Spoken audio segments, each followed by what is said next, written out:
Yo, what's going on, chat? Good morning, good afternoon, good evening, friends. Welcome back to the stream. Transition. Oh yeah, everybody. It's Friday.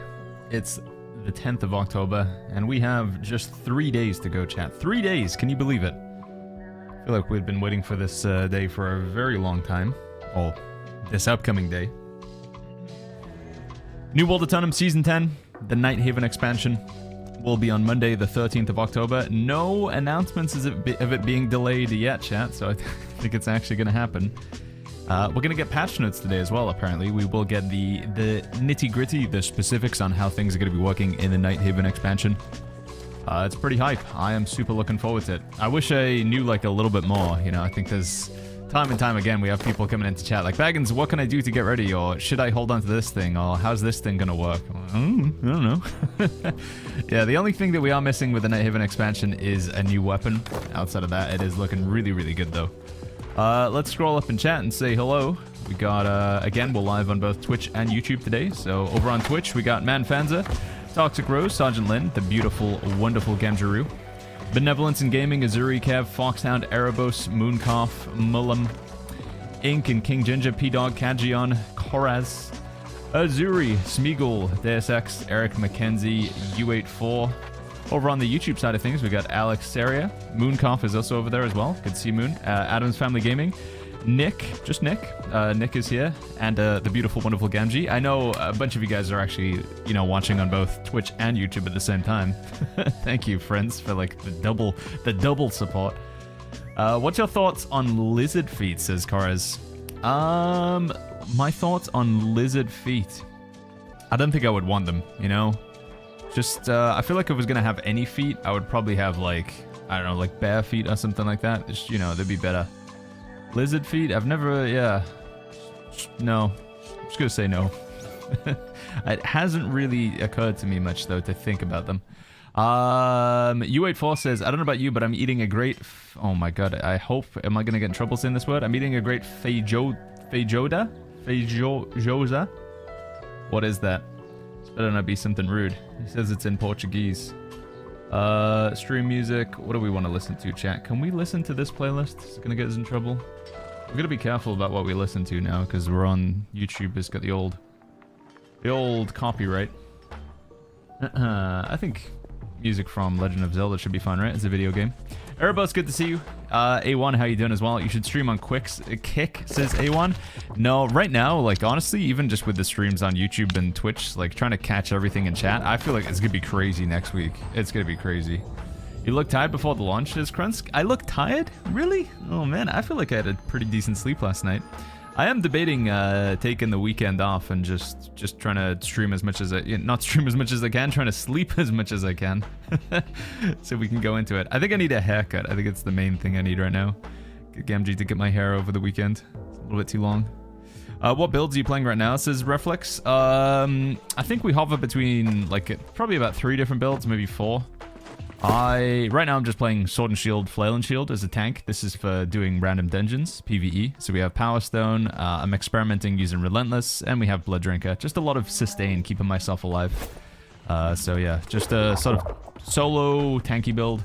I also play Healer, just a classic Life Staff and Void Gauntlet, usually with Nimble Coat for the cooldown reduction. And then when I'm doing PvP, I've been enjoying playing Great Axe and Flail, Sword and Shield, Flail and Shield, or Void Gauntlet and like something else as well. So yeah, we play a couple different builds. Kind of depends what we're feeling in the mood. Again though, people are like asking for builds and stuff like that. I really wouldn't get too bogged down in it, chat, because builds are going to be changing quite a lot. There's going to be a lot of changes to builds in Season 10, right? Nighthaven next week is going to change builds majorly. So a build that is good right now might be pretty bad in the next update.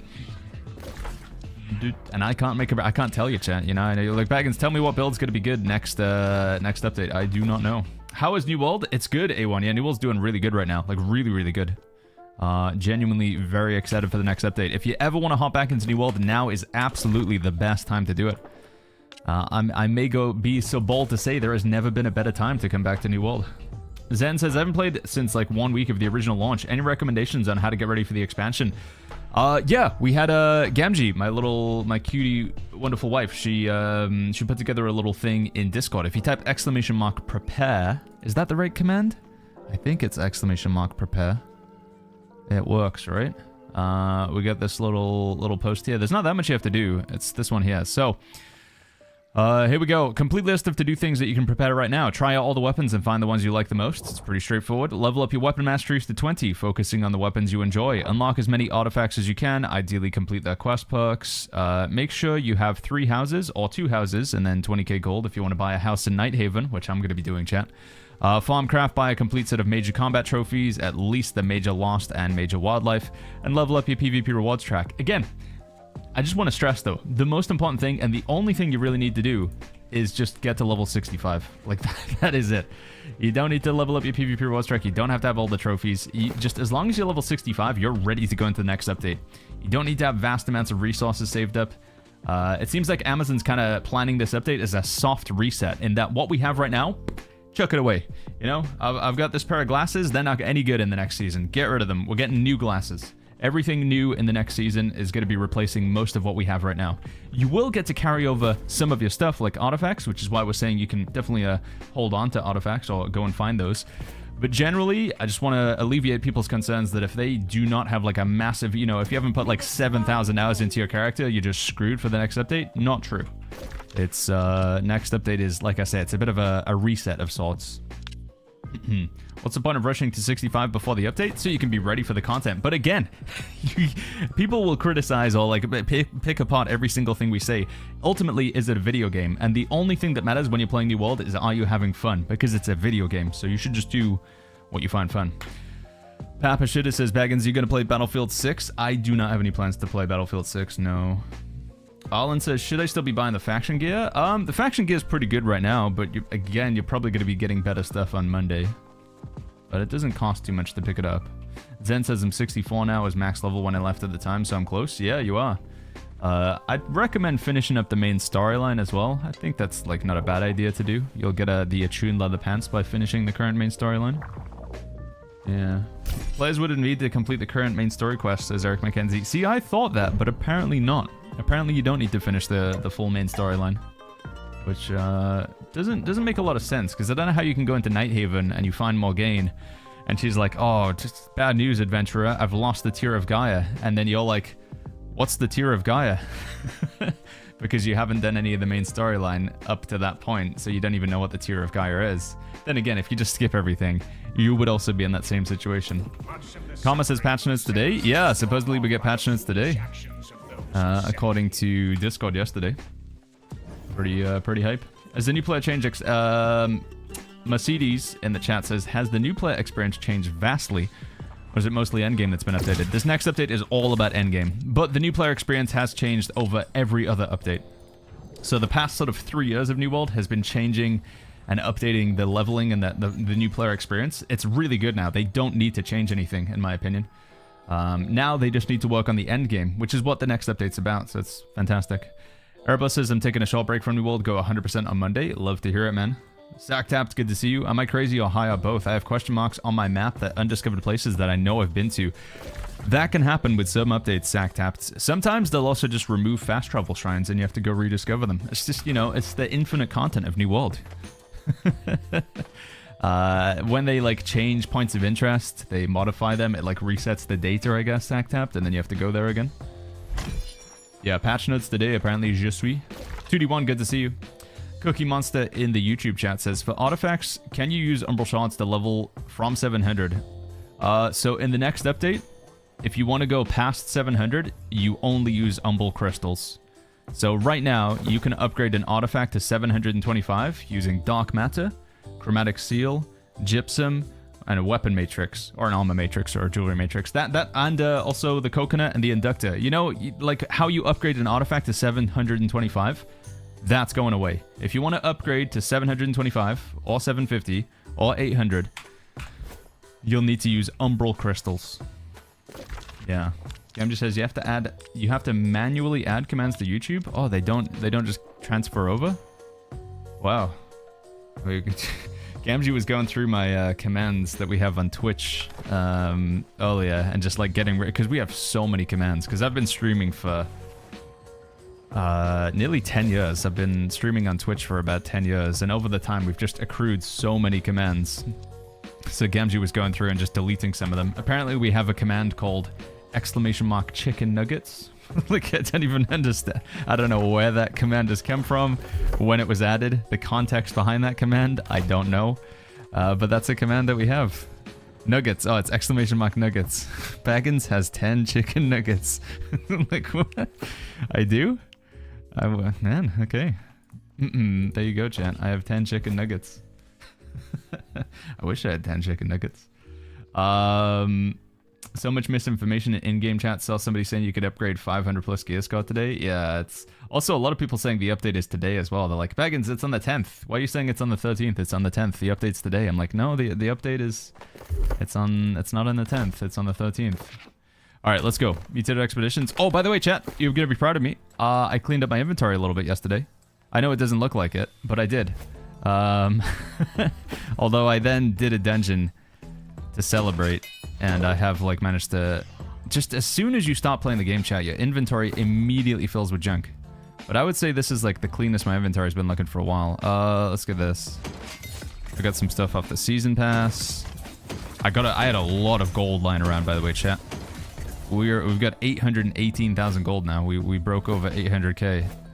I opened up all of the boxes that I've been hoarding from thingy, from the medley fur thing. I opened up 336 of these. 336 of these, which equated to about, I think it was like 50 or 60,000 gold or something insane. I had a lot of gold in those, which is pretty awesome. Yeah, so inventory's generally pretty good.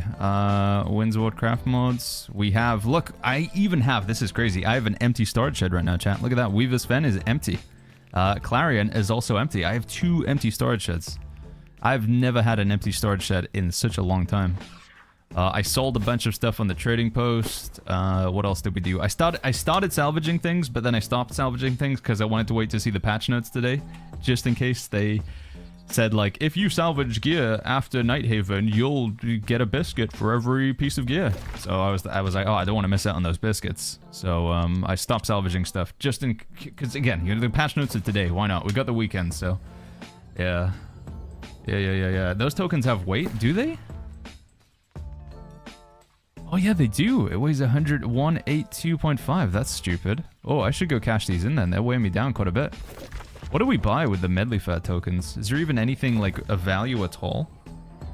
Deus Ex is what time of the patch notes? They're probably going to be around 9 AM for Amazon, which would be 5 PM here in the UK, 6 PM for Europe.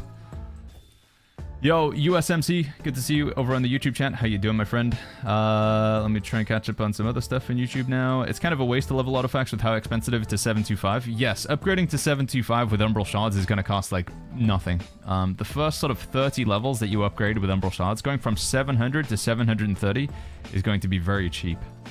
So it probably isn't even worth upgrading artifacts to 725. I would unlock that. I would do the quests on them. Absolutely, do the quests. And maybe upgrade to 700, but 725? Well, yeah.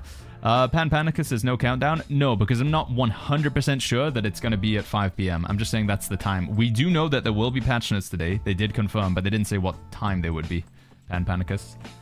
Stutka asking the classic question. We get asked this about 15 times every stream. Are there going to be new fresh start servers? There will be new servers. I'm fairly confident there will be new servers, but they will not be labeled as fresh start. So you'll be able to transfer a max level character into them. What do I buy, chat? Is there anything that you can buy with medley fair tokens, like, at all? Should we just buy a bunch of, like, furniture for my house? Do I have the trophy? I don't know if I've got the trophy, actually. Look at the special trophy. That's a one-time... Is that a one-time purchase, or can you buy as many as you want? What else do we get? A wonderful counterpiece to remind you there's nothing better than a good day of fishing.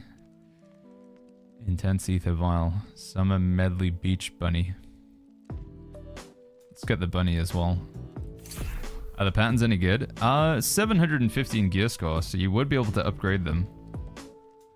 But I don't know what's the perks on this again. It's like health and elemental aversion, right? Elemental aversion and health. Yeah, I don't know how good that's going to be in the next update. There's like nothing to buy though. They really just made this event quite poo-poo. I would just, honestly, I'd maybe just buy something and then salvage them over and over again. Fish's Bane, Fish's Friend. If you buy this and then just salvage it, do you get materials when you salvage it? Can you just use it to get wood or something? You do, you get 2 lumber. I could just convert my tokens into lumber. Hi, B. Should I play a new character, says Cab Viking? I'll go with my old 65 character on Monday. I've not played for a year now. I would log in with your level 65 character and see how you feel, Cab Viking. Some people say they log in and they open up their character's inventory and stuff, and they get like scared, you know? They just get overwhelmed by the amount of stuff they have. If you log in, you find yourself in that situation, I'd say just make a new character. But realistically, the next update is all about like level 65 to 70 and then level 70 content, so hopping in with the 65 would be the best thing to do. Arakismo says, from your past season launch experience, are the prices of materials going up or down? Prices of materials probably going down, because crafting doesn't have as much value in the next update. But you never know, Arakismo. Some people just go crazy on the market. Are you going to change servers when you enter a 4K queue, says Meep Meep? No, we're just going to log in first thing in the morning and then never log out, so we don't get the queue. Grim Stonebeard in the Twitch chat says... where did the message go? Dude, it's so hard to read things in this multi-chat because every time a new message comes in, it just drops to the bottom. Just read something about Life Taker scaling with Int Dex in Season 10. I think that's if you have more points in Int or Dex, I think, with Life Taker. It's in the same way that if you put a bunch of points into Dexterity, it will scale off of Dexterity. I think it's like Life Taker uniquely can change its attribute scaling, because that's the unique thing about the artifact. I believe that's what they meant. Sedo, thank you so much for the Prime sub. Blue Fox, thank you so much for the Prime as well. Thank you very much. Leveling up my characters, ready for Nighthaven, says Banny. Oh yeah, which one are you going to play on first?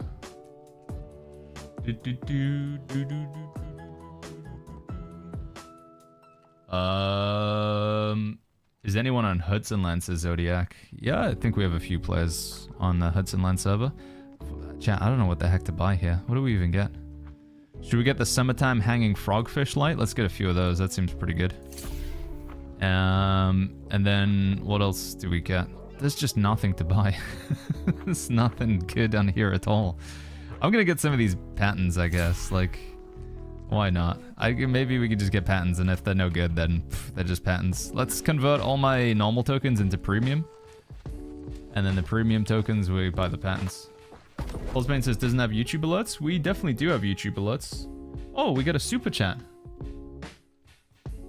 Does that not pop up with the alerts? No, it doesn't. Hey, USMC, thank you so much for the £2 with the super chat.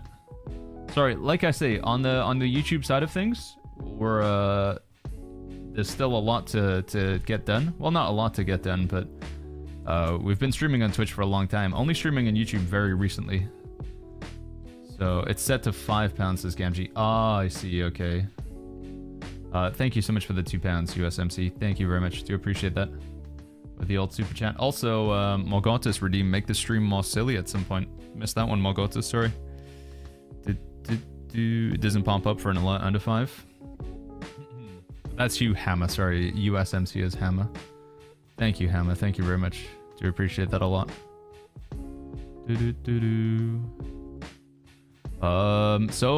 So many how to get a jump in Season 10 videos out now, says Filthy Lazy, and yet non-recommend squats to strengthen your gluteal muscle so you can sit 12 plus hours a day grinding session. Make sure you gotta get snacks as well. I got a lot of snacks in chat. We're ready. The snacks are prepared.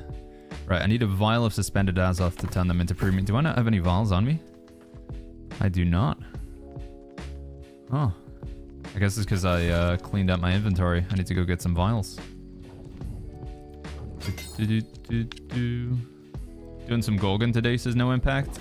We could do Gorgon on Ares or Valhalla if people want to. I'd be down. I've already done Gorgon on Nisa though.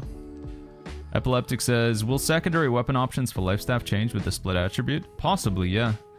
It depends what other weapons they allow to scale off of focus. Although likely Flail and Void Gauntlet will still be the go-to because they just provide so much support. Like, the support options that they provide is really, really good. Hello, Mr. Conzor, by the way. Is the carved statue of Jupiter furniture rare? I think it is, Daff. Yeah, I think that's one of the rare furnitures. Somebody in our server has, like, all of them lined up. One of the rare furnitures. Ribbo over on YouTube says, I switched to YouTube and loving it better. How's your day going? Yeah, it's going good, Ribbo. We got some silly glasses on. We're ready for Nighthaven. Yeah, so this guy's got all, like, the crazy furniture that you can get from Brimstone. It's pretty, looking pretty insane. I don't even... What is that statue up there? I haven't seen these before. Is this the owner? Mr. Mika? How do you take a look who owns this? Mad Comrade. Let's take a look at his stuff.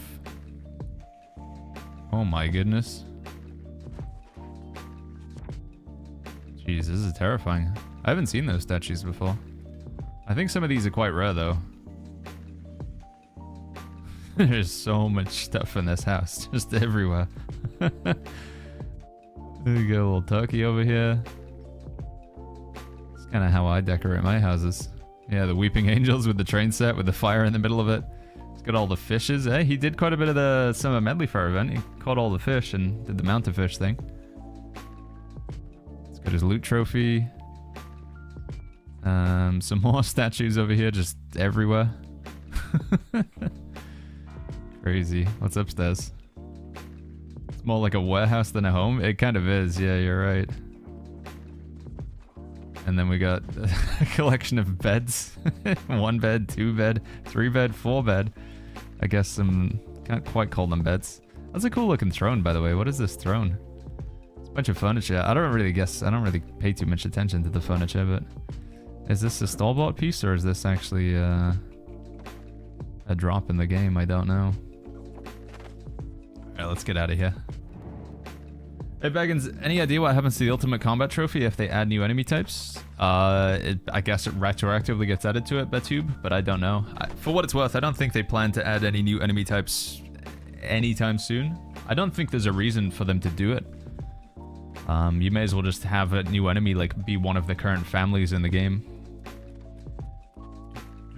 Or they could just have it be like an enemy type that you can't get bonuses against, just to make them more difficult to fight against. They could do that as well. Throne you can make when you hit 250 on furnishing, says Karma. Oh, it's like a max level thing. Okay. Faulty Towers, thank you so much for the 7 months with the Prime, by the way. Thank you, Faulty Towers. Dexterity Demon, how you doing? What server are you on, says Cajun Wizard? We're playing on Nisa. The Nisa server.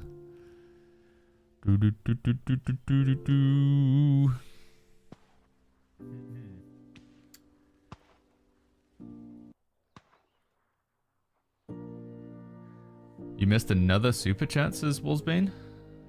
Wait, really? Oh yeah, I did, from Hammer. Wait, did that one not pop up either?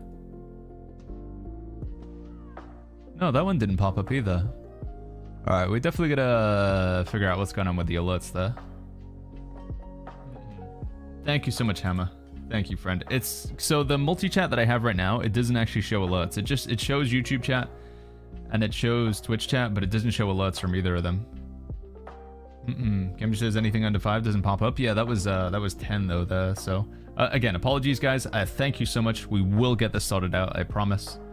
Thank you, Hammer. Thank you very much, bud.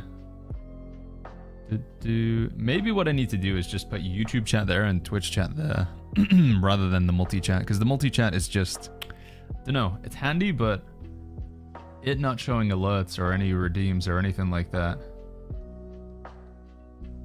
Do you think Paladin will be a playable build against Ismuddy? It's like it is right now. You can use it in PvP, but do I think it's gonna be like a super high tier, like absolutely mega build? No. So why did that not work? Because it does say that there is an alert tied to it. Can I test YouTube super chat? It is set up. Why did that not register? Hammers. Oh, This wait. is a test super chat message. Is it this one? Re-trigger, I've sorted it, says Gamgee. Boom. Oh, yeah, there it is. Gamgee just stop touching stuff. Thank you, Hammer. Thank you very much. And thank you, little wifey. I have heard from other YouTube streamers that super chats don't alert only donations. No, it looks like it's working now, Zelkin, yeah. Last weekend to prep for the new season, says Ronaldo. Yeah, dude, get some sleep in. It doesn't really seem like there's a massive amount of prep you can do in game, which I think is like stressing people out because they really want to know, like, Pagans, what can I do?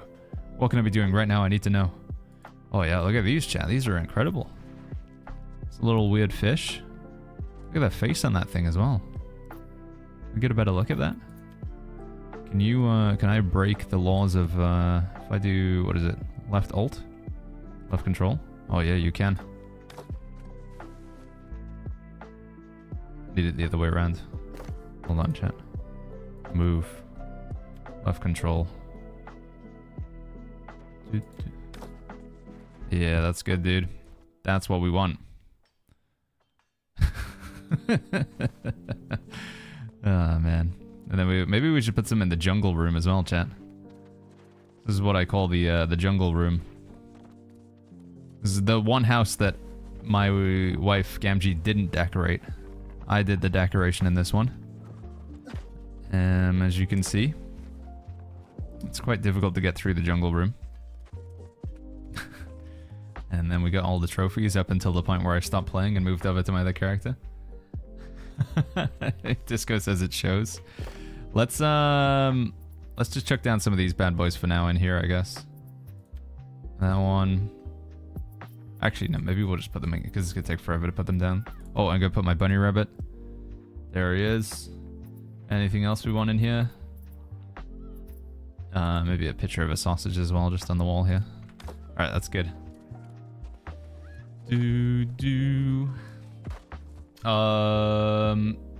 What is the exact time for the XP, says? Oh, the expansion? Supposedly it's gonna be 3 PM here in the UK, which I think for East Coast America is 10 AM. That's 4 PM for Europe. 4 PM for Europe, or 10 AM East Coast America on Monday is when the expansion is dropping, from what I've heard. Echo says, I work until 5 PM CST Monday. Do you think I should have my wife log in, hop the queue before I get home? I think there will be queues. It depends which server you're on, Echo Lucent, but yeah, I do think there will be queues. So maybe like an hour before you plan to play. If that's possible. Oh, we're at the unique item limit here, chat. That's kind of bad. What can I get rid of? Depreciated pattern. If it's depreciated, can we even use it anymore? Let's take that stuff out of there.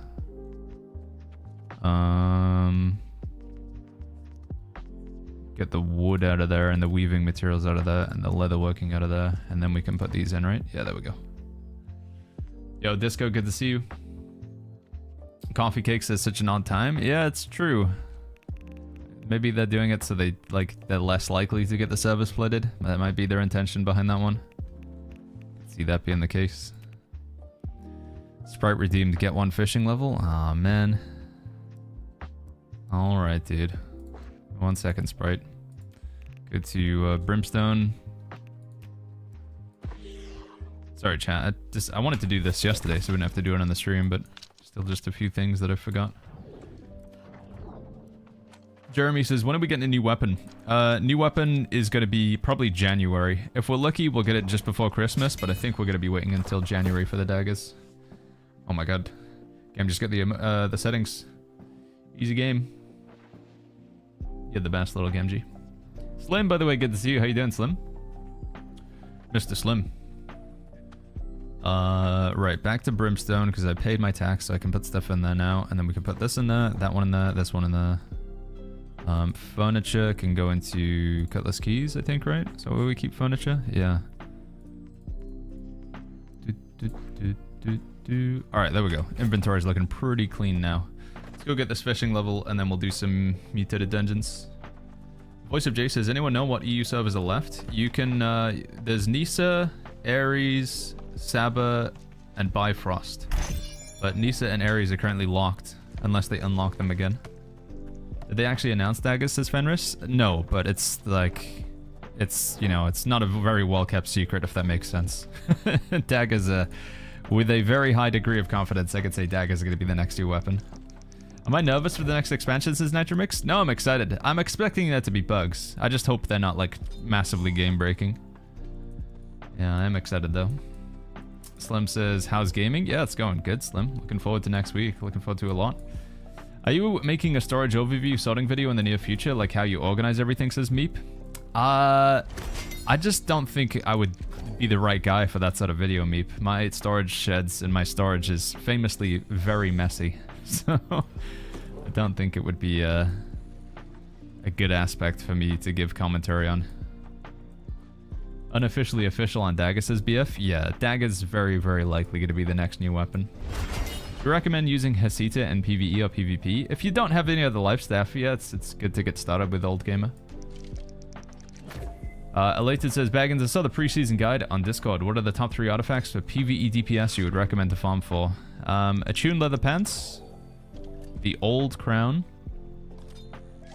Wait, I just realized I'm listing armor. You just said all of them, right? What's the top 3 artifacts for PvE DPS? Oh, just like not in armor. I don't know why that's specifically focused on armor.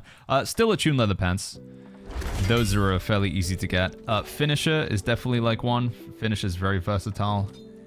And then, what would be our number 3, chat? We've got attuned leather pants, we've got finisher. What's another artifact that is just synonymous with PvE DPS in New World? Because if you have attuned leather pants, you don't need Older Crown. It's nice, but... I guess I kind of want to say Serenity, but... Elemental Band? It's Elemental Band's basically just a hearty leeching keen ring. Endless Thirst? Yeah, I guess Endless Thirst is not bad. Of all the jewelry, it's probably one of the best ones to use. So yeah, I guess we'd say Endless Thirst, the Artifact Earring. Finisher, the Artifact Rapier, and Attuned Leather Pants, Artifact Armor. Solo says, do you do any voiceover work or narration? I do not know. I mean, I obviously... use my voice in my YouTube videos, but in terms of talking for a profession, it's just blabbering on stream and over on YouTube solo. New World Eternum needs more dedicated healing weapons, says Michael. I agree. Yeah, I very much agree. I'd love to see another weapon outside of just the life staff that you can heal people with. Alright, let's do some dungeons, chat. We're gonna go as a tank because it takes forever to do anything other than a tank. Actually, we'll do one as a tank and we'll do one as a healer. We'll probably get the tank queue now. Now. Come on, game. I've got to wait more than 10 seconds in the queue? What is this? What is this? Crescent's Waves use way more in PvP, says Sprite the Right? Yeah, it's true. Serenity is PvE, Crescent's Waves PvP. Both are like the king of that category. Do you have a page for some builds? Yeah, builds in Discord. But honestly, like I say, ignore builds right now, Nasty Scream. There's no point looking at any builds because they're all changing in 3 days. Like, I think people who want to hyper-focus on a build, you're kind of wasting your time. Because you just like, you know, in the next 3 days, you'll just about put it together and then boom, it all changes. So just play what you find fun right now. Because, again, the builds are all changing massively with Season 10. And before you're asked, like, oh, can you tell me what's good in Season 10? I can't. Nobody can, other than Amazon, because we haven't had a chance to play the update yet. I can just give you some general pointers if you want to know what can I just play right now that's kind of good. I could point you in the right direction, but, yeah. Brave of you assume the update will not be delayed, says Original. I feel like if there was going to be a delay, they would have, like, delayed it by now, right? Gamji is ignoring my command. I'm sorry, it's so hard to read things in this chat, Gamji. I think I do need to do YouTube and Twitch chat separate. Things just get lost. I can't see, like, people adding me. I can't see commands. I can't see... Hog out. NW mega hype. Baggins hype. No, but things just get lost, little wifey.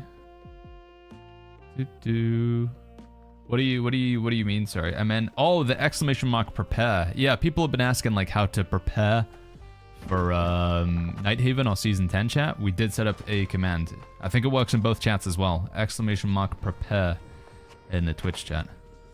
Exclamation mark prepare. Shepsy, thank you so much for the tier 1 for the 5 months. Thank you, Shepsy. Thank you, thank you, thank you.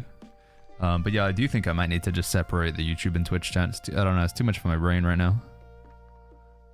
Did you see the update for refreshing move refreshing? I've seen that like seemingly no items have refreshing move anymore. That you do, by the update, do you mean they're just gone, Ball? Do you think New World will open new servers? Yes, I do, Zord. I think the game's gonna get really busy. Even over this weekend, I think the game's gonna get really busy, and they'll have to open new servers as a result.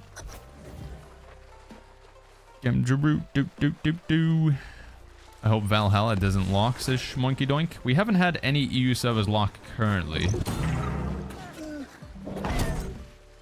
It's only on earrings now. Refreshing's only on earring? Or refreshing move? Command does work on YouTube. Aw, Pog. Bandolero says, want to say you really enjoy your streams and videos. Keep it up. Thank you, Bandolero. Thank you for the kind words. Kev says, just got a major corrupted combat trophies. Nice, man. How are you doing with Lost? Lost trophies. I'll paste what Joel says Ball. Thank you. Hold on, let me just do this. Refreshing and refreshing move have been reduced on old items. New items have them adjusted to be on earrings only and a fixed perk, with refreshing move sharing the same exclusive label as the refreshing perk. Also, for refreshing move, light and heavy attacks have been split out into 2 separate values to make the CDR and heavies more valuable. Oh, so you can get refreshing move on the earring. Is that what that is what they're saying, right? Damn, that's gonna be like a BIS perk for earrings then. Super desirable perk. How do you obtain the trophy system, says Schmoinky Doink? You can craft them at the workshop. Oh, I don't have a carnelian gem in my flail still, do I? No, and I emptied out my inventory, so I'm not even carrying gems anymore.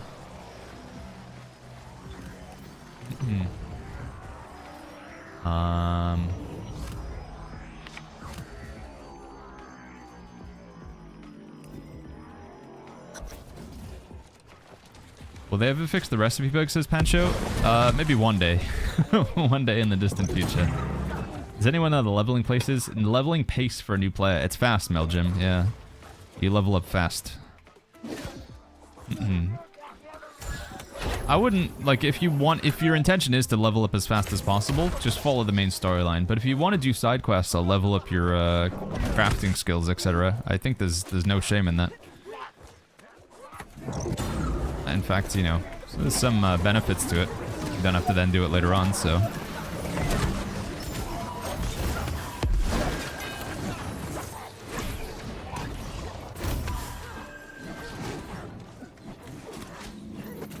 Astrolaz, thank you so much for that Prime sub. Panchu, thank you so much for the 9 months with the Prime as well. Thank you guys, thank you very, very much. 9 months already. Thank you, friends. Lunch is over, back to work, says Fenris. Have a good stream. Remember guys, 3 days to go. Hey, thank you, Fenris. See you soon, my friend. Baggins, did the PvP track rewards rotate like every season pass, or are they fixed? The PvP reward track is static. They'll add new stuff to it. So there will be new stuff that will appear in the PvP rewards track that you can't currently get right now. But some people think like, oh, the PvP reward track is going to reset. It does not reset. It never has. I don't want to say it never will, but it never has so far. In the like 2+2, nearly 3 years it's been in the game. What kind of trophies could be ideal for Season 10, Shish Monkey Dunk? Lost trophies, wildlife trophies. I mean, technically, if you want to do the catacombs, you're going to see every enemy type in there, so. Exclamation mark prepare. Should help you out a little bit with the Season 10 preparations.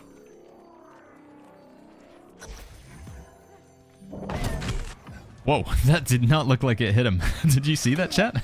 That shield rush. That shield rush was behind him. What's the fastest way to boost the PvP reward tracks, as Papa shit is? So it's pretty tedious, but it's just spamming faction missions in Great Cleave. If you do the PvP faction missions in Great Cleave, you can do them in under 5 minutes. So you just chain together PvP faction missions in Great Cleave over and over again. But if you want to have fun while you're doing it, I would say Outpost Rush. The most enjoyable way. Monkey D. Ruffy in the YouTube chat says, will there really be patch notes today? Yeah, they said yesterday that the patch notes would be today. They being Amazon Game Studios, the developers of the game. What time it will be, we don't know though. They might not drop them until like midnight, right? Unlikely, but that could happen. I need a Honeyland gem in my flail. Worlds and Cody's gonna be crazy expensive, says Fusion, with people wanting them to be prepped for every encounter in Catacombs. Yeah, it might be a good time to get into the Arcana, the potion crafting environment. It'd be a good time to invest in Alkahest and Hyssop. I did, you know, we were saying, like, of all the things that were, like, safe investments for Season 10, food and potions. And gems, you know. The things that you, like, just always use. Or, like, recyclable. Because once you get armor and weapons and gear, like, you've got them, right? You'll change them over time. But potions, you need a constant stream of new potions and stuff, so... How are you on gold on Nisa, says Hammer? I have my old character there. I can give you gold and mats. We have a lot of gold on Nisa right now, but... I will greedily accept any donations that people want to make. But to be clear, I think we are set on Nisa. But if somebody does want to just, you know, give me a present, I won't say no. Thank you either way, Hammer.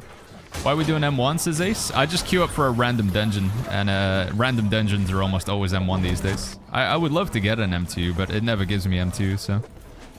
Why am I doing random dungeons? The first 2 dungeons you do per day, Ace level, give you 1,500 gold.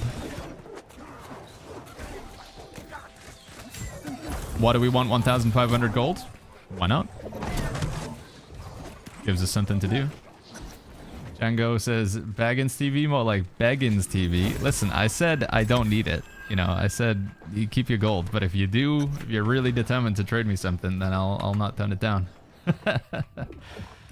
Will we have a new power of food, says Sarah Force? Probably not. The fact that they're squishing attributes, they're like giving us less attributes in the next season, to me that suggests that they're trying to, you know, we probably won't get more attributes from food. If anything, we'd get less.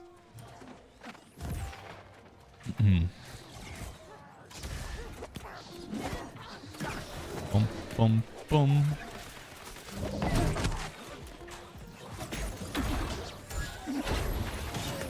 Alistair says, is it essential to have 2 sets of PvP and PvE? Currently I only have PvE and that took long enough. It depends how serious you want to be with your PvP, Alistair. Because you could feasibly use your PvE set in PvP. You definitely... One of the big differences between PvE and PvP is how much constitution you have. You'll definitely want to be rocking more constitution in PvP. Because, you know, your likelihood of getting blown up by another player is quite high. Because the AI is fairly predictable.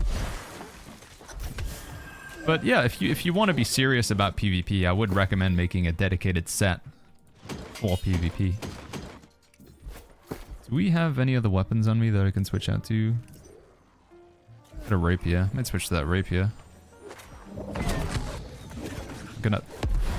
Forgot to put a Cornelian gem in my... Oh, actually, let's just go Tempest Fury. That's a lot of fun. Yeah, let's just do that. If I can get out of combat.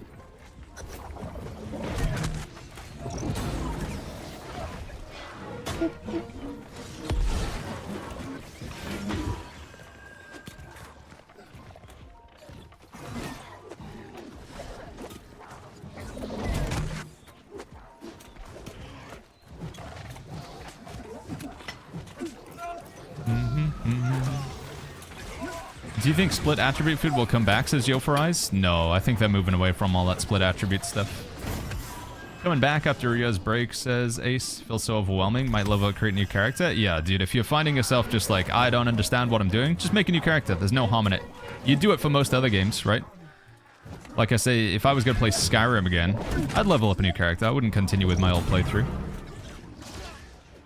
And you have the benefit that quite a lot of stuff has changed with the leveling experience, so... should we just go through to the final boss? Rather, to the first boss? I think we should.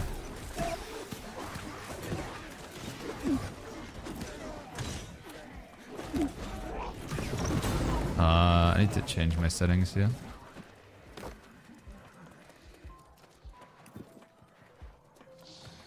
Where is it? Play a nameplate amount.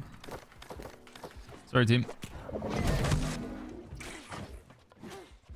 Hammer says we'll log on to Nisa tomorrow morning. Trade all you want. Is Gamgee on Nisa as well? She is, yeah. Gamgee's on Nisa, Hammer. Pashida says, I just want Void Gauntlet to be a main DPS weapon, not an offhand support for PvE. I mean, there's some rumor that Void Gauntlet's no longer going to scale off of focus. Although, Lifestaff is going to have secondary scaling with intelligence, so you'll probably still see Lifestaff Void Gauntlet be a thing.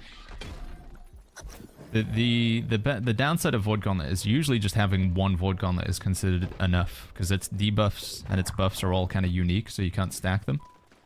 So to that extent, there's no reason to have like more than one Void Gauntlet in the party. Unless, I guess if you're in a raid group or whatever.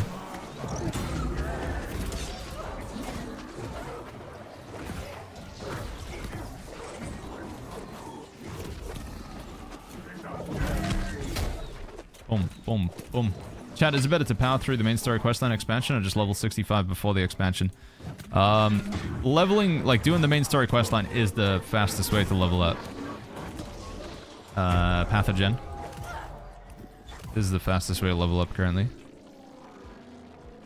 Also, when you finish the full main storyline, you do get an artifact at the end of it called the Attuned Leather Pants, which are pretty good.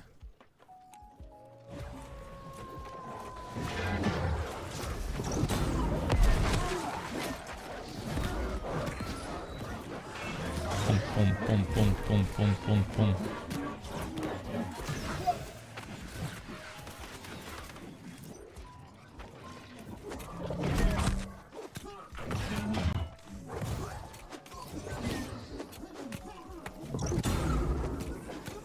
Finish the current main story questline and you're ready for the expansion, says Hammer. Yeah, although apparently you don't need to do all of the Elysian Wild steps to get into Nighthaven, which I'm surprised, thought that you would have, but apparently not, according to Katie.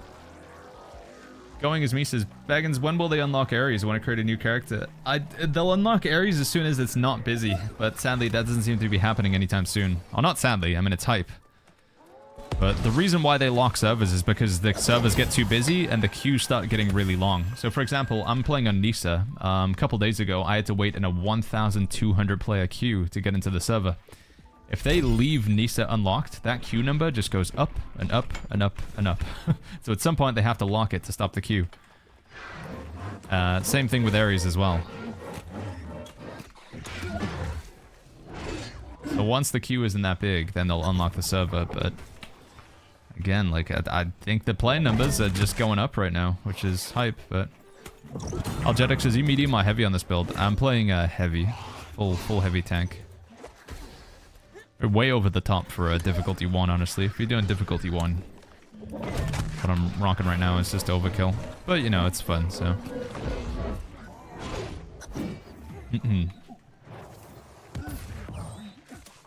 Do-do-do-do-do.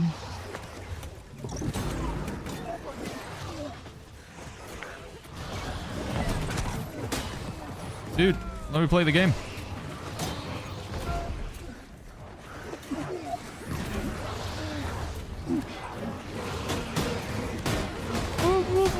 I can't see anything.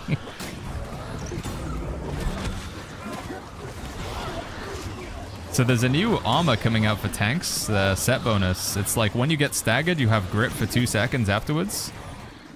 Holy flip, that would be so useful in this situation. Sometimes you just like pull so many mobs. Unless you have stone form, you just CC'd forever. Like even with 300 con. Just can't even get one light attack out to start myself having grit. It's gonna be a very nice artifact. Also, it looks like it's going to be more difficult to have 300 con as well. Putting 300 points into Constitution is going to be more challenging because we have less attributes overall. What do you think is the best weapon to pair with Sword and Shield for a new player and a tank, says Jack Chess? Probably just Sword and Shield Warhammer. Start as you mean to carry on. It's like the classic quintessential tank build. Yeah, Sword and Shield Warhammer. Jack? Is Hudson Land not that big, says Rios? I think Hudson Land is the second biggest server in America. US East. Valhalla, I think, is number 1, but Hudson Land's pretty popular. I'm playing on Nisa right now. Nisa is the server that I'm on. D. Cully says, Baggins, I love this game, but I passed on Angry Earth as I knew it wouldn't keep me engaged, and it's shallow. Will I need to be level 65 before I can play Nighthaven content? If you want to get to 70, you will first need to be level 65, D. Cully, yeah. So, to get to the point of the question, you will need to have the Rise of... You will need to purchase the Rise of the Angry Earth expansion. Zero says, funny question here. So the player base has been shrinking a lot. Worlds have been merged. With this upcoming expansion, there's a lot of hype and possibility player base is going to increase. Now New World is going to distribute those players so login queues won't be insanely long. I mean, sadly, the thing with New World, and it's gotten better over the years, but it has been this constant cycle of they do an update, and because they do an update, the player numbers go up. Because the player numbers go up, they have to add new servers. And then after the update has passed, and the hype goes away, the player numbers decrease. As the player numbers decrease, they have to merge servers. So we are in this sort of annual cycle of new servers, merging servers, new servers, merging servers, new servers, merging servers. So right now, we're in that new server stage. But I do think there is a... I mean, I hope I'm wrong, but there's a fairly high likelihood that we will have server merges sometime next year. Some of the servers that will be added into the game over the next 2 months will then go away next year. Although, for what it's worth, I would love to be wrong, and for it to, you know, be not the case. The player numbers go up, and then the player count stays up. Why is there no mechanically challenging content, says Ezvard?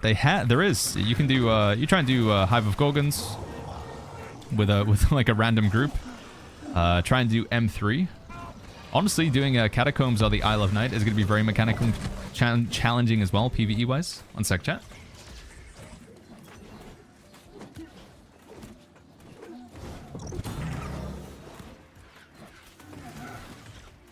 Time to taste corrupted steel.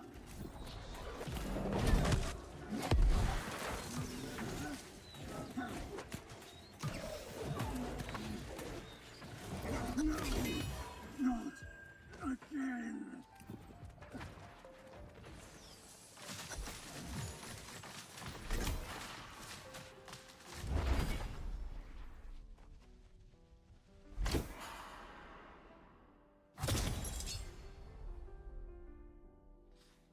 One sec, chat. I am here, friends. Just bear with me a minute.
All right, chat. I'm back. Sorry, friends.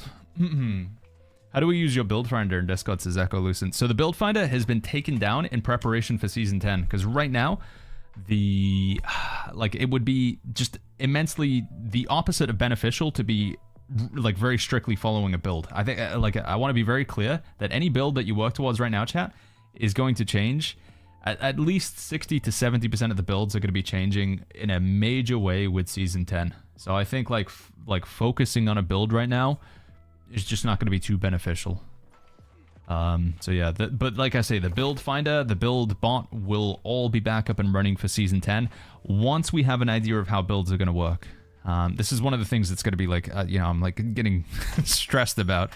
I do not have any inclination whatsoever on like what builds are going to be good and bad in the meta and stuff, because I haven't had any chance to play the Nighthaven expansion. I'm going to be playing at the same time as everybody else. There hasn't been like a creative preview or any chance to play the build ahead of time. So we're just going to be winging it.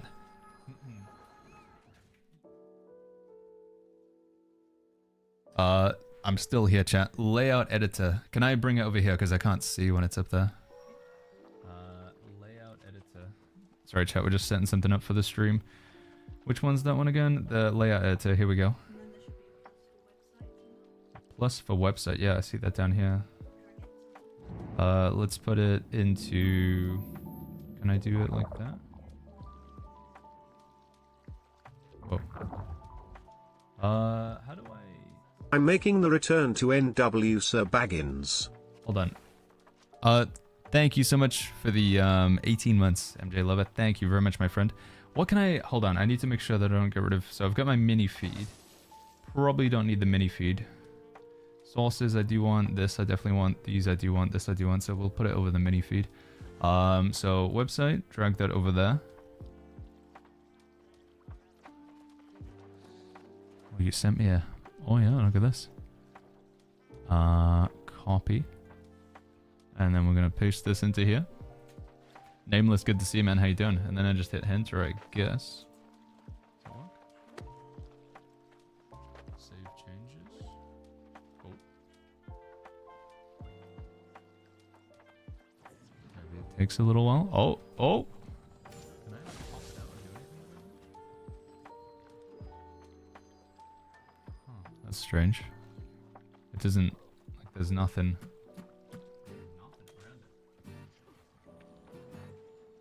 Like there's no way to pop it out or anything. Yeah. But that has like both the chats in it? Huh. Yeah, it's just whereabouts I would put that on the screen because it comes with everything else attached. That's the only downside. If I could have it as an independent element, then yeah.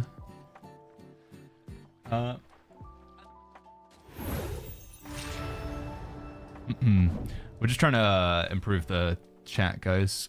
So, problem is that I have right now. So this is Twitch chat over here. And as you can see, like when you guys send me a message, I get like this red box here or whatever. It's just like easier to pass through messages because the things that are highlighted at me or whatever. And I can see like when somebody subscribes and stuff. Whereas like the joint chat, it's kind of everything's just a blur altogether. No particular message. They don't have the same system with Twitch chat. I can see, obviously, YouTube messages. So we get this message from Andreas here. It says, better to not upgrade artifact with the one coconut I have. I think, like, upgrading artifacts, I would just say you do the quests on them. But the perks are going to be changed on artifacts, so it's kind of hard to commit. You know, you want to spend materials upgrading an artifact only to learn that it's not going to be as good in the next update. The patch notes that we're going to be getting today, potentially in about 4 hours, should hopefully give us a lot more transparency on what's going to be good and what's going to be bad. Echo says, other than doing 2 daily dungeons and such, how else would you recommend making money? I know this may change before season 10. Never bought a house, working towards it. So it's not going to work for too much longer, but right now you can make a decent amount of gold just going into every town. So you do your 2 daily dungeons. With the dungeons, you want to make sure you have faction missions for those dungeons as well, Echo. So by that, I can, let me try and explain. We have the Depths, Lazarus, and Barnacles. So if you go to the location of the Depths, which is Restless Shore, and then you talk to your faction representative, you can pick up faction missions for the Depths. Same with Lazarus. You can pick up faction missions for Lazarus by going into Reekwater. And then the other one, which was... barnacles. So we go to Cutlass Keys and we pick up faction missions for barnacles and black powder. And then when you do either barnacles or you do... You get the idea. Like when you do that dungeon for the mutated, you also complete the faction missions and then you hand those in. The first 3 faction missions you hand in per day gives you a 10 times gold multiplier. So yeah, hand in faction missions for gold, do the mutated dungeons for gold, go into the middle of every town and interact with these medley first stages. These get you a decent amount of gold as well. There's like 13 of them. Each one can have like 50 to 200 gold in it. Also, you can go into the Elysian Wilds and kill these skull enemies. So if I go down and take this guy down here, I'll get 250 gold when he dies. That's 500 gold right there. And then once you've got a decent amount of gold, the best way to like make more gold is to like buy and then sell in the trading post. So we were talking about it earlier, but like Alcahest is a good one. Investing into Alcahest is a good idea. Plywood Ramp, good to see you. Says, I'm just getting into New World. I used to watch you back in the Realm Royale days. Good to see you streaming. Hey, dude. Good to see you, man. Have you heard about the new Realm Royale that's coming out, Plywood? Thor's been working on it. Rugby, how you doing, man? Anik says, you can make up fake comments like, wow, Baggins, you look so handsome today. Your New World gameplay is great. And just say it's from YouTube. That's true, dude. That is true. Or we could just say, you know, Konzo typed it. That would also be believable as well, Anik. I upgraded my Abyss last night. I've got too many artifact quests, but they didn't clear my spot. Wasn't sure if it would, but oh well. You have to fully finish every part. So just doing the upgrade quest, you've also got to do all the other quests with Abyss as well. Which I think with Abyss, you have to just like kill like a ton of corrupted, right? In every region. Or like in Brimstone, Reekwater, and somewhere else. So you got to do that part of Abyss as well if you want to get it off the journal quest log.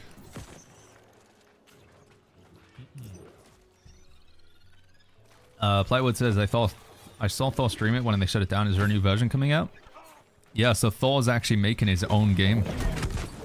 He calls it Project Leyline. Made by Haya Studios. I wonder if I can find you, Haya Studios. Here it is, dude. See, you get like the sort of Realm Royale aesthetic. So they're making their own sort of Realm Royale type game.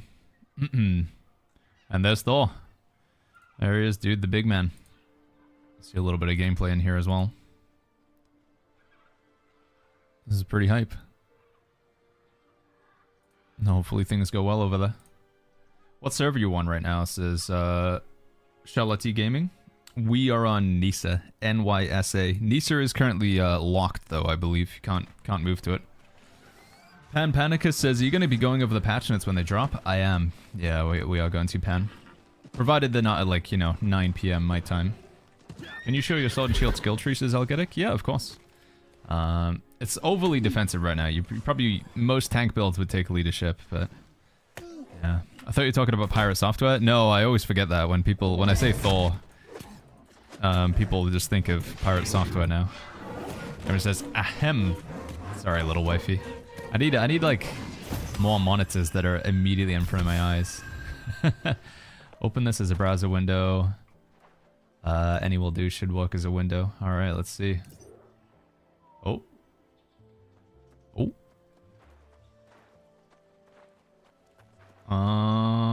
Can I change the color on it?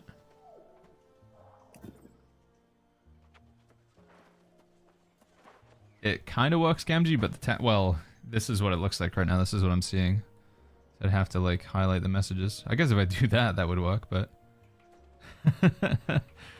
it's bright white for some reason. Oh wait, did that help? Oh no. Oh, I see Rugby put a winky face. Dark mode? Yeah, is there like an option I can use for that? Hold on. Just set it within Google here? Or is it because it's already in dark mode?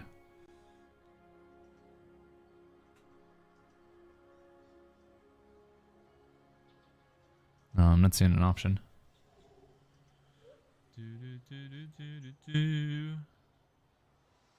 I think that looks better though, Gemji. Kenji says you should do it on Microsoft Edge. Microsoft Edge? Okay, I'll try. Copy.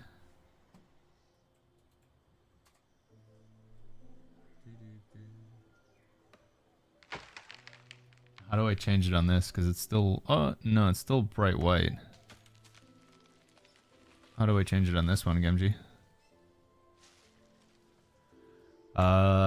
Open a new tab, bottom right corner, customize Chrome, then you can choose dark mode, right click, inspect, change CSS, do it every time you need to open that.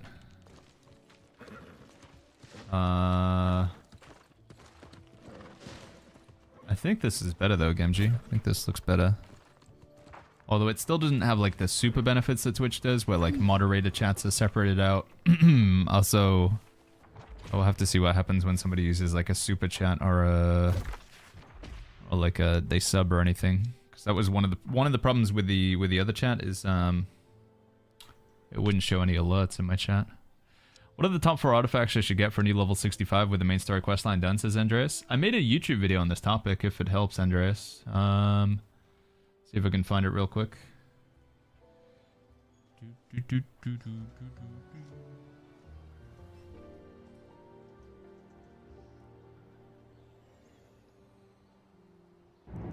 Sorry, it's taken forever to load for some reason. Why is this taking so long? There we go. New World's most important New World's most important endgame items was the name of the video. Oh, but I can't send messages in this chat, can I? I can't send them in this one though. So if I do that,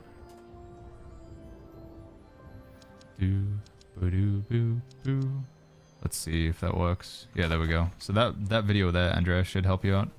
Is the reward track going to remain the same for the faction? There might be another tier with the faction. They haven't said anything though. So we don't know. We do not know.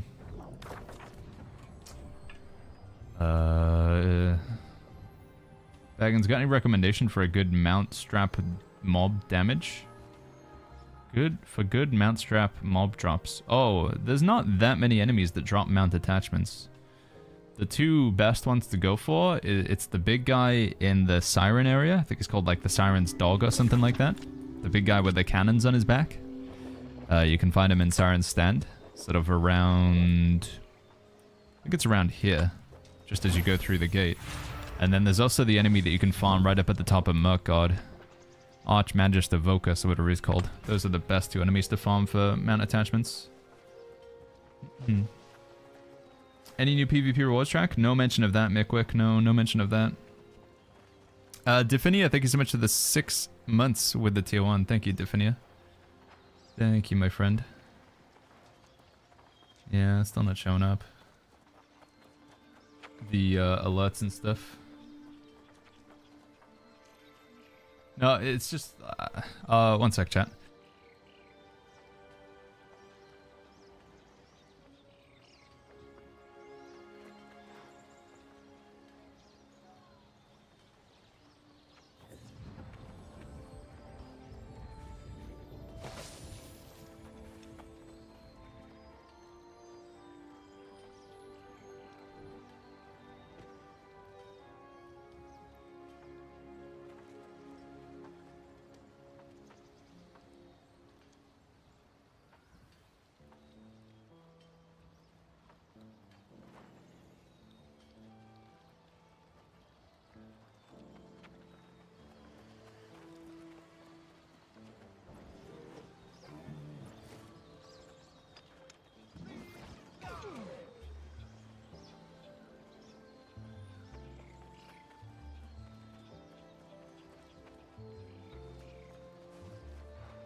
Alright, chat, I'm back. Sorry, guys, we're just trying to get things fixed with the old Twitch and YouTube chat. Just trying to make it easier so I can read through things.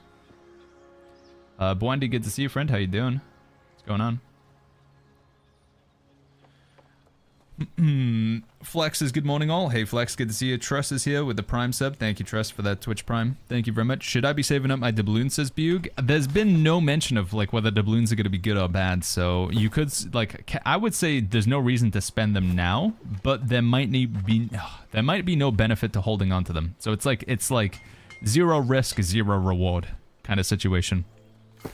So worst case scenario, you hold on to your doubloons, and then the next update drops, and there's no, like, extra special stuff to spend on them. Right? But best case scenario, you hold onto your doubloons, and there's, like, lots of extra cool stuff you can do with them. So I say, like, if there's no reason, like, if there's no harm in holding onto your doubloons right now, then why not do it? If that makes sense. Is it worth to start the game right now, says Neptunes? Yeah, absolutely. Are there enough people for dungeons and leveling and stuff? Yeah, there's a lot of people, a lot of new players right now. A lot of people leveling up a new character or coming back to the game. If you make a new character right now, it's very likely you'll see other people leveling up alongside you. Neptunes, I'd recommend it. Patch notes coming today, says Alfred. Yeah, patch notes will be today. They did say on Discord yesterday that we would get patch notes today. Yeah. Alright. Let's heal a dungeon instead, chat. Let's do some healing. So we're gonna go with this build. Do I have my PvP life staff? Yeah, there it is. Do I invest on refined materials, says Fayaz? No, probably not. I think if you're not like 100% confident on it, then just hold off on spending. Despite having like a good amount of information about Nighthaven, we still don't know everything. We're still very far from knowing all the details about Nighthaven. It's not 100% solid like on how exactly crafting and stuff's going to play into the next update, so... My queues for random expeditions were quick last night, says MC. Yeah, dungeon queues generally been pretty fast right now. It's nice to see. Yeah, queues been fast. Alright, let's go with this one. I don't think we need to change anything else, do we? No, I don't think so. And then we'll change our weapon mastery here. Azuri says investments can go down in value as well as up. For me, I think the thing that feels like it's going to be most well investing in is food and potions. And the crafts that make those. Because I feel like you're still going to be using food and you're still going to be using potions in the next update. Especially like coatings and ward potions and stuff. I think that's going to be good.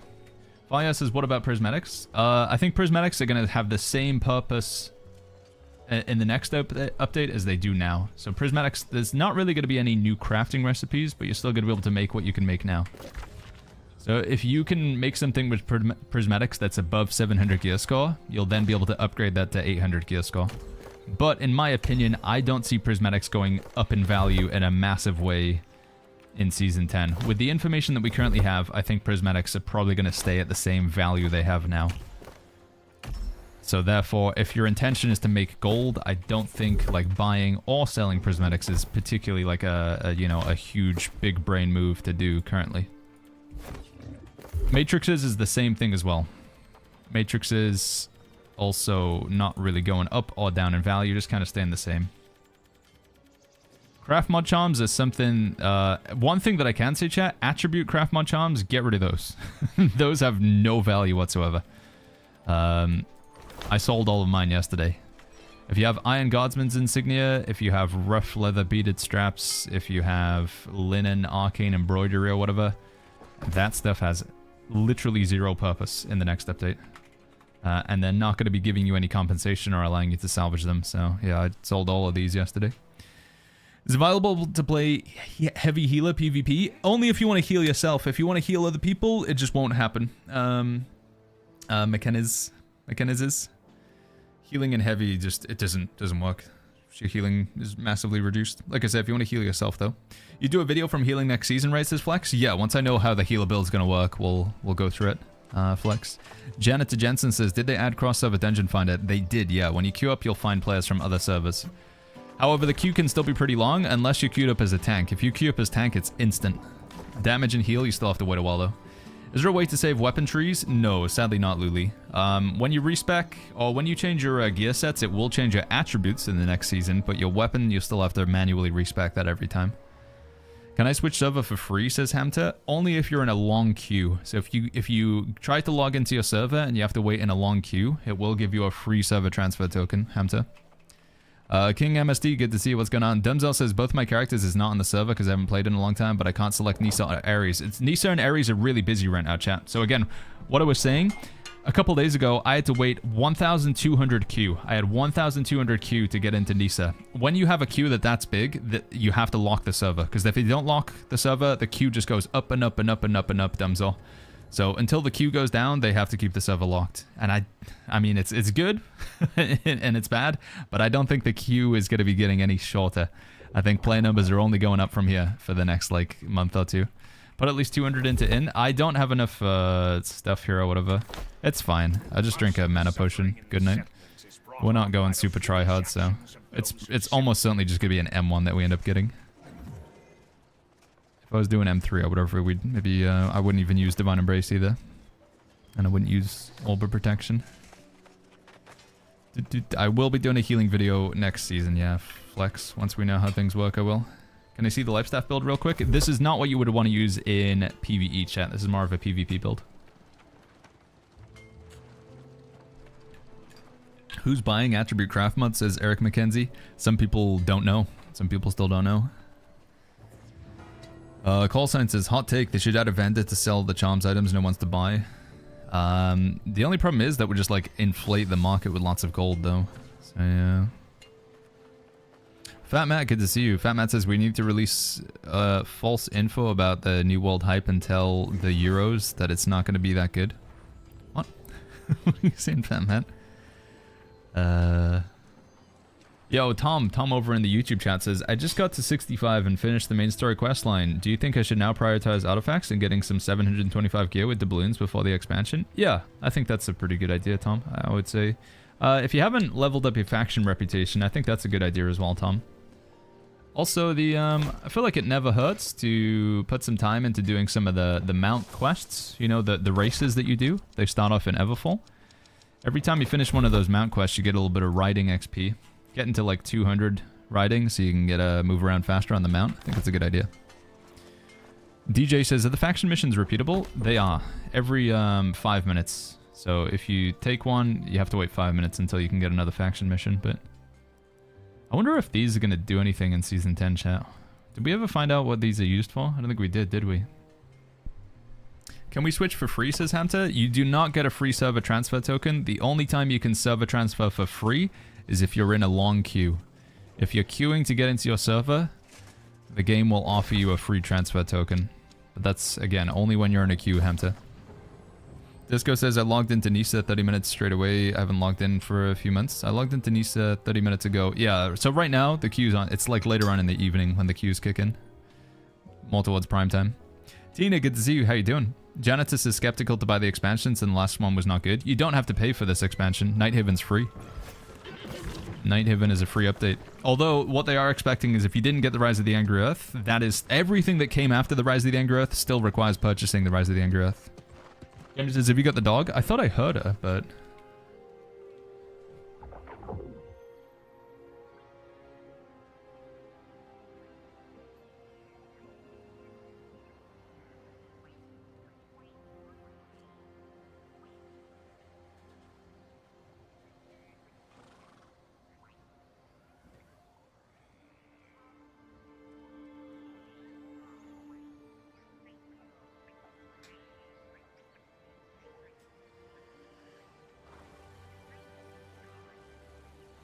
The puppa is now outside.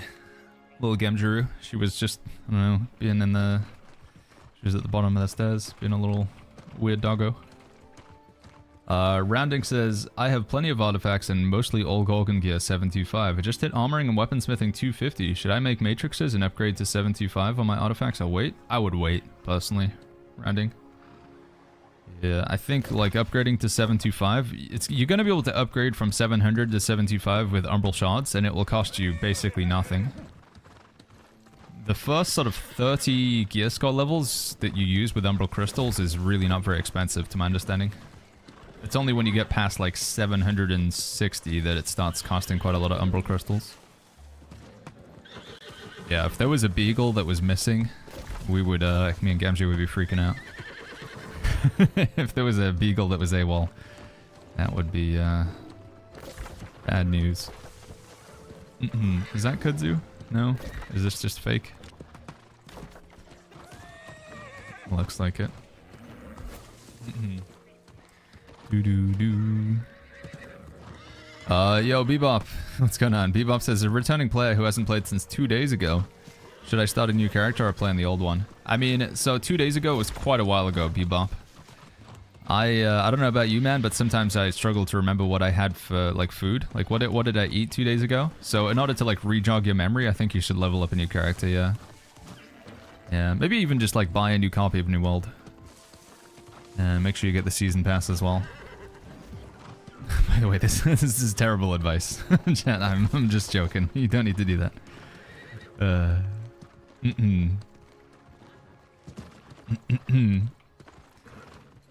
This game looks shiny, says Gen X. New World? Yeah, it's a pretty shiny game, I guess. You could say. Oh, I should go do the world boss while we're waiting in the queue. Let me go get faction missions and we'll do the world boss. See, chat, this is what I'm saying. I queue up as a tank, boom, like 30 seconds. Instantly in a dungeon. I queue up as a healer, 8 minutes. I've been waiting 8 minutes. This is why I can't play heals anymore. I have to just play tank, because you gotta wait so long.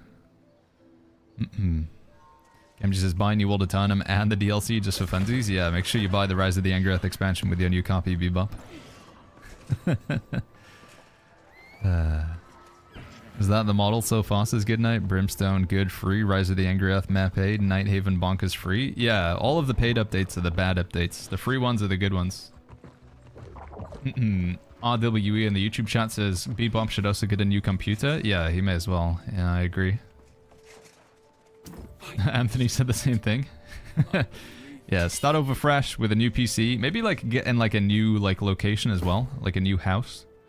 So you know you don't have any like, because maybe there was like bad vibes where you previously were located, Bebop. So like, you know, new you, new setting, new world, like a new pair of socks or something as well. How long before invasions are available in the new zone, says Cathron? I think they'll be available like instantly, right? I don't see a reason to delay them. Oh, we gotta run. We're 7 minutes in already. Where are they at?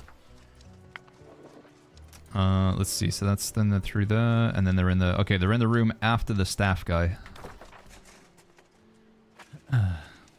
Boom, boom, boom. Randing says, gotcha. I've seen a lot of debate over which items can be upgradable past 700. Is it only named items? Everything that is 700 or higher, as long as it's a weapon, armor, or jewelry, you can upgrade it. So tools, bags, those aren't upgradable. But anything that goes in these slots over here, chat, if it says 700, you can upgrade it. Doesn't matter whether it's named, or a drop, or crafted, or if you bought it off the trading post. The only criteria has to be 700 or higher. Fat Matt says, did you guys know buying something from the Second Breakfast Club gives you 20% more luck in New World? I'm not a scientist, but I can feel it in my bones. Exclamation mark club in the chat. Is that what you're saying? Secondbreakfastclub.com, Fat Matt. I joined an in-progress DAPS M1 yesterday as a healer. It made me wonder what had happened. Yeah, why did the healer quit on this one? Although they did just get past the honestly, the hardest boss for like a random group. In fact, just most groups. It's this guy that spawns here. This is the destroyer of Lazarus runs. He spawns in this location. Can't remember what he's called. Coffee Cake says, do we know if we raise current items to 700, we'll be able to upgrade those to 800? Yes. So you can take a named item. Like, for example, these boots that I got, 686. If I wanted to get them to 800, I need to push them to 700. And I can do that now, or I can still do that in the next update.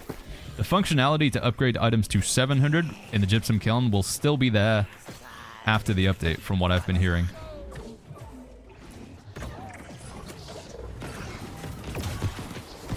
Boom, boom, boom. What if I don't upgrade some of the 680? Yeah, so I think we answered that question, Pike. I pulled aggro. How have I done that? I've still got aggro. Do I still have aggro, or is it bugged? Okay, no, it's just bugged. Classic New World. Yo, B-Mac, good to see you, friend.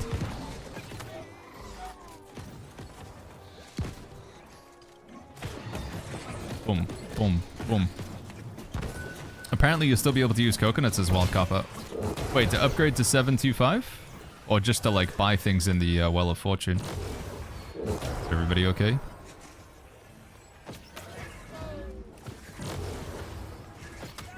Big heal.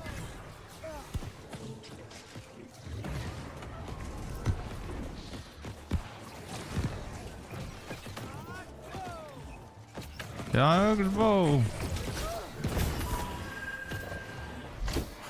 Nicolas Cage in the YouTube chat says, does anyone know if we can buy houses in the new zone? You can buy a house in Nighthaven, Nicolas Cage.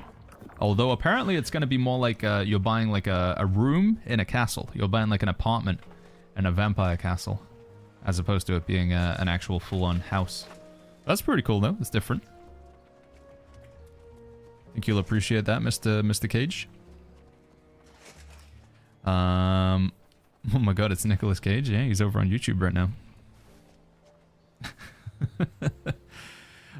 Boom says, will chest runs still be worth it? As in, will all the endgame gear get the bump to level 70? So one big advantage of chest runs is you can use it as a way to get umbral shards. They have confirmed elite chests will give umbral crystals if you want to do those. Boom. What I'll say is Amazon, AGS, they love chest runs. I feel like it's been proven time and time again. AGS loves chest runs, so it'll still be relevant in some way. Do I think it'll be like the best way to get gear in the game like it was in 2021? No. Absolutely not. But do I think you'll be able to use it?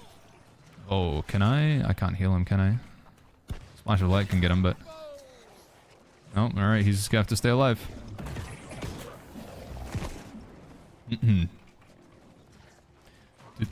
Jim PG says Nicolas Cage is a terrible actor. You take that back. You take that back right now.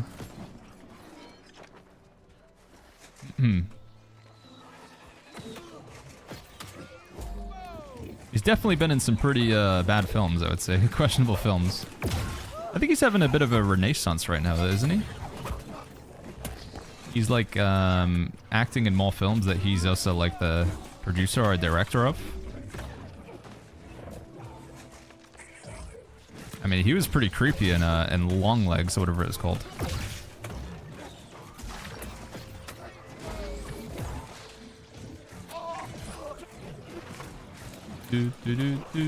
Wicker Man was a masterpiece, says Anthony. Never actually seen that one.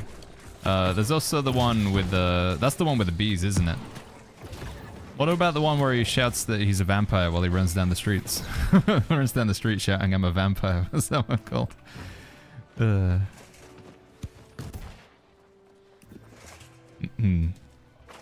I have a level 54 character I haven't played since Mounts came out, says Longbone. Would you recommend sticking with that one or start over? I would be inclined to start over, Longbone. I think it's just going to be a better way to re-jog your memory. It's like, you know, if you were to read a book or watch a film or a TV series and then you paused for like 2 years, I guess more than 2 years if you haven't played since Mounts. I would say like starting over again just to re-jog your memory it's a better way. Also, leveling up is so much faster now as well. Like it wouldn't take you very long to get back to 54, but you'd be in a better spot, I think, just to understand. Hammer says you can check out anytime, but you can never leave, says US. Face Off is his best movie. I like how we just got a full-blown Nick Cage chat now. What is this, Genji? Oh my god, there he is, dude. This is gonna be me in Nighthaven, chat. Me when playing New World Autumn Nighthaven. I'm a vampire! I'm a vampire! I'm a vampire! I'm a vampire! Just gonna leave my microphone open. I'm a vampire! I'm a vampire! People in my party right now, you go, what the heck? What's that healer saying? What's going on? Lena, thank you so much for the Prime sub. Thank you, Lena. Thank you very much.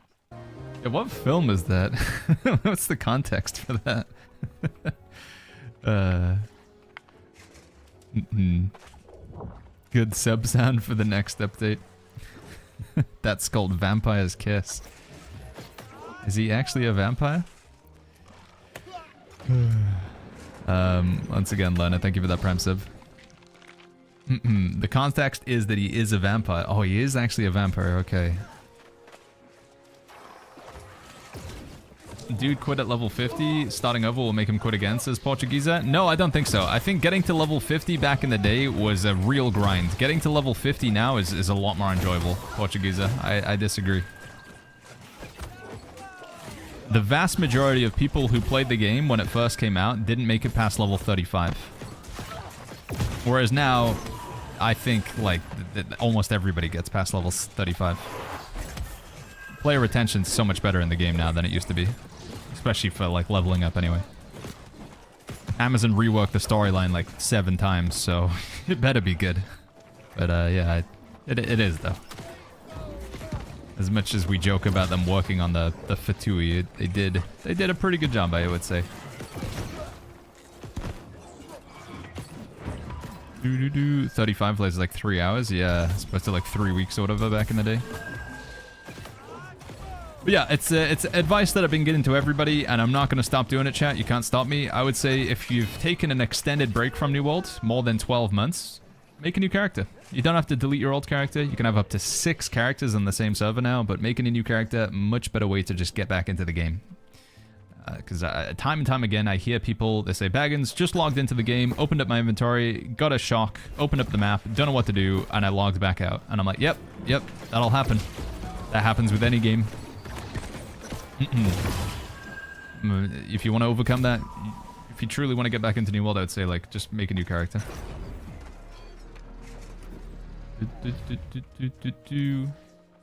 I see what you're saying, Portuguesa, but I think it's that fright that you get of, like, logging back in after you haven't played for a while. I think you can just completely get over that by making a new character. And you've still got that other character there as well. Do you think there is any new recipe for vampires, says Fires? So my take is, it's not going to happen with the beginning of Nighthaven, but in Season 11, so after the new year, in January, I think they're going to introduce the vampires and werewolves as factions. And you'll be able to earn reputation with the vampires or the werewolves. That's my take. I could be, like, completely insane. Maybe it's not a thing at all. But that's what I believe is going to happen. Fires. Where'd you get the Covenant flag? My wife, Gamgee, she crafted it for me. Exclamation mark banner in the Twitch chat if you want to take a look at the take a look at that closely. Are people still doing Cutlass Keys chest runs, says Carvalho? There is a percentage of New World player base that will do chest runs forever. You could, like, you know, fast forward in time, like maybe it's like 5 years from now, and sadly New World just hasn't done too well and the game's about to shut down. It could be like the very last second. No, the last hour of the servers being up, there'll still be somebody doing a chest run. Like, the game started with chest runs, it will end with chest runs. But that being said, they're no longer like you have to do them. Chest runs are like just completely optional. But some people love them, man. Some people just love doing chest runs. That's their thing. Rhino says you can get good stuff from chest runs. There we go. There's the chest runner right there. No, I'm joking, Rhino. I'm joking. Boom, boom, boom, boom, boom. Let's go.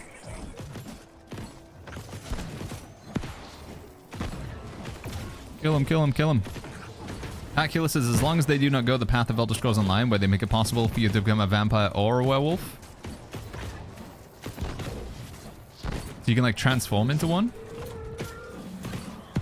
Yeah, I don't see that happening in New World. Like, actually being able to, like, get vampire powers or werewolf powers.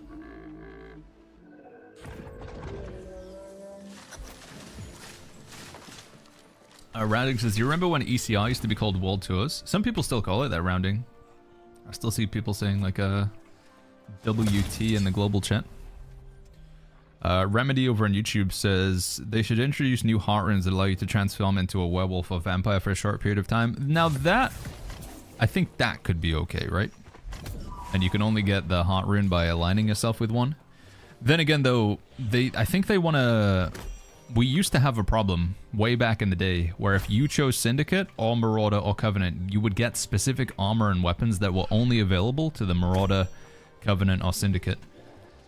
And people complained because it was like unbalanced. And I think they would have that problem again, where it's like if they, choose a particular faction, if you choose Vampire or Werewolf, maybe one's slightly more powerful than the other.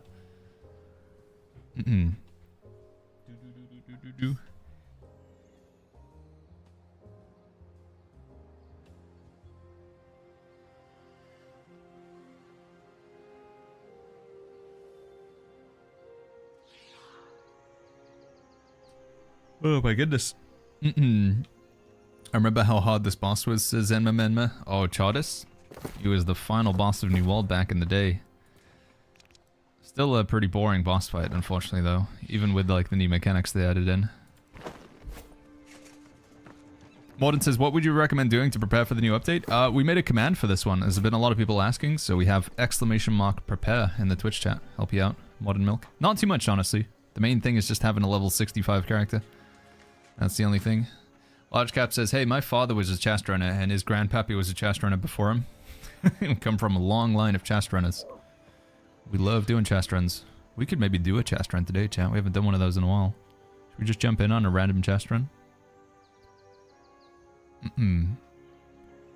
They added a skill line in Elder Scrolls Online, says Solara, and have some functionality and buffs in addition to being very fun for some people. BMAX says you should get some sleep. That's how to prepare. True. I feel like I could take that advice. Having time to play is the biggest prep for me, says Cade. I've heard some people planning to take some time off work and stuff.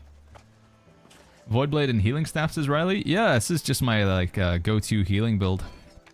So the whole idea is you put down your heals on your team. Boom, boom, and then you get in there. You drop Oblivion, and then you start swinging with the Voidblade. Every now and again, you can chuck out Orb, detonate it on the way back for an additional heal. But that's the whole concept. Just put your circles on the ground and then swing in with a Voidblade. And I like to run a single target heal, because I feel like if you just go all AoE healing, I don't know, it just doesn't feel... I like having a single target heal. I feel like I'm more involved, you know? I feel like I'm playing the game. Right, I think I want to do a little bit of PvP. Actually, no, we want to go do the world boss first, and then we do some PvP. Monday is a holiday in the US, and I'm off work, says Sergeant Lin. Monday's a holiday? Wait, really? Like a public holiday? Bebop says, my chest run has to be the worst in the game. Mine's chest run. Oh, yeah, up in the top. It's really awkward to go around there. Everybody has like a slightly different way to navigate around it. I remember you get up to the top, and then you would like jump back down, but then you would have that like ledge with the other brute on it or whatever. It's just really awkward to get through. Monday is Columbus Day. Wait, so does that mean Amazon's going to be updating New World on a public holiday? Columbus Day is on Sunday. So it's not. So people in America are still... maybe depends on like your workplace? It's not a holiday for most Americans. Okay. Chest runs are bugged in the next week and give too many umbrals. Everybody's going to be a chest runner. I think what they said is like getting umbrals isn't going to be too difficult. I didn't want it to be like a super big grind. Plus you're like capped on the amount of umbrals you can make anyway, so... There's a Canadian holiday. Yeah, Canadian Thanksgiving is really soon, right? I didn't realize it was so much earlier than American Thanksgiving. I thought it was like only a few weeks before, but it's like a month before or whatever, right?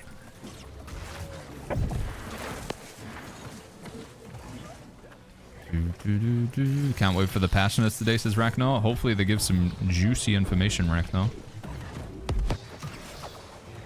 Is a single target heal because he likes to throw? No, dude. I just wanna feel involved with the video game. All right, Wolfsbane. Expeditions Unleashed, a good update, says Edward. I don't know. I don't want to be too negative, but I'm gonna be anyway. I feel like world bosses in New World are just kind of lame.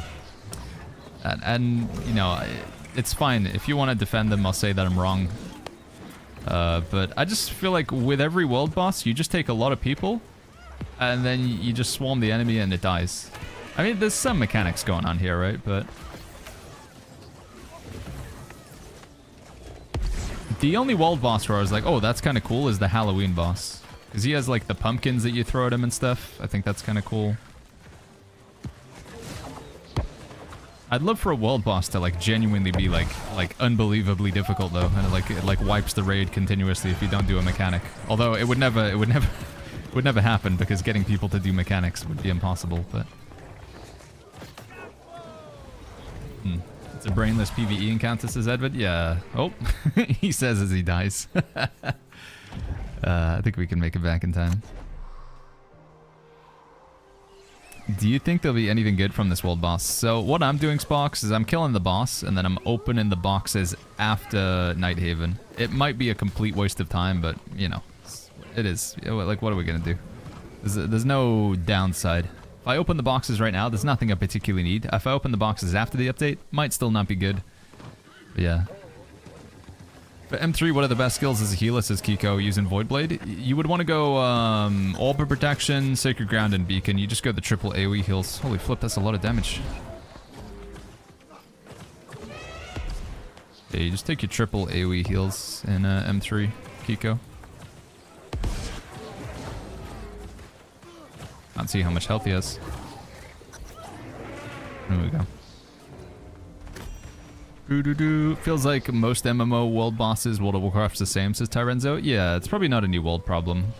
Just, I think if they have some sort of sharding or layering or whatever, so you could only bring like 20 people max, that may be more interesting. But so when you kill the world boss, chat, you get a box. You get a blue box. You can get as many of these per day as you want, and you get a purple box. The purple box you can only get 3 a day. The purple box does have a skin in it, or it has a chance to give you a skin called the Jagger Set, which I think is pretty cool. So the Jagger Set, I think it's worth getting these just to get the skin, because free skin, like what is that to lose?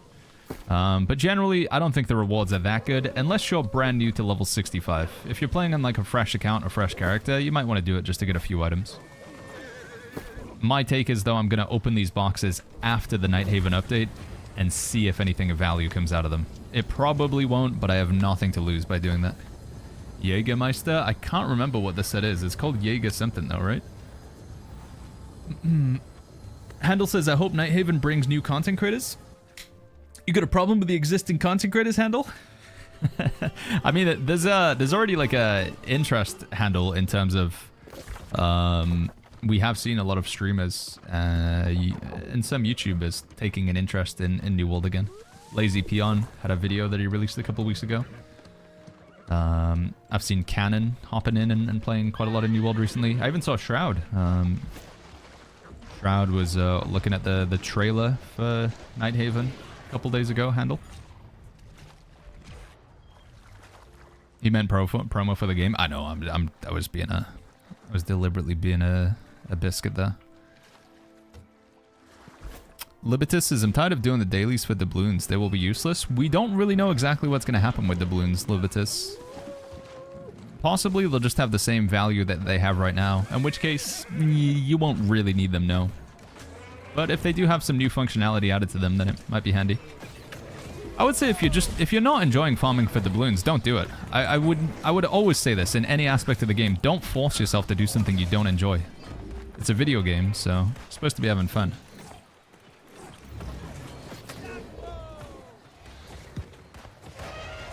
The spooky horse looks like it'd be good through season 10. Yeah, they did they also say what the final skin from the final boss is going to be? So the second boss has a chance to drop the spooky ghost horse. Is it going to be a ghost chicken? Is that what we get from the final boss? The ghostly turkey?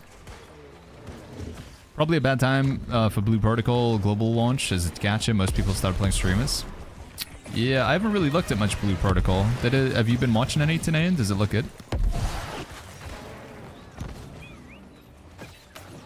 Patch notes when, says Tego.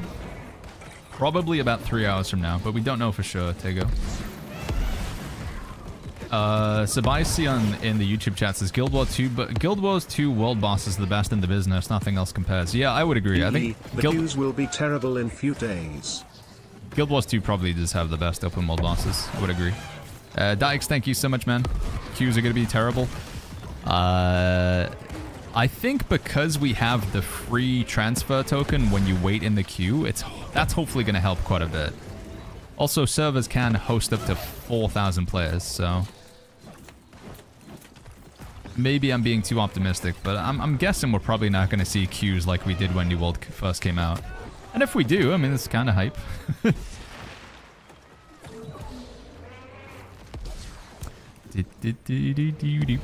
Any skin drops from New World, says Gypsy Tavern? Not right now, but we will have Twitch drops next week.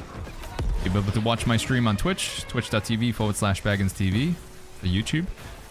And you'll be able to earn something. I think skins. They said there would be Twitch drops, but I don't know if they're going to be Twitch drop skins. It might just be like items. Maybe you'll get like gypsum orbs and potions and stuff. But hopefully it would actually be like a skin by watching the stream. That would be nice.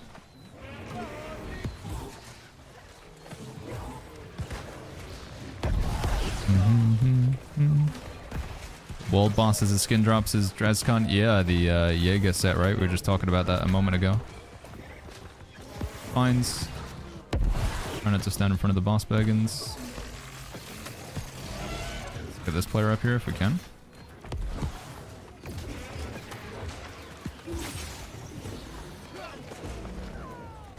Dude, there's a lot of damage you take on this fight. Yo, Anak Discord, how you doing, my friend? What's going on? I just hit 65 player. What do we do now as a solo, says Dimebag? Gotta max out that faction reputation.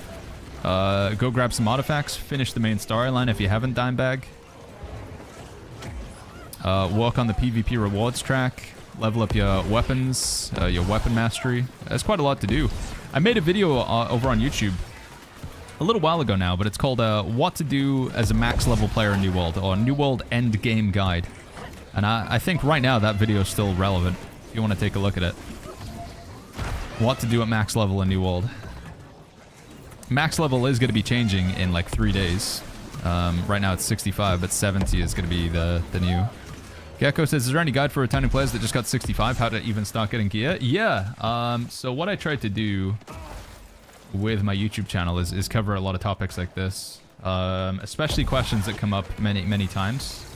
So, Gecko, we made this video here. It is how to get good items in New World 2025. So the concept, the question that I start off this video is like, I have just hit level 65. Where do I go and get some good gear from? And also, like, what is good gear? You know, how do you tell what's like good and what's bad in the game? So that is, there's a link to the YouTube video there. Hopefully it helps you out, Gecko. Again, though, I do want to stress, things are going to be changing quite dramatically in 3 days. So what is good gear and where you get it from, probably going to be changing a lot in the next 3 days. It's both an exciting but also a frustrating time period to be playing the game, because there's no like confidence that what you're doing right now will still be relevant in the next update. And therefore, investing too much time into like trying to focus on like one particular item or one particular set of perks, it just might end up being like, you know, a wasted endeavor. Oh wait, I just realized I posted that video in YouTube chat, but not in Twitch chat. Here's the video in Twitch chat as well, my bad. Bodel says, have you seen this message from Joel? We added base stats to trinkets similar to how weapons and armor have base stats on items. Amulets will have up to 5% max HP on gear score. All rings will have 10% base damage on gear score. All earrings have 5% cooldown reduction based on gear score. Oh, okay. Oh, because like attributes don't really, like higher level items don't give you attributes. So like the gear score, getting high gear score on a weapon or a piece of armor like makes sense, because even though it doesn't give you attributes, it still gives you more weapon damage, or it gives you more actual armor. But getting a higher gear score piece of jewelry doesn't give you anything. But now it does. It gives you cooldown reduction, or it gives you damage, or it gives you health. That makes sense. Yeah, I get that. I wonder if that means the health perk on the amulets is going to be going away. Baggins, how are you targeting random party members or only party members? It's there's a keybind you can set up, gigawatts. I'll show you in a second. My second breakfast club arrived today, says BMAC. Hey, awesome, dude. Thank you for the support. Gypsy Tavern says new weapons in the new DLC. Not to start with. We will be getting new weapons post Nighthaven, but the beginning of Nighthaven, there is no new weapon. I think there's going to be a new weapon in the next update after Nighthaven, like Season 11. Did the devs give the attribute split for Lifestaff to focus and int? Yes, although I think focus is going to be the only thing that increases your outgoing healing still. I don't think putting points into intelligence will allow the Lifestaff to heal for more, but I could be wrong. What was I just about to do? Oh, the keybinds, that was it. Gigawatts asked about the keybinds. So, Gigawatts, if you go to keyboard and mouse bindings, this doesn't work with controller, I don't think. But with keyboard and mouse, you do have an option called group mode. So, with group mode on, I can't heal other players. I can only heal people in my group. But if I press the button, now I can heal other players. So for me, it's the button just below escape in the top left of the keyboard, the tilde or whatever you call it. It's the button that I have it set up for. First video I watched when it came back a month ago, helped a lot, got right back into it, says Matt Ham. Yeah, I'd love to hear it, man. Thank you, Matt. It's the key for opening up a console. It is actually typically will, right? Usually if you want to do dev commands. Yeah, the wiggly key. The wiggle key. Should we save Outpost Rush boxes and such until after the update? That's what I'm doing, Litty Smitty. It might be a waste of time, but I would also say that for me, if I open the boxes now, I don't really gain anything. And if I open the boxes after the update, I might still not gain anything, but I don't lose anything as well, right? So yeah, I'm saving my boxes to open after the update. It might be a fruitless endeavor, but as I say, like, what do you have to lose? Unless there's gear that you need from those boxes right now. But even then, like, what gear could you possibly need? Because you're going to be replacing it in, like, 3 days. Is it worth returning for this New World expansion, says King Fury? Yeah, this next update's looking really good, Fury. Definitely want to come back for, I would say. If you've enjoyed New World, but you've, like, thought, maybe, like, I like New World, but the max level content's just not that fun. That's what's changing in this update, dude. It's all about the max level content.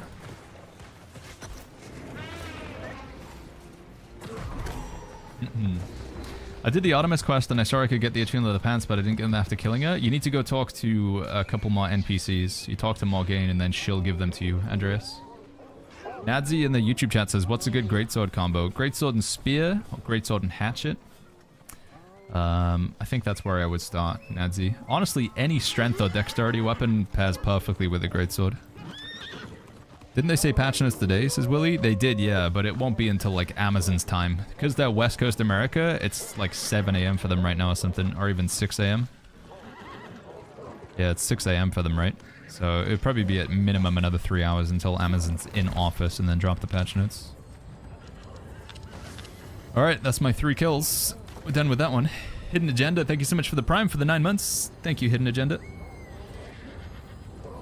Oh, sorry, guys. Get Bucky says, any insight on if the XP to go 60 to 65, 65 to 70 will be... I think it's probably going to be like it is with the... Last time we had a level cap increase was from 60 to 65, Get Bucky, with the Rise of the Angry Earth, and that only took like 5 hours. I'm expecting it to be the same this time around, but I don't know. I'm just guessing. Paculus is a need to take my new level 65 character. It's completed the main story questline into Outpost Rush. I cringe because I'm not geared for it, but I need the PvP experience levels. You could just go into Outpost Rush and like just do the PvE Pacula, just like build up the base. It is actually like really effective to do that. Much of the suffering in this settlement is brought on by the... Matt Ham says, is Great Axe Blunderbuss a good combo for PvP? Yeah, it's not bad. Yeah, Great Axe really good for chasing down players, pulling them close to you with Reap and stuff, and then Blunderbuss just blows people up. Put 350 points in strength. Remaining points into intelligence and constitution. Yeah, it could work. Absolutely.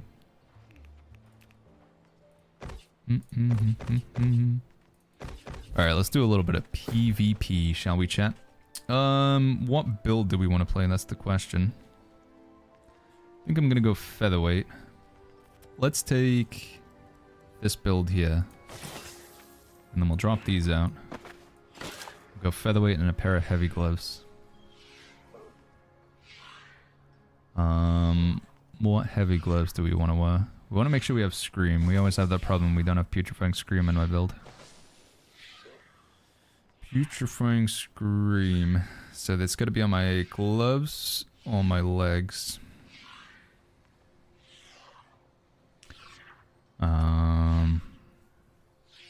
Sword and Shield viable for both PvE and PvP when it comes to DPS and not a tank build? Absolutely, Pashuko, yeah.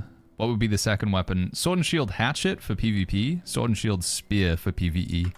Although if you just wanted to do a one-size-fits-all, Sword and Shield Spear would be your best candidate. Pashuko. But yeah, Sword and Shield, usually in larger group content, so groups of 10, you'll have your tank playing the Sword and Shield for group 1, and then you'll have a secondary player with the Sword and Shield for group 2, because this leadership only applies to your group of 5. So usually you want to have a Sword and Shield player for every group of 5. Do you know what rare drops are in Morningdale Scorpius point of interest, is Edward? I don't think there's anything particularly good to get from Scorpius. It's a bit too low level, I think. Actually, no, it's a level 70 area, but... yeah. Mad Jack says, is there a Paladin build currently? In PvP, there's a semi-Paladin build you could play. You just go full heavy armor, flail with a tower shield, life staff, 350 focus, and then lots of points in con. You don't do much damage, you're not going to be able to heal other people, but you can keep yourself alive for a long time. So you're just like a tank on the point. But again, it's pretty much just for PvP in my opinion. But that is something you could take a look at. Jacques. Alright, let's put this in here. Go get Featherweight. And then see if we have Scream on a pair of legs. We do not. So it's Paladin with no hammer, heresy.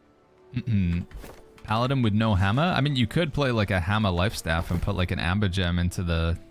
I mean, what would have to be the paladin weapons of choice, Sequisha? I feel like a paladin's gonna have healing, right? I guess you could play like... You could play like Flail and Warhammer.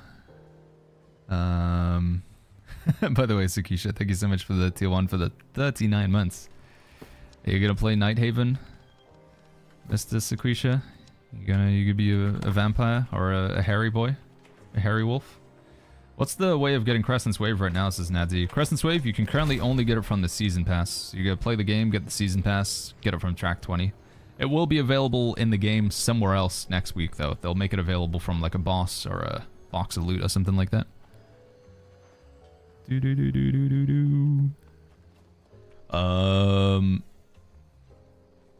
Yeah, I think Paladin build could be pretty good in Catacombs, for what it's worth. Catacombs is like the new 3-player dungeon. The only concern is you're just not going to do a lot of damage. Like, with New Worlds, it's usually, you've got like the holy trifecta, right? You've got damage, healing, and like your ability to stay alive, like tankiness. And it's like, you can choose 2. So if you want to be like a damage and tank, you can kind of do that, but then you're not going to have much healing. If you want to do healing and damage, then you're not very tanky. If you want to do healing and tanky, then you're not going to do a lot of damage. So it's like choose 2 of the 3. So if you're going to go like healing and tankiness, you're just not going to be killing people very fast. I wanted a pair of gloves with Scream on them. Or a pair of legs. And I did take a look in Everfall, right? We didn't have anything. Scream. Oh, we've only got it on a chest. Alright, let's see if there's anything we can buy that isn't going to break the bank. Sakisha says probably hop on, interested to see what happens with the servers. Yeah, they're either going to blow up or it'll, I don't know, they'll be on top of it. But with it being Amazon, then, you know, we'll see. I don't think, has there been any queues for like East Coast America? You guys on Valhalla and Hudson Land and stuff? Have you started having queues? Or has it still not been that crazy yet? Alright, we don't have a lot of options here. We can spend 5 gold and buy these, so we can spend 54,000 gold and buy these. I wish there was somewhere in between. Like, you know, it's a bit extreme. Valhalla has had a queue. Okay, that's cool. Hudson Land, there's no queues. Belton says, have you had a thought about housing for Season 10? If there's a house in Nighthaven, I assume you'll have to shift one. I think I'm going to get rid of my Brimstone house, because it's right next to Valhalla. Valhalla? My Brimstone house is right next to Nighthaven. So I think I do want to buy a house in Nighthaven, because it'd be cool. So I think if I had to get rid of it, I keep my Windsward house, I keep my Everfall house, and then I get rid of my Brimstone house. Oh, here we go. This is good. This is good. Good pair of legs that aren't too expensive. So we got Anointed Potions, Potent Energy, Putrefying Scream, Shocking Energy / Conditioning Scream. Those are pretty good for 200 gold. We get those. Anything else? Yeah, let's get those. This is not a bad set of pucks. 200 gold, we can make those work. Molana over on YouTube says, on Steam, when starting the game, DX11 Legacy Renderer, what should I use? I go with DX12, Maluna, but you might want to try both and see which one gives you better performance. I've heard some people saying they have issues with the DX12. If you don't play with the DX12 version, you can't use the thingies, right? You have to play DX12 if you want to use the DLSS or the FSR, you know, the frame generation stuff. Is tanking in New World strict, says Majak? Like, can you play Lifestaff and Flail to tank? I mean, you can kind of goof around. It depends what sort of content you're doing. Usually, if you're tanking in a group and you bring a Lifestaff, it's kind of like just spitting on the healer. Because you're kind of saying to your healer that has a Lifestaff, hey, I know that's your thing, but I'm going to do this anyway. So... usually, if your healer has a Lifestaff, they should be good enough to keep everybody alive. If you bring a Lifestaff while your healer already has a Lifestaff, it's, you know, it's a little bit rude, right? If you're playing solo, you can do what you want. If you're playing with a group of friends, then, you know, that could work. A problem with, like, 2 Lifestaffs in a group is Sacred Grounds don't overlap. So if you put your Sacred Ground on top of another Sacred Ground, you're gonna, like, stink up the other healer's Sacred Ground. My potato hates DX12, says the Armitage, but it runs okay on DX11. How can I get Crescent's Wave on 2 characters? You can't, Edward. Yeah, that sucks, man. I got, I made the same mistake. I claimed my, Crescent's Wave on my other character, and now I can't get it on this character until next week. If we get a chair with a New World logo, it's like a chair cover. So it's a Secret Lab chair. And then it's gonna cover over the top of it that Gamgee, my wife, got me. Because she's the best. What am I thinking? My brain's just keeps just pausing. I'm like buffering mentally.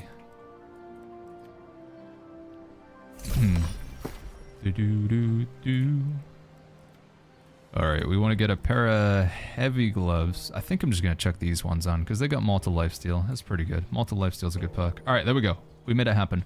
We got the Void Gauntlet, we got the Lifestaff, we got some good stuff on the jewelry, armor's okay. We've only got... do I have any refreshing? Okay, I'm 1 perk with refreshing, that's pretty bad. But whatever. Who needs cooldown reduction? Not me. And then final perk, we'll go Orb, final ability rather, and we'll take the mana thing. Edward says, is your wife a gamer? Yeah, she plays quite a lot of video games. She's not, you know, like a degenerate playing 8,000 hours of New World, but Gamgee likes different sort of games from me. That's a cool looking cape. What is that?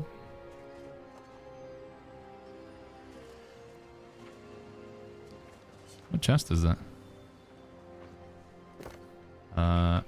Cool cape. Is that the one that you get as like a... it's like a quest reward from like Weaver's Fen? Also, it's like wiggling for some reason. Look at that. It's a bit possessed.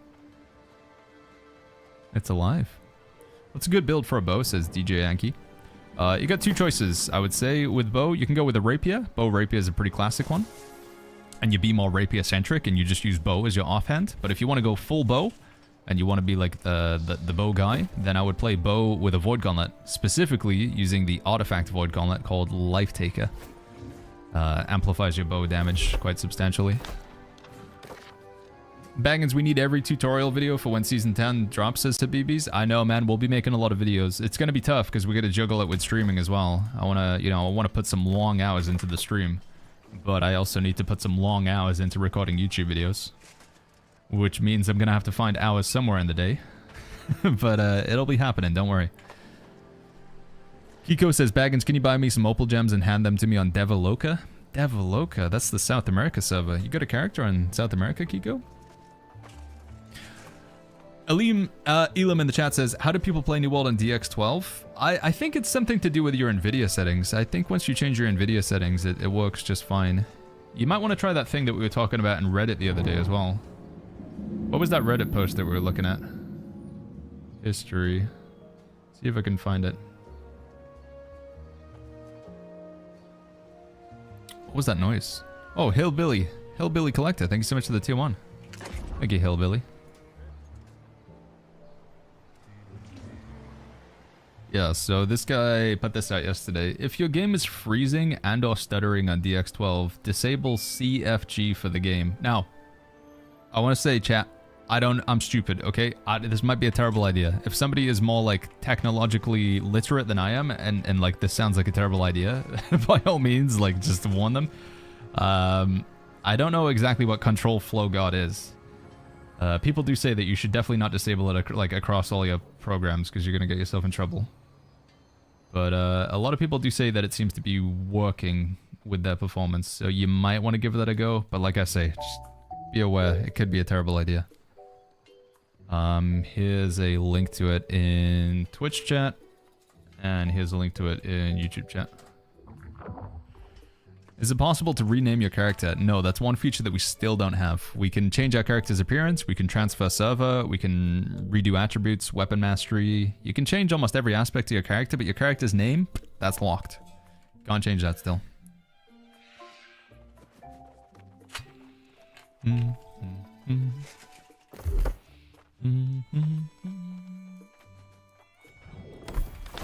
Right, how do we want to do this? Do we want to be healer-centric or do we want to be damage-centric? We'll go 25 strength. We'll take some constitution food, because that's just easy. We will buy some cleansing potions, some speedy cakes, pop the speedy cakes, and then attributes-wise, we're going to go 100 and, maybe 200 con. Let's try 150 con. If we feel like we're getting blown up too fast, then we'll go more. We want to get at least 150 intelligence, so we do some good damage with the Void Gauntlet. And then maybe we still just max out focus. Yeah, that's good enough. I feel like we should be okay with this. Wild Compass says NVMe SSD plus shaders to unlimited. We'll do that. Way more performance smoothness than doing what that guy says. Yeah, if you don't, I mean, New World, you have to have New World and an SSD these days. If you don't, it's pretty bad. Good Night says, I believe that skin you saw was this one. Where did that go, Good Night?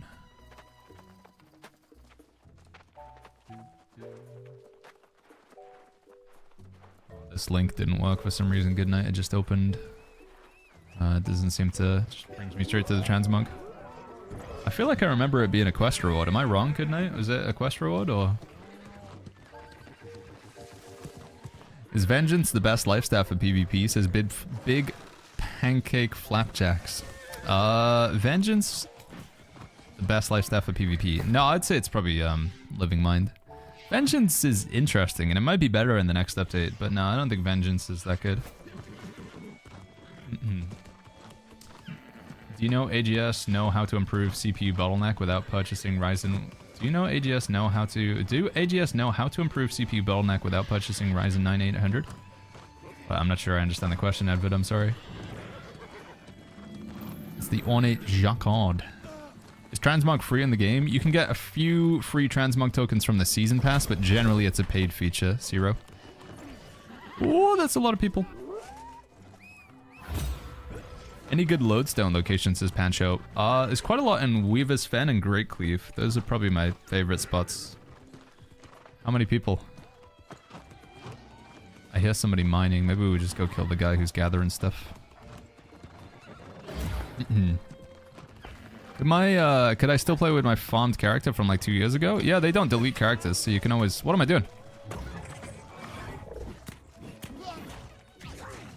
Yeah, they never like delete your character, so you can always go back and play with that character if you want.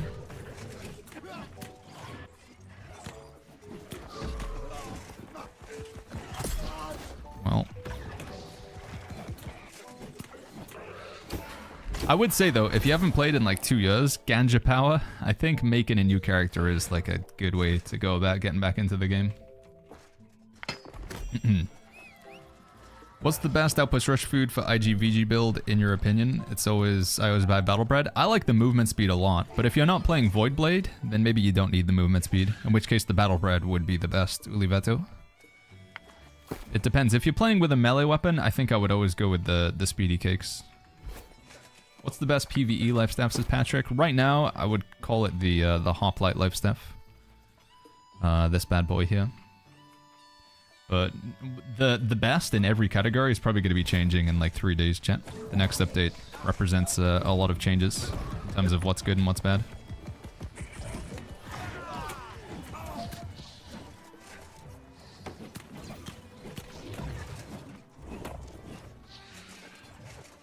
No. No.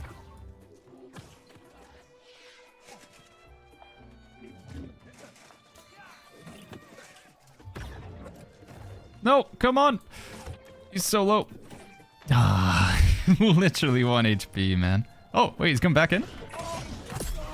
Why did he turn around? Oh, it's because I've got a teammate in here. He didn't want to run into this guy. Sacred ground. Orb. Gotta watch out so we don't die to Crescent's Wave. I think we're still gonna die to Crescent's Wave. I'm dead. Maybe not.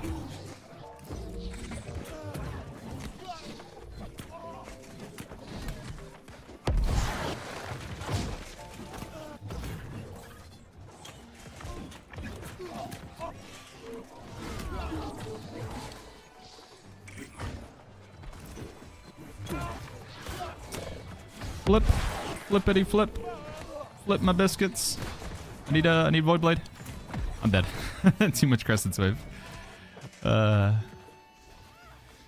Echo says, what's this area? We're playing Outpost Rush right now. This is, it's a PvP battleground. You can queue up for it anytime you get past level 60. It's in the activities tab. 20 versus 20 PvP. The objective is to capture the points on the map and then hold them for as long as you can. Right now, the enemy team has 2 red and we only have 1 blue, so we're at a disadvantage here.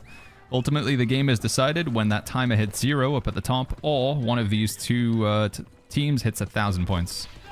So right now, red is ahead. Your outfit looks cool, says Baron. Thank you, dude. It's just one of the store-bought skins, but I think gradually skins in this game have been getting cooler over the years, I would say.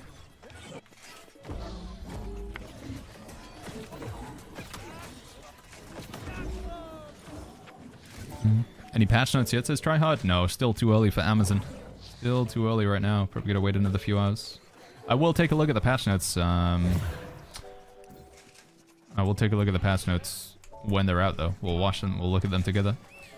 Ixodez in the YouTube chat says, I'm a returning player from 2021. Should I upgrade artifacts now to 725? I think the advice is that with artifacts, I do the quests on them, but the upgrade at the Gypsum Kiln, you might want to see what they do with the perks, because they're going to be shuffling around a lot of the perks on the artifacts. We don't know exactly how they're going to lie, so... If you have excess materials, then upgrading to 725 doesn't hurt. It'll save you some Umbral Crystals, which you'll need to spend to upgrade anyway. But the general advice going around is to not, you know, commit to any artifacts just yet. Might be worthwhile taking a look at the patch notes, which are coming out in a few hours, and then making the decision at that point. I don't know how to say your name, I'm afraid, because it's all in Russian. But he says, hello Baggins, I'm a huge fan. I want to come back with a couple friends and play healer. Lifestaff Void Gauntlet's still the best healing build right now, yeah. Although Lifestaff and Flail's pretty strong. Did he grab the thing? Is Lifestaff getting a rework as Spider? No, it's still gonna have all the same abilities. There might be some changes to perks and stuff, but they're not changing it. Echo Lucent says, what rewards do you get in Outpost Rush? It's a good way to level up your PvP rewards track, so... I mainly just play Outpost Rush for fun these days, though. It's not really usually a reward thing for me.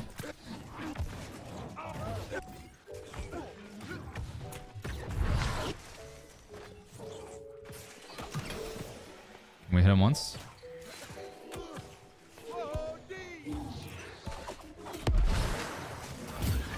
No, dude. I'm bad. I should have just healed myself and then gone for the scream. Can you pull your teammates a bit more towards the center with Season 10? Yes, we're going to have a fully customizable heads-up display with Season 10. Yeah, fully customizable HUD, so you'll be able to move your teammates' health bars more central, which is nice. I don't think with Hello, this... Bagman. I think what we got here isn't really working, chat. We're like a healer, but we don't really have enough damage. We don't really have enough healing either. We're just like stuck in between. It's kind of a bit awkward. We're better just committing to one particular aspect.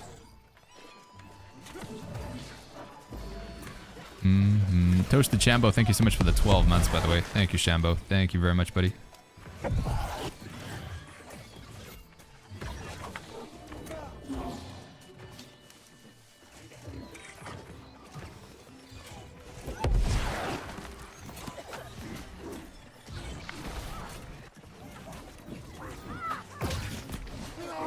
Yeah, 864 on a crit. That's pretty meh.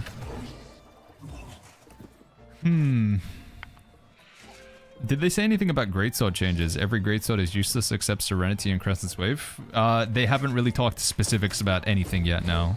We have like an overview, but patch notes are probably going to be... If we're wanting to see specifics on any aspect, chat, we're going to have to be waiting for the patch notes, I would say. And even then, it might still be a case of we have to wait until the actual update. We have to wait until the update is live. Yeah, I'm going to change my build. This is just... Do we want to go dedicated healer, or do we want to go dedicated damage, chat? What are we thinking? Because I just feel like we're jack of all trades, but absolutely master of none right now. Let's go with some more damage, I think.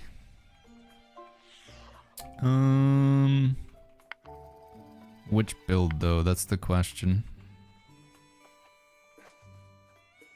Let's go with this one. It's kind of fun. We're gonna have to redo attributes, though. Crescent's Wave is broken, says Flex. Hope it gets it good enough.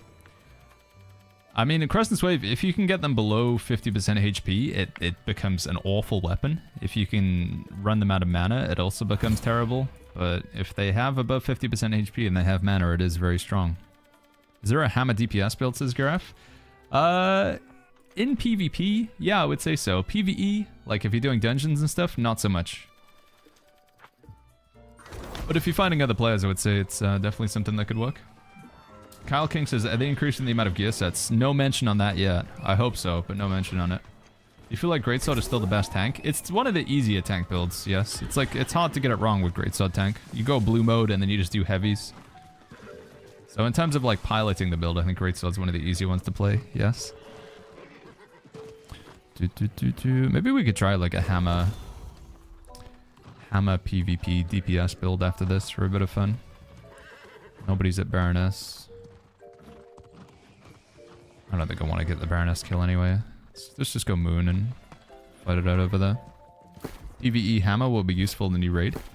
Yeah, the Lost 2 take bonus damage from Strike. Although in the same way that like the Angry Earth take bonus damage from Fire, I think people overestimate, you know, because it still wasn't the case that you want to make sure you bring tons of Fire Staffs into the Hive of Gorgons. And so I'm not sure if you want everybody playing Hammer in like the next one as well.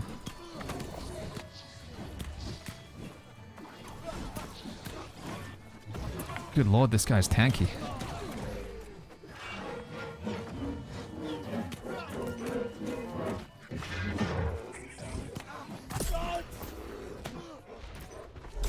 Gotta get back in on the point.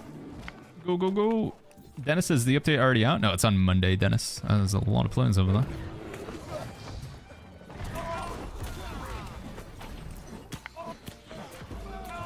Whoa, what is this wall?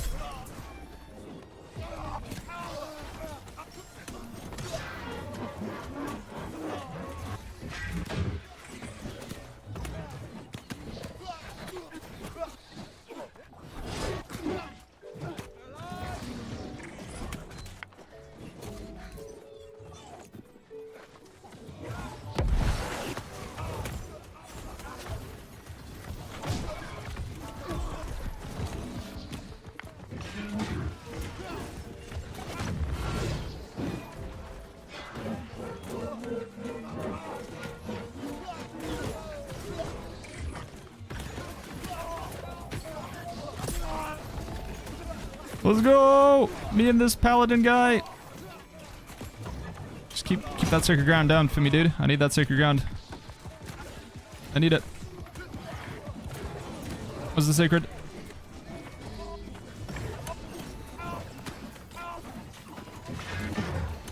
Oh, we're gonna lose. Look at the score. We get another kill? Ah. Yo, Trick, what's going on, man? How you doing, friend? Mr. Tricko. Do you know if there's any specific trade I should focus on before Season 10, like engineering or anything? They said that weaponsmithing and armor smithing would be two of the ways that you can make charms. So I think that'd be a good idea. What time on Monday will the update be out, says Quaze? It looks to be about 4 p.m. for Europe, which is going to be 10 a.m. East Coast America, or 7 a.m. West Coast America.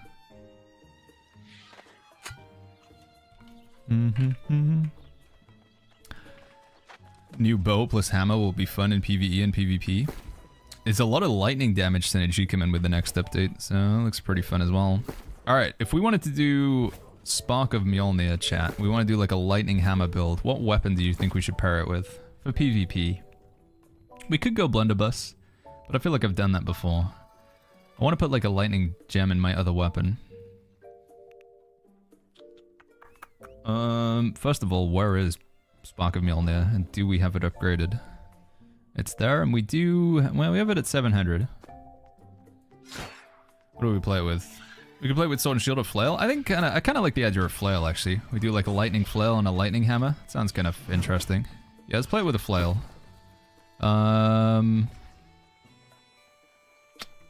Should I just put a lightning damage conversion gem in this one? Sustain infliction, centering stacks, play crits. Yeah, flip it. Let's do it. Put a topaz in it.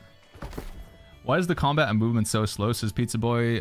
Weapons hit like wet paper. What's missing with power? It might just be like a build problem that you have, Pizza Boy. I will say the combat in New World is slower though. It's more methodical. If you wanted to play like a fast, like flashy, you know, like daggers all over the place, super fast attack speed, that's more akin to like a Korean MMO. You know, doing 7,000 attacks per second. New World is a bit of a slower pace, and I like it, honestly. But it's going to be one of those cases where I think New World's combat is one of the best things about the game, but it's not going to be for everybody. And I think encouraging them to add, like, more abilities is, it's just not, it's not good for the game. I think there's going to be, we got to, like, stick to what's unique about this game. 818k? Yeah, we opened up a ton of boxes yesterday. We had like 760k yesterday. A lot of my gold, chat, I feel like it's just gonna, you know, come out and say a lot of the gold has just been traded to me by people from chat. We could, and we have earned our own gold in the past, but a lot of the gold that I have right now is, you know, donations from Twitch chat. Right, do we want to run Mighty Gavel? Do we have to do it? I mean, it's got those 2 perks that are about Gavel on here, right? I think we have to. So what do we go? We want to go... I feel like we go Gavel. So let's see. Let's do this one. And I think we still take Armor Breaker because it's like crazy strong. Power Through Pain. Quick Recovery. And then do we just go Shockwave? Because Shockwave's just... It's like a super good ability.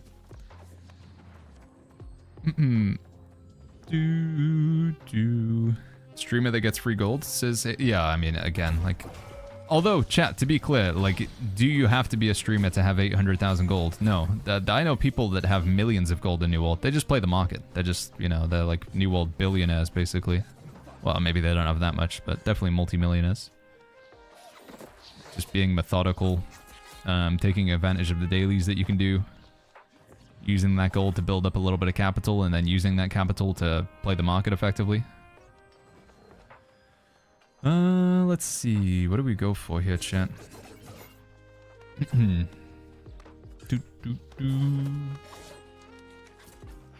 Haste could be good. Reduce damage taken while sprinting. Heavy attacks. Damage adds grit to Warhammer heavies. 12% damage. Yeah, let's get the grit. That's pretty bonkers.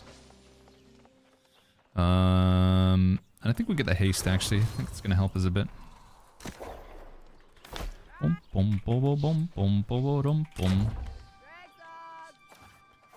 Gold is getting easier to get, says Hillbilly. I mean, they literally hand you like 3,000 plus gold a day just by going to the middle of every town and interacting with these things. And they've had that for such a long time now.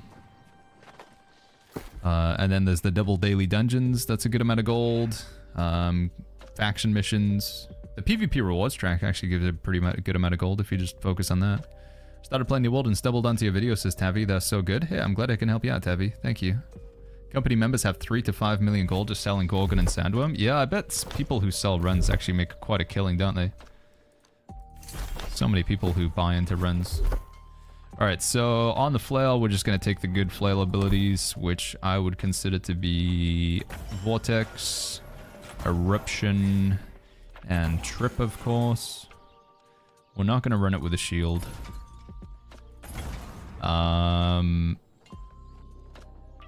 Let's just do these two. Matt Ham says most folks don't get for gold with dailies selling some refined materials. 6 to 7k an hour farm mats. Is it an okay benchmark? Yeah, we did the maths. We were just out of curiosity. We lived the life as a banana farmer. We did that a few weeks ago. Banana farming, it seems to be pretty good gold.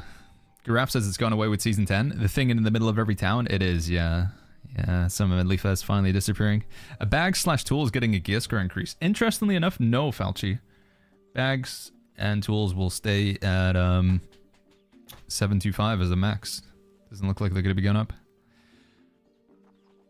Alright, what do we do? What are we thinking artifact-wise, chat? Should we go Azoth Conductor so we do more elemental damage? I feel like we got to do that, right? We just want to do big... Yeah, because my whole weapon does LE damage, so... Yeah, let's do it. Ideally, I'd have like a full set of shocking heals as well, actually. I think I'd like to do that, but... So if we do medium legs... and heavy boots... What do our other pieces need to be? Medium legs, heavy boots... All they said was you can't use Umbrals to level them up. Yeah, but I don't think they said there was going to be any new crafting recipes either, though. Heck it. I could be wrong, though. How's the population of New World been looking for an MMORPG for a while? It's not bad, Jemba. So, you look at New World on Steam charts. And so we can only take a look at the number of people playing on Steam, Jemba.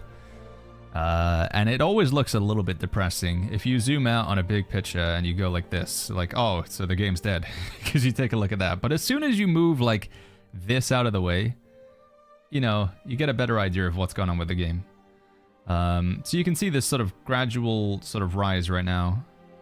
This is actually a really good sign. Like this sort of like continuous increase. Because usually you don't see like an increase until you actually get to the update. But the player numbers have been steadily going up now for the past 4 months, which is pretty crazy. July they went up, then August they went up, September they went up, and they've also been going up in October so far as well. We went from 10k to 13k to 17k to 19k. With this big update, I do expect we're going to see another one of these big spikes as well. Every sort of big update, every October update represents a doubling, tripling, quadrupling of the player base. I mean, in the case of last year, we went from having 8,000 peak players to 61,000 peak players, which is pretty insane. So yeah, we are about to have a pretty big surge in player numbers. And again, this doesn't include Xbox and PS5, but I'd say the game feels pretty healthy right now. The game feels alive, in my opinion, as somebody who's been playing it for a very long time. I'd love to see more players, don't get me wrong, but I would say that this is a pretty good amount of players for New World, as we currently have right now. I'm not complaining. Can you change your faction after you've joined one, says Baram? You can, yeah. So when you go to your bio, there's a change faction button down here. You will need to do the quest line though. You have to finish the, you have to do the initiation quests. So I have to go do my quest with the Marauder or with the Syndicate to then be able to join them. You can only change faction as well to a faction that doesn't currently own the majority of the map. So right now, if I wanted to change to Syndicate, I wouldn't be able to. I'm a Covenant. Covenant have 1, 2, 3 territories. Syndicate have 1, 2, 3, 4, 5, 6, 7 territories. So Syndicate own the majority of the map, and therefore you cannot change to the winning faction. So we'd have to move over to Marauder with my current situation. Let's take that, and then we just need a light helmet. That's okay. I'm worried about the servers if the player base spikes significantly, says Habibis. They'll definitely have to add new servers. I think new servers are almost a given. I think we're definitely going to be seeing new servers. Mending Vortex. Do we have this in anything? Oh, we do have it on a helmet. What's on the helmet? Enchanted Ward, Mending for Thrust Conditioning. That's not too bad. Yeah, let's do it. We can take like 50 points into focus. Give the flail some damage. Syndicate is the best faction, I hear, says McLuna. You stop that right now. We all know it's Covenant. We all know, chat. No point trying to fool yourself. Right, 50 focus, 350 strength for big Warhammer flail damage, and then I think we dump the rest into con. Yeah. What's the best flail to pair with sword and shield for light DPS build? Hoplite sword. I would go with the artifact flail. It's called Power Stone. I think Power Stone is the play, in my opinion, iGen. It's relatively easy to get as well. It's one of the easier artifacts to get. You go to activities, go to soul trials, and then just do these. And within the first few runs, you'll get Power Stone to drop. It's good. Applies to both weapons. Marjan over on YouTube says, are they releasing patch notes today? Yeah, we should be getting patch notes today, Marjan. Within the next few hours, I would say. Do you think it's a turnoff for new players struggling to get into endgame content? Learners will never get into a pug. I think that they will never get into a pug is not true. But I think this concept exists in every game, where experienced players are less likely to tolerate newer players. But there's always like sections of the community. So I would say that whilst you will see that, you know, a brand new player is going to perhaps struggle, I think it's just the problem that players have is arming themselves with the knowledge of like what's expected in the run. One big benefit though, Mick, is that with this next update, nobody's going to know how the new endgame content works. Nobody's done the raid, nobody's done catacombs, nobody knows what the best build is. So now is a fantastic time to be a new player or a returning player, because you're going to be as in the dark as everybody else is, because nobody knows what the next update looks like in terms of the meta. It's a cool outfit, J4. I like it, dude. Looks pretty cool. Alright, let's go. Cleansey potions, speedy cakes. Do I have a desert sunrise and stuff on me? I think I cleaned out my inventory a bit too much, chat. I don't have desert sunrise either.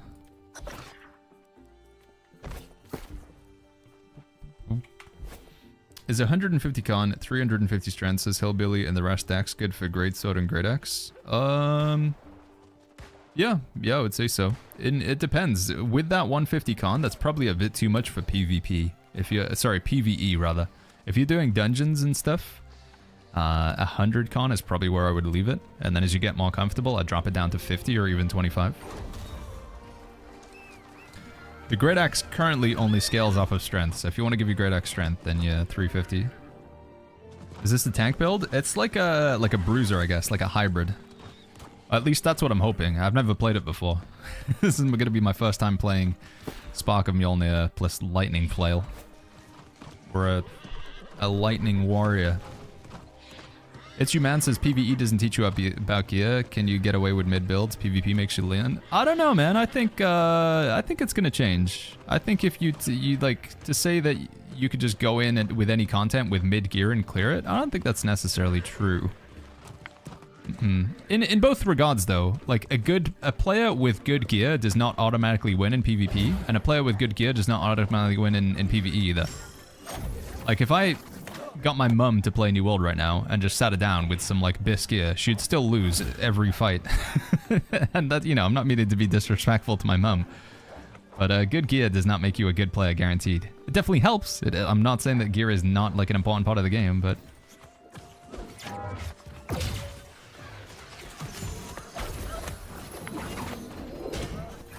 oh, dude, we don't need that upgrade. Gotta get rid of that, dude.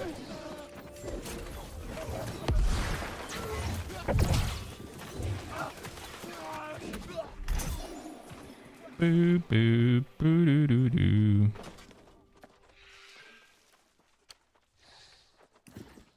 and catch this guy, can I, with a bow? Is he gonna turn and fight? I don't have any chase right now.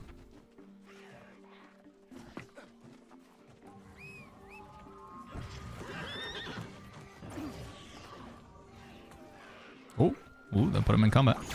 Rip, disconnect.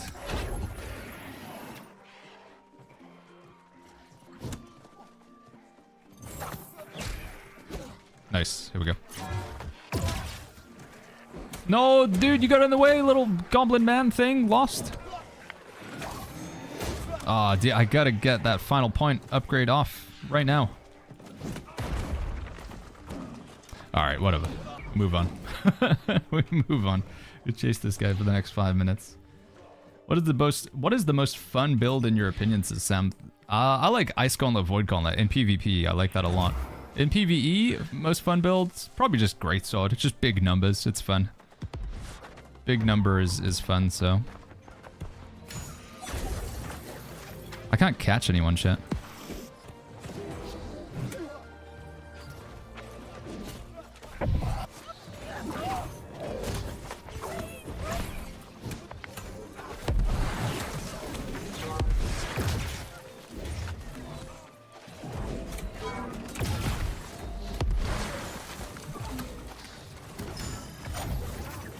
Trouble here. I'm in immense amounts of trouble here. Oh, there's more enemies in here as well. Don't think this is gonna go well for me. Yep, we're dead. Hidden says meta for Gorgon and Worm is going to change. I think meta for every type of content is going to change, yeah. Yeah, I think it's going to change quite dramatically.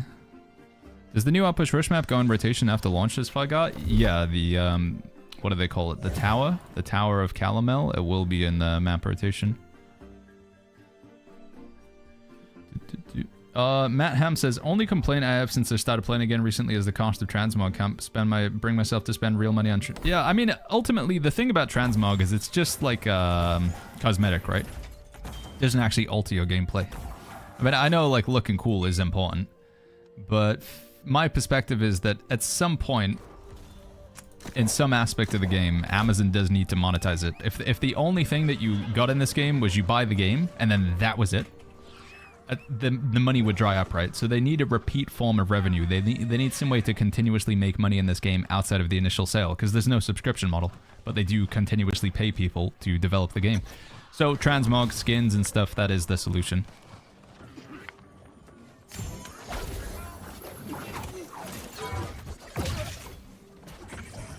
Oh, dude.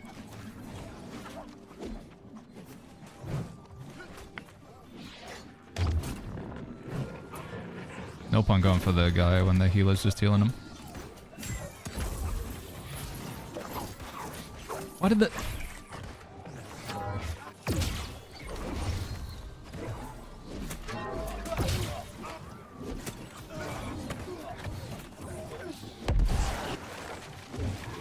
Dude. Okay, finally. Man.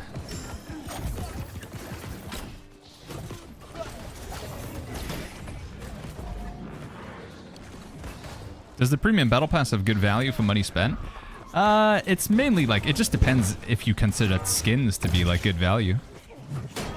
If you care about skins and stuff like that. I mean, I guess like it's $20 and normally like buying just a skin in New World would be $25. So yeah, to that extent. In terms of like the amount that you spend versus the amount that you get compared to everything else in the store, it is the most economically viable. The damage Mjolnir feels so bad to make it work for so long. I'm just having a hard time connecting with everybody now. I think I need another weapon that's like better for... I gotta go Great Axe, honestly, chat. I just can't catch anybody right now. Current problem that I'm having. If I can't connect anything, then, well, you know.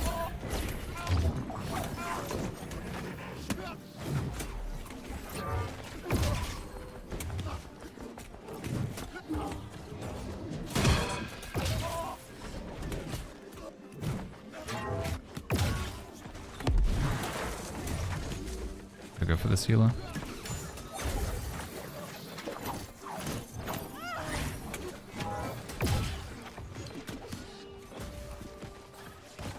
Ooh-doo-doo-doo-doo-doo. Echo says, I've never done any PvP content on New World. How would you suggest I get started and what build should I go for? You could try starting with healing. I guess, like, what are you playing in other types of content in New World? Is there any other builds that you've been playing that you've been enjoying? 'Cause I don't want to recommend something to you that's just, like, thoroughly not your playstyle. Are you usually playing as the tank? Do you like supporting? Do you like doing damage? Do you favor, like, playing more ranged or melee? I think this game mode that I'm playing right now, Outpost Rush, is probably either that or Capture the Flag. I would say try Outpost Rush or Capture the Flag. Capture the Flag is probably the most straightforward. It's just groups of 10. You gotta go get the flag and bring it back. You can respawn an infinite number of times. 3v3 Arena is purely just PvP, but it's often quite intimidating, I think, for new players.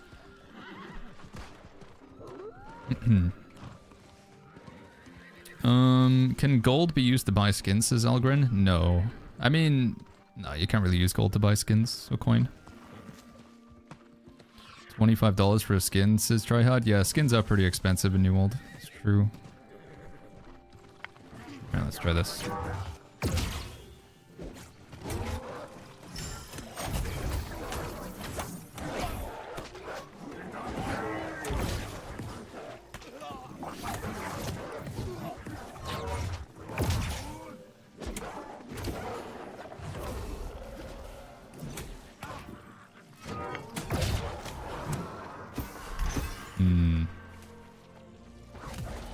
Should I put an Opal Gem into my Inferno, says Kiko? Yeah, it's usually the most safe bet. And then whenever you dodge, your just stamina's lower. So, do more damage. Exotic says, does gear matter in every PvP game mode? Currently, yes, it does. There is one PvP game mode which they bring in and out occasionally. Exotic, it's called Bare Bones. In Bare Bones, you can, Sorry, 1 second. Let me just kill this guy, hopefully.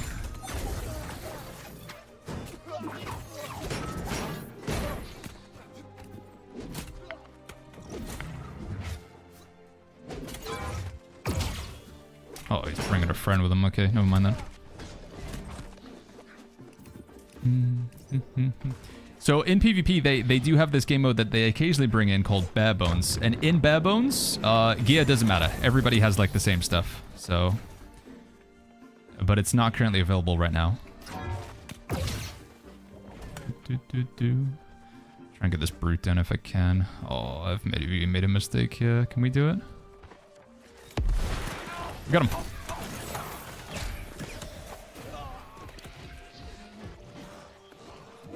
Oh, he's just going for the door, though.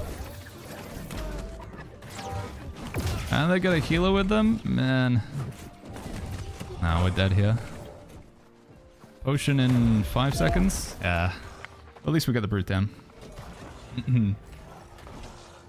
Let me cast some stuff in YouTube. I think, what was the question? I thought this would be a good place to ask, says D-Salt, D3 Salt? DS? DS3 Alt. Has the price of Lost Trophies increased since the expansion dev blog? Yeah, the Lost Trophies have gone up quite considerably. They're pretty expensive right now. DS. They're like 25k or something like that, right, chat? They're pretty expensive. I guess it depends on your server, but... Latex says, do you do wars? I do, but not very often. Wars happen too late on in the day for me. So the earliest you'll get into a war is like 8 PM server time, which is like just a little bit too late for the normal times that I would stream. Also, wars, I suffer from it a little bit with Outpost Rush. Any form of PvP, I have to spend a bit more time focusing on the game and spend less time reading chat. But ultimately, my main thing that I want to do here in this stream, my stream, is I want to have interaction with chat. I want to answer your guys' questions, I would just want to hang out with chat. It's harder to do that in PvP because you need to, you know, spend more time, like, not dying. So, to that extent, wars are, like, not the best content for me because, yeah, we just have to spend so much time focusing on what we're doing, how we're fighting people. Like, if I was going to do a war, I just wouldn't be able to read any Twitch chat whatsoever, which would just make my stream a bad stream, in my opinion, from my perspective.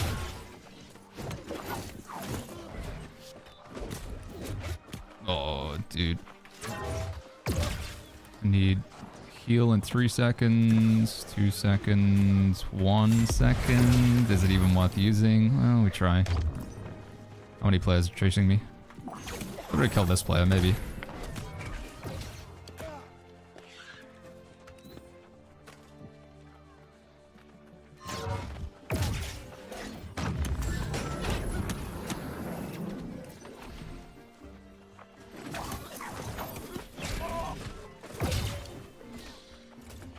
Can I weapon swap?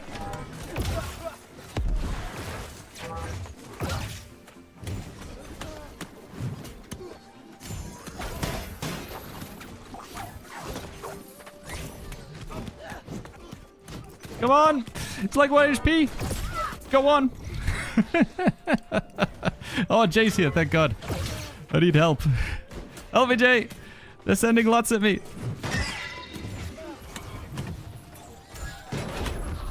Yeah, get wrecked. Get wrecked. GG's. Man. Hello, little wifey. Hello, my little cute wife. Doing the Konzo dance in the chat. Will they update crates in the Cutlass Keys Wells? They haven't mentioned anything about it, Kelvin. I'm not sure. They haven't mentioned anything. Wrecking Ball versus Gavel. The only reason I'm running Gavel is because we got that Spark of Mjolnir, but I do think that Gavel's pretty meh. Sacktap says, Baggins, got a question for you. Why do they call it oven when you of in cold food, of out eat the food?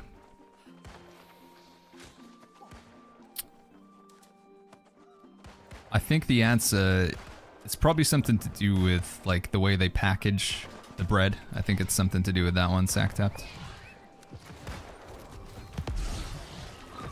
Oh, dude, there's another J in here as well. There's Jason Oddity. There's J4 and J Oddity. We got all the J's on my team. Aside from trophies and buffed, is there anything worth getting, says DS, that might have been added in the past few months specifically for the new expedition and 3-man dungeon?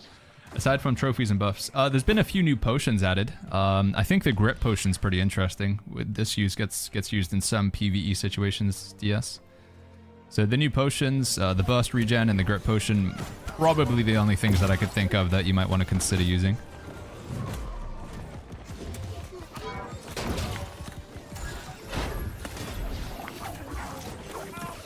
Oh wait, this is bad. I didn't realize all my team's dead. I will not be able to climb that. Yeah, okay. GG's. Gadab says, is the fishbowl still the rarest, most valuable thing in Chestrins? Yeah, I would say so. Goldfish and a porcelain bowl. There is going to be a super rare mount that comes from the new raid, though. That's going to be cool. Only a 0.5% drop rate, and it's only from the raid, so that's going to be quite rare. Trying to farm and get that after Nighthaven comes out. I think that's going to be quite desirable.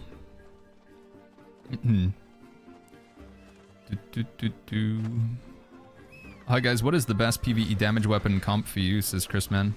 Rapier is still the king right now, but it could be changing in about 3 days, Chrisman. A lot of big changes. Are you gonna make a build video for new season? I am, Cruz. It's gonna take a little while just to figure things out. But yeah, we will be making a new build video for Nighthaven Season 10. Giraffe says, why do people not like Gavel? I think just clear out a Path of Destiny. I think Gavel and Wrecking Ball just feel a little bit clunky to use, personally. Shockwave and Armor Break, I feel like they have to be defaults, and then the third ability for me, like Clear Out or Path of Destiny, just get more done. Dude.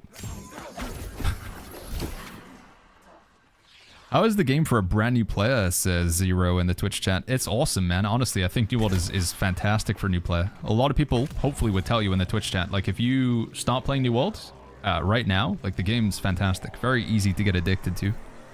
The one thing that I wish New World had, and it does have it on console, but I wish it had a free trial. I think that would be so good for the game. If you could try New World for free for like 2-3 hours. I guess technically you can, right? You buy it and then you refund it on Steam. But if there was like a play for free and then you buy it if you like it sort of thing after 4 hours, if that was on PC, it would do so well for the game.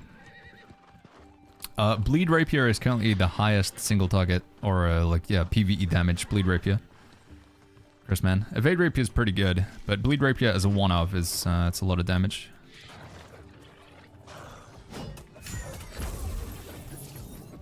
Come on, Brute, help me out. Let's go. Nice. Anybody coming in? Alright, we might need to bring it back to the Brute if we get in trouble. The raid drop still has a higher percentage drop than the golden steel storage chest schematic.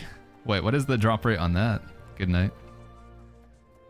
Wrecking Ball was better when you could turn in the animation. Yeah, just it goes in the direction you're currently facing, right? It's the big disadvantage of Wrecking Ball usually.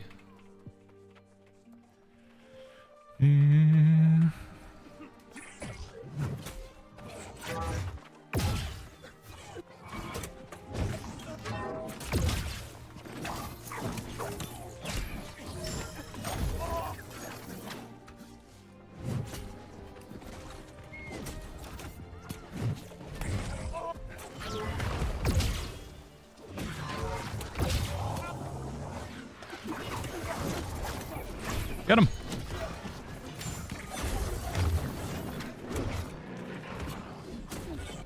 Oh.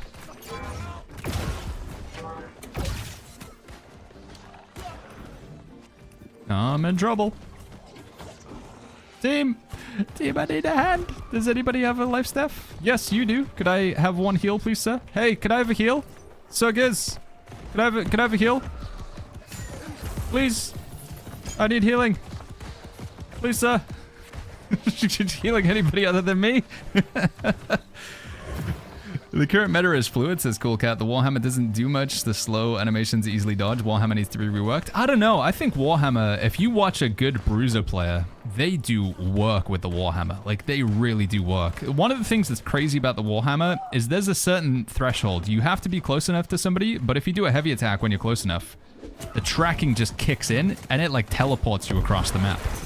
But you've just got to be at that right threshold. Yeah, you see that? You see that? Like, I just I teleported forward like 5 feet there. But you have to find that magical distance where you're just close enough and it kicks in.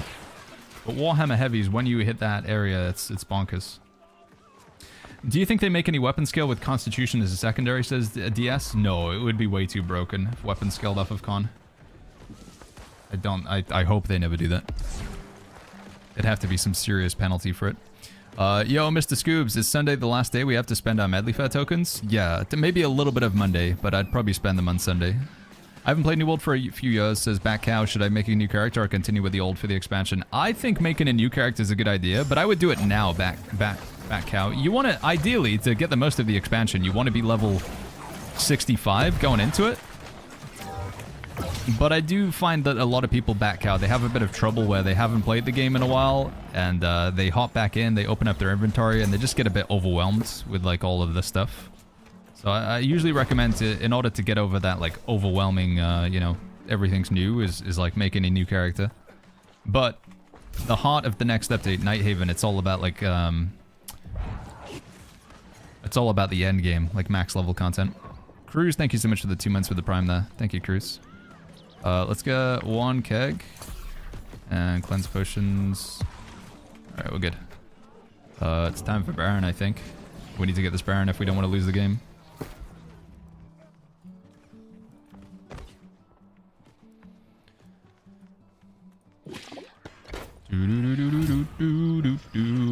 Mr. Cinnabar over on Prime, with the Twitch Prime, rather. Thank you, Mr. Cinnabar. Thank you, thank you, thank you. Alright, here we go. Do I put down the barrel now? Flip it. This is not going to work, but we'll try. The keg's not going to get the kill. It's probably not going to get any value here. It'll do some damage, but... Armor breaker. Alright, I have to go for that bow player. 2 of them. Ah, that's rough, dude. 3 of them? 4 of them? Okay, my team's just not trying, I guess. We'll try and go for the steal. Maybe. I'm just gonna have to go in now. Rip.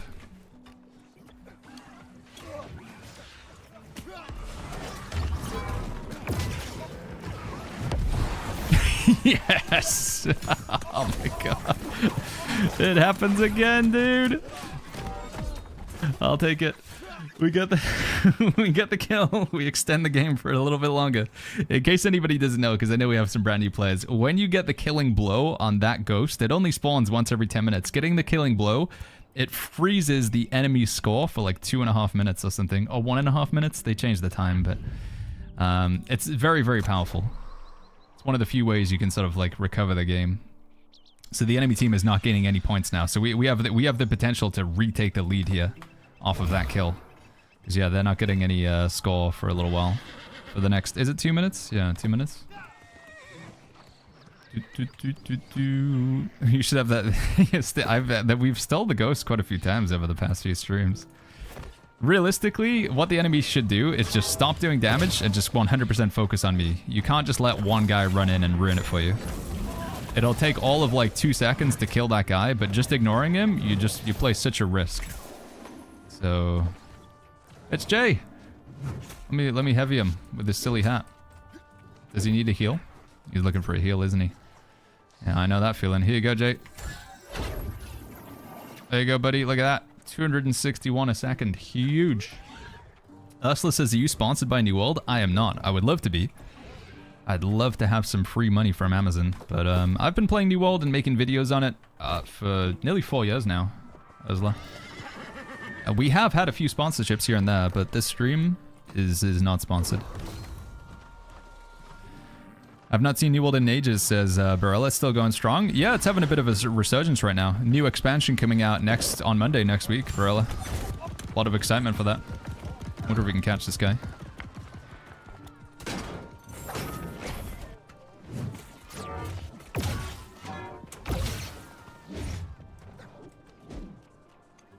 Come here.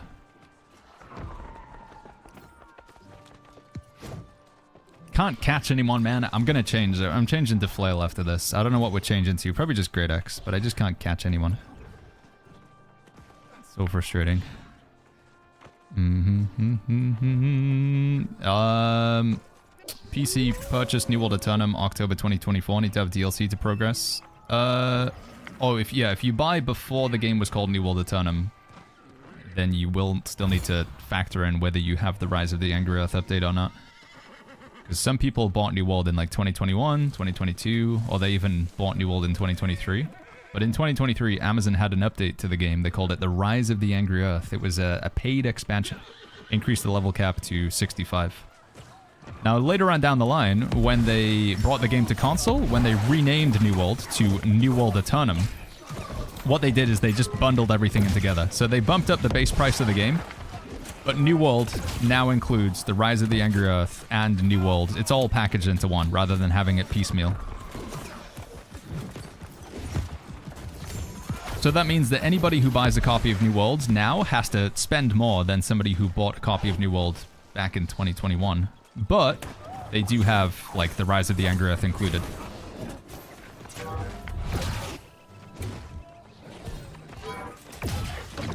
Oh, I'm dead here, probably.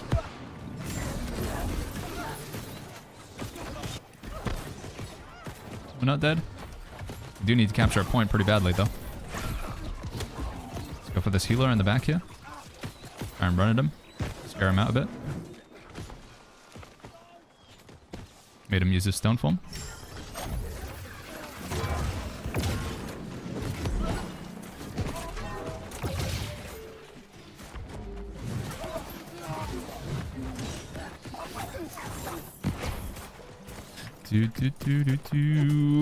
Ariot says, I'm an OG player who was even in the beta. Logged in after 3 years. I have no clue what's going on. Have like 3 level 60 characters. Making a new character, man. I'm sorry, but it's just my default recommendation, but it's so good.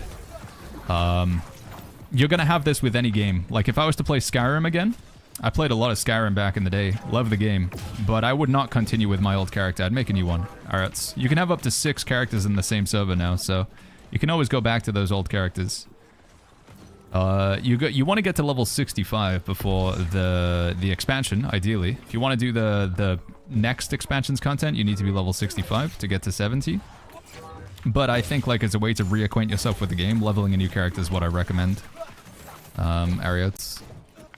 What are the best artifacts for tanking in PvP and PvE? PvP, you want to have your Ankh so you can receive more incoming healing. Artifact amulet called Ankh. Void Darkplate is good in both. It's just generally a good tanking artifact. Increases your armor. So Void Darkplate is one to look for. Vita Rogers. Yeah, that's rough. Any other tank artifacts that are like universal? No, I think it's Ankh and Void Darkplate are probably the go-to ones that you want to be looking for. Power Stone, from like a flail perspective, that thing's really good as well. Vita Rogers, Power Stone. Ankh comes from the PvP rewards track, yeah. 40 minutes until Battlefield 6, says Elam. Are you gonna be playing, man? I know some of you guys are excited for it. Stopwatch not good? Nah, stopwatch. You don't need stopwatch.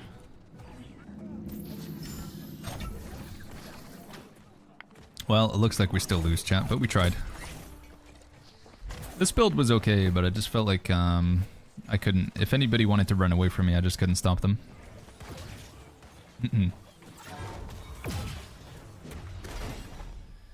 Yeah.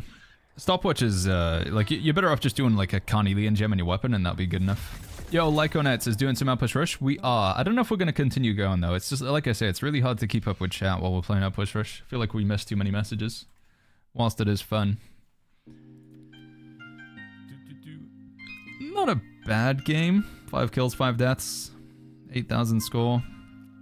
But we need a weapon that allows me to stick to people better. I think we either go sword and shield or we go with just a great axe. We play like a lightning bruiser. Heffalumps, thank you so much for that 5 months with the tier 1. Thank you, Heffalumps.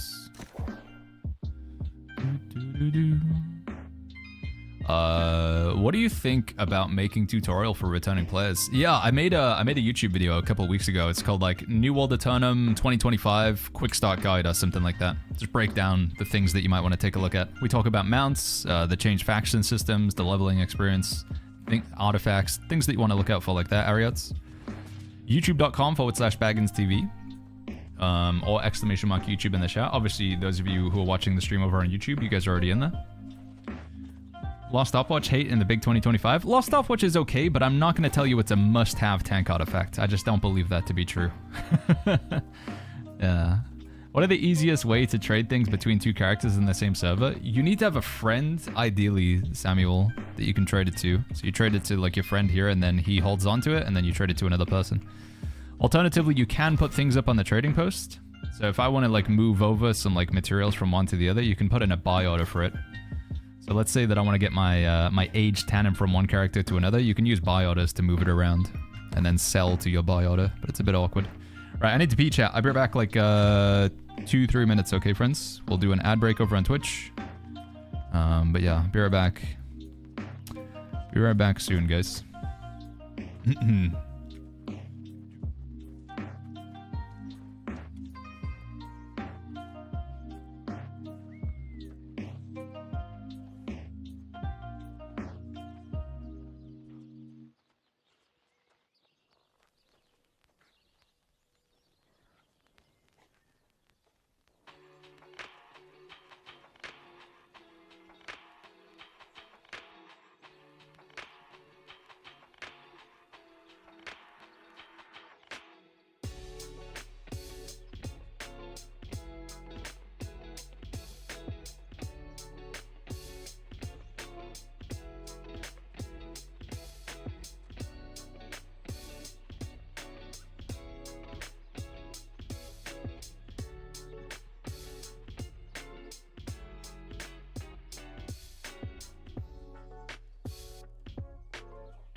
Alright, I'm back.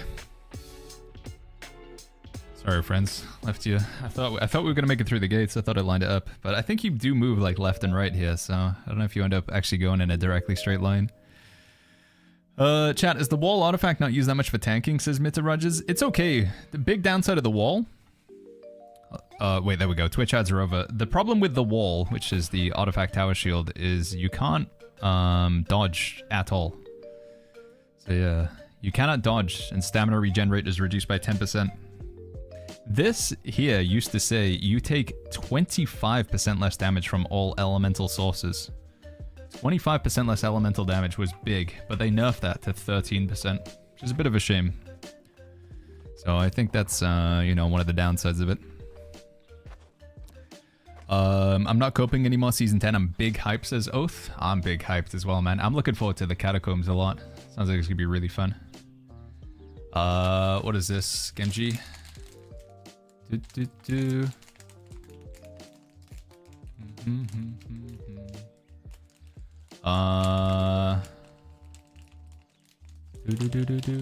Okay.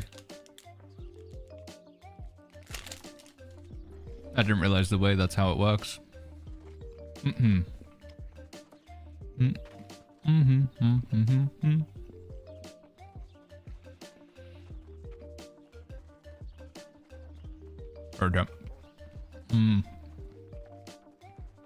Apparently with the YouTube live stream, friends. So again, we're live on both Twitch right now, twitch.tv/BagginsTV, and YouTube. youtube.com/BagginsTV.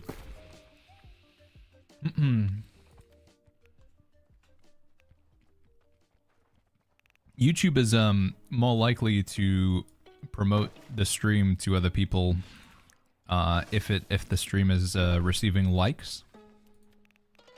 So I guess if you are over on YouTube, if you're watching, click that like button. It will help with discoverability. Obviously, I'm not your dad. I'm not gonna like you make sure you click it, otherwise you get out right now. But if you do want to help out, apparently that can help out. Click the like button. Do we have a great axe with Reap on it? Reap. Yo, Yamanesh, good to see you. What's going on, dude? Am I going to carry you in the catacombs? Dude, we're going to become a catacombs pro. It's going to be a lot of fun. I need a great axe with crippling Reap, chat, and apparently we don't have one of those. Maybe. I'll tell you what. Here's the play. We're just going to grab a great axe real quick. What the? Oh, it's bugged. How do you handle chat from 2 platforms simultaneously, says Spygot? So I was trying. We had like a multi-chat thing, so it combines the Twitch chat and YouTube together. But I don't know. I didn't like it too much. So right now I've just got YouTube over on one monitor here, and then we have Twitch chat over on this monitor here. So we got 2 different monitors. So King Boo Killer in the YouTube chat says, yo, the fit is clean. What chest armor is that? It's called the Jadeite Dragon. It's a store-bought skin. By default, it usually looks like this. So it's like, this is the full skin, which is pretty ugly looking, right? But the cape is really cool. So what we've done is we've taken the chest piece of this skin, and then we've used dyes on it. So we used gold and white dyes, and I think it looks pretty nice. OG Pukas is looking mighty fine over here on the YouTube side of things. Oh yeah. Gamgee says, however, I am your dad, chat, and I say click the like button or else. How are casters in this game, says Jonathan. In PvP, they're quite strong. In PvE, like if we're doing dungeons and raids and stuff, you don't really see that many casters. I want to give it a like on the YouTube stream, says Richie. Thank you, my friend. Thank you very much. Filled in the Twitch chat says, do you think drops below 7 drops will be 700 gear score in the new zone? Yeah, I think most things that drop in the new zone will be 700 gear score or higher. Yeah, I do believe that. Alright, so what we want to do, chat, is go to Warden's Rise. And then we just want to grab a great axe. Put that great axe on. Take the Warhammer off. And then we're going to go to the Well of Fortune. And we're going to try and get a great axe with crippling Reap on it. Let's do 2 boxes. And we'll get crippling Reap like straight away. Here we go, chat. Here we go. 3, 2, 1. Crippling Reap. Mending Execute. Unlucky. Crippling Reap. Refreshing Charge. Oh my god. Every every perk but the one we want. Do I want Refreshing Charge? Reduces the cooldown by 40%. That's, gives us the movement. The problem, like I say, we just need movement because we can't stay glued to people. I love it when your team throws you an 800-200 Outpost Rush led by 3 cap. Yeah, just get a quick loss. Yo, Red Rum, good to see you. DWI says, how do you think about Saba as the new server in EU Central? I haven't really spent too much time playing on it. But I mean, it's just cool to see, like, you know, a new server in the game. For me, it's like the novelty of there being new servers in 2025. I'm just happy to see it. Crippling Reap. Crippling Reap. Flippin' biscuits, dude. We have a lot of Outpost Rush boxes, right? Should we just open a lot of Outpost Rush boxes? Let's get rid of these. Yeah, maybe we'll just do it, chat. Saber is a new server on Europe, yeah. I don't think it existed before, because sometimes they like Bifrost is a relatively new server. Bifrost only became available in Europe like a month ago, maybe like 6 weeks ago. But Bifrost was a server way back in the day, and then it went away because of the mergers. But I think Saber is like a brand. I don't know. I don't remember there being a server called Saber back in the day, so I think it is a new server. Wait until season 10? No, that's fine. I mean, we got 356 Outpost Rush boxes. I think we'll open like 10 of them. I just want any Crippling Reap. You could have like Shirking Frost or any other poo-poo on it. I just want a Crippling Reap. Come on, dude. Gravity Well. Keen Speed. Fortifying Whirlwind. Trenchant Strike, Sturdy. Rogue, Sundering Stacks, Keenly Empowered, Enchanted. Come on, man. Why is it so hard to just get one? Nope. Nope. Already clicked the like, says Lyco Knight. Thank you, man. Enfeebling Maelstrom. Dude. Crippling Reap, there we go, finally. And Keenly Jagged Enchanted. Okay, well, that's all I wanted. That's all I wanted. It only took, how many boxes was that? That was like 25 boxes or something. Where did it go? There it is. And then we'll just destroy all the rest. Boom. And I don't think we care about any of this armor, do we? Because it's all under 700 kill score. So get rid of all that. Boom. There we go. We finally did it, chat. We got the flippin' Great Axe with Reap. Now we're gonna go to Warden's Rise. People are gonna be asking, what's so good about the Great Axe? Just this perk. Just for one game, chat. I just want to play with it for one game. Crippling Reap gives a 50% slow. If you can land Reap on an enemy, it slows their movement speed by 50%, which is pretty insane. So that's why we're after that one. Right, and then we just need a light helmet and we're good to go. Scott Carroll says, I'm a returning legacy player, got the Rise of the Engrowth expansion, reach max level, got the mount skill to 250 for this max speed increase. Any gear I should try and farm before season 10? Do you think will still be good? I think the safest bet is probably just artifacts, honestly, Scott Carroll. I think you're probably going to be replacing most other gear, but I think artifacts are like a fairly safe bet. How many unclaimed pass rewards can you have from the season pass? I think it's only the previous season pass. Like, so right now I have the unclaimed pass rewards I have are from the season 8 season pass. So this is all of the season 8 here. I think I need to claim these because what's going to happen is the unclaimed rewards that I have from season 9 will take over the season 8 stuff, I think. Don't you have the hook from the Black Powder Field boss? Apparently I don't, Panics. I don't know, I must have got rid of it or something. I'm never farmed for it. But it wasn't popping up when I was searching for the perk in my storage shed. Yo, why you know in bed? How you doing, my friend? What's going on? Alright, let's take this bad boy.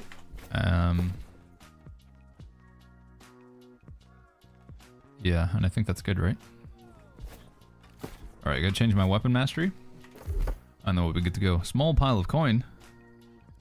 Don't mind if I do. Can you save season XP booster for the next season? You can, Ichabod, yeah. Probably a good idea. Next season pass is going to have quite a lot of cool stuff in it, according to Amazon, so might be worthwhile doing. And then we'll get... What should we get? Should we get Gravity Well or should we get Maelstrom? We'll go Gravity Well. It'll be like a full-on bruiser.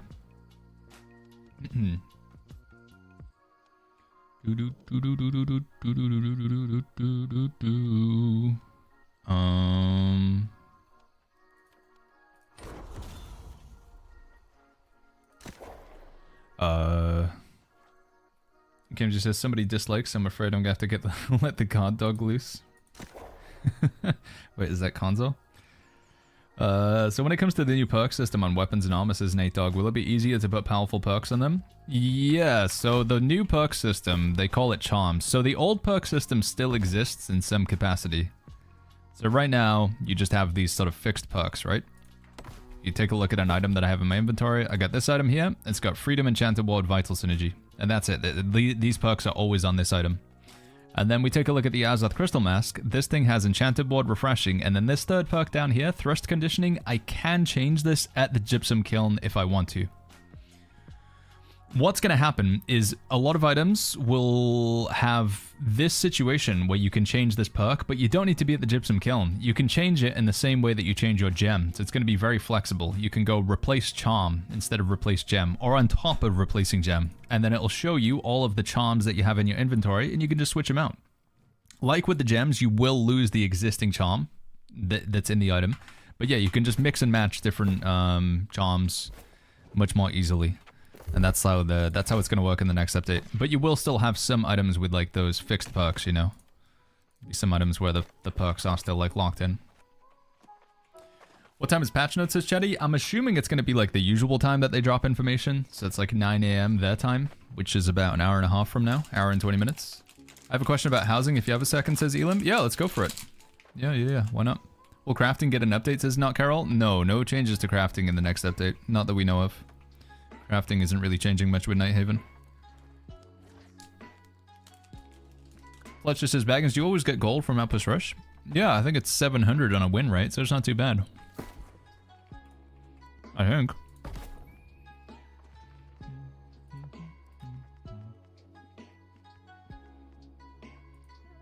Something like that.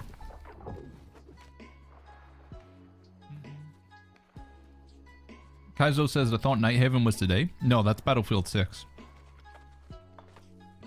Nighthaven is on Monday the 13th. See? Right here. Kaizo.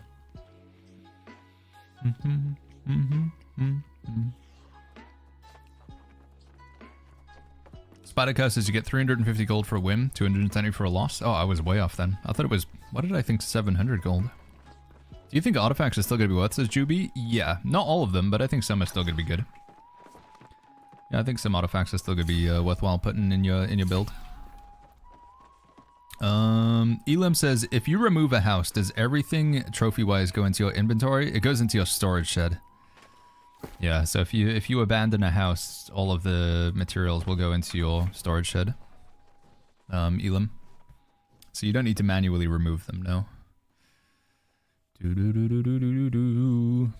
So if I'm gonna abandon my house in Brimstone, all of the furniture and stuff in Brimstone will just go into my Brimstone storage shed, I believe. And then I'll buy a house in Nighthaven instead. What if you ever don't have enough storage space? So you can technically go over the storage limits, not Carol Baskin.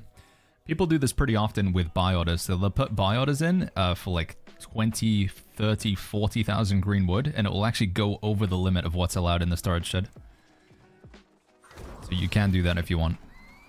Do I need a house if I don't care about that feature? Houses are really good because they enable you to use trophies, Rokar. And trophies can have very tangible benefits in terms of the combat trophies. Combat trophies just allow you to do more damage to various AI in the game. So you have corrupted combat trophies, which allow you to do bonus damage to the corrupted. Lost combat trophies, which allow you to do bonus damage to the lost. So the trophies, in my opinion, make it worth it. Another nice feature that I like, Rokar, is you can put chests in your house, and the chests increase the storage of that territory. So, Wind's Ward, I have like 4 big storage chests, which each one increases my... No, I mean, New World is like... When you say like totally dead, Sigma, there's always been the case that you can like log in and play the game. But there's always like going to be a certain section of people who just have no faith in New World whatsoever, Sigma. I take it you're in that camp. But I don't believe New World is ever going to get like shut down by Amazon. Not until they release their Lord of the Rings game anyway. They need this game if nothing else as like an R&D project. But one thing that we do have that is pretty fantastic is despite like whatever state the game's in, we do have a lot of like regulars in chat who just turn up and watch anyway and support, so... I don't think we plan to be doing any breaking down in the stream anytime soon.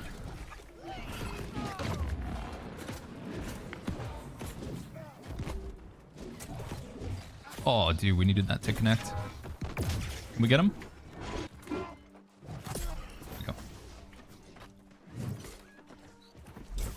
There we go. Any news about the Lord of the Rings game? Nothing, DK. They haven't said anything for ages, man.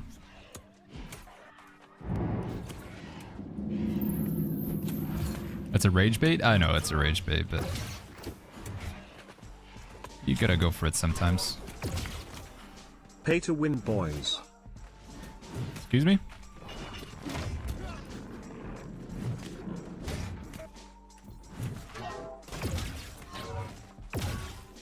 Oh, dude, I can't even...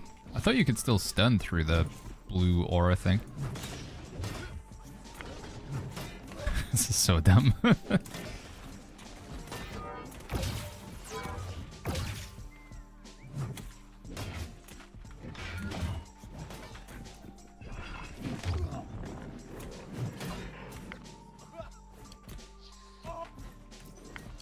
Oh, there's a life staff over there as well. Okay, we back out. Holy flip. Conzo, thank you so much for the 20 pounds, dude. The super chat. Nice. Is that Hilo following them? I think they are, right? I think there's a red name behind them. Yeah, they are. Might be able to kill the Hilo, though. Maybe. See what we can do.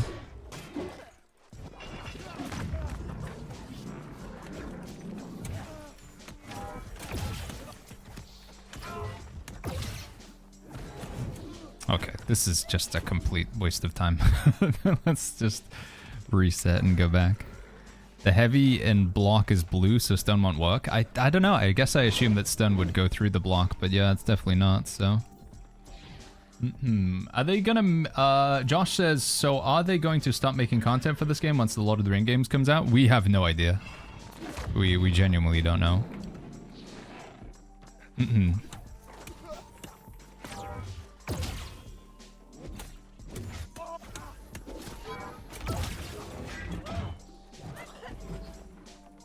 I don't really have any anti-healing, do I? Yeah, we don't have a way to just get through Sacred Ground.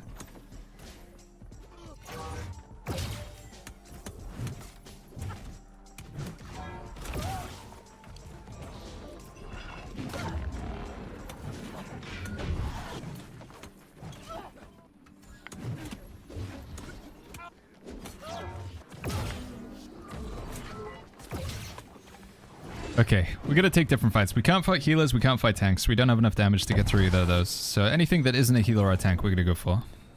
Patch notes today is wicked? Yeah, it should be in like a few hours. Like, yeah. I haven't played this game in a while. Do you think it's worth coming back, says Benito? I do, absolutely, yeah. Yeah, I'd say 100%. Next update's looking pretty exciting. Benito. Sorry, Nicholas Diaz in the YouTube chat said a little while ago, I haven't played since 2021. I'm thinking about getting back into the game. I've got a level 54 character. Do you think it's better to start from fresh? I would say making a new character, yeah. After such a long break, I think you're just going to find yourself a little bit bewildered going back at level 54. I would say making a new character is the play, Nicholas.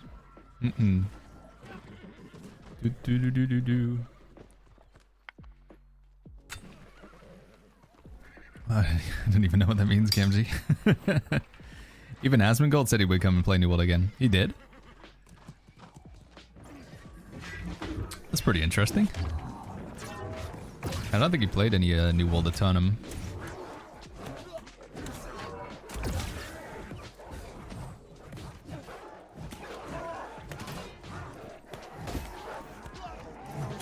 I don't know, chat. I'm don't know if I'm just bad, but I'm not really finding the build too much fun. I was hoping we were gonna have more enjoyment with this. Maybe it's just because we were fighting like a tank and we were fighting like a healer, but it just didn't really seem like it was that enjoyable. You playing Bruiser? Basically, yeah, just a modified Bruiser though. Actually, I was gonna say maybe our attributes aren't correct here, but they were generally okay. Yeah, we're just playing Warhammer Great Axe, but we're playing with like the Lightning Warhammer. It seems like the new game director is good for New World, says Cozy Robinson. A lot of people share that sentiment, yeah. A lot of people are pro KT. I think, in my opinion, and I could be way off the money here, but my belief is that more power is being given to individual devs within the New World dev team to do things. And I think that's proving really, really good for the game. Again, I don't know what's happening internally at Amazon, but I believe that people like Joel have been given a bit more freedom to like choose what they want to do in the game. There's less sort of like manager oversight or like I'm the boss and you have to listen to me. They're just letting the creatives do what they think is best for the game, and I think that's a really good idea. Because I think individuals like Joel, in my opinion, from listening to him talk and stuff, he truly does understand the game and what the problems the game faces. And the more power people like Joel have to make decisions for the game, the better New World will become. The people who actually like play and understand the game. Because there are some people within AGS who are maybe not gamers. You know, they're just there because it's their job, which again, that's fine, you know. I think everybody should play some of the game, and I think they do, but they don't play it the same way that we do per se.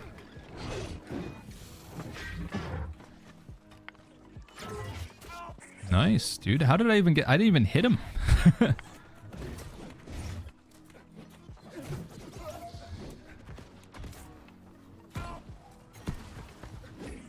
Boom.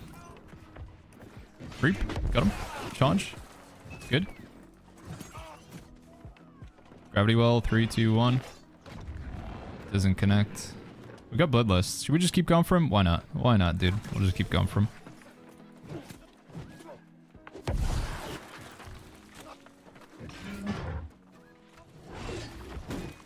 Gonna riposte. Dude, I'm not even attack. It's because the guy behind me is like throwing attacks into him. It's chasing. I can't find your builds in Discord. We're changing them all over for Season 10 Animal Virus, so don't worry, man. Even if you were to look at a build right now, you'd have to change everything in like 3 days, so it's just, I wouldn't stress about it too much, Animal Virus. Gonna get hit with the riposte. There we go. Finally.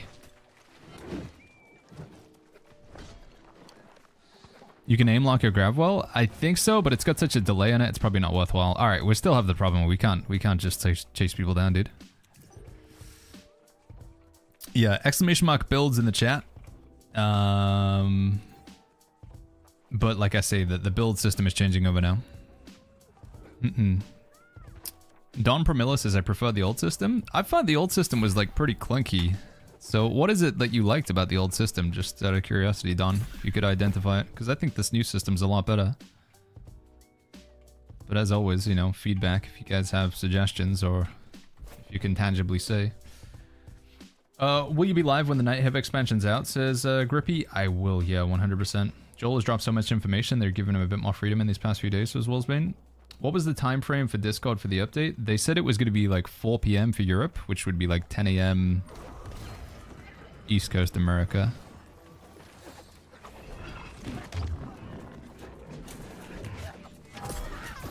Man, when we can land attacks, we can hit hard, but I just can't land anything.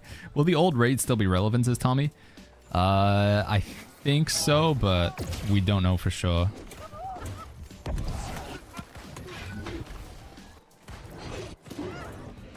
Nice. Are you gonna try Fellowship, says Josh? That's like the Mythic Plus simulator thing, right? Nah, we tried it already. We played the beta. It wasn't really for me. Love that you stream on YouTube now. Great way to watch the VODs, says Squirrel. Thank you, Squirrel.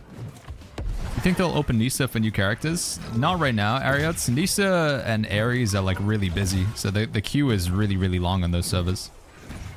As a result, I can't imagine they open them anytime soon, because as soon as they open them, more people will flood in, and the queue will just get longer and longer in the evenings to play in the service areas.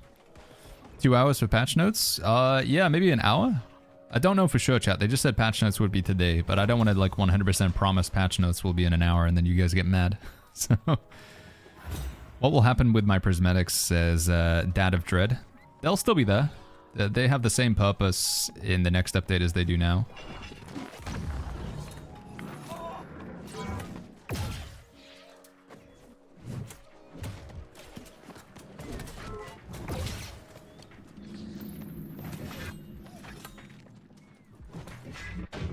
Rip. What about gypsum? Gypsum, again, chat. Gypsum, armor matrices, weapon matrices, dark matter. It's not being used for anything new, but it'll still be used for the same purpose that it is now, if that makes sense.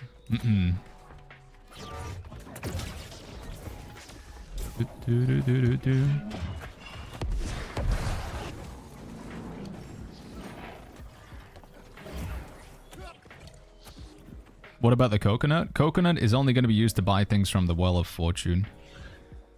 So it's pretty low value. Unless you can get really good stuff from the Well of Fortune. We don't know exactly what you'll be able to get from it.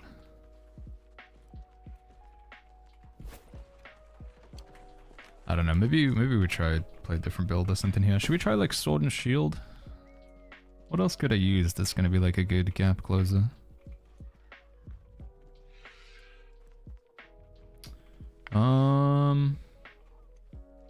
How much of a change to the build would I need to make if I want to put Sword and Shield in here? We go... Oh, but I don't have a Topaz gem, do I? No. Oh my god, it's a billion people.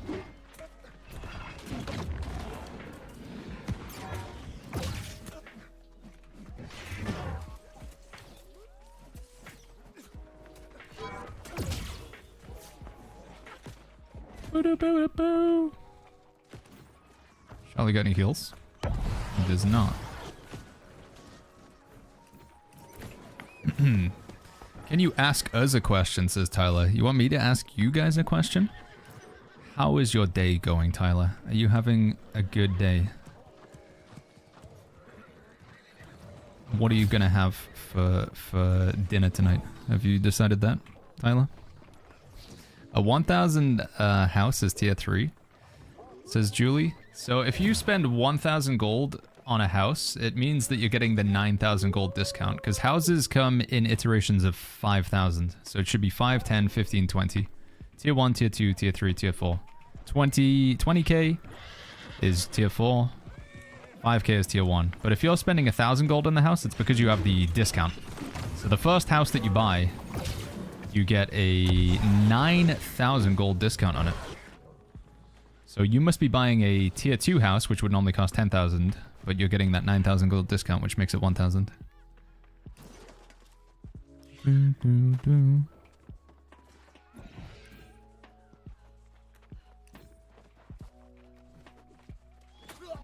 Oh. Nah, I'm going to change my build, chat. I don't know. I'm just not finding this too much fun. It's just not my thing. Let's go with... What do we want to play? Let's do the Sword and Shield, Flail and Shield, I guess. Oh wait, this is not my spawn. This is awkward. This is very awkward. I've got like no options. I thought that was at my spawn. 9k discount? Yeah, they buffed it up. Go. Yeah. Is it about to come back for Season 10, says Moriki? Absolutely. Yeah. Why not, is what I would say. What was the change coming to builds? Changes in perks, changes in weapons, there's new set bonuses. I mean, just everything is kind of changing. There's no one specific thing, Eternal. Just generally big changes with the next update. Alright, let's go this one, like so. This, and this one. Did you used to play the culling, says Nazotic over on the YouTube chat? We did, yeah. We used to play quite a bit of the culling back in the day. That was a while ago, man. 2017 or something like that. Rest in peace, the culling. Alright, attributes. Let's respec these real quick. Get 350 strength still. Patch notes coming today, Squirrel? It does look like it, yeah. Yeah, we'll get patch notes in maybe about an hour. Should be exciting. Dude, curious, small phalanges. What are your opinions on larger groups charging players for carries and raid trials? So in terms of like the standpoint of the game rules, it's not breaking any rules within the game. So if people were paying real life money, if you were paying like dollars, euros, pounds, whatever, if you were paying real money for people to carry you through content, it would be some form of RMT. Now, if people are just paying with in-game gold that they've earned by doing in-game activities, you're just paying for another player's services. It's like paying for somebody to craft you an item. Morally, do I think it's a bit of a stinky area? Yeah, of course. But is it against the game rules? Can you get banned for anything like that? No. Do I understand why people would do it? Yes, because they make gold from it. Do I understand why people would pay for a carry? Yes, because they think that they're not going to be able to complete the raid otherwise. But I do find it frustrating that it has become like synonymous and people think they will never do Hive of Gorgons unless they pay for a run. I think that's so far removed from the truth, and that's the only bit that frustrates me. I also think there's probably a small percentage of the player base that tries to capitalize off that notion and tries to reinforce it to make sure that they can continue to sell runs. And that's the thing that sucks, in my opinion. When people think that's the only way they're going to be able to do the raid.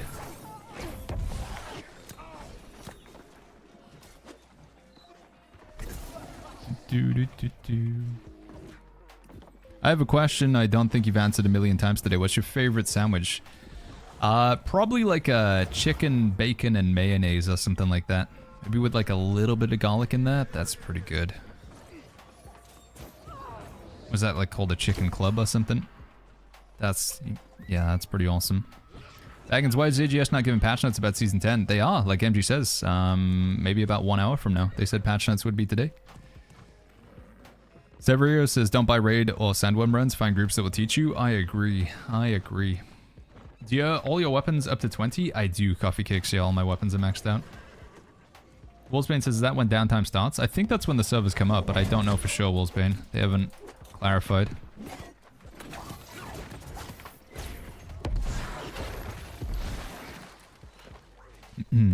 Tuna mayonnaise is wild compo with tomatoes and capers. Capers? I don't know about that.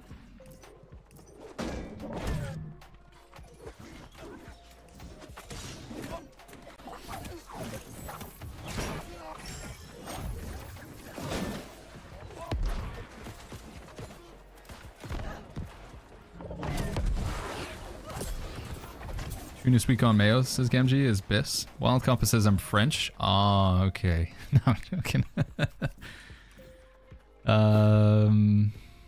What do we got here? I'm thinking about buying a carry run as well, says Timmy, because I've never done it before. People only ask for experience Biss gear. I usually say, like, you know, one of the things... I mean, again, at the end of the day, chat, it's your game. It's your gold. You can do what you want. But I would just, you know, encourage you... I feel like sometimes you won't learn anything by like just going through a carry run as well. Making your own group, or just like understanding the basics of like what is it that players are looking for in gear when they're gear checking you. Do you know what that is? And if you don't, can you find that information? The answer is yeah. We have it. We have it on YouTube. Exclamation mark YouTube. Does everyone normally level a PvE build and a PvP build? Just got my PvP weapons leveled. Yeah, you would typically run a separate build for PvE to PvP. It's just different dynamics. In PvE, the enemies typically run to you and then they stand right in front of you and let you hit them. Whereas in PvP, enemies will actively try and dodge out of the way. They'll drop stuns. They'll heal themselves. So you need different tools and a different mindset going into PvP compared to PvE. Alright, that was a pretty mediocre game for me. I don't know. I don't think we're in the right mindset for PvP today. Is it worth using faction gear for the Hive raid? Yeah, it's honestly, it gets the job done in my opinion. It's got health enchanted ward refreshing. It's only going to be relevant for like another 3 days and then we're changing things. But as it stands right now, Hex Bubble is not too bad. Let me catch some other stuff in chat. Feather Golem says I like a good old Italian sub. Pepperoni, salami, mayonnaise, lettuce, tomato, oil, vinegar. That does sound pretty good. That sounds pretty flippin' good. Do I need to complete the Elysian Wilds in order to get into the new zone? Apparently not, Zetrix. I thought you would, but apparently you just need to be level 65 and that's it. Yeah, apparently. What are some good DPS builds for Gorgon aside from Rapier, says Marjan? Greatsword, Spear, Hatchet. I think those would be like some that would immediately... And honestly, you can combine any of those weapons together, Marjan. Spear is definitely a standout weapon in my opinion. Very, very powerful. Toxic Mage says we need a new invasion manager for Nisa. I believe you might fit the criteria. No, I'm good. Thank you, Toxic Mage. Good to see you, by the way. Wildcopper says Gorgon runs for 15k now on Ares. I think it's honest. No gear check. Kind of elitist stuff. 15k? Huh. It's cheaper than I thought it would be. Toxic Mage says run back the Shire versus Runeberg. Dude, we're our warring company is called Tassa. They're in Snack again, dude. There's talks of they're in Snack again, kicking back up. We had a pretty decent run in like season 7 or whatever. It was a good time. Is it true golden coconuts are going to get deleted from the game? No, they'll still be in the game, Rafa, but you'll only be using coconuts here. This is the only place you're going to be using coconuts, to my understanding. You use them to make these things. And that's it.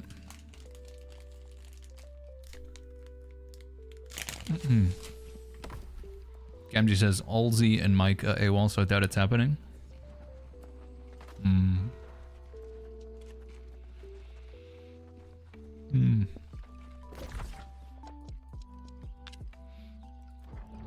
I don't know. I just always cautious to commit too much time to wars these days anyway. I feel like every time we've gotten involved in wars in New World, it's always just like been consuming for me. I'm sitting late up at night looking over raid plans, talking to people on the roster, resolving some drama. Just too much. If I was going to do wars in New World, I just want like a random slot in a group. I wouldn't want to be involved in like leadership or whatever.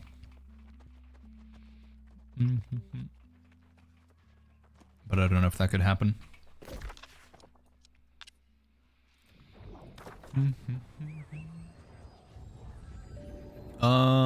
Is Sword and Shield viable for PvE DPS as Squirrel? Yeah, it's not bad.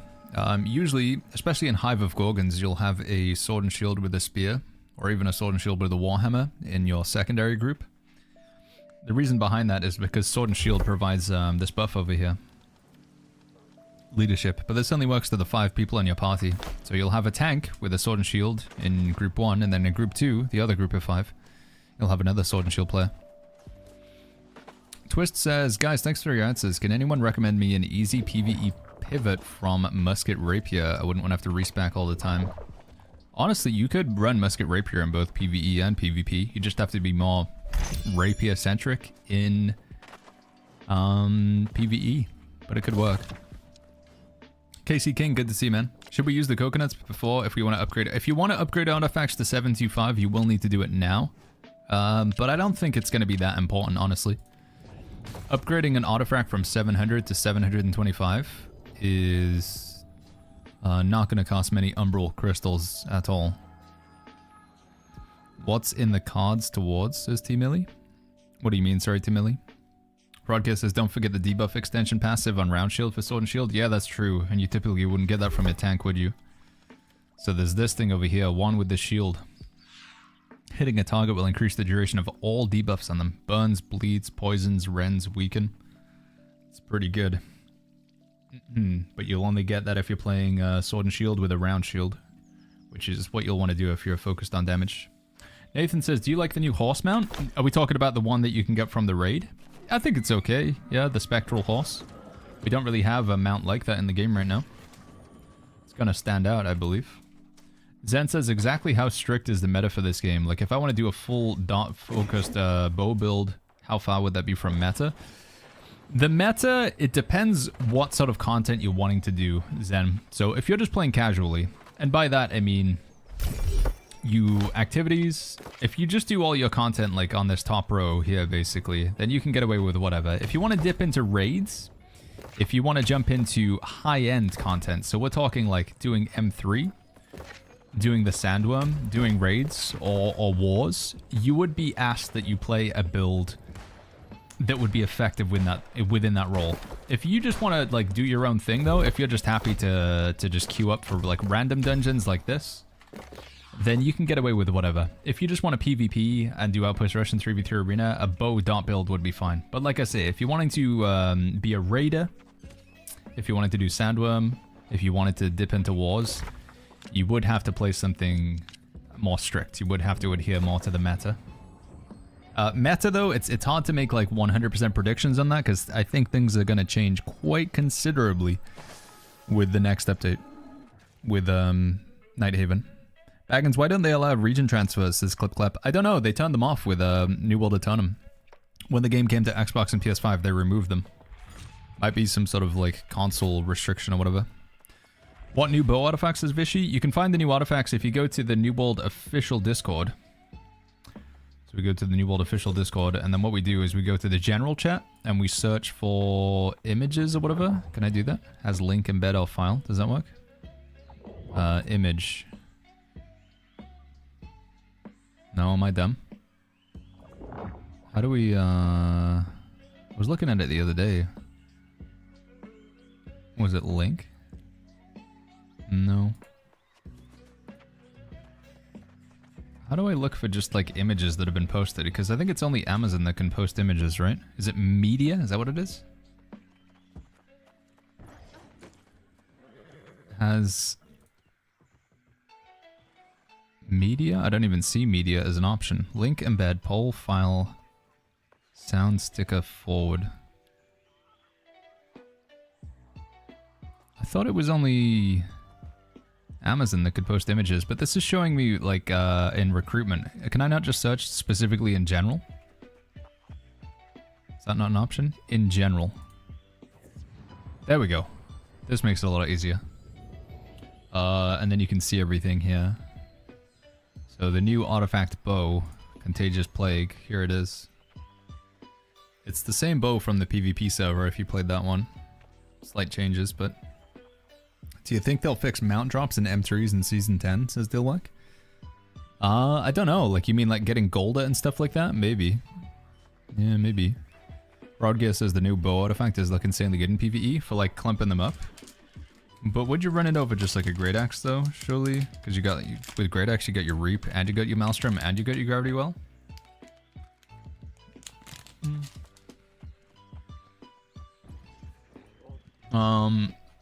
They dropped this this morning as well, chat. Where is it? Tenacity set. Get grit for 2 seconds after getting staggered. However, you take 5% more damage while grit is active. Successful light attacks apply grit for 3 seconds with a 6-second cooldown while grit is active. Gain 5% lifesteal.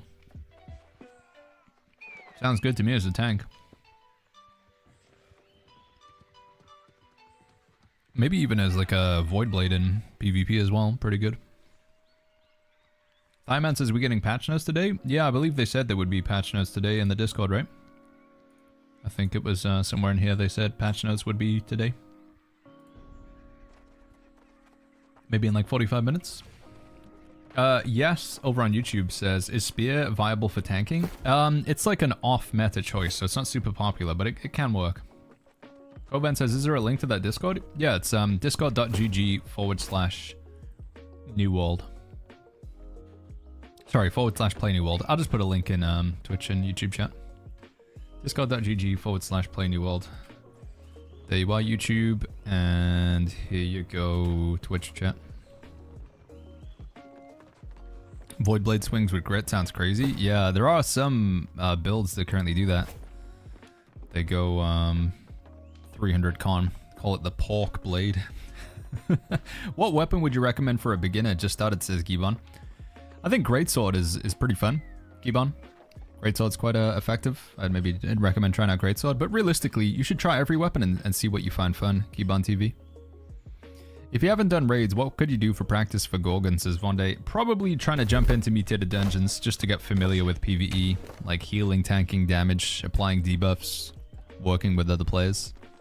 It would be the closest environment you could get, I think.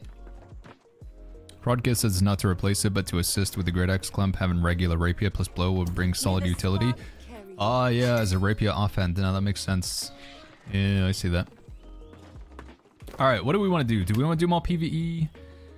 Do we want to... We could go do Hive of Gorgon, so I don't want to commit to... If patch notes come up in 45 minutes, though, I need to do something that's going to take less than 45 minutes. Do we just go run some more dungeons? Maybe I'd do a couple of dungeons on my other character. Yeah, maybe go over to my other character. Blue Cheese says do some M3. That might take more than 45 minutes if we get a bad run. We've already killed the world boss. Yeah, we did the world boss 3 times. Chest run for 45 minutes. Let's go over to this guy. There's a fun build that I have on this guy that I don't have on my main.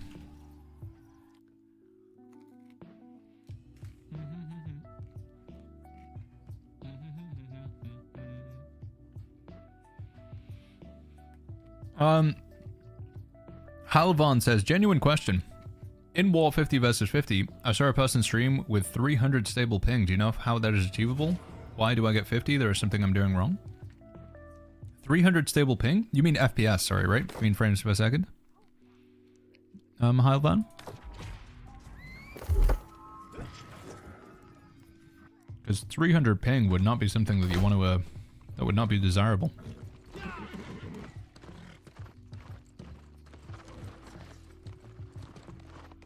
Pegs11 says, can you show your local time in this game? No, I don't think there is the option to do that. Pegs, I don't think so. Do we have honing stones on this guy? We do. Baggins, that's a beautiful horse, says Clips. Shadowfax? Shadowfax. Yeah, he's got a weird sort of detached hand on the side of him as well. Look at that thing. Can you not toggle lock on artifact stuff? You can't lock artifacts because you can't salvage them.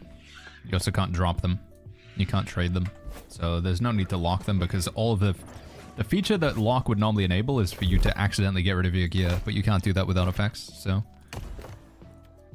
Let's do an Outpost Rush, but let's just like PvE or something like that, chat. Let's do that.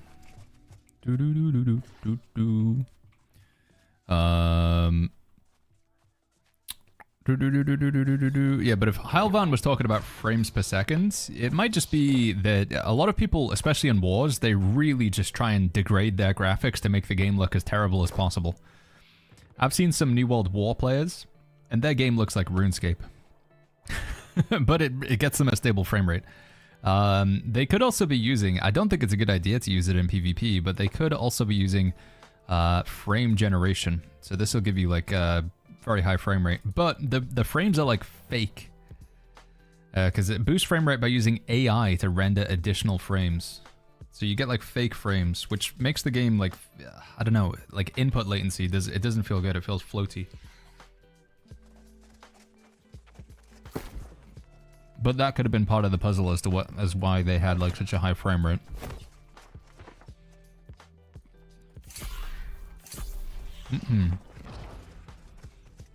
NVIDIA Prospect, otherwise known as Potato Mode.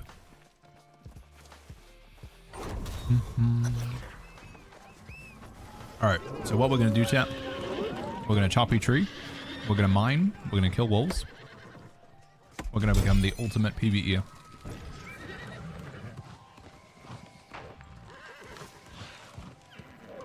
Pizza Boy says, how much on the patch notes? In theory, if the patch notes come out when I think they're going to come out, it would be about 40 minutes from now. 40 minutes, but it might be longer.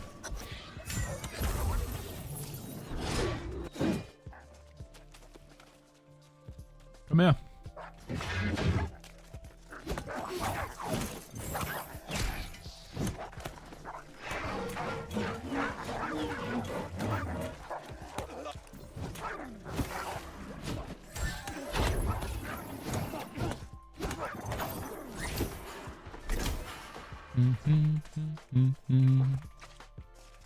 Alright, then we need a little bit of ore so we can build the respawn beacon and we'll be good to go. Lazati says, so hard to find a Gorgon group on Bifrost. Wanted to do on Monday, but guess it's not going to happen. Here's an interesting question, chat, which some of you guys have floated, and I don't have the answer to it. The update, Nighthaven, comes out on Monday, right? It's going to be on Monday, the 13th of October, and the servers are going to be up around like midday. Does that mean, in theory, you can do the new raid, the Isle of Night, and then the reset will kick in? I don't know. Maybe we don't have resets in raids anymore, right? Because you can get gear every time. But Tuesday is the reset day. Like, if anything has a weekly lockout, Tuesday is the day that it resets. So does that mean if you're like an absolute degenerate, you could like do, I don't know, Worm and Gorgon and Isle of Night on Monday and then do them all again for a weekly reset on Tuesday? Like, that's kind of crazy, right? You're asking for a smooth launch? Well, yeah, I mean, that's expecting that you can actually get in and the game doesn't crash and stuff, but that's kind of interesting, right? Katie implied that in the chat? Very interesting. But what are going to be our weekly resets going forward? Because you'll be able to get loot every time from the raids now, right? So you don't have that problem with the raids anymore. I guess Worm? Whether we're going to be able to do Worm on day 1 of the new update. Probably going to be to level 70 for the content, so... Did anyone do Hive on the first day, says Wolfsbane? I don't know, because I played Fresh Start servers, so it took me like a week or two until we did Hive, because I made a new character. But people who chose to not do Fresh Start for New World Eternum, did they do Hive on the first day it came out? Because I know Worm wasn't completed the first day it came out. It took a few days for people to clear Worm. Ultimately ended up being done by Benny and the gang. People behind us? Oh yeah, there's a guy behind us. Is he still going? Oh, he's still going, dude. Got him. No one is beating the raid on the first day, says Crownbreaker. Probably not. I mean, you need to be level 70 for it. We don't even know how long it's going to take to get to level 70, so... This is a full-on tanky boy. That's something. Hi, returning player. Should I upgrade 700 to 725? I just wait for the update. Nikki, I don't think you're going to be that much of a disadvantage. As long as it's 700, you'll be able to upgrade it to later on. You know, upgrade it all the way to 800. I don't think it's going to cost many Umbral Shards to upgrade from 700 to 725. So you won't be missing out on too much. Got him.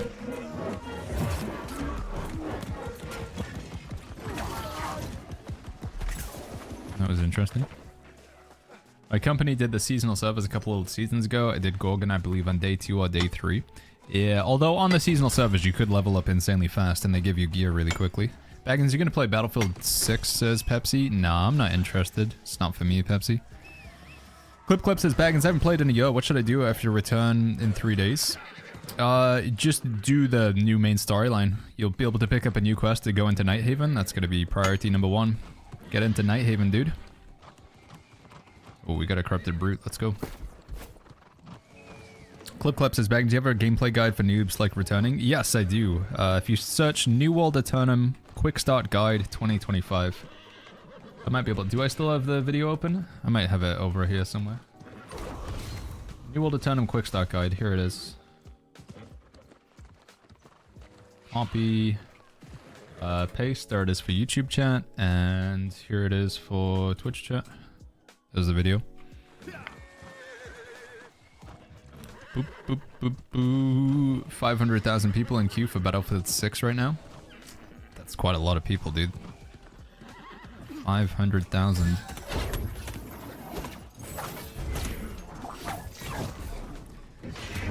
Mad Chemo over on the Twitch chat says, I didn't play since the first expansion and now they changed the healer target. How can I scroll my team and not every single person in front of me? You need to change... There's a setting called group mode, Mad Chemo. So if you want to cycle through people in your team, you need to have group mode on. So, you can change it. You go settings, gameplay, and then scroll down to healing.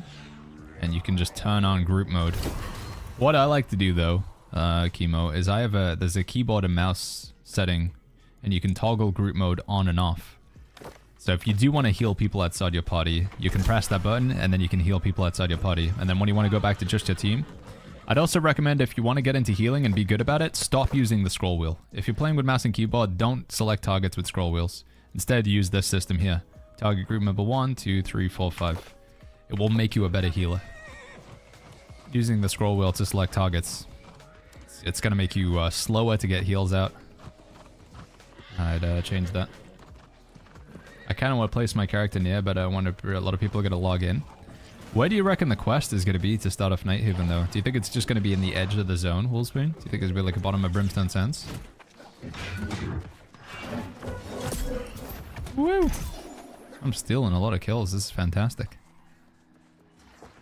Let's grab some kegs for Baron. Maybe one more set of cleanse potions. Alright, let's go back to PvE. Back to the PvE. Do you use NVIDIA Reflex Low Latency? I do use that one, yeah. I do use that Noct. I don't know if it does much, but I do have it turned on. Null says, if you want to make a new character when you come back, the problem is losing your gathering and crafting skills. Have a limited time to play. Yeah, I'm kind of getting the vibe that crafting and gathering isn't really going to be like a big part of Nighthaven like it was, you know, in other releases. Not completely irrelevant, but not like mandatory by any means. But I could be wrong. I don't know, there's just like the Amazon's communication so far, it doesn't feel like crafting is at the forefront of the next update. Also, I think crafting and gathering doesn't like take that long to level up, but I really do believe though, when you're faced with the decision of come back on an old character and just be like confused and scared because you don't know what you're doing, or make a new character, I'd say make a new character every single time. Because it's like, yes, while you might have those trading skills, you know, you have those crafting skills leveled up, you're still just like bewildered and don't know what to do, and then ultimately you log out and don't play the game. So if the difference is don't play the game versus play the game but on a new character, my recommendation would be play the game on a new character. Also, you do get to take advantage of the fact that they fully reworked the storyline. It's a lot faster leveling up. It's a much better experience now. That's my recommendation. That's why I'm always saying, like, yeah, if you haven't played New World in like 1, 2, 3 years, make a new character. You don't have to delete that old character. You can always come back to them. They'll still have those trade skills. You could even just use that character as like a, what's the word? As like a mule, a crafting mule. So you can just put stuff onto that character to craft and then go back to your main. That's why I recommend.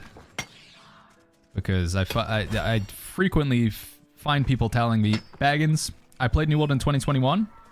Logged back in. No idea what I'm doing, man. Help me. What should I do?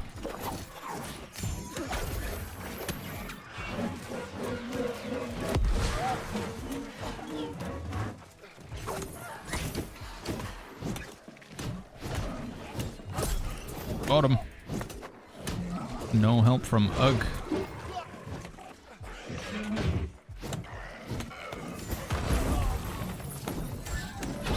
Yo, Zanwell, thank you so much for the Prime sub. Thank you, Zanwell. The characters share stashes? Not currently, no, Lord Apollo. Probably something we get in the future, but sadly not currently. So if you wanted to move stuff over to another character, you'd have to use like the trading post, like buying and selling off to yourself.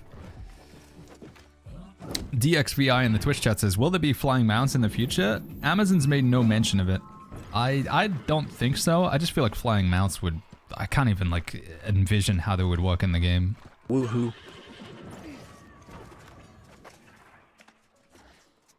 What's going on here?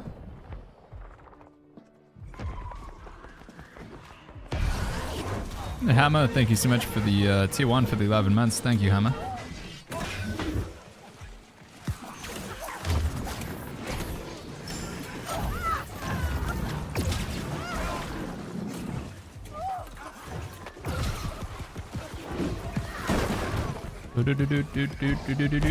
I've got 2 characters in the same world, says Chris. I've been siphoning all my golden materials to my new one. I need to move my prismatics over to this character. The same sort of situation. How can I trade in old crafting mods as major? You just gotta sell them, basically. Some of them are, like, they come in a form called depreciated, and you can salvage them. So if you have what looks to be, like, strips of metal that have, like, fused to each other, you can salvage the depreciated craft mods. But if you have, like, attribute craft mods, so you have the Iron Guardsman's Insignia, the rough leather beaded straps, the linen arcane embroidery, I think you just gotta sell those to the trading post as soon as you can. Do you just put stuff on the trading post for stupid high amounts as Lord Apollo? Yes. Or alternatively, you buy it for a stupid low amount. So you, like, let's say one of the high-end crafting materials in the game right now, Lord Apollo, are called prismatic ingots. They sell for a range of like 300 to 400 gold each. Maybe, I don't know. Actually, I haven't taken a look at them in a while, but let's say it's 300 to 400 gold each. What you do, you go to your character, you go to the Windsward trading post, and you say, I'm going to buy prismatic ingots at 0.01 gold each. And then put in a weird number that you're going to buy. Say you're going to buy 420 or like 423. Make sure you buy a specific amount. And then what you do, you log over to your other character that has those prismatic ingots.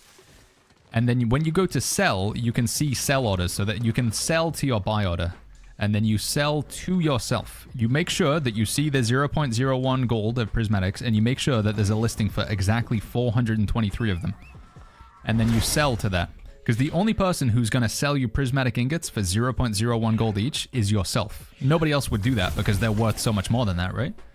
And therefore you can move things over with a minimal cost.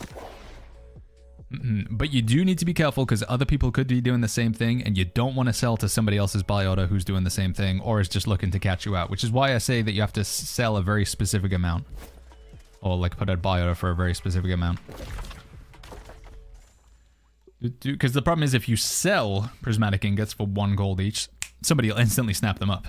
But if you buy them, it's, yeah. Or you could do like 0.02 or 0.03, some number that other people aren't using.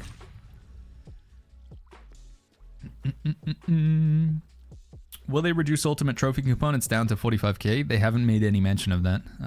Also, no mention of that one.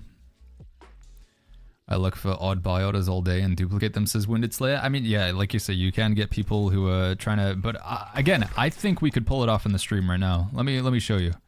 We obviously have the disadvantage that people could stream snipe it. But let me show you the system here. I think if I can achieve it on stream, you can certainly achieve it in-game. They said no in Discord yesterday about reducing trophy costs at Square Hole. I mean, ultimate trophies are... They're basically like a luxury, right? It's a quality of life thing, so... Jeez, Osmo. PvP healing is what? I would do Sacred Ground, Divine Embrace, and then either Splash of Light or Beacon or Orb. PvP healing, it's always this ability and this ability, and then the third ability is kind of your choice. If you're playing with a group of people that you know, if you're playing in a 5-man, you would usually go Sacred, Divine, and Splash of Light. If you're playing with randoms, your random queue Outpost Rush, I'd go Sacred, Divine, and Beacon. So, this character here, chat, I don't play him that much this day. This is just my like secondary character at this point. We played a lot of him for the fresh start with New World Eternum, but now I've moved back over to my main, so I've kind of evicted all of the gold off of him. But he does have a lot of prismatic ingots. He has 358 prismatic ingots on him right now. 358. So I want to get those prismatic ingots over to my other character. So here's what we're going to do, chat. We're going to log over to the other character that I want to get those prismatic ingots on. Here we go.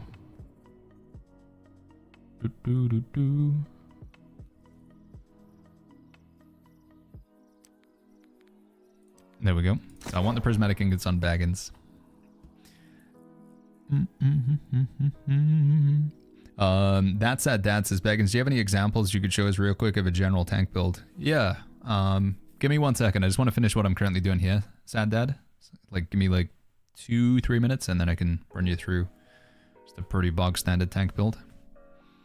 I'm searching the internet for any M3 builds since Season 10 drops. It's even worth more than before. I don't see any serious sites. So M3, right now, is just not really a thing that many people do. Like, a very small percentage of the player base do M3.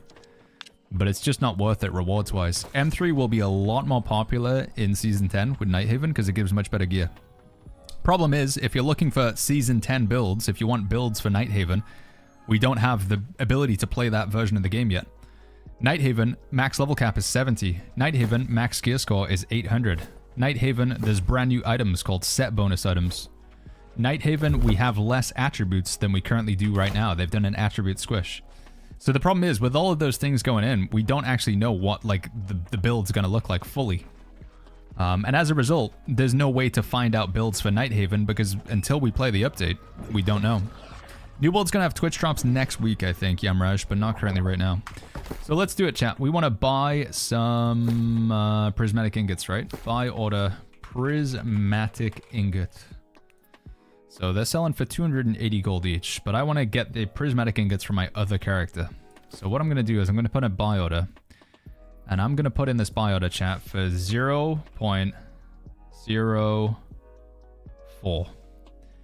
I'm going to put in the duration for 7 days. And I want to buy 420. 0.4 for 420, 7 days.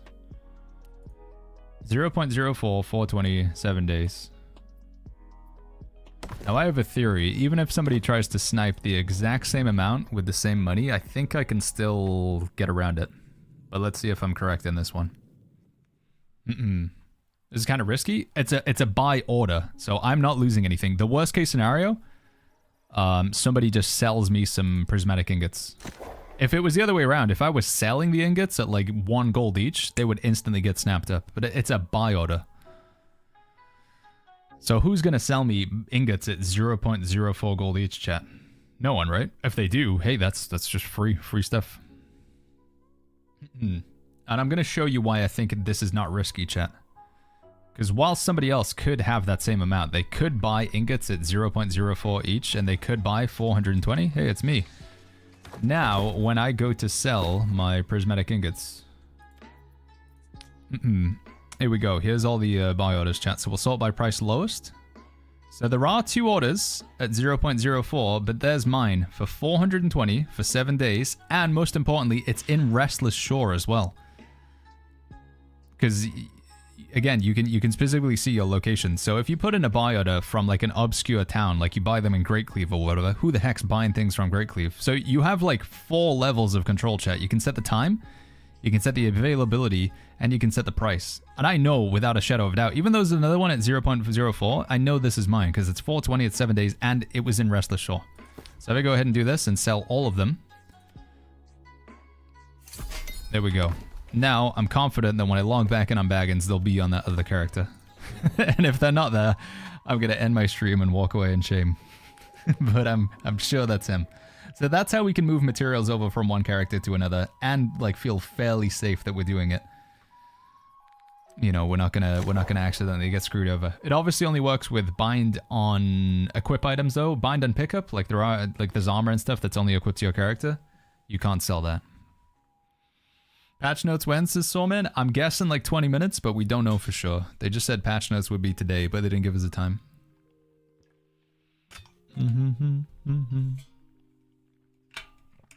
What about gold between your characters? That one's easier. The gold between characters is a lot easier. So, in theory, chat, we go to the storage shed, we should see like 350 prismatics in here or whatever.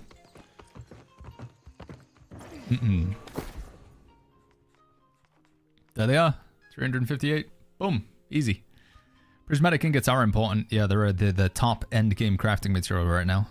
I'm here. So yeah, they're good. Right, moving gold between your characters is a lot easier.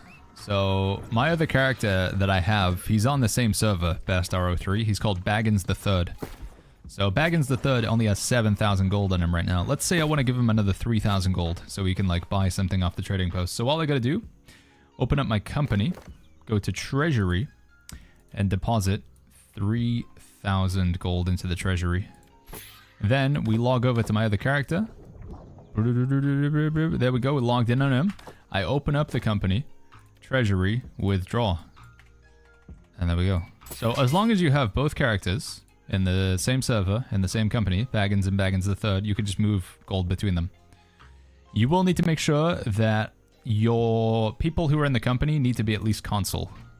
Because consul are the people who can move gold in and out of the treasury. So you don't want to just do it in somebody's random company. That's not going to work. You need to make sure it's your own company. And both of the members need to be at least consul. Be careful if you have other people. Like at that point, at this Miss Connie guy, it's a bit mysterious. He could steal the gold, so you got to watch out for people like that. Does it still cost gold to make a company? No, making a company's free.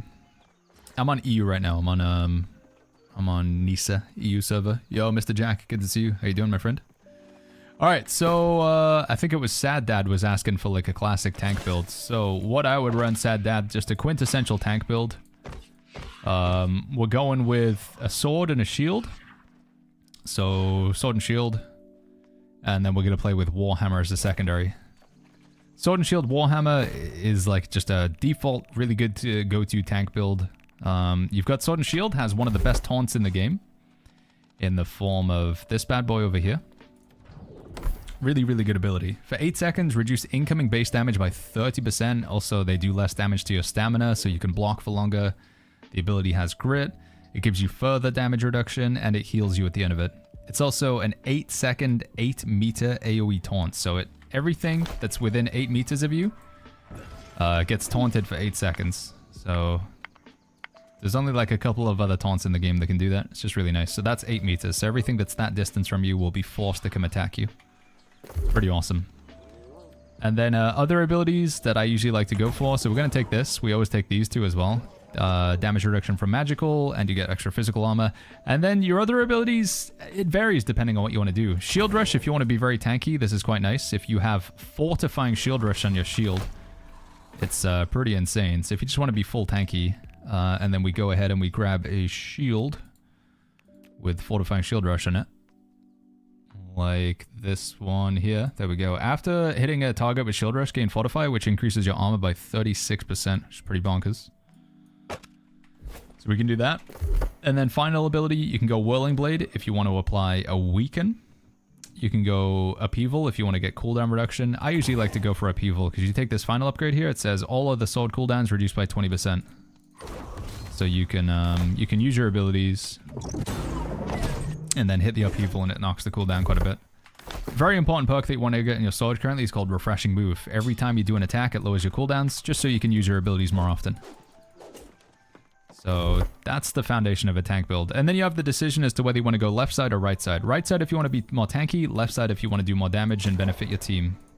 The preference from like the high end of the meta is that you take this side over here.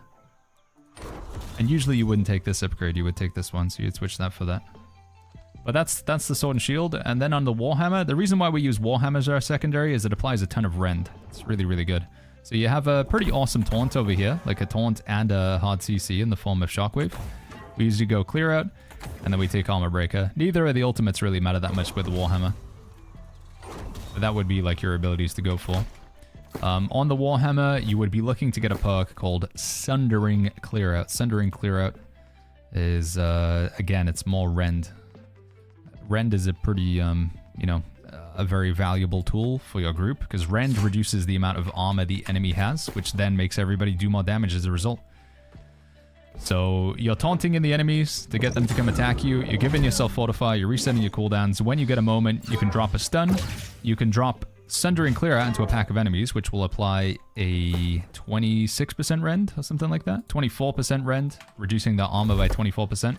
Then you can use Armor Breaker, which with this upgrade is a 30% rend, so we're at 34% rend. And then ideally, you would also get a perk called Trenchant Rend. Heavy melee attacks inflict rend.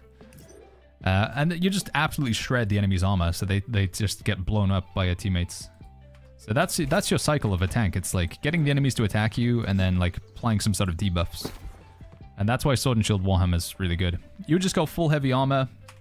I like to play it with 300 Constitution. 300 Constitution is quite nice because you get the gain grit when charging and performing heavy melee attacks. Grit is basically your character can't be interrupted, so you can't be staggered or like interrupted while you're in an action unless it's a hard stun like this. So it just because what you'll find is you pull a lot of enemies and then they all start attacking you, just get knocked around all over the place. It's very frustrating. Artifact-wise, there are no artifacts that you absolutely have to have, especially with the weapons. There's no artifact weapon. Like, you don't need Wit, you don't need Butcher. Honestly, just any sword and shield will do. Although, like I say, refreshing move on the sword and Sunder and Clear Out on the Warhammer. Armor-wise, I would recommend when you can to go do Barnacles and Black Powder. Do Barnacles and Black Powder. You want to pick up an artifact called Void Darkplate. Void Darkplate is a good armor artifact to go for with the tank because it gives you 20% more armor.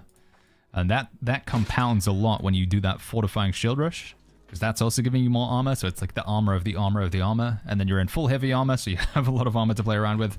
And perks that you would want to find on your armor would be Enchanter Board, Refreshing, and Slash Conditioning or something like that. Some sort of conditioning perk. Like, the more pieces we can get like this, the better.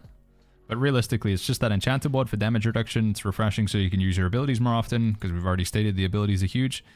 And then jewelry-wise, I like to take a Blood Drinker. Sounds cool, and it gives you a lot of lifesteal. Keeps you alive in the fight. But you can only get this when it's mutated. Starstone Barrows. And then, Protection Amulet, depending on what sort of boss you go into. Slash covers a lot of damage, but you will want to change your amulet. And then the Earring, very important with the tank. You want to get Despised and Regenerating on your Earring. This allows you to generate more threat as a tank, and this allows you to passively increase your, like, regenerate health all the time, which makes the enemies attack you more, because you're regenerating health. That counts as a heal. There you go. Hopefully that was a pretty quick demonstration, but I feel like that was already like a five-minute explanation. Hopefully that helped though, Sad Dad. If there's any other like aspects that I glossed over there, let me know. And it was quick, but I also didn't want to, like, you know, spend 15 minutes talking about it. Do you think old school RuneScape Grand Exchange and world system would benefit New World? I don't know what the Grand Exchange is, but the world system where you can just hop into any server, I think that would be really good for New World, yeah. What about the Unmoved? Yeah, Unmoved is going to be pretty awesome, I think. If it reflects all damage, that's bonkers. But I don't know. I don't know exactly how the Unmoved is going to work. But if it does reflect all damage, that's going to be insane. But let's just go for a run with this build, shall we? Why not? A little bit of fun. While we're waiting. It basically has the Grand Exchange. What is this concept, chat? What is the Grand Exchange? Oh my goodness, it's Editor Jack becoming a respected hobbit. Thank you, Jack. Thanks for joining over on YouTube with the membership. I want to say, like, thanks for subscribing, but subscribing on YouTube is obviously it's just like clicking the button. Thank you, Jack. Everyone is talking about a mob with daggers, but somebody mentioned the new sword ability without the shield. Yeah, it looks exactly like the flail ability. I saw that one. It looks just like the flail. So I don't know if they just like reused an animation or something. Is this gonna work? Yeah, here we go. I'll take a look at that in a second. I know what you mean. Wolfsbane. It was YouTube. New World Orturnum. Channel. Oh wait, it was over there, wasn't it? 113.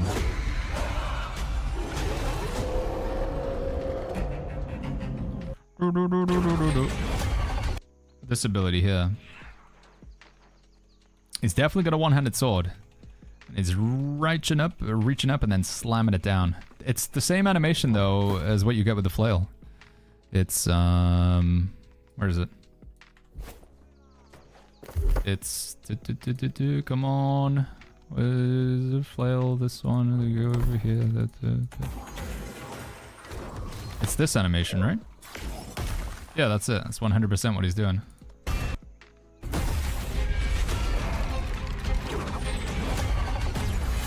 Yeah, he's definitely doing bludgeon. I don't know why he's doing bludgeon with the sword, but he is. I reckon it's like they record that stuff in like a special dev version of the game, so they can probably just make you play animations. So what they did is they probably just had a guy with a sword, and they were like, "What's a cool ability that we could have for this moment in the video? Oh, let's make him play this animation." So they just type in like play animation XYZ.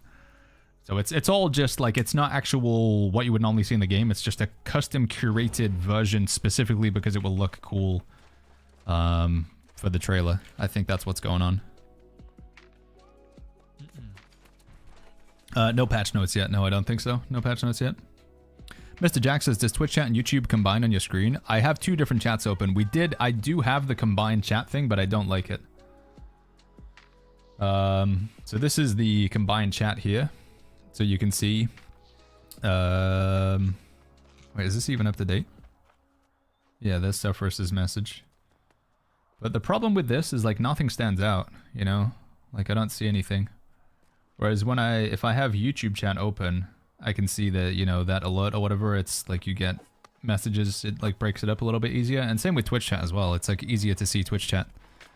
Because your message that you sent me, it's in the moderator box, and Sephiroth like sends me a thing and it's in red and somebody redeems something. But when the chats are combined together, everything just kind of looks the same and it's harder to like see particular messages. So yeah, it does put the badge next to them, which is kind of nice, but it loses all the functionality that normally makes chat easier to read. So I've just got YouTube on one monitor and Twitch chat on another monitor. All right, let's go. This might have been a mistake because we might get patch notes in like 10 minutes. We'll find out. Let me know, by the way, if you guys do see any patch notes out there. I need to, I'm not using a flame protection amulet, am I?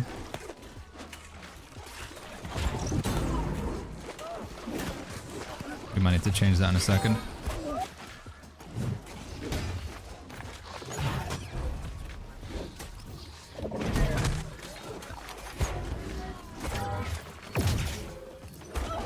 Is it worth keeping gypsum gems now or use them? Yeah, you can keep them. I mean, the gypsum's going to have the same purpose in the next update as what it does now, so I don't think it really makes that much of a difference whether you use them now or hold on to them.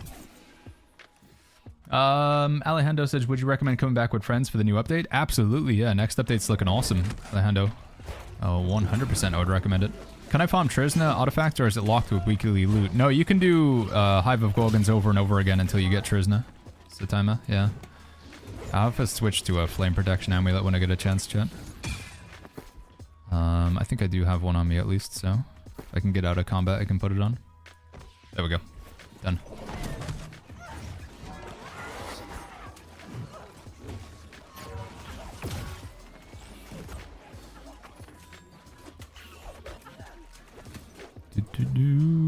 Is there a combo of melee DPS weapons I can use for both PvE and PvP and be fine? I want a rogue playstyle, but not a rapier. You could try like greatsword and a hatchet. It would be okay in both. You could maybe try sword and shield with a spear. I think until daggers come out, you're never really gonna get that true rogue fantasy. Eventually we will get the dagger weapon in New World Bessie, but it's not here now.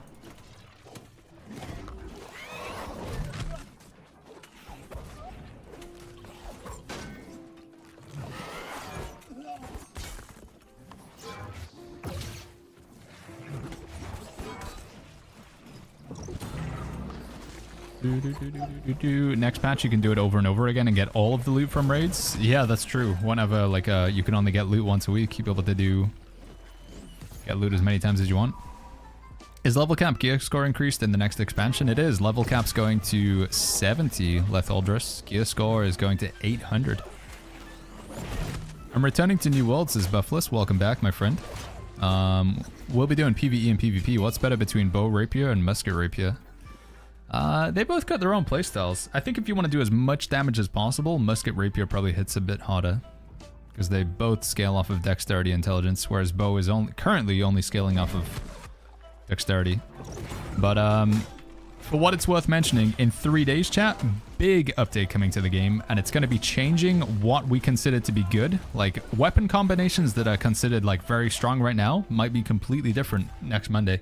And I couldn't say, like, you know, like, oh, can you tell me which ones are good? I can't. Without playing the update, I don't know. But it does also mean, chat, as like a new player or returning player, a lot of people have some anxiety, like, I'm going to be so far behind, and I'm going to be such a noob, everybody knows what they're doing, and I don't. Don't worry, nobody's going to know what they're doing in the next update. It's all changing. Everything's new to me, a veteran of like 8,000 hours. I'm going to be just as in the dark as you are, somebody who, you know, played the game 3 years ago. 5 minutes of patch notes? In theory, yeah, if it's going to be at the time that we think it is. In which case I might need to drop out of this dungeon, because I'm sure you guys will want to take a look at them as fast as possible. Do you think they'll keep alternating gear score increases, Wolfsbane? I'm guessing, yeah. Or it might just be increments of 25 going forward. In theory, though, it's not as problematic for them to increase gear score anymore, because it's no longer tied to attributes, so they don't have that problem of attributes just going up and up and up. Wolfsbane. Stop playing the game a year ago, says Clarify. Should I start a new character or stay on my main? Is there any early content experience I shouldn't miss? They revamped all of the leveling experience. It's pretty good now, Clarify. I would say, if you're going to play this weekend, I'd level up a new character. If you're playing this weekend, level up a new character. But if you just want to hop in on Monday, then you may as well start with that 65 and go straight into Nighthaven. Is there a max number of doubloons a player can carry, says Norse? No, I think it's... Yeah, I don't think it does cap out. You hear people saying the new bow is cool? Yeah, the Contagious Plague or whatever it's called. It does look pretty awesome. I nearly fell off the edge of that, chat. Flexes, I'm so glad they're reducing the attributes. I mean, it was going to get crazy. You'd be able to have like 300 strength, 300 dex, 300 con. A stack of doubloons is 10k? Yeah, but you can have as many stacks as you want. But doubloons, the max stack is 10,000.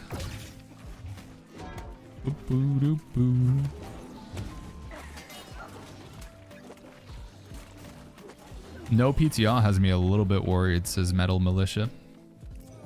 I think they do have a private version of the game, which a very small number of people have had a chance to play. Oh, I'm stupid. This is gonna be bad. I shouldn't have just ran in. I'm sorry, team. I might have screwed us here. We'll find out.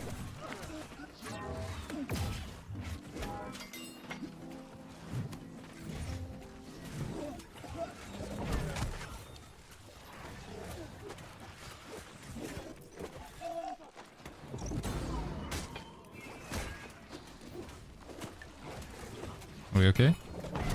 Oh, maybe we're okay.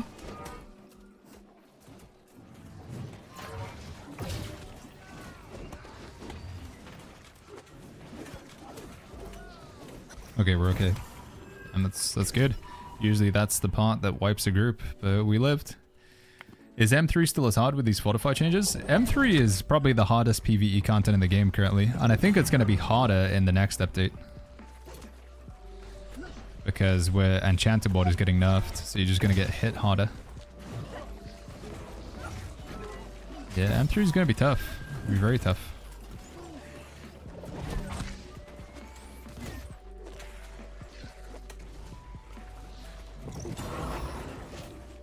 Are we good? Big stun. Knock him down. Kill this guy. Explosion. Another explosion. Block that one. Didn't block it. I suck.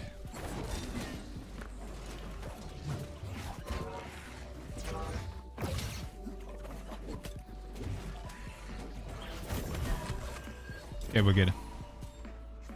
Wolfsbane says, I was hoping you'd fall off the edge. Of course you would hope that, Wolfsbane. Are we forced to do the raid to unlock the artifact like Tempest with the new update? I don't know. They haven't mentioned if they're going to be putting new artifacts in the raid, or if there's going to be like perks that require you to go into Isle of Night, Durango. We don't know. Is there a max cap on the amount of gold you can hold, says scruffy looking nerd herder?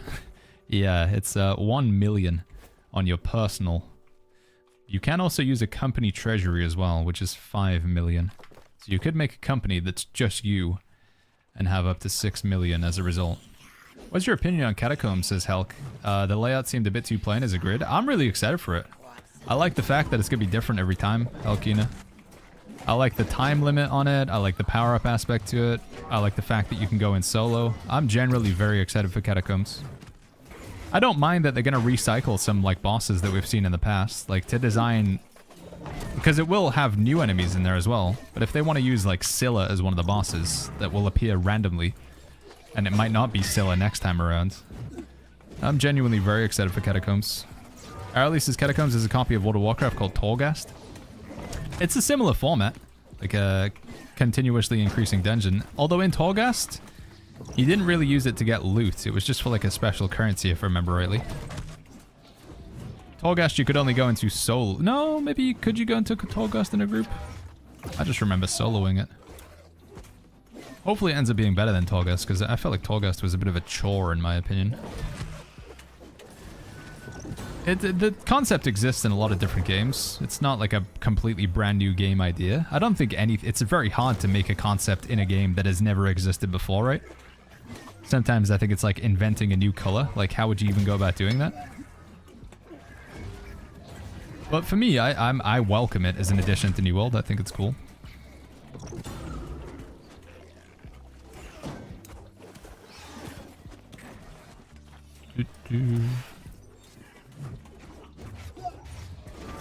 I think New World just generally needs more content, and if they want to copy what works in other games, but implement it within the style of New World, with New World's combat, I think that's fine. I'm gonna be in trouble here in a second if she knocks me back any further. Okay, we're good. Oh, I didn't get my loot! There we go. Raid is probably only set bonus gear. Yeah, I think they said there was going to be 3 set bonus pieces that come from the raid, right, Crownbreaker?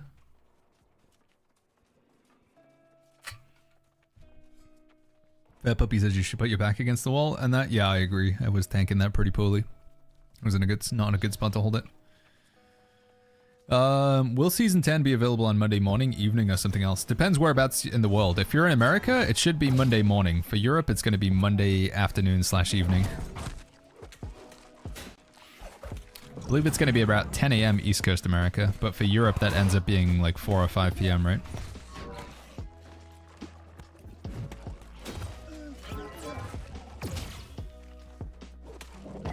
There is also the possibility that there's like some delays with the servers coming up. Baggin, should I use 1 skill with Serenity with Moonstone or use 3 skills with the Opal? I go 3 skills with Serenity. I don't know, I think like the 1 skill Moonstone thing's kind of lame. I get why it's strong, but I think having more abilities is like only using 1 ability, like just using Relentless Rush and then doing heavies. It's a little bit too brain dead for me. But I mean, it's strong. People use it with Crescent's Wave. Vigas is where are the patch notes? I don't know, dude. They said they would be today. They didn't say what time. I was just guessing they would be around this time. They might not drop them until like midnight, chat. It's possible. Boom.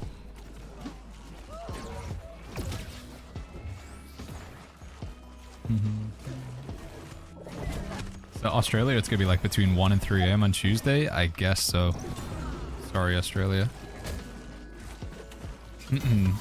New World Joel, 11 a.m. 11 a.m. summon patch notes. Wait, did he say that? Jump to present. Summon patch notes. Summon patch notes. Wait, he said summon patch notes.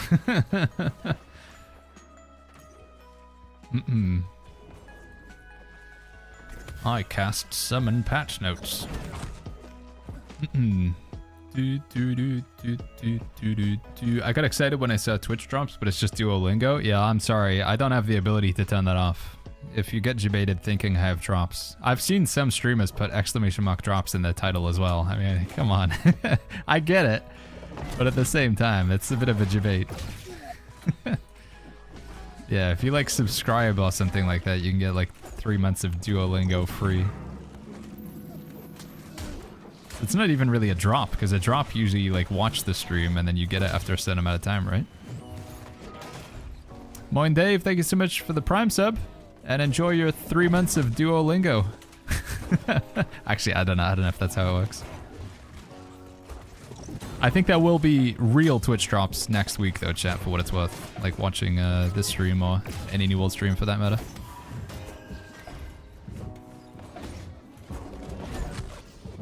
Summon patch notes, is it working, chat? Have we summoned the patch notes? Are they here? I don't know how long they're gonna be, chat. Let me ask in the where patch notes. There you go, I did it, chat. Mm-mm. We haven't had drops in a while, says Mo. Yeah, that's true. We haven't had any Twitch drops in New World in a long time. Once again, Moin Dave. Thank you, my friend. Do. He did it trolling the Discord because he's spamming. Yeah, I like how Joel's just, he's a troll, dude. He's a troll at heart. New World expansion on Monday, says Night Focus. Yeah, I know. Weird day to have expansion, right? But Monday, like 10 a.m. for East Coast America.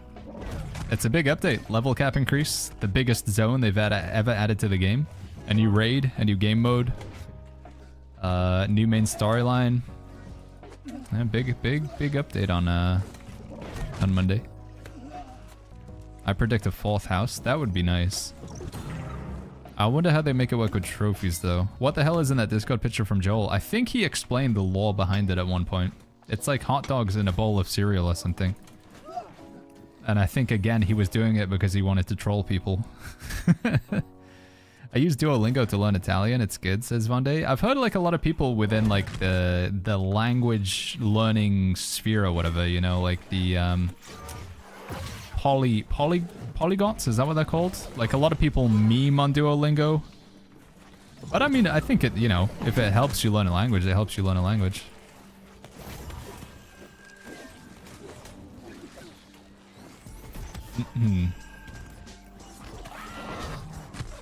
I've used Duolingo a little bit in the past. I think almost my problem with Duolingo is it gamifies it just a little bit too much, though. Because sometimes it feels like I'm not trying to learn the language. I'm just trying to like get the, you know, I just want to make sure the owl guy is not upset. Do.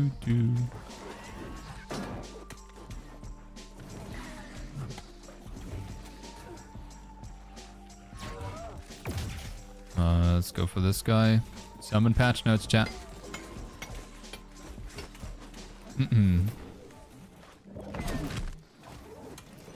We're gonna finish this dungeon before the patch notes are out at this rate. Imagine that. I don't want to say anything, but this has been... Well, no, I said I'm not gonna say anything, so I'm not gonna say anything. I don't want to jinx the run. It's a salvage all situation, right? Yep. Oleg says, I'm excited to buy a hotel room in the new zone. Yeah, apparently you don't get a house, right? You get like an apartment. Monday is Columbus Day in America. Coincidence? Maybe not. I mean, he sailed to the New World, right? He started New World back in 16... When was it? I actually don't know. Was it the 1600s?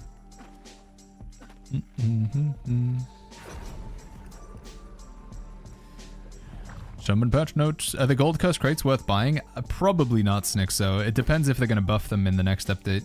But there's been no mention of that so far. Alright, I'm going to try and change the featherweight and then drop my shield so we're in medium and we do more damage. And we're going to go with...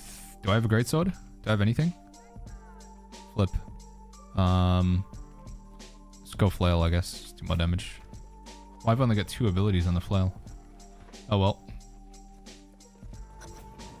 Any idea what the gear for Worm is looking like since Enchantable will be cut in half? No, I don't know, Knick-Knack. I don't know, man.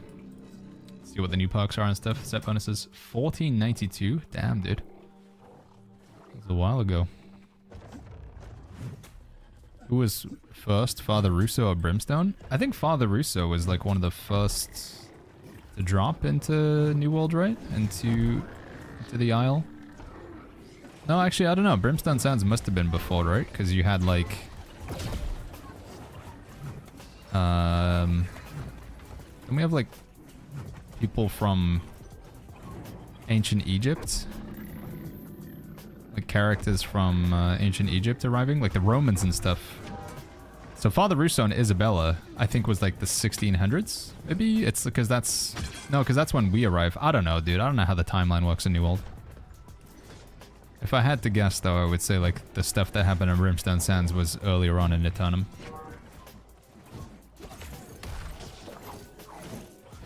Malanos, thank you so much for that Prime sub. Thank you, Malanos. Thank you very much. Morning, dude. Sorry, buddy.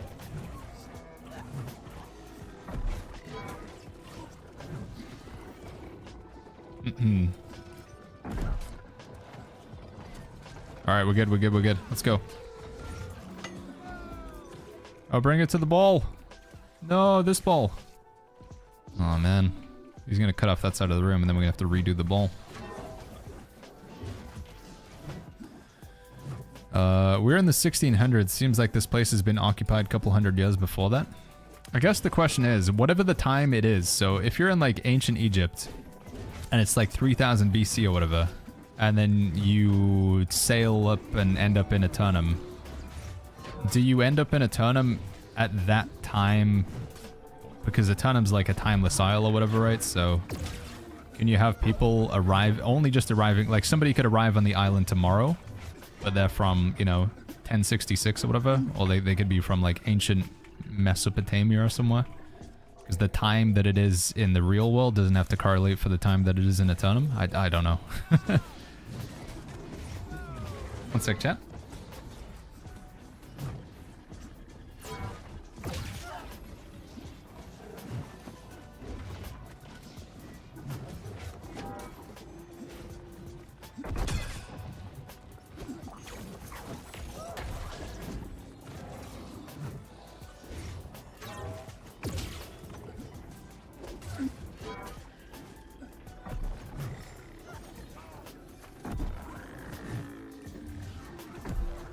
Back chat.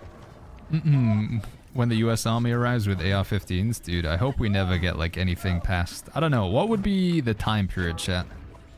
I hope we don't get any events or like characters in New World that are past like the 1800s, maybe even like the 1700s or whatever.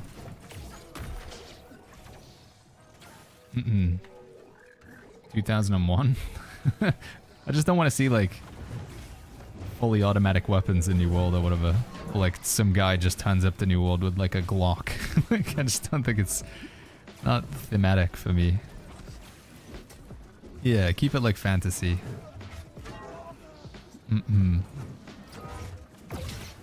Do you think we'll have new servers in South America at some point, says Soy? It depends how much the player count goes up, Soy. Like, I don't know what it's like over in South America right now as well. Is the server almost full? Because if the server's almost full, then yeah, but I don't know if Devaloka like gets full or not.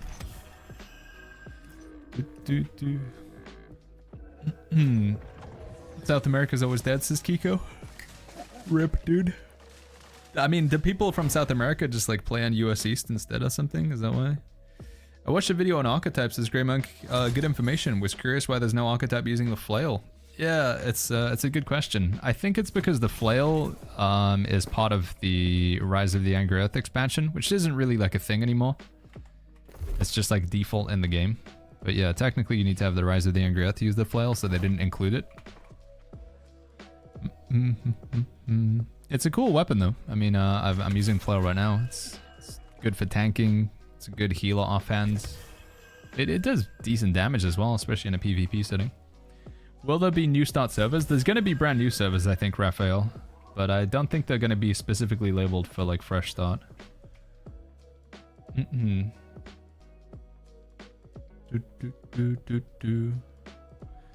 Storm says, if you transfer to a server that has already got a character on it, does the one you currently have on that server get replaced? No, you can have up to 6 characters in the same server now, Storm. Yeah. Open for a Southeast Asia server since 2022. I don't think it's going to happen, I'm afraid, FX. Alright, GG's. What's the max level of those weapon perks? Is alright. Which weapon perks, sorry? Oh, 2 is the highest it goes right now, yeah. 2 is just like a way to demonstrate. I mean, again, I think it's another way in which our current gear is kind of going to be crappy, chat. Because our current gear has like Enchanted Ward 1 on it, and Enchanted Ward 2 is going to be a new thing.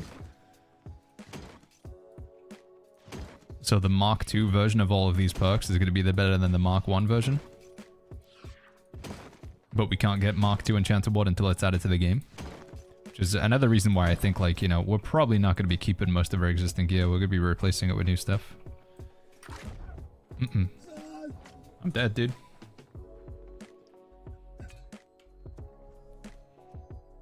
Hey, is it worth to get into New World with the new expansion? I didn't play New World since launch. Yeah, this next update's looking really cool, Boronzo. I think this next update's looking awesome. Alright, what's happening? We got patch notes or what? Happy birthday, Langy. Happy birthday, Daffa. Happy birthday, Baggins. Happy birthday, Jay. It's everybody's birthday today. Happy birthday, Charlie T. What?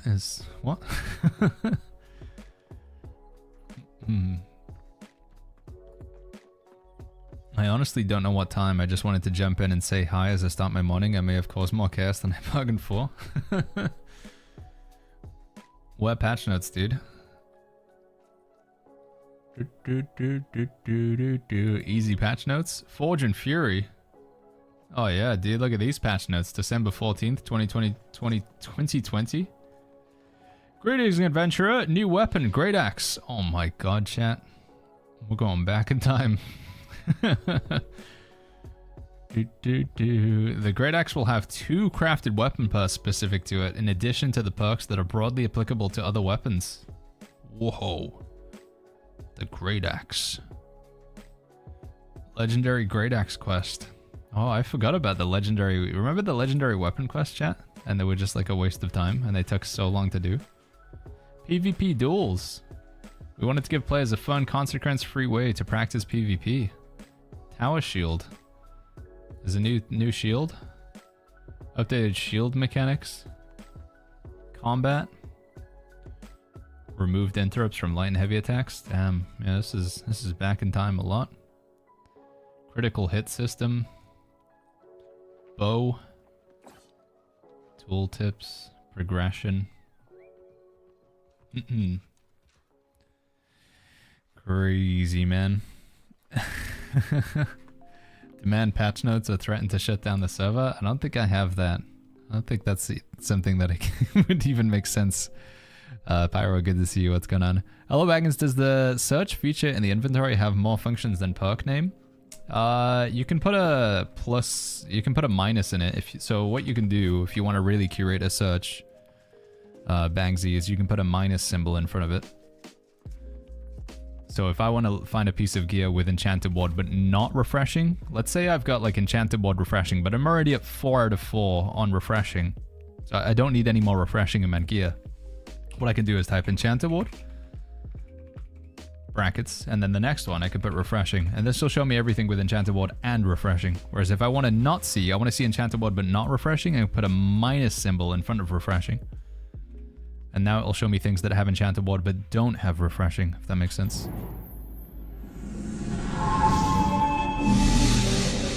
Oh my goodness, it's a new giveaway.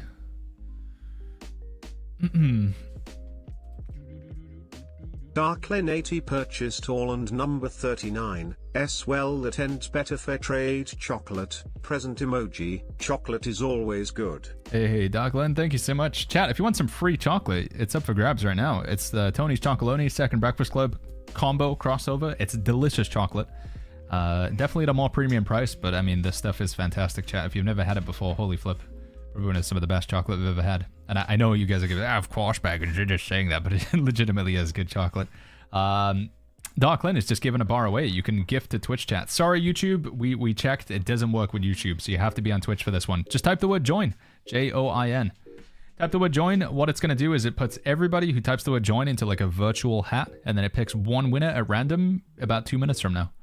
If you're picked as a random winner, you just go to the same website, secondbreakfastclub.com/redeem. It'll give you a link, don't worry.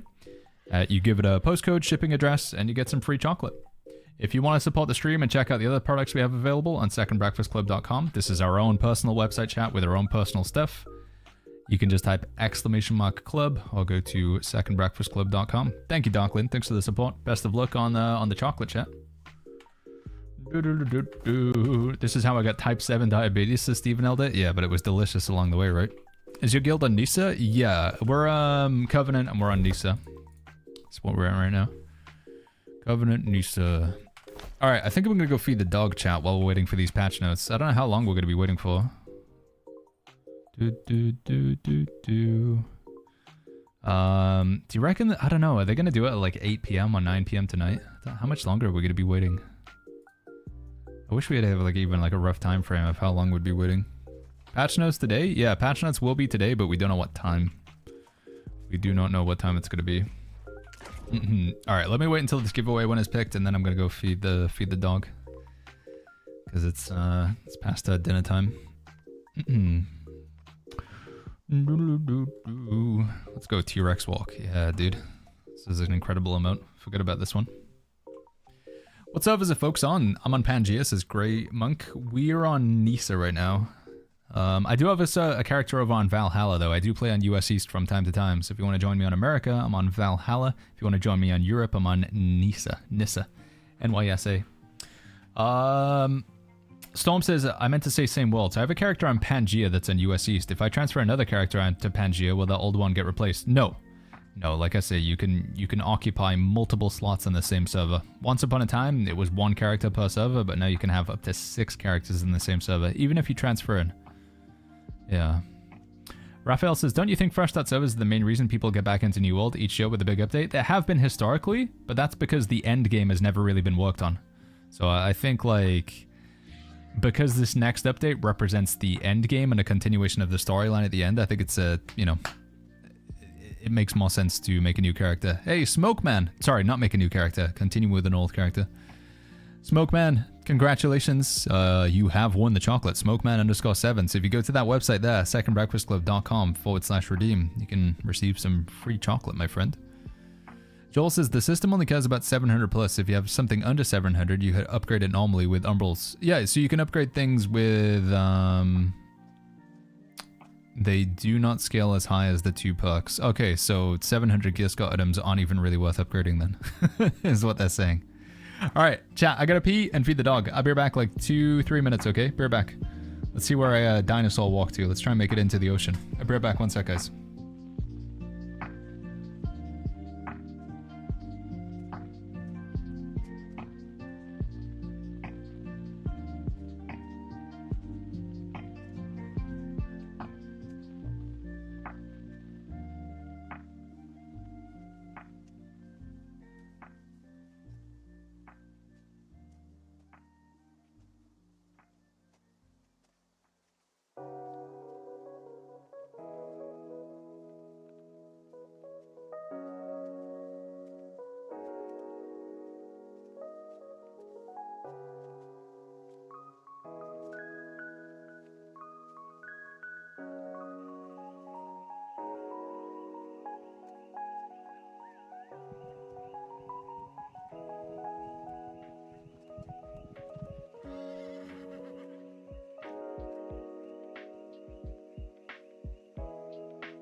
Smokeman_7 purchased all and number 39, well that ends better fair trade chocolate.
Alright, chat, I'm back. Sorry, friends. Are we good? I have returned.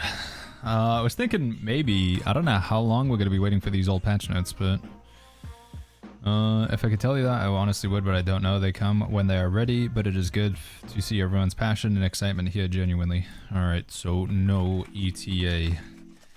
We could do some like 3v3 arena or something. Something that doesn't take too long to finish, just in case they suddenly appear. If we just take... Do I still have featherweight on me, or do we get rid of that? I don't have it on me. I'll probably release the notes just as you end stream. Yeah, I mean, if it's gonna be like 8, 9 p.m., which it could be, because again, 9 p.m. my time is only 2 p.m. for them. I wasn't planning to stream that late today. But I did want to look over them together with you guys. You missed someone buying something from the second breakfast club, otherwise you didn't miss anything. Was it just the thingy being claimed? Let me take a look real quick. Yeah, it was Smoke Man. He did he went through and made sure he received the item. Once again, Darkland, thank you so much for the support. Thank you, friend. Do appreciate that a lot. Alright, so what we do is we take this. We take that. Oh no, wait, that doesn't really work, does it? No, that does not work. Because I need a pair of heavy gloves. Unless we do... No. Okay, should we just go rapier? Flip it, let's just go rapier and completely be at the whim of my team to carry me then. I'll play traditional healer. We need a pair of light legs. Do we go refreshing flesh? Hitting a target with a critical backstab reduces his cooldown by 22%. Or should we just take some, like, no, we'll just go some stuff with shocking energy. And then we need a pair of heavy gloves with, like, enchanted ward and something. Can we empty old gear then? Yes, it seems like you can probably salvage the vast majority of your old stuff. Yeah, again, people are advising that if it's 700 gear score and a named item, you might want to hold on to it. Because you can upgrade it to 800, but it's seeming to me like that what they're implying is even the 700 gear score stuff, because it's got the old perks on it, you're probably going to be getting rid of that as well. It does seem very, very likely that you're just going to be replacing almost everything that you have with new stuff right now. With maybe the exception of artifacts. What breed of dog do you have, says Grey Monk? She is, well, we don't know 100%. We did get one of those, like, dog DNA tests or whatever. Mostly boxer. A little bit of Staffy, and then a ton of other dog breeds. She's very much a mongrel, a mix. But she, like, physically, she looks like a boxer, like in a Staffy sort of hybrid. Staffy's head, boxer body. Best weapon perk was Lifestaff's blink ability, where you could shoot halfway across the map. Yeah, that thing was bonkers. You just like. It was like the burnout on Firestaff, but instant. Yeah, that thing was really strong. Troy. Doodaloo. Not that one. We'll go change the abilities over here. All gear will be replaced bis with infixes and stat bonuses, says Vigar. Yeah, kind of seems to be it. Kind of seems to be the case. For me, it's like I'm not too upset or whatever, like replacing my stuff with new stuff, more stuff to work towards. Especially if like the outline of the next system is it's supposed to be something that they can continuously iterate and improve upon, and they don't need to like wipe everything and reset every time. If that does end up being the reality, then I'm pretty pumped for the next update. If this is like the new foundation, the new starting stone for New World. Alright, we go through 50 focus and then the rest into con. What happened to all the gear that have some crafted as Gorgon inductor pieces? It'll still be there, but you'll probably be replacing it with new stuff. Dodge key.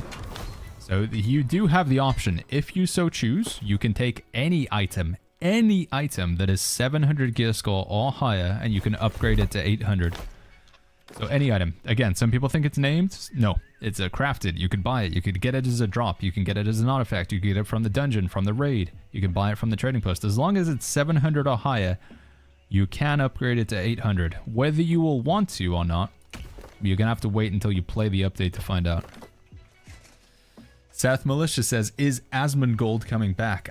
You would have to ask him, but chat was saying earlier that he's interested in playing Nighthaven. Yeah, let's do a little bit of 3v3 arena. What's new in the patches? Animal virus, new zone, new raid. It's an expansion, dude. Really big one. Level cap increase, new main storyline, new game mode. A lot of stuff, Anik. If you type !expansion, not Anik, sorry, Animal Virus. If you type !expansion in the Twitch chat, you can get a link to the deets.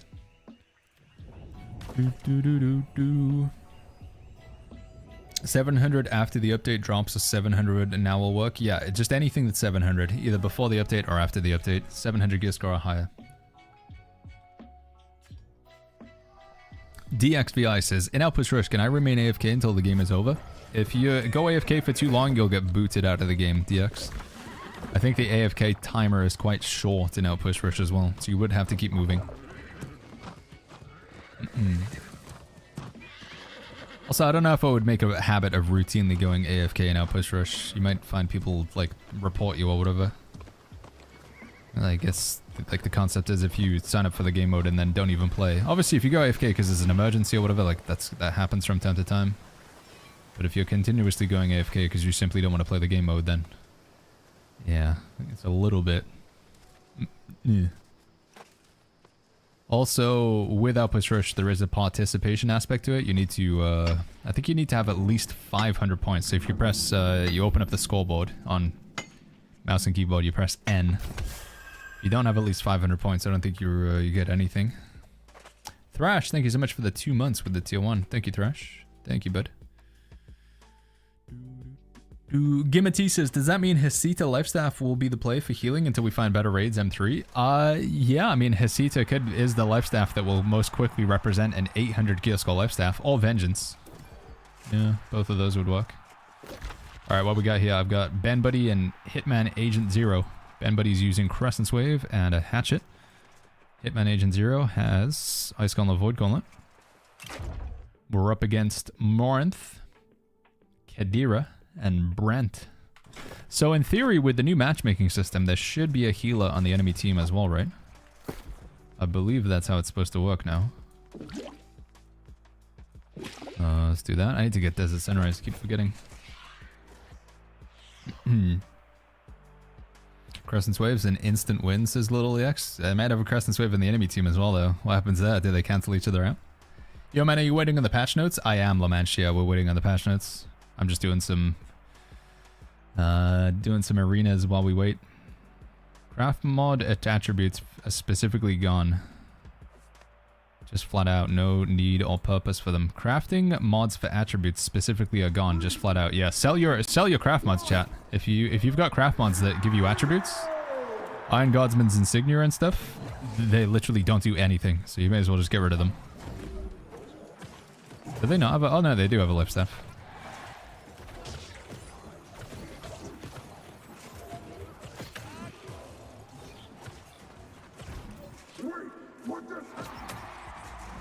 Nice work, team.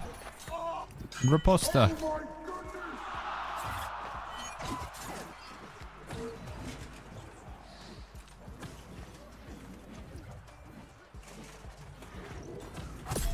Woo! Curious Homa, good to see you. DVI says thanks for the DXVI says thanks for the explanation. No worries, man. Glad I can help out. Derek Lipso says, did anyone have the bug where you can't rebind spacebar anymore? Yeah, spacebar for whatever reason can't be rebound. It has to be jump. I don't know why, but that's just the way they have it set up. Leaping strike.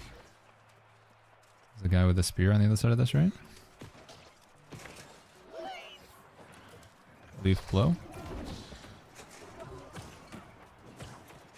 Your grounds. Heal Ben Buddy. Cooldown reduction by left clicking.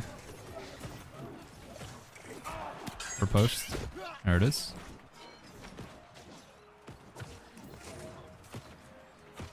Are we good?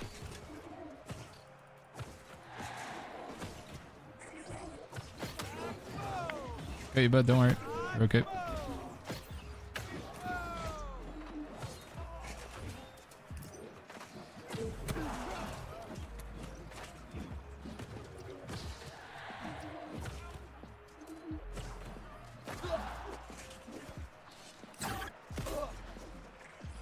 Let's drink a potion here. So I can grab my team.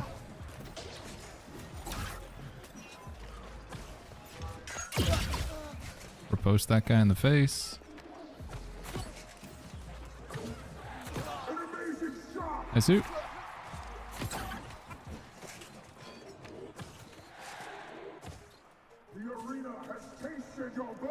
I don't know. I feel like Life Staff Rapier, I mean, it's effective if you want to run away, but I want to fight. I want to fight back a little bit. I feel like I know it's the go-to build, but I want to play Life Staff Void Gauntlet, I think, or Life Staff Flail. What's this game's name, says Rizmo? This is called New World Eternum. It's on Xbox, PS5, and PC. I'm doing 3v3 PvP Arena. Are they bringing gear sets yet? Gear sets have been in the game for a while, Ventura, yeah.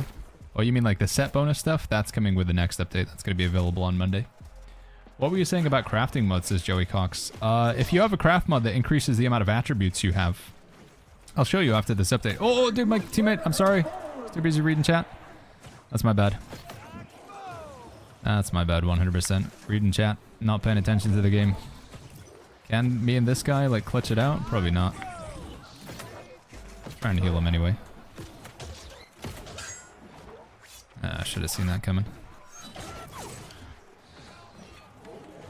Maybe he kills the healer on his own? That'd be pretty hype. Nah, okay. Alright, I'll just die. We'll get to the next one. Yeah, craft mods that give you attributes. So we're talking Iron Guardsman's Insignia. We're talking Iron Battle Medal. Rough Leather Beaded Straps. The craft mod that you would use to put attributes on your armor, your weapons, your jewelry. Get rid of those.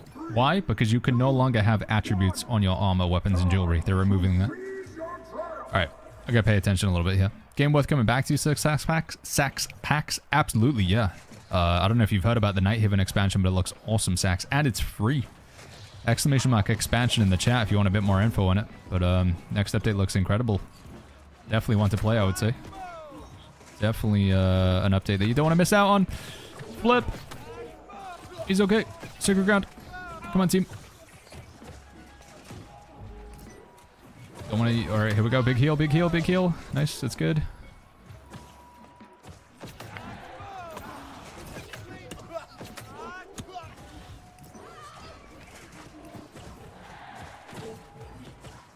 Healer's low. Healer's out of stamina. Trying to help. Alright, gotta heal myself. Stunned.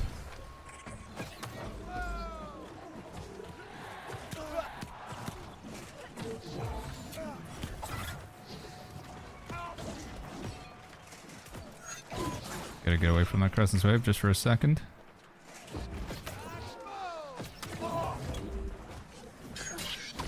Ah. That guy's okay. This guy's not okay. I don't have anything for him. I don't have anything for him. Live, please, live. Okay, he's good. He's good.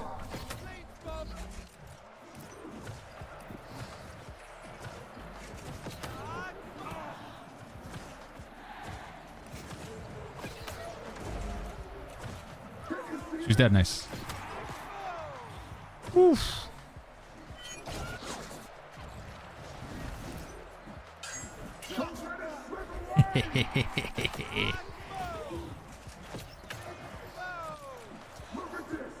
GG's. Alright. What's happening to Magnify stat? That is being removed from the game as well. Yeah, you will no longer find any attribute stats on your weapons, armor, or jewelry. Unless it's the old crown or the attuned leather pants. What time is going to be the Season 10 update? It's going to be around 10 a.m. East Coast America or 4 or 5 p.m. for Europe, from what I've been told, what we're seeing on Discord. If New World was a real place and you moved there, which region would you live in and why, says Med Student? Probably just Windsward, right? It's the most hobbity. Probably the closest to where I currently live. Just Windsward. Morningdale's pretty cool. Yeah, it's true. It's raining all the time there. Quite like England. Oleg says, is it confirmed that the craft mods will stay useless. Yeah, they were saying it in here. Crafting mods for attributes specifically are gone. Just flat out gone. No need or purpose for them. Crafting mods for attributes. So again, I'll show you what those look like on the old trading post. You want to get rid of them. Patch notes are not available right now, I don't think, TC. We're waiting for them. No patch notes yet. People are waiting for the patch notes. They said they would be today, but they didn't say what time they would be today, chat. It might be another 4 hours. It might be another 4 minutes. We don't know. I'm suspecting they'll come out on like an hourly sort of segment, so we'd be waiting like till the next hour, which is 20 minutes from now. Yeah.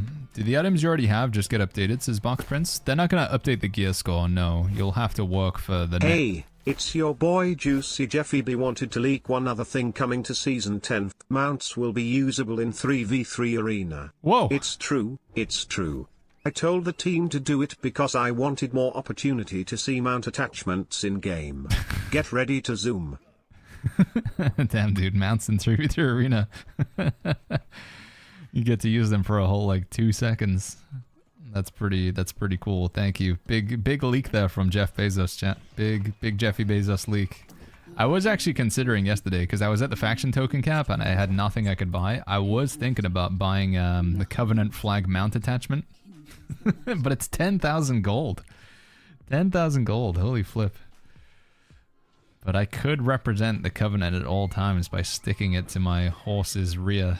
So I was like, I don't know, dude. Could be pretty good. Are we getting a 4th house this Chumba? No mention of that, I'm afraid. Could happen, but no mention. So yeah, items that are on his chat, like they're not going to be upgraded to 800 gear score, but perks will be replaced. So items that have attributes on them, this 42 focused is going to get replaced with a random perk. Is New World an MMO or an online co-op RPG? In my opinion, New World is an MMO RPG. Amazon advertise it as like a co-op RPG these days, but I think that's just some like marketing shenanigans. So this is what I was talking about, chat. Iron Guardsman's Insignia. These things literally have zero purpose. Whether they'll still be in the game or if they'll just delete them, I don't know. But if you have Iron Guardsman's Insignia, if you have Iron Battle Medal, if you have Arcane Linen Embroidery or whatever the heck it's called. Linen Arcane Embroidery? Linen Arcane Embroidery. These craft mods that give you like intelligence, focus, constitution, strength, get rid of them. Get rid of them right now. I found some people that had sell orders in for them yesterday, chat.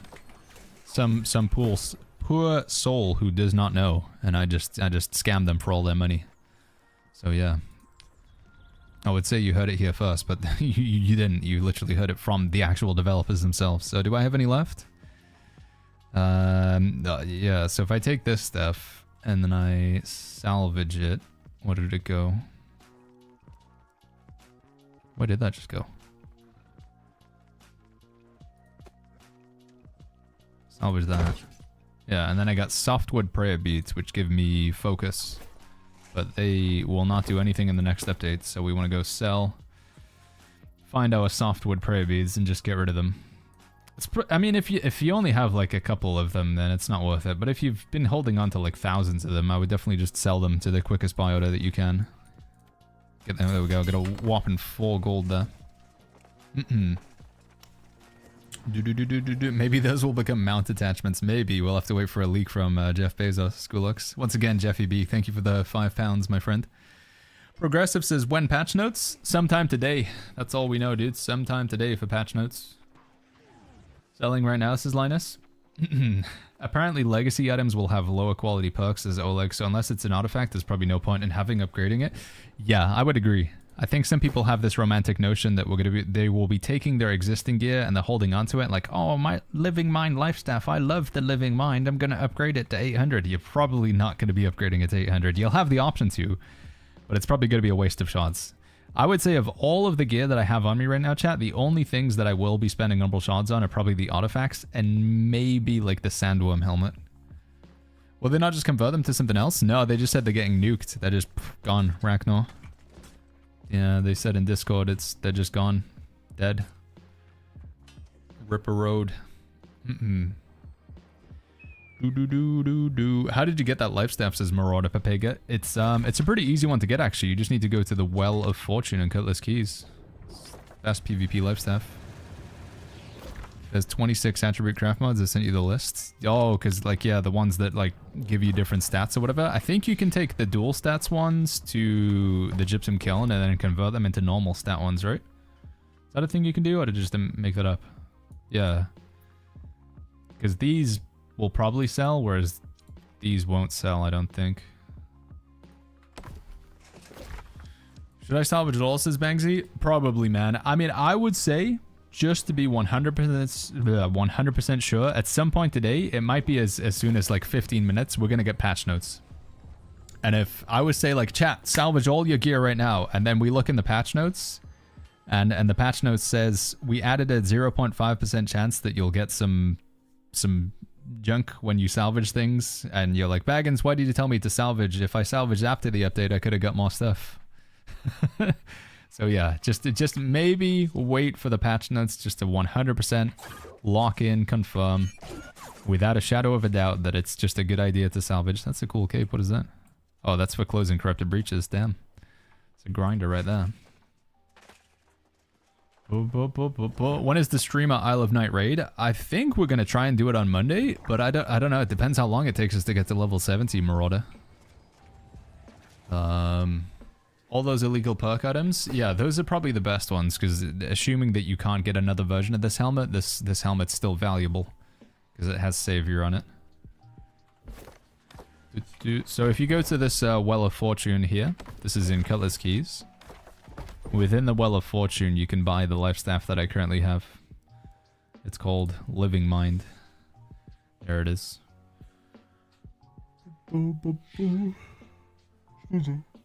Stay Zaza says, how do I see the new bow and other weapons coming out? It's in Discord. So if you go to the New World official Discord, discord.gg/play New World, Zaza. And then when you're in here, you can search for images. So I use the search image option in here. And then you can see all the images that have been posted. Patch notes will tell us to prime sub to Baggins. Heard it here first. Damn, dude. There you go, chat. It's going to be in the patch notes, apparently. !sub in the Twitch chat. Click or tap in the link. Subscribe for free with Twitch Prime, just like Dark Trottle did for 7 months. Thank you, Dark Trottle. Yeah. So you have to go to the discord.gg/play New World and then search for images in the general chat, and then you can find all the images that Joel posted of the new items, including the new healing set.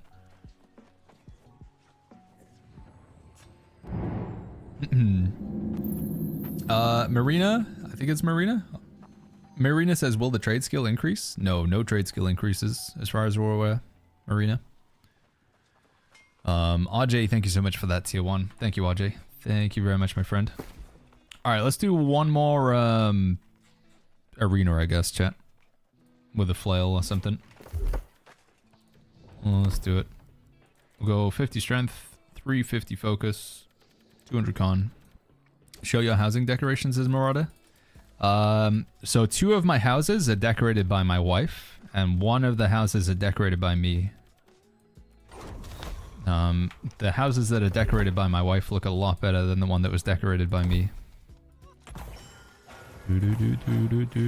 But I can show you all of them if you want to see. Let's see if you can guess which 2 were my wife and which one's me. Maybe that'll be a fun exercise. See if you guys can spot the difference. What's the final upgrade here? We'll go for weighted superiority. Okay, so we got house number 1 and Brimstone Sands.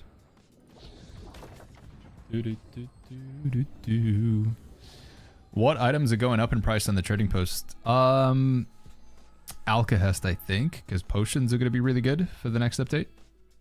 You want to make coatings, lots of coatings for the catacombs. Also lost trophies, major lost trophies. I think armor matrix, weapon matrix, jewelry matrix are going to have a very small increase. Here we go. Here's Brimstone Sands house.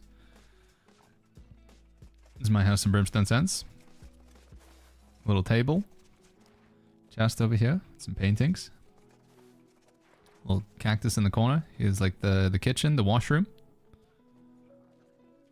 I'll go upstairs, show you guys what's up here. Got some trophies on the wall. Little bathtub over here. You need to have a clean.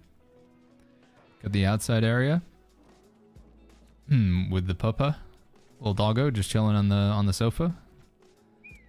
Here's Greg the bird. And then on the top floor, I can't remember. Is there anything on the top floor? Yeah, there is. Here's the bedroom. So there you go. There's my Brimstone's house. Brimstone Sand's house. Next, I'll show you my... Let's go to the Everfall house next, shall we? No dogs on the sofa? No, we allow dogs on the sofa, Bundy. We're not that sort of household. You think that house was definitely designed by me? Some of you guys think that was Gamgee? I'll let you guys know after we've seen all 3 houses. Where's that bird from? I think it's just housing furniture. I think it's you could just buy it from the in-game store. So this is the Everfall house here, chat. Got the outside sofa. Little reindeer you can pet. And then we come in to the entrance. Got my chest of drawers. Little storage room. Dog with some scrolls and books next to the fire. Hey bud, how you doing? Don't think, is there much out here? Don't think we put much out here. And then the upstairs, go to the bedroom. Here you go, chat. Alright, and then finally, house number 3, chat. My Windsward house. I'm thinking I might need to decide which one of these I'm going to get rid of, by the way, chat. Which one of these houses are we going to get rid of? Because I want to get the new house in Nighthaven. And I don't know if we're going to have... I don't know if we're going to get a 4th house. I'm not sure if we are. Rob Martin says he didn't decorate the one because he wasn't sure if there's anything upstairs. We'll see. Well, you guys haven't seen the 3rd house. And there we go. This is my Windsward house. So we got... the Pig of Mystery. It greet us as we come in. On the left, we've got the storage room over here, chat. This is where we put some storage. A little pumpkin down there. And then we go through to the jungle room. This is the jungle room here. It's a bit of a tricky one to get through. To sort of navigate a bit of a path. How the heck do I get through here? Here we go. Nearly through. Almost through. And then we can go upstairs. And here we get some trophies. And a rabbit. Some sausage paintings. There you go, chat. Alright, which house do you think? The 2 were decorated by my wife and 1 was decorated by me. Which one was me and which one was my wife? Which 2 were my wives? My wife. Windsward has to go, says Mr. ML. This one is you. I don't know what gives it away, chat. I don't know what you're talking about. This looks finely decorated. Windsward is definitely you. Yeah, Gamgee did the Brimstone and Everfall. This one was me, chat. Yeah. I am pretty proud of the jungle room, though. I feel like the jungle room's pretty cool. Maybe we could spruce it up a little bit more while we're waiting for these patch notes. What else have we got for the jungle room? Any other sort of jungle-y things? Maybe a little bit of mistletoe up here as well. Cameron says, in my defense, I only had the furniture he gave me to work with and it wasn't that much. I think they look really good, little wifey. But yeah, I usually just salvage furniture. The only stuff I have is from events or if it was bought from the store, because then you just get like multiple copies of that. Alright, let's do another arena, and maybe we get patch notes in like 5 minutes. That would be pretty nice. Patch notes, come on, patch notes. I don't have the goldfish in the porcelain bowl. No, chat, I'm not a multi-millionaire. Josh Hunt in the YouTube chat says, hey man, I just finished the main story quest, level 65. 670, oh my god, whatever, 667 gear score from quest. Should I farm doubloons for 700 or just wait until Monday? I feel like farming doubloons just to get some items, not a bad idea. You don't really need to do it though, because you are going to be getting like just Probably the quests that you do in Nighthaven will be giving you like 750 gear score anyway. So yeah. I'd just say like do whatever you find fun, really. Alright. Yeah, do we have any furniture that we could put in the jungle room? I don't know, maybe I'm thinking I should get rid of my Windsward house, because obviously Gamgee's like gone to the effort of like decorating my Everfall and Brimstone house, so getting rid of them feels kind of BM. But I do, like, Windsward is like, what's the word? It's nostalgia having a house in Windsward, because that's like my the first place I ever like had a house in. It was the first place that we owned as a company, so. But at the same time, Brimstone is like right next to Nighthaven, so I feel like just maybe we get rid of Brimstone so we can move into Nighthaven.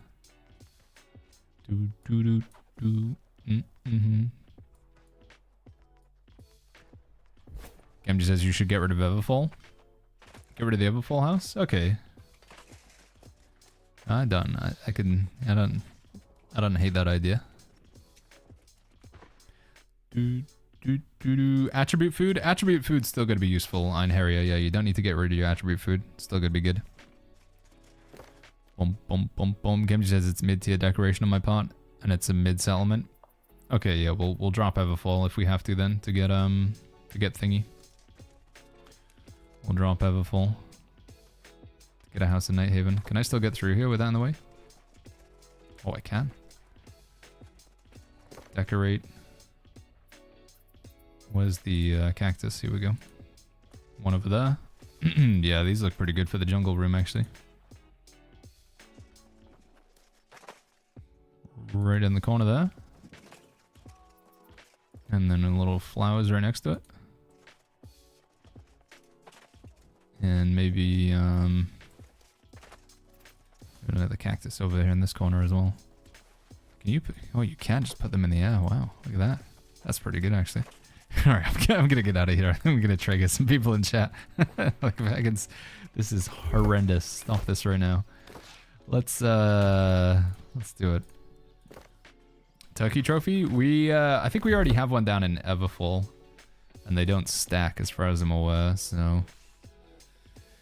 Yeah.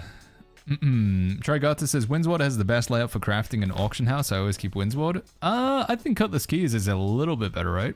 Because the downside of Windsward is you have to go across the river to get to like Arcana and stuff. It's a little bit awkward to get out the distance, but everything else is nearby. It's just the Arcana and the tannery and the workshop being over here. What about the crafting layout's going to be like in Nighthaven?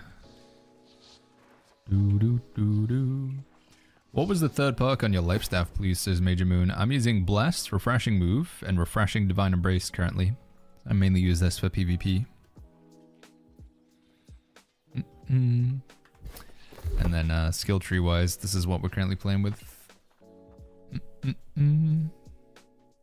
Brightwood has the best crafting layouts as Wolfsbane. True, actually. Yeah, Brightwood is pretty good. Don't go there very often, but... Siwa says, since you can buy a house in Nighthaven and there's a wall camp on the map, it will be claimed by a territory? Yes, like, it does look like Nighthaven will be... Factions can control the area. Oh, it's Bass Musket! And rain comes. Alright, so we got Sword and Shield Spear, and we got a Spear, a Rapier.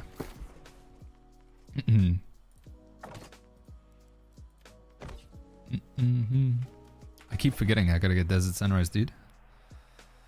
I think the worst crafting layout in any town chat is probably Restless Shore. That place absolutely sucks. You have to like jump down into the docks to get to Arcana or whatever. Restless Shore probably has the worst crafting layout. Also, it's really awkward to get over to like the town board and stuff as well. Such a long run.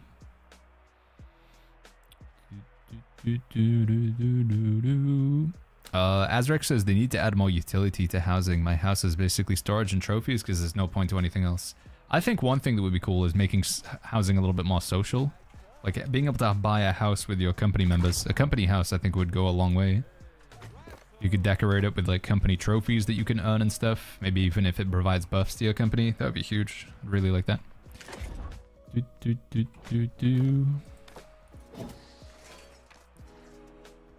Ooh, excuse me. Rugby says I hate weavers. Yeah, weavers is pretty awkward as well. Actually, you have to go quite far around to get. I don't know which crafting stations are, but they're at one end of the town, aren't they? What we got here? We got spear. Probably gonna be looking to sweep me.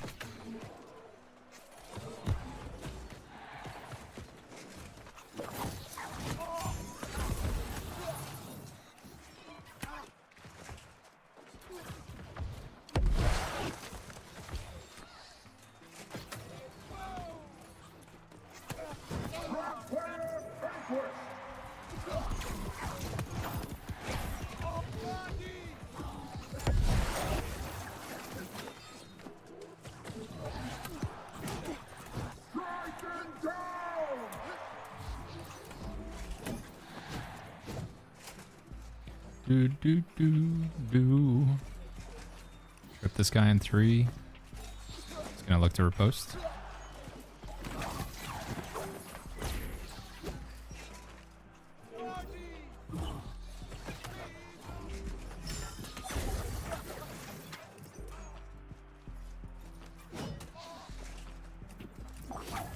No.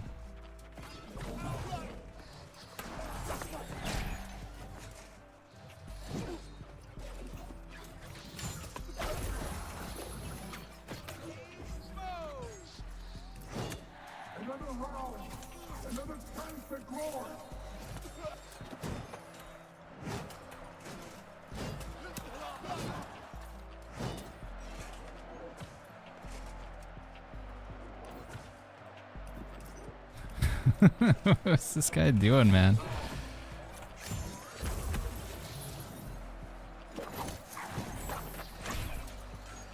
Come on, can we just go to the next game? He's been dragging it out so much. Jeez. Hey. Do you think they'll increase the price of Marks of Fortune, Suzanik? No, I don't think so. News for patch notes? They haven't dropped them yet, Gecko. We're still waiting for them. Are they still not out? Because it's been another hour now. No, still not. We might be waiting. We don't know that today, but we don't know what time. I mean, we could unfortunately be waiting like another 4 or 5 hours. Just don't know what time they're gonna be. So.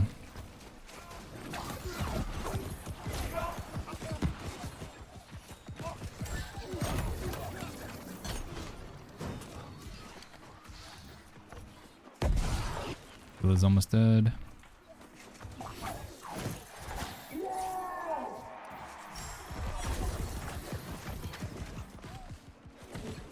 Do do do do do do do do boo boo doo boo doo boo boo boo boo.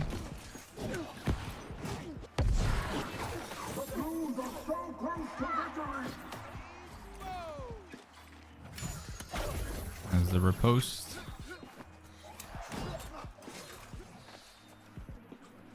Do you have a video that goes over your keybind settings for MMO mouse for healing? I do, Mackenzie, yeah. It's the second most recent upload we have on YouTube. I was going to say you could type !" settings, but we don't have a command for that. But yeah, our settings video on YouTube is what you're looking for.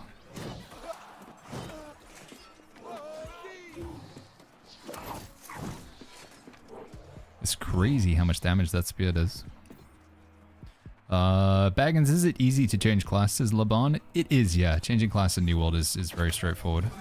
Oh, wait, are we supposed to be 1v1ing? Is that what we're trying to do here? I mean, I feel like my man's got some sort of insane spear build, so... I think we just lose. But I'll, if that was toxic, then I'll... I'll let the 1v1 happen next time, I guess.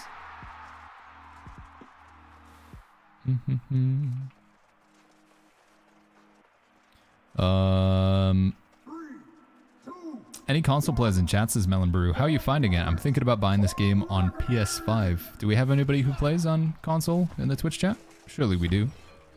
Melon Brew's asking about the game on PS5. Doo-doo-doo-doo.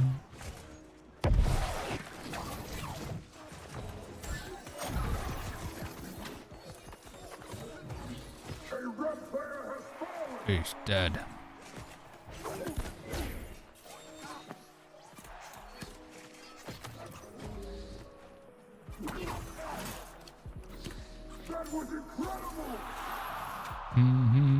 Alright, well, if they wanted to do a 1v1, then I'll Let it play out, I guess. I don't think I'm gonna be beating him with the old with the flail life staff though, with the damage he's doing.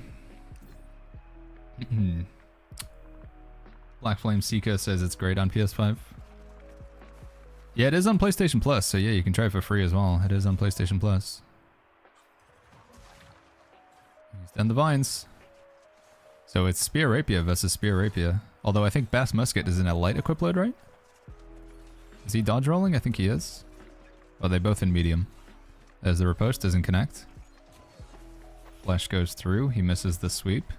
Call me Fitzy's looking pretty good right now. Cyclone on both of them. Vault Kick comes out, breaks the block. Riposte doesn't connect. Oh, Riposte does connect right into the trip. Oh, but then his riposte of his own comes out. Heavy attack's not happening. Skewer. Cyclone. January right now, Best Musket just having difficulty connecting any attacks. And this could be the kill. Oh, he does dodge out of the heavy just in time.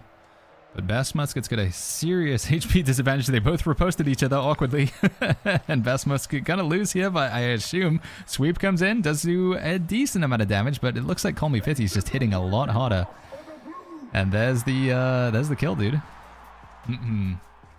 Yeah, free on PlayStation with PlayStation Plus. Flip it, dude. I'll take the 1v1. I think I can only win just by out-healing him, though. I think this guy will kill all of us in a 1v1 scenario, though. It does seem like he has a very good 1v1 build. Oh, maybe. No, I'm putting too much disrespect on Rain Comes. I'm sorry, Rain. I'm disrespecting you, dude. You're doing a pretty good job. He's playing Sword and Shield Spear. Shield Bash disconnect. That bleed doing a ton of damage from Butcher, and Rain just wins through the bleed damage. Nice. That Whirling Blade bleed, no joke. He just bleeds him and then holds block until he's dead. How's the name of my Odo build sound? Figure it out, says Canadian. Canada? Canadian? Odo, Odo does bonus damage to targets that are knocked down, so you can play it with like Spear or Warhammer and like hit them harder when they're on the ground.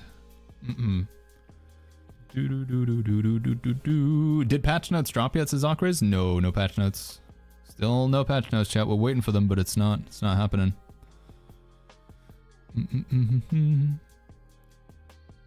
When the 3v3 sponsored by Baggins Tournament. So way back in the day, a long time ago, we used to play a game called The Culling, and I would like commentate over the top of games. We'd go into a custom lobby, invite some people, and I would just commentate the fights. It was pretty good fun. I mean, I'd be down to do it again in New World, but there's just never really been a good format for it. I know Willie and a few other people do it with Wars, but if there was like a true spectator cam or something like that. Most big releases of the patch notes were past midnight, says Turtle. Oh my god, I don't want to wait that long. My Chinese food is here in 3 AM. My wine is poured. I'm ready for Baggins reading through the patch notes. I need to go get some food of my own soon. I'm getting pretty hungry, chat. I was hoping the patch notes would be out by now. That's a cool looking skin. I like that. What chest piece is that?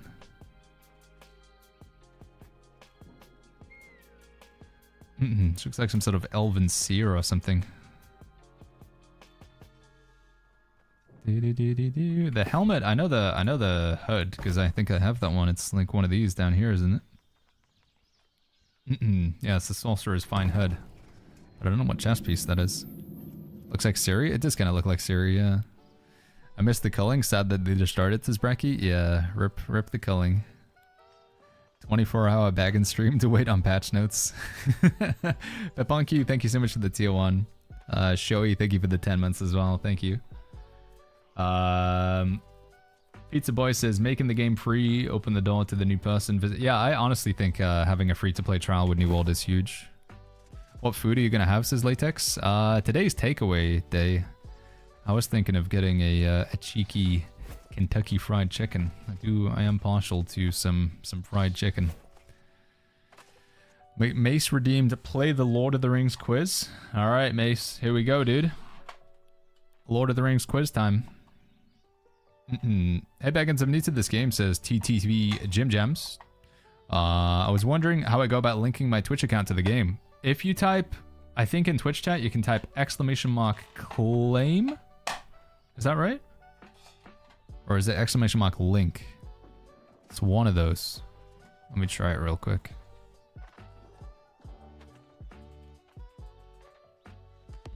Is it that one? No, that doesn't seem to work. I think it might be that one there. Is that gonna work? Yeah, you can connect your accounts together here. Activate Twitch roster when you will the tournament stuff. That's the one. What was this DM I just received? Mushroom says OPR, I'm with Jay. Let's do it. Any build we're playing? Oh my god, dude. Me, Mushroom, Jay Oddity. What a squad, dude. Should I just heal? Boom, boom. Alright, we got a Lord of the Rings quiz to play. Redeem from, we're gonna redeem. I'll go in as the healer, I guess. Frodo Baggins is the category for the Lord of the Rings quiz. We're gonna have questions on Frodo Baggins, okay? Are you ready? That one's too easy. That one...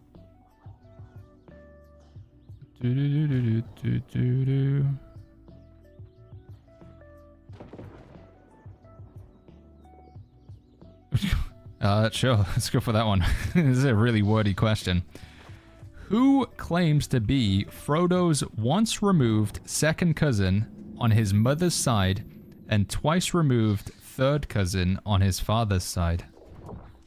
Who claims to be Frodo's once removed second cousin on his mother's side and twice removed third cousin on his father's side? Wait, did I miss a Q-pop? What was that? Something happened? Yeah, I was gonna say Pippin, chat. Mary or Pippin, but it's silly enough that it should be Pippin, right? I think it's gonna be Pip. The answer, according to this card, is Pippin. There we go, everybody. GG's, everybody. You all get a point. Lazy Goblin, thank you so much for the 4 months with the Prime. Thank you, Lazy. Thank you very much, dude. Pippin! As you have time to kill, can you check the shop to see if the Kaliak Owl mask is available against this? Yeah, I can do that. Goblet. Kaliak Owl. Did I get that one? I wonder if I ever get that one. No, apparently I didn't buy that one. Am I spelling it right? Oh, it's with a Kaliak. Oh, I did buy it.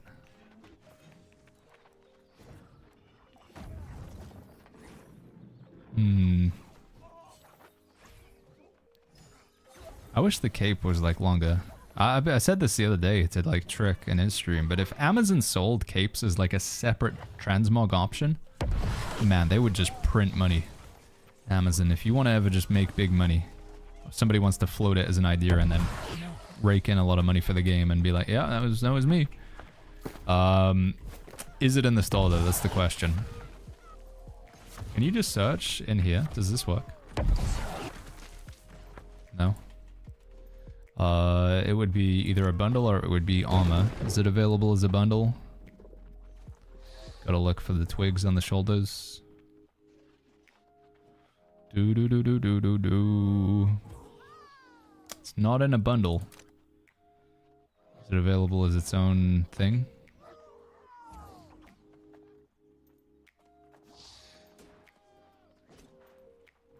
No, it doesn't look like it's here, dude. It's not up for grabs. How many points for the patch notes have I got? Dude, if I could make the patch notes happen right now, I would. But summon patch notes has not been working, chat. Does it make sense to have multiple characters in this game, says Carol? So, yes, you can make multiple characters in the game. And there are some advantages to it. One of the big advantages, Carol, is you have certain activities you can only do once per day. You have dailies. So, for example, interacting with the stage. I've already done that. I have to wait another 9 hours, 45 minutes for the reset so I can do it again. When I interact with that stage, it gives me a basket. Open up the basket. 163 gold. And then we do it again in Ebenskill. 87 gold. We do it again in Everfall. 68 gold. So we do this in every town across a tournament. And we're going to make somewhere in the region of 1,500 to 2,000 gold. But then that's it. We've done it for the day. However, if I have another character, I can do it again on that other character because it's per character. And then by doing it on 2 characters, I've effectively doubled the amount of daily gold that I can get from that one particular activity. And then you can share gold between different characters by dumping gold into a company treasury. So if they're on the same server and they're in the same faction, which for me is Covenant, you can use the company treasury to move gold from one character to another. So you can double up the amount of dailies you can do. That's the main benefit, in my opinion, Carol. Baggins, the only good website that helps leveling up skills, if we're talking about trade skills, gaming.tools. Gaming.tools is probably your best bet, Snixo. It's got like some guides on... Again, I'd take it with a pinch of salt. I wouldn't follow it like it's gospel, but it does have some like... you know, craft X number of this thing, then make X number of this thing. Alright, should we just try and heal Jay? I will heal Jay. Where is he? Where is he right now? He's over here. Alright, this man with his silly hat. He's playing Tempest Fury and a flail. He's playing the spin to win.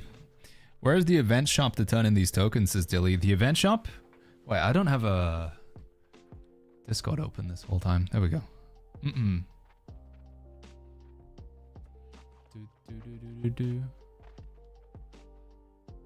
my goodness, I just saw that picture, Genji.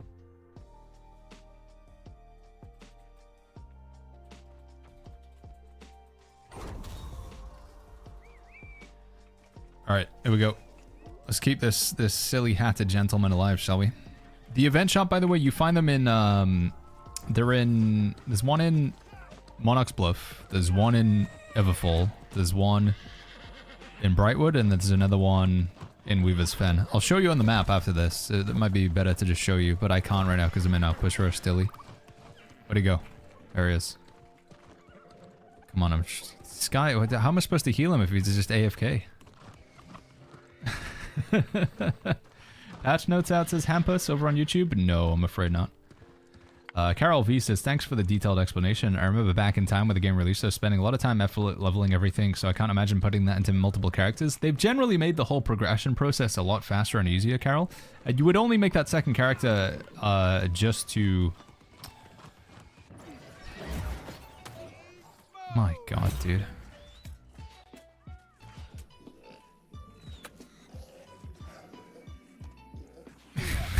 What's going on with this guy? He's reading the patch notes? Wait, are they actually out? Oh wait, they're out! Oh, okay, never mind. I'm going AFK as well then. The patch notes are here. Holy flip. Never mind, dude. Now it makes sense why he's AFK. I don't blame him at all. Where are they, chat? Give them to me. Here we go. Finally.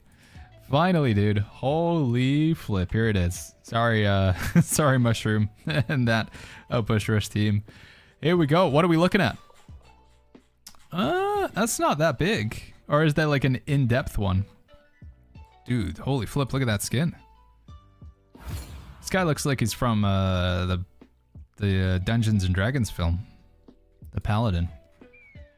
Alright, is there a deep dive or is this just the highlights? Let's see. How does this work? Okay, let's just read it, chat. With Season 10, Nighthaven, explore a realm hidden from Eternum for generations. Uncover the fate of the Tier of Gaia, navigate treacherous alliances, face the threats born from darkness itself. Between a mysterious new zone, evolving endgame systems, and a 10-player raid, this season reshapes how you journey and endure. The Nighthaven update will release on Monday, October 13th, and will be free for all New World Eternum owners. Alright, we got the new zone, Nighthaven. We kind of already know about this, chat. We'll go back to that stuff in a second, but we already know about Nighthaven. If there's any juicy details, I'll pick them out, but for now, let's just try and go for the super high value information. Underground catacombs, complex castles, vertical structures. There's the new main storyline with the Tier of Gaia. We already know about this, just a little bit more on it. New game mode, Catacombs. Okay, it's a new game mode. Up to 3 players explore the depths of a procedurally generated dungeon. Different enemies, collect power-ups, racing to successfully exit and cleanse their treasures before time runs out.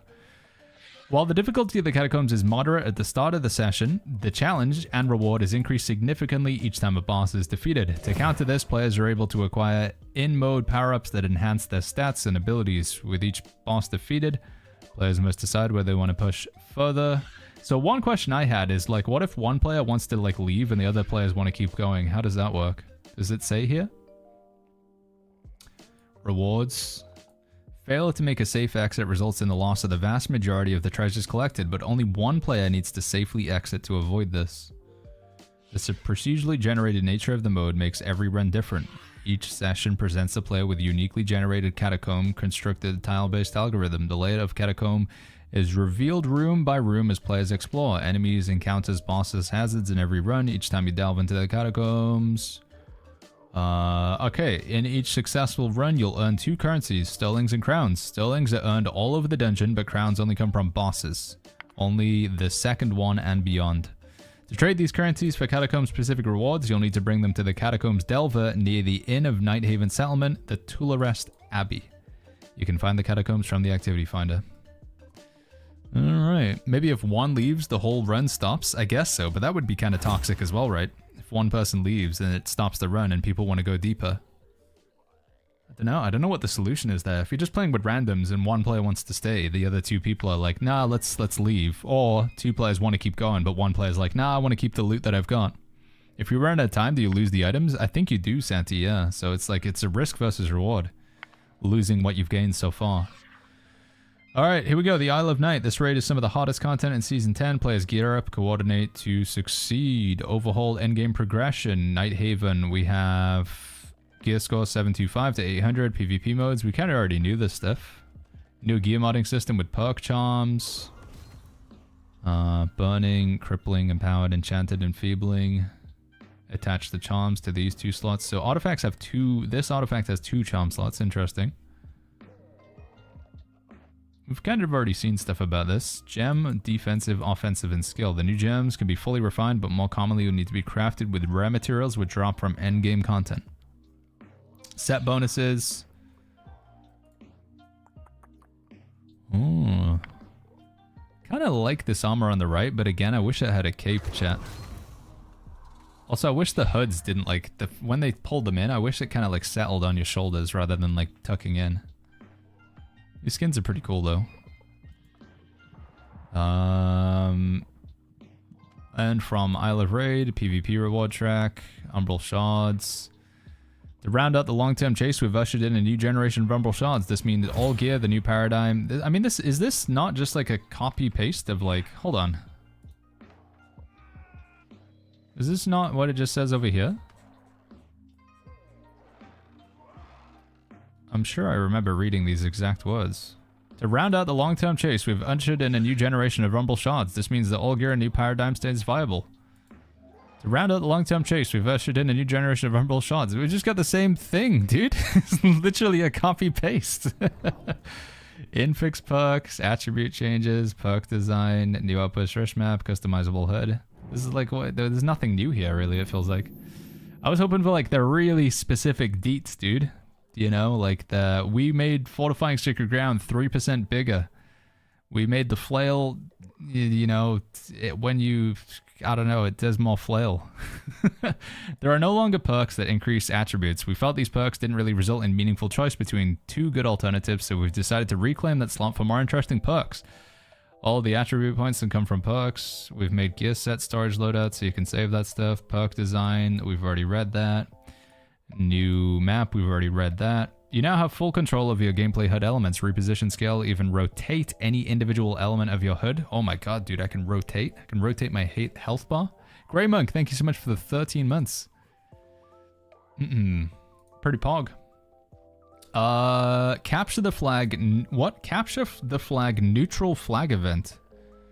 October 24th to October 27th. Join us for a week featuring a new game mode rules change for Capture the Flag. During this period, a neutral flag will spawn in the center of the map for a few minutes into the match.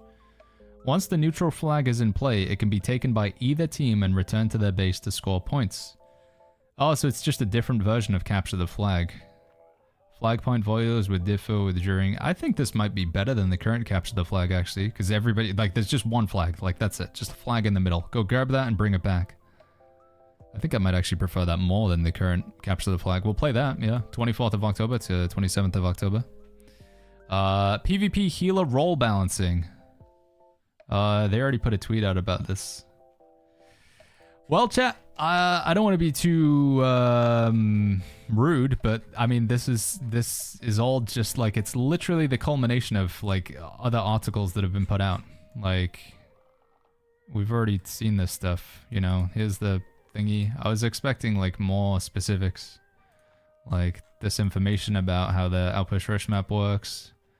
And then this information in here about, you know, like the new zone. An ancient land rich with history, Nighthaven was largely cut off. And then it's just, it's an ancient land rich with history, Nighthaven was largely cut off. It's just, it's literally the same article with the same thing.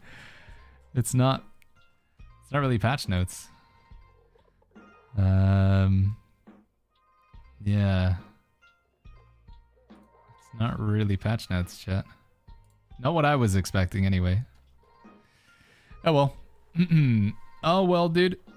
There you go. Maybe do we actually get the fucking spawn? Oh yeah, sorry. I'm still in a game of Outpost Rush. My bad. Will you make a video of all the changes, says Camillo? We already have. Exclamation mark expansion in the Twitch chat. Honestly, I think the latest video that we have provides more details than that one there. Because it was from the dev video. Here's the YouTube video breaking down Nighthaven and the expansion and all the new stuff. There it is, YouTube. There it is, Twitch chat. What is this, Martina? What is this? Notes are on Steam now? Is it something more specific? No, it's the same thing, right?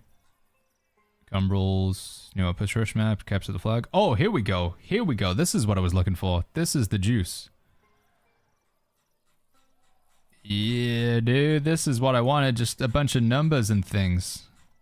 An overwhelming amount of stuff. Alright, this looks more like it. Let's go, dude. Okay. Is this available on the website? Or are we just gonna read it on Steam? I mean, it's all the same, but... where does it start?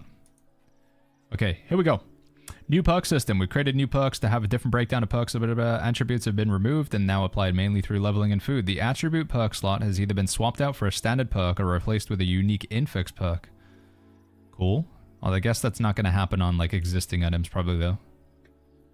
We found the juice. Thank you, whoever that was. Saw a bunch of people post that. Thank you, guys. Set bonuses. Set bonuses are a new type of item.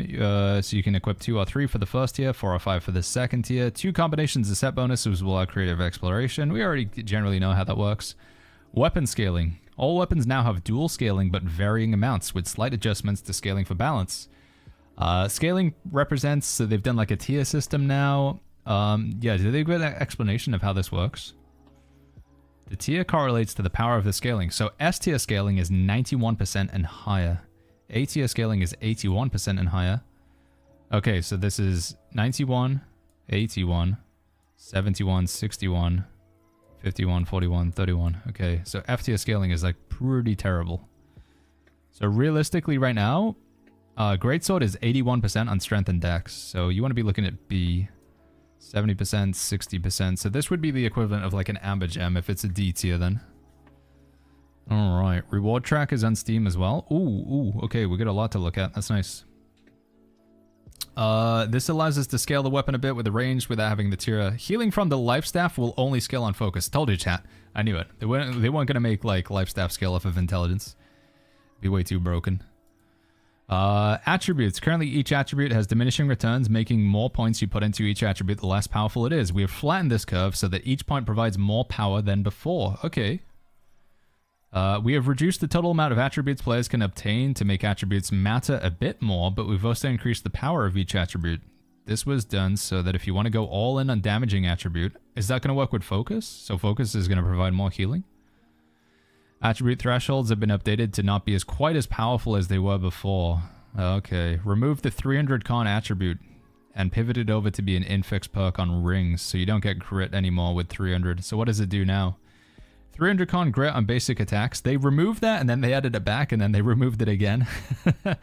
It's now been moved to an infix perk on ring with a slight damage trade-off for balance. This ATB was arguably the best. Yeah, it was strong. 300 con for grit.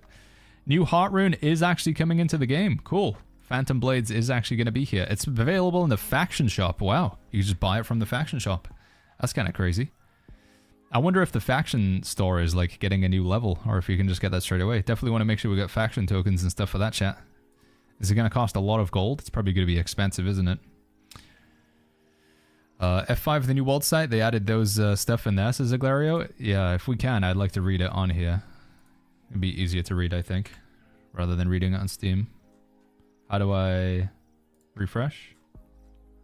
Are you sure it's on here? Can anybody link to it? Is it in here? No, it's the same thing, right? Oh, yeah, okay, here it is. It's down at the bottom. Alright, here we go, here we go. Where were we? We were talking about, yeah, the new heart ring being added to the game. No sale, says Kai? It doesn't look like the game's gone on sale, no. They added the Hearty Ring perk functionality to all players. All players have a max 100 stamina, dodge costs have been adjusted. Reworked Hearty on all existing items to be gambled energy, which grants 2.5 to 5% damage while stamina is not full. Okay, that's not a bad perk, actually. So it's basically like having an opal gem active on you all the time. So any perk that was Hearty is now called Gambled Energy. That still seems like a pretty good perk. Added new slottable variants. Healers won't want this, but, well, and then you maybe want it for your Void Gauntlet. Added new slottable variants of item perks and adjusted some of the values and functionality of them. All new slottable and fixed perks have the suffix of 2 at the end of it to differentiate them from the older perks. So this is why I'm saying, chat, like, I think the existing items that we have right now, because they don't have that 2 at the end of it, they're just going to be kind of poopy. You want to be getting this Mark II version of all the perks, which is going to be on new items, not our existing items, I think. Reworked the new version of Weapon Mastery 2 perks, general cooldown reduction, and pivoted the functionality to be something else. Oh, so we're like refreshing Divine Embrace. So refreshing Divine Embrace isn't going to give cooldown. What's another perk that just like gives you cooldown reduction, chat? Refreshing Distancing Throw. Refreshing Mighty Gavel. Is that one? Also adjusted some of the functionality of a variety of other mastery perks to lean more into a preferred functionality. For Weapon Mastery, older versions of the Weapon Mastery perks that had regular cooldown reduction, we've reduced their values to incentivize using the new slottable Weapon Mastery perks. So there's going to be 2 different types of Weapon Mastery perks. So you will be able to get Refreshing Divine Embrace, but an older version. Refreshing Torrent, that's a good, yeah, that's a good one. I'm not going to continue, like, people are going to ask for links quite often. I'm just going to read through them and then we'll link at the end. So I'll link it now, but I'm not going to keep linking it throughout. It's just on the New World website, though. Go to newworld.com, YouTube and Twitch chat. Performed a stat squish, reducing a lot of values of the old perk system to reel in some of the values. Greater expansion of values. Okay, nothing too crazy here so far. Let me go full screen here, by the way. Adjusted conversion gems to no longer convert attributes, but just convert damage types. We want to lean into utilizing attributes more strategically now and make special, unique items in the future with strategic scaling. So you can't get weapons to scale off of intelligence. Okay, that's fair enough, but you can still get them to do, like, whatchamacallit damage, chat. You can still get them to do, like, lightning damage. Updated Runeglass gems to use the higher tier of base damage and functionality is based off of another second highest like they used to be. So Runeglass gems are just, like, good now. Because there was a trade-off where if you use a Runeglass gem, it's like a crappier version of a normal gem. But now Runeglass gems are just as good as the default gems. So you basically want to start using Runeglass. So Runeglass is going through the roof, chat. Stonks. That's how I interpret this one, right? They talked a little bit about this, but it seems like Runeglass is just going to be strictly better than normal gems. Expensive, though, because if you want to replace it, man, replacing Runeglass gems is it's costly. Adjusted the value of absorption gems as part of a larger tuning pass. We're reeling in some of the more extreme values can be stacked across a variety of areas. So they're probably like, if you take like all opal gems, it's not going to be as much damage reduction or whatever. Adjusted all the perks that are on artifacts to fit the new system. Pivoted artifacts to have the new version of perks to either be slottable or fixed perk that cannot be swapped out. Remove the attribute portion of artifact perks. Outside of all the plus X to all attributes functionality of Attune Leather Pants and Old Crown, this is still present to keep those artifacts unique. So Grey Wizard's Hat gets a pretty big nerf then, because that used to give you like a ton of intelligence, and now it doesn't. Maybe it'll have some other buff on it though. Man, I was hoping that they might post like all of the artifacts and what they've changed, but it doesn't look like it. We do have all of the set bonuses down here though, that's cool. Alright, trinkets. All amulets will give you 5% max HP based on gear score. All rings will give you 10% base damage. All earrings will 5% flat cooldown reduction based on gear score. Okay, so having a high gear score amulet ring, 10% base damage, that's pretty big. Pretty big, dude. Oops, my bad. Thank you so much for the prime with the 3 months. Thank you. Oops, my bad. A lot of values tied to these have been adjusted with changes to so many systems. There are far too many to note, so please re-examine the values across the board. Our intent with these changes to create a wider build variety, more interesting play between different builds, and overall create more interesting meta. Okay. I mean, I hope it happens. So we got the Enraged set. We've already read about this one. This is basically every time you hit somebody, you do more damage, but you take more damage. And then once you get a lot of stacks, you start taking you lose health, but then when you fall low in health, you do even more damage. So it's like a classic Berserker thing. Do more damage, take more damage, lose health every second. But then when you're below 70% health, you do more damage. We already know that one. Infixes. Enraged Leeched. While you're enraged, all attacks gain 20% lifesteal while below 70% health. That's pretty cool. So you want to specifically, you can only use this infix while you have the enraged set bonus. Trenchant Enraged. While you're enraged, your heavy attacks will now consume 3 stacks and deal 20% more damage. That could be pretty cool with a greatsword. So maybe you like you build up like enraged stacks with hatchet and then you do heavies with a greatsword. Enraged Hunt. While exiting a dodge with more than 20 stamina and enraged, consume 4 stacks to trigger a AoE that pulls in nearby enemies. Seems pretty... 3.5 meters? Okay. You gotta be fairly close then. King Fury, thank you so much for the 19 months with the Prime. Thank you. Thank you very much. By the way, guys, we're just gonna try and get through these patch notes, so I won't be like... I mean, I'm still here. I'm still reading your messages, but... We're just trying to focus in on the patch notes. New World's looking pretty hype though. Looking pretty hype. Season 10 downtime is going to be at 5 AM PT and last approximately 2 hours. Wow, okay. So 5 AM. What time is that for me then? 5 AM is... That's 1 PM here in the UK. So service should be back up by 3 PM. 4 PM for Europe. Okay. Alright, dude. 2 hours of downtime. That's kind of surprising. I thought it would be way more than that. Enrage Refresh. Hitting a target with light or heavy attack while you have stacks of Enrage consumes them and lowers the cooldown of all your abilities. While at or above 15 stacks, you gain 8% haste. Okay, I don't know. I'm not too excited about this Enrage set, but it's just not like my sort of playstyle. That's happening tomorrow? No, this is on Monday. All of this stuff's happening on Monday. So we got the weekend chat, weekend of just normal New World, and then on Monday, boom, big update. All of this stuff that we're reading, all of this comes into the game. Level cap increase, all of these crazy set bonuses.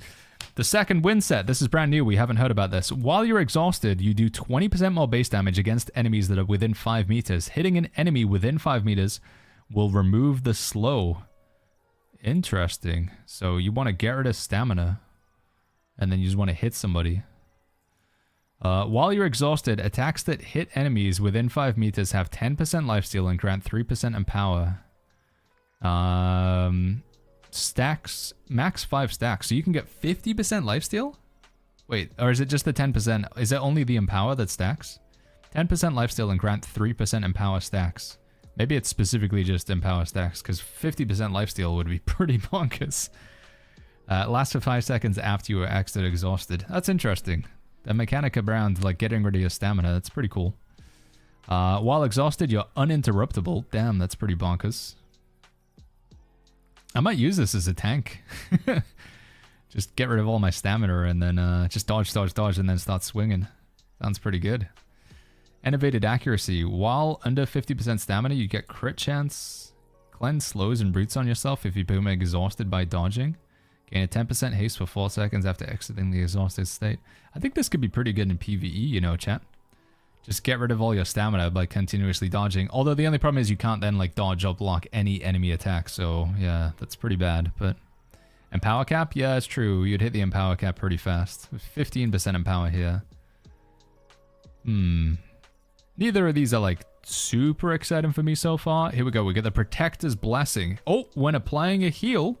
All right, a healer set. When you apply a heal to a target who's above 50% health, you gain a stack of Protector's Blessing. It's got a 2-second cooldown, 5 stacks max. While you're at the max stacks, you are inflicted with Rend And healing an ally that has more than 50% health will grant a 15% fortify. Okay, so you can apply fortify to targets when you heal them if they're above 50%. It's like fortifying Sacred Ground, kind of, except it rends you. When you have 4 stacks of this protector set, you gain 3% base damage bonus per stack. While at 5 stacks, if you heal a target that is below 50%, the stacks are consumed and they heal for 10% weapon damage. I was going to say, why would you want base damage, but it's so you heal for more. You heal a target that's below 50, the stacks are consumed and they heal for 10% weapon damage every second for 5 seconds. You could even use this on yourself as like a paladin kind of thing, right? Because 7% rend, but the 15% fortify would cancel it out. And then when you drop low, you just heal yourself. And the base damage is kind of handy just to make you hit harder. Interesting. There's no infixes for the protectors thing? Doesn't look like it. Doesn't look like it. What time is this update, says Wolfsbane? They said the servers were going to be going down. Where did you post it, chat? It looks like we're about to hit Twitch ads over on Twitch as well. I'm sorry, guys. I can't pause these anymore as well. 5 a.m. PT was the downtime, and then servers would be down for approximately 2 hours. Ew. Can you do +2/+2 an artifact? You can, Sensei, yeah. So there's so much like customization that you can get. This is only a 4-piece as well, so we could have 2 4-pieces and another 2-piece. So I don't know. This is kind of interesting. All right, overcharge set. Hitting an enemy with 5 meters grants you overcharge. Each stack increases your base damage by 5% and your resistances by 10%. You're also inflicted with 4% rend per stacks. Getting hit removes all stacks. Oh, so this is a DPS thing. Max overcharge. Overcharge stacks now grant stamina regen by 5%. Hitting an enemy gives you a stack. Killing an enemy. Each stack increases your base damage, so you can get 15% base damage increase. That might be useful in PvE, but as soon as you get hit, you lose stacks. That's pretty rough. Elementally charged, we already learned about this one. I think they posted about this. Magical weapons do less damage, but they store a charge of that weapon's element for 20 seconds. Attacking with a non-magical weapon will consume this charge and add 10% base damage. So you want to play like a fire staff and like a great axe, or a fire staff and a great sword or something. You want to be like a spell blade with this sort of setup. You can store 2 charges of each element. I wonder how you would do that though, because how would you get 2 charges of how would you get a charge of fire and frost when you have to use a magical weapon and a non-magical weapon? I don't know how that would work. Is that specifically just for Abyss, maybe? So I don't understand how you would get 2 charges. Unless, do we have a magical weapon that can do like fire and frost? Void Gauntlet? Maybe just the damage conversion gem would work? A set bonus is only on armor pieces? No, you can get them on weapons and jewelry as well. They're just like random perks that can appear on any gear. Morgy, I think. No gem slots anymore? No, gem slots is still a thing as well. You can still get gem slot stuff. Yeah, maybe the gem conversion thing would work. Maybe. Void bow combo set? Yeah, I guess that would work, right? Because bow can do like explosive shot, which is fire damage. When you have no elemental charges, you take 5% less elemental damage. For each stored, you get 20% more mana. Consuming an elemental charge by using a non-magic weapon ability, gain 20% stamina. Consuming an elemental charge by using a non-magic weapon ability, 10%. This also consumes 30 stamina. I don't know. I need to play around with that one, but it doesn't sound too exciting. Stifling set. Hitting an enemy with an attack while all of your active weapons are on cooldown silences your target for 2 seconds and yourself for 1 second. Can only occur once every 5 seconds. Silences. While silenced, you do 10% more base damage with basic attacks, and hitting a target will reduce ability cooldowns by 5%. While silenced, you do 10% more base damage with basic attacks. This could be pretty crazy with Hatchet. Reduces ability cooldowns by 5 seconds. Could be good with a Void Gauntlet as well, although Void Gauntlet already has enough cooldown reduction. Gain 10% damage absorption while silenced. Damage is increased 5% while hitting a silenced target. Exiting a dodge while silenced will trigger an AoE that damages nearby targets. Gain 50% increased stamina regen while silenced, but it only lasts for 1 second. So 50% stamina for 1 second. It's not that much. Tenacity set, 2 pieces. You get grit after getting staggered, however 5% more damage while grit is active. 4 pieces of tenacity. Successful lead attacks apply grit for 3 seconds, 6-second cooldown while grit is active, 5% lifesteal. This seems like the bruisers will want this so badly, dude. This seems like war bruisers are like absolutely taking this stuff 1,000,000%. Armor penetration is increased 10% while hitting targets with grit. Again, bruiser. Critical chances increase 10% while grit is active. Enemies receive 5% damage when they hit you with a melee attack. Incoming heals increase 10% while grit is active. Holy flip, yeah, this is just like Warhammer Great Axe like all over it. Assuming that bruisers are still like the meta in war. Absolutely seems like something you will go for. Although I could see myself potentially using it as like a tank in PvE as well. This definitely seems like the strongest set so far though. Armor penetration, crit chance, making your enemies just take 5% more damage, incoming healing, like it's got everything, dude. It's stacked. Definitely seems pretty strong. Doesn't really seem like there's many drawbacks other than that 5% more damage. Seems pretty bonkers. What weights do the sets have? So my understanding, these set pieces, they can be on anything. You could even get this on a life staff if you want. It's just like a random perk that can drop on gear. But in some cases, it only drops from gear from a certain area. But it's not like artifacts where you'll only get it on like the boots, the gloves, and the helmet. You could get this on everything. You could get it on light armor, heavy armor, medium armor, life staffs, hatchets. It can be everywhere, I think. That's my understanding of how they described it.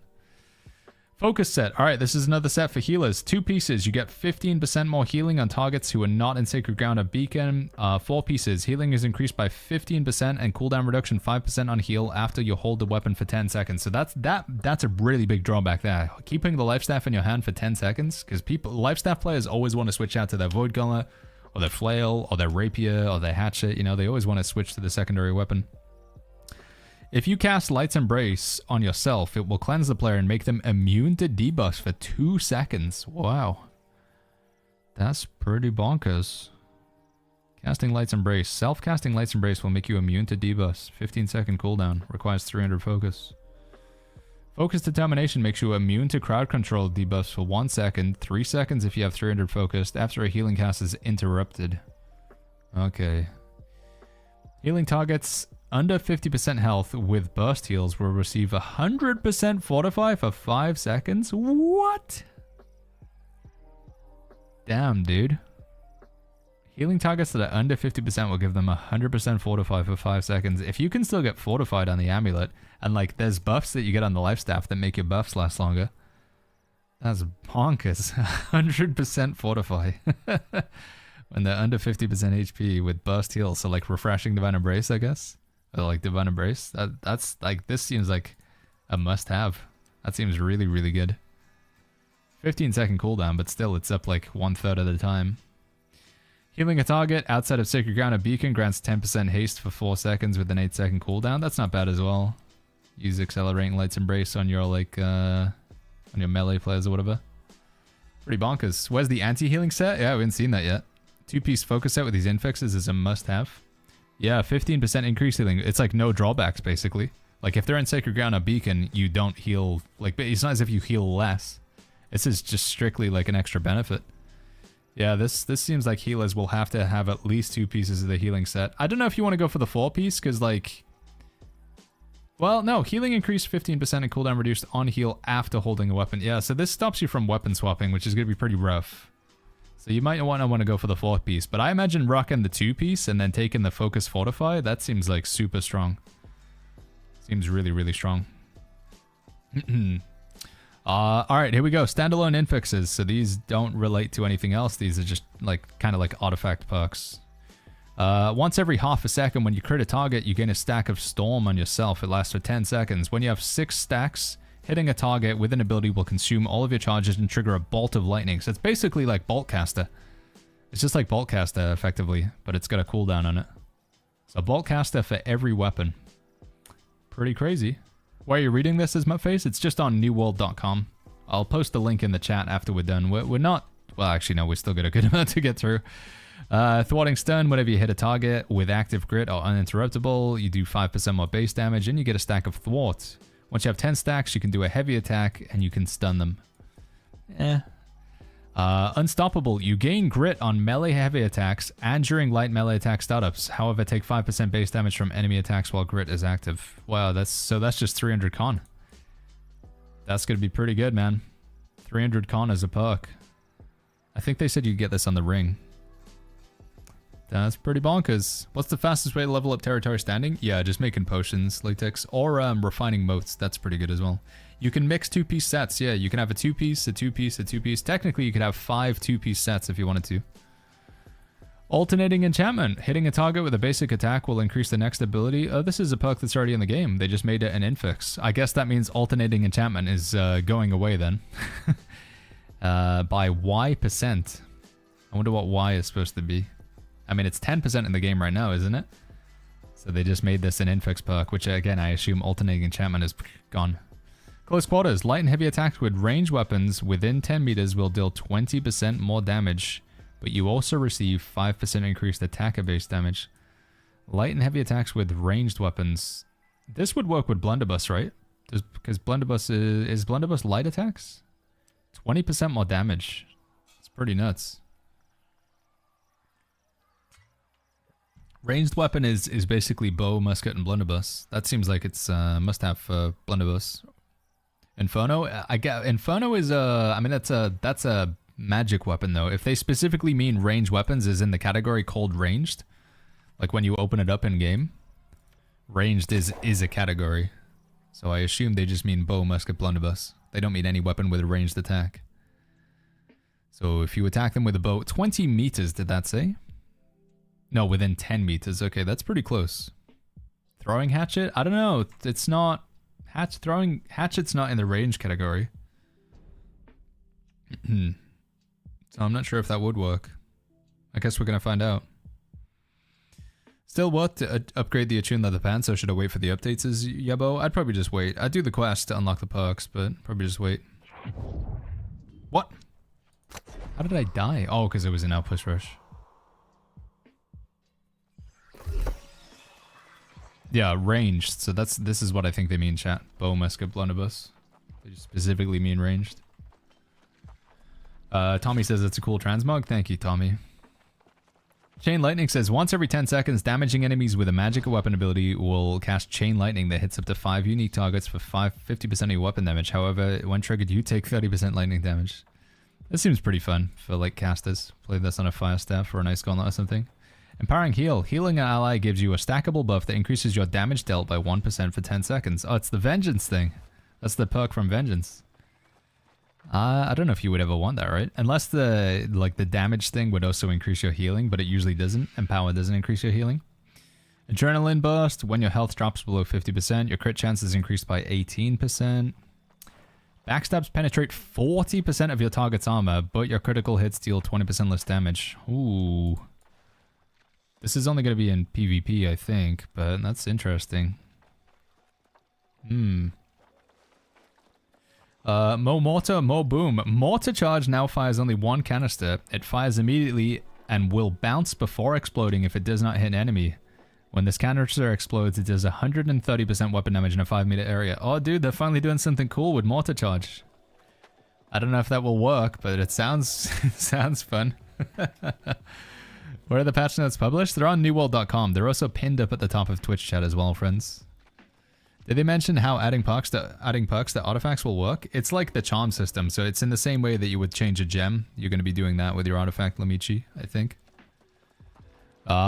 Exerted spin. Whirlwind no longer needs to hit targets to continue spin. Can spin up to 12 times when the spin ends. Wait, that's the perk on Tempest Fury.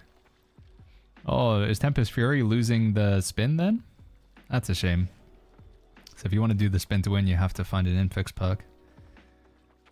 Whoa! Casting Light's Embrace on a downed player will now revive them. Holy crap. That's insane. What? Does it mean that they... Oh, but they still will like... I don't know. That's cool. You have better battle res, yeah. You have to use Light's Embrace though, which is kind of like a crappy heal. They say Life's Embrace, but I assume they mean Light's Embrace. I wonder, it still counts as one of your downs though, right? Maybe it's not as good. I just thought that was pretty cool. It's not good. Yeah, it's maybe not that good actually. Because you can just run over to somebody and just revive them anyway. But that's cool. I've always thought like a res in New World would be interesting. I thought they might do it with a heart rune. Poison affinity, do 15% more damage to poison targets. That's the thing from, whatchamacallit? Cleansing block, that's from Michael. So they've taken like some perks off of artifacts and just made them available on like other items instead. It's interesting. There's no downstate in most of PvP. That's true, yeah. You can't get downed in Outpost Rush, or 3v3 Arena, or Wars. So it's pretty much only for PvE. And would you want to use that in PvE? I don't know. I feel still though, it's cool. I feel like it's very in like the healer sort of ethos. Unless they're bringing back getting downed in PvP. Cleansing block is insane. Yeah, if you can get this, this will be good for a lot of tank builds. In fact, it'd be good for a lot of builds in general. Because right now you have to run Michael to get it. So running running a kite shield. But if you can like get this, it depends what it's on, I guess. But if you can just get that on like a ring, it's pretty bonkers. All right, here we go. Slottable perks. Reduce the base duration. What is this? Freedom. So this is just the second tier version of everything. Freedom is 7.85 up to 10%. What is freedom currently, chat? Does anybody remember? 7.8 up to 10%. Freedom right now is 12%. So that's just getting like a nerf then basically. Because it's 12% right now and the max it will be is 10%. Vigor is maxed out at 10%. Invigorated is maxed out at 10%. These are all just weaker than what we currently have, right? What is Vigor and Invigorated currently? Vigor is currently 23%, Invigorated is 16%. Yeah, that's good enough. Hasted Vigor. Potency of incoming damage is reduced with armor pieces on this perk. 9% haste. That's slightly better actually, right?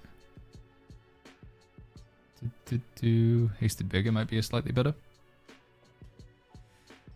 You still can get the old perks? You can. So all of our gear right now, chat, all of our gear has the Mark 1 version of these perks, which I assume are going to be even worse. I could be wrong, but I can't imagine Vigor 1 is going to be better than Vigor 2. So this is the new perks, which are only going to exist on new items, of which we can't currently get right now. Again, that's my take on it. I could be wrong. Physical aversion 3.6, elemental aversion 3% less damage from ranged elemental attacks. How much is aversion right now, chat? Do I have anything with Ellie aversion on it? I don't think I do. It seems like a similar number to what we have currently, right? 3% less damage. Shirking heals 1.2% of your max health. Fortify lasts 10% longer. It does stack. Okay, so you can get the stacking fortify thing. So you can make that 100% fortify last really long. Gamby says Great Axe is back. Great Axe is back. Wait, what have you seen, little wifey? Leather pants. Old perks, it's 50% less power. Whoa. They fixed the charge friendlies collision. They did? You don't have to charge through enemies? Alright, let's keep going through this. Do we care about the specific numbers? Sacred is a little bit... It feels like all of the perks just got like a little bit worse, chat. Is what I'm reading through this. Increase max health by 2%. How much do we get from health right now? I've got health on something, right? 2.4%. Yeah, so all perks are like slightly nerfed. No more refreshing Divine Embrace. I think they got rid of it. Yeah, I think it's RIP. Offensive slot. So in your offensive slot, so we got defensive slots. So what would be the perfect like defensive slots then? I guess you would want to get... Oh, there's not even Enchanted Ward in here, dude. I'm not even seeing it as a defensive slot. It's not even mentioned. I thought Enchanted Ward was still going to be... Oh no, there it is. I'm just blind. Never mind. It is still there. I'm just blind. I think you'd still probably want to get Enchanted Ward as one of your defense slots. So you could actually have, if you can get 2 defensive slot rolls, then you can get Enchanted Ward and an Elemental Aversion. Arcane Harnessing, Slash Harnessing, Strike Harnessing, Thrust, Enchanted. Oh, so you can actually get perks on your armor that make your light and heavy attacks do more. Abilities deal more damage. That's interesting. Skilled Enchantment. A lot of people are going to be rocking that with their rapiers. That's going to be a mandatory perk. Skilled Enchantment for like flurry and stuff. Vicious, Keen, Vorpal, Rogue, Pen, Backstab, Poisoning, crippling. Is there no plagued?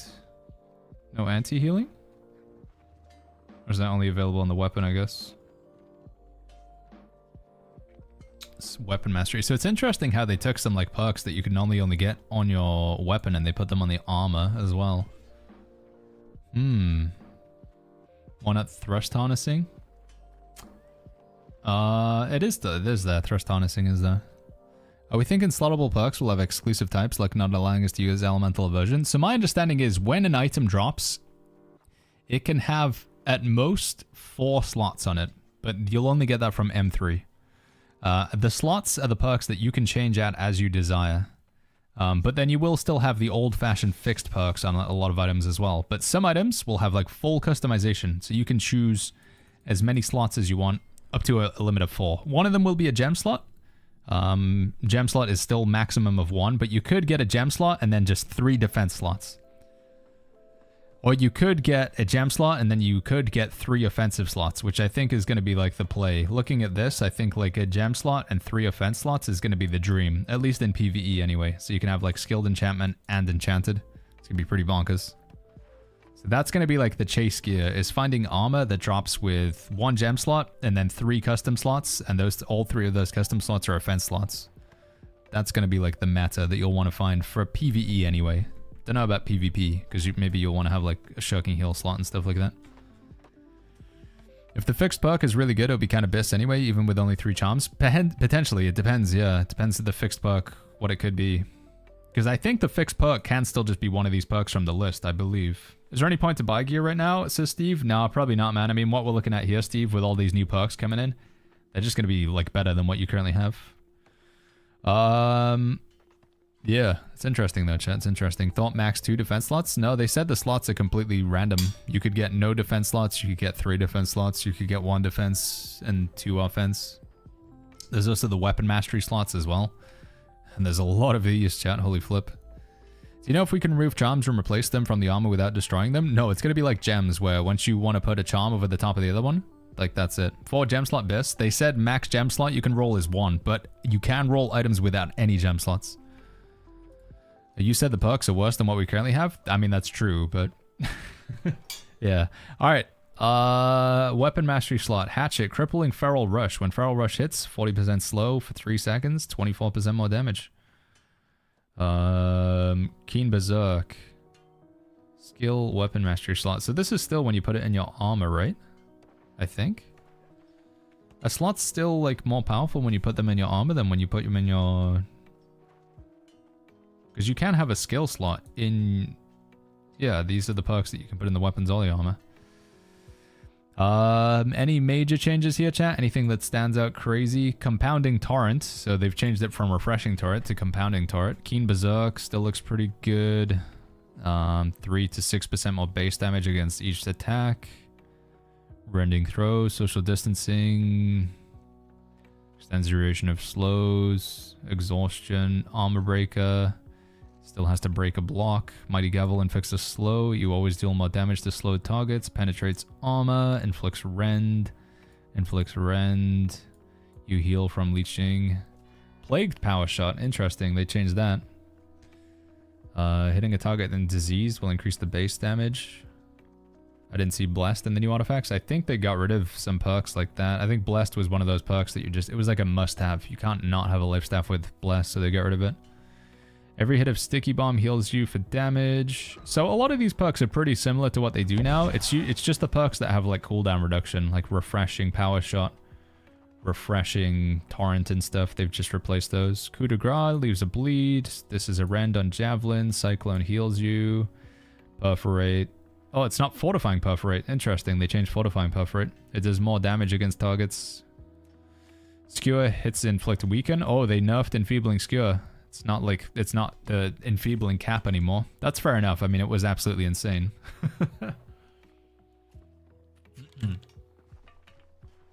Still pretty good. 32% at the top end, but... Poison shots apply weaken. Energizing evade shot gives you stamina and movement speed. Bleed and a slow on Rain of Arrows. Armor penetration on rapid shot. Shattering penetrating shot Penetrating shot deals stamina damage to blocking targets. Increased damage to targets with active crit. Explosive arrow, still the same. Keen Tondo, still the same. Flourish and finish. Your next attack to have a 100% crit chance. Interesting. Leeching Flurry is lifesteal and damage reduction. Oh, it doesn't make you invulnerable anymore. Flurry, that's a pretty big nerf. Flurry used to give you like half a second of invulnerability. It's pretty strong nerf. Omnidirectional evade is still the same. Flash, 20% increased back damage, so it's no longer refreshing flesh. Life staff perks, here we go. Unstoppable Divine Embrace. When it heals an ally above 70% health, that ally gains grit for 1.5 seconds and gains 8 to 16% increased stamina regen for 3 seconds. When Divine Embrace heals an ally above 72% health, gains grit for 1.5 seconds. Huh. But then you have to using it on while they're only at 70%. Fortifying Sacred Ground increases armor. Splash of Light removes a debuff. Still the same. Oh, it's slightly stronger actually because it's a heal over time now. Mending Protection increases your outgoing healing power. Wow, they nerfed that quite a lot. This used to be like a way bigger healing increase. Accelerating Light's Embrace is the movement speed. Keen Beacon increases their critical hit damage. Crippling Pillar of Fire. Pillar of Fire slows targets on hits, reducing their movement speed by 20% for 4 seconds. Fireball does bonus damage. Incinerate is Fortify. Flamethrower gives you movement speed. Burnout does bonus damage to targets with burn. Upheaval does still pretty good. Whirling Blade does base damage increase per successful hit against targets. This could be pretty good actually for tanks and like big packs of enemies. Evade Rapier doesn't exist anymore, says Gamgee. They killed Evade Rapier. Is it not just the Leeching Flurry thing, or is it the Deadly Flourish? Flourish and Finish does... Wait, Flourish does more damage. How does it currently work right now? Flourish deals 42% more damage. Oh, that's still the same thing.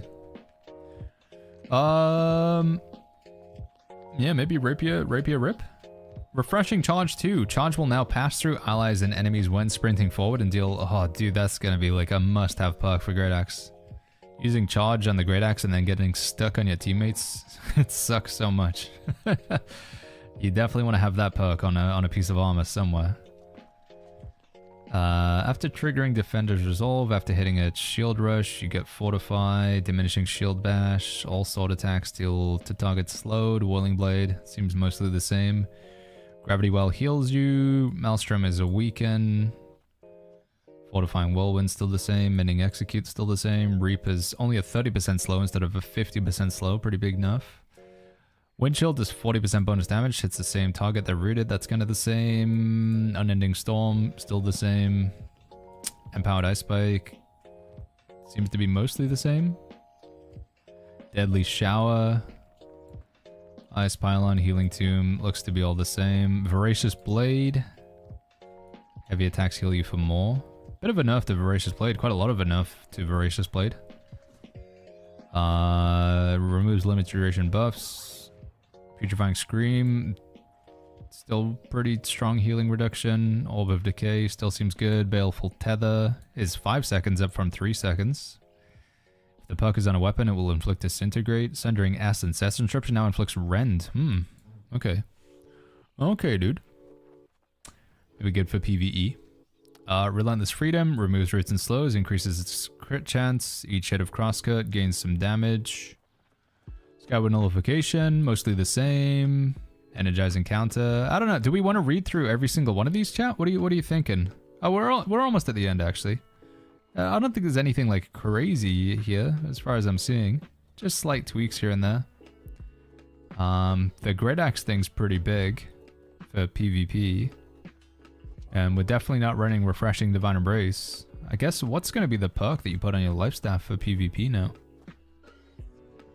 Maybe just Fortifying Sacred Ground or Purity of Light could be pretty good. Do you think Abyss Great Axe Ice Gauntlet will be viable in a higher tier PvE after the expansion, says Senpai? It's hard to say, man. Until we actually play it, I don't know.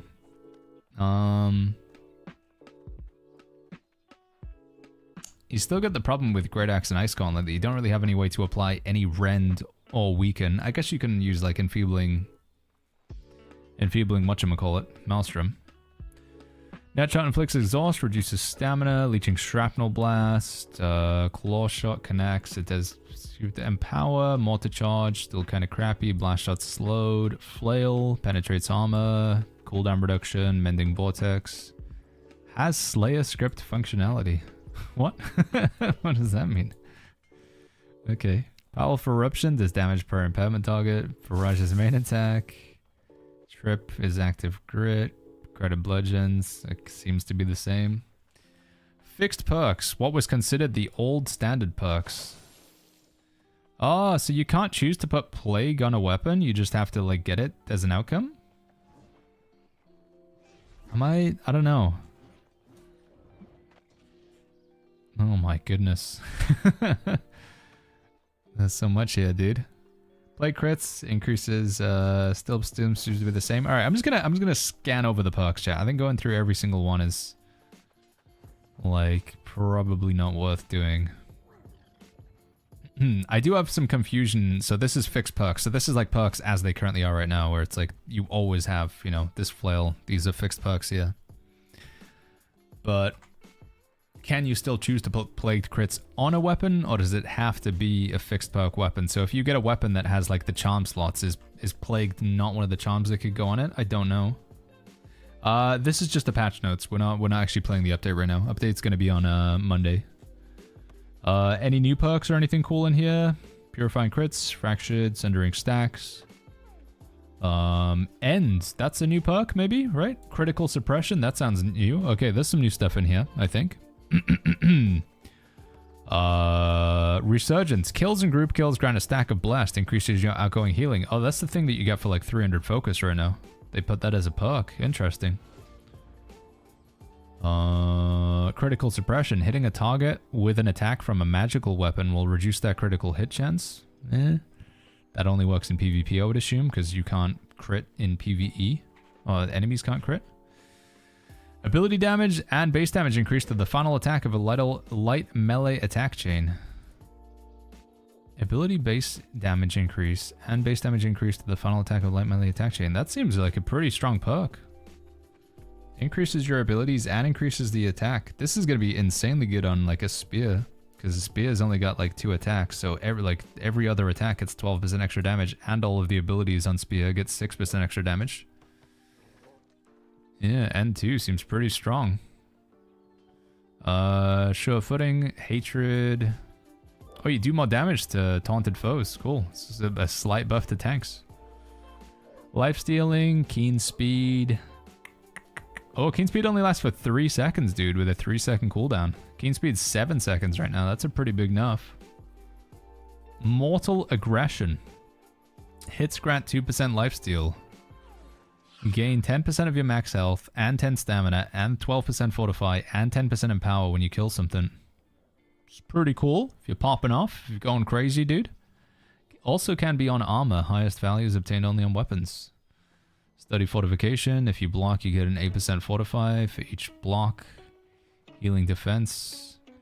Shield retaliation. Shield aggression. Cooldown reduction. Damage reduction. Huh. All the model perks combined? Yeah, it does kind of seem to be it. I wonder if that means they get rid of each like individual mortal perk. Like mortal lifesteal, mortal power, mortal fortification. They just slapped it all in one. Those 1-2 perks are ultra misleading, says Iglario. Why are they adding some items versions instead of just nerfing or buffing existing bonuses? Yeah, I don't know why they did this. I don't know. Couldn't they just... Are they worried that like this gear having like that perk on it? I don't know.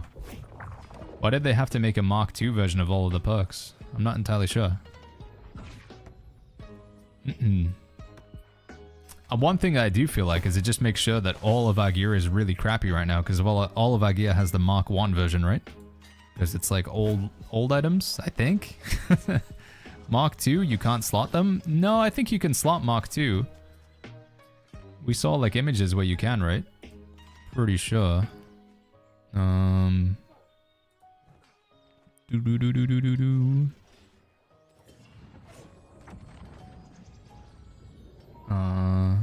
General. Do do.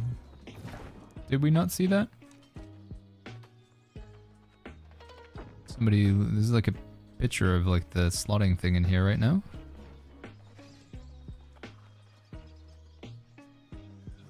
Oh, I can't find it now. Anyway, let's keep going.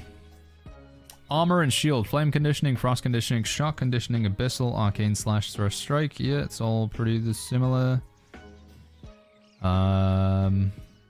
Shirking fortification, thorny reflection, critical retribution, sturdy energy, vital synergy. Empowering breaker, shirking energy, hardcore, parkour, breaker bypass. When an attack is blocked, you gain stamina damage increase for 4 seconds. Oh, so you can like break people's block. Wait, when an attack is blocked, gain 4% stamina damage increase. So you put this on your armor, does this help you? Stamina damage increase for 4 seconds. Now this is for breaking other people's blocks, right? Hitting a target with an ability within 5 seconds of swapping weapons will cleanse 1 debuff. Interesting. Limited duration buffs is increased by 10%. Quick revive. Gain grit while reviving and reduce the amount of time to revive a downed player or be revived by 40%. We gotta get this on Konzo, dude. They made a perk just for reviving people? That's very specific. They added perks to the game? Yeah, there's new perks. So there we go. Lifesteal is drought. Draft? Draft. All hits gain 15% lifesteal, and the power of lifesteal is increased by 15% as long as you've not used a survival potion in the last 13 seconds. Damn. That seems really strong.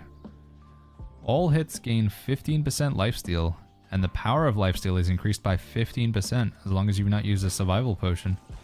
You could even use a survival potion while it's still on cooldown. That would be there. That seems insane. Lifesteal builds are going to be on the menu in a big way, chat. Use that with Blood Drinker. It's nuts. Sacrificial Empowerment. Increase your damage by 1.5%, but your armor is increased by 1%. Stacks per armor this is slotted in. Oh, dude, this is the new, like, 5 con perk, dude. I want to see 5 Sacrificial Empowerment, 5 con, no gems. No gem slots allowed. Actually, that's going to be it, isn't it, dude? People ask for no gem slots. I want you to have 4 offensive perks. All Sacrificial Empowerment, 5 con, don't even wear any armor. So you get, somebody sneezes on you when you die. Freeing Aggression, hitting a target will reduce the duration of active crowd control effects on you by up nearly 4%. Gain 5% increased base damage for every 25% of your max health you're missing. Interesting. Flame Protection, on your amulet or your shield. So we get the protection perks. They're only 10%. What are they right now, chat? They're 15%, right? Yeah, so they got those got nerfed down to 10%. On your amulet, oh, we still do have the max health perk. It's still there.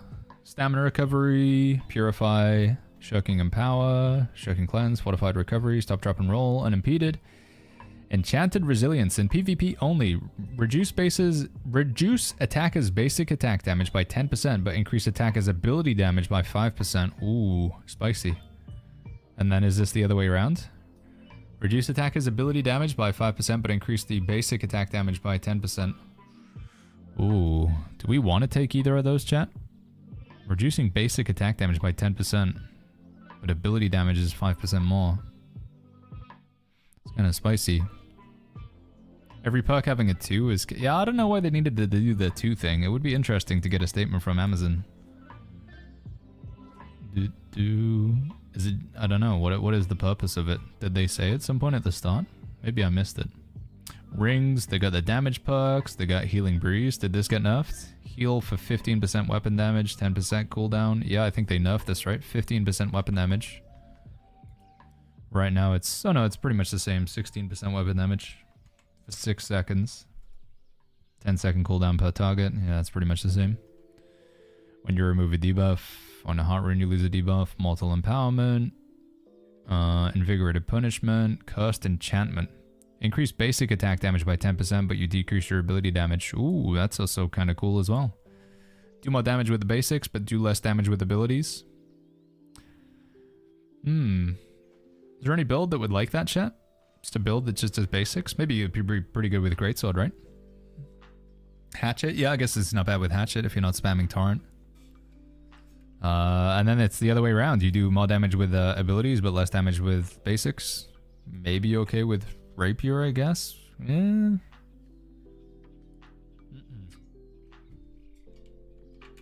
On weapon swap, you increase crit chance by 9% for 3 seconds or until you get hit.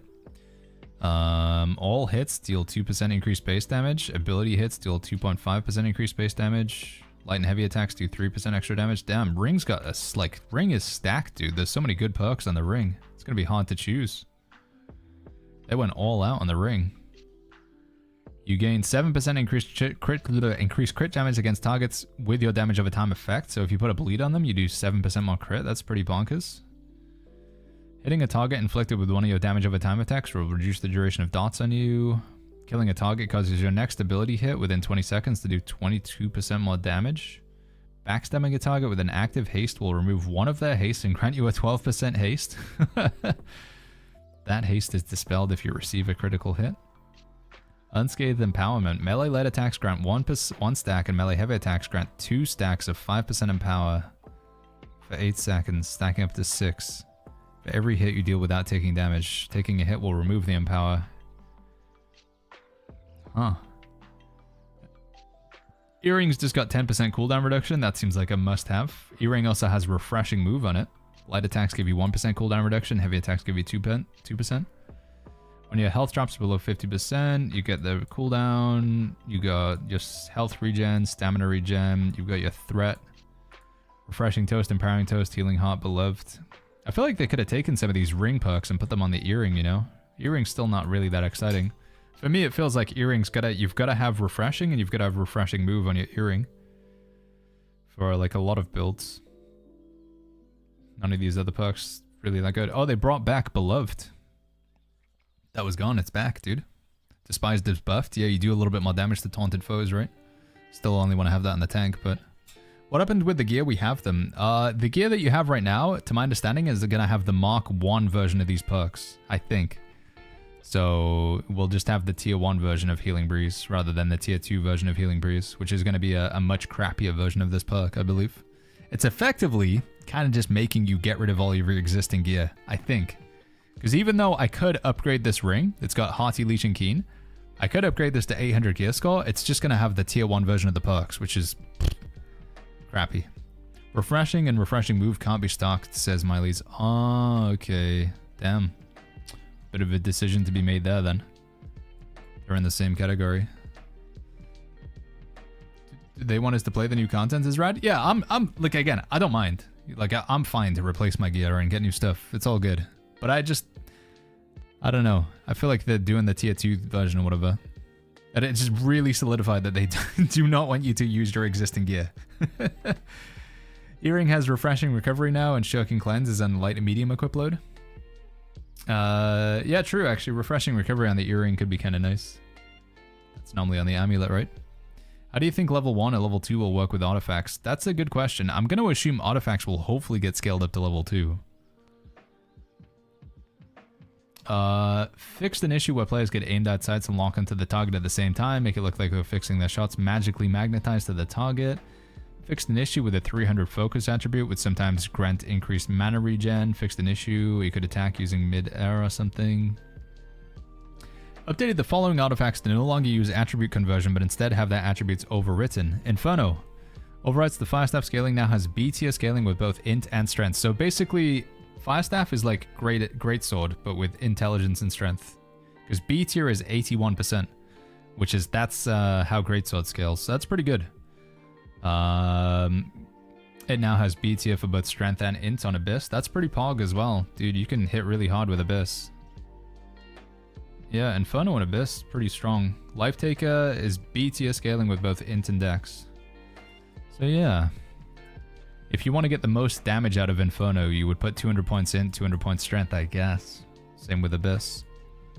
Although, getting the threshold. So Abyss went from 99% scaling down to 80%. Yes, but with the 99% scaling, you would have diminishing returns. So the more points you would put into intelligence, the less damage. So technically, you'll be able to get more damage from Abyss with this situation. I believe. Although they did say that they took away from the diminishing returns. I don't know. Probably, if you wanted to get like a really good idea of what you have and what you're going to lose, is to like do some damage tests now and record it and then take a look after. But obviously, if the damage is nerfed, it's done anyway. It's not as if we can roll back the patch, so. Vengeance. Fixed an issue where Vengeance artifact functionality wasn't triggering off of heavy attacks. Fixed an issue with stamina and mana. Crescent's Wave. We deleted Crescent's Wave from the game.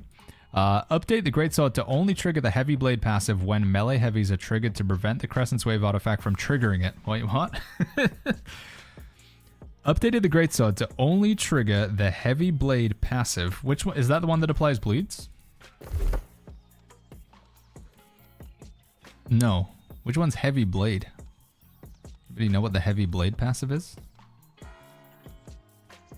Is that one of these? Oh, here we go. Charged heavy attacks have 15% armor penetration. Update the Greatsword to only trigger the armor penetration when melee heavies are triggered to prevent the Crescent's Wave artifact from triggering it. So you have to hit somebody with the melee in order to get the armor penetration. So the armor penetration doesn't apply to the Beam of Light. Okay, that's probably pretty strong nerf, actually. Because yeah, if the Beam of Energy is getting 15%, it's pretty strong. Old Crown now has 3 changeable gems instead of 1. Reduce the amount of attributes the Old Crown gives. Attune Leather Pants, reduce the amount of attributes. The Old Crown's kind of just better, I think. Featherweight. Updated Featherweight to have a trade-off that now inflicts slows when staggered. Oh. 8% slow for 4 seconds when you get staggered.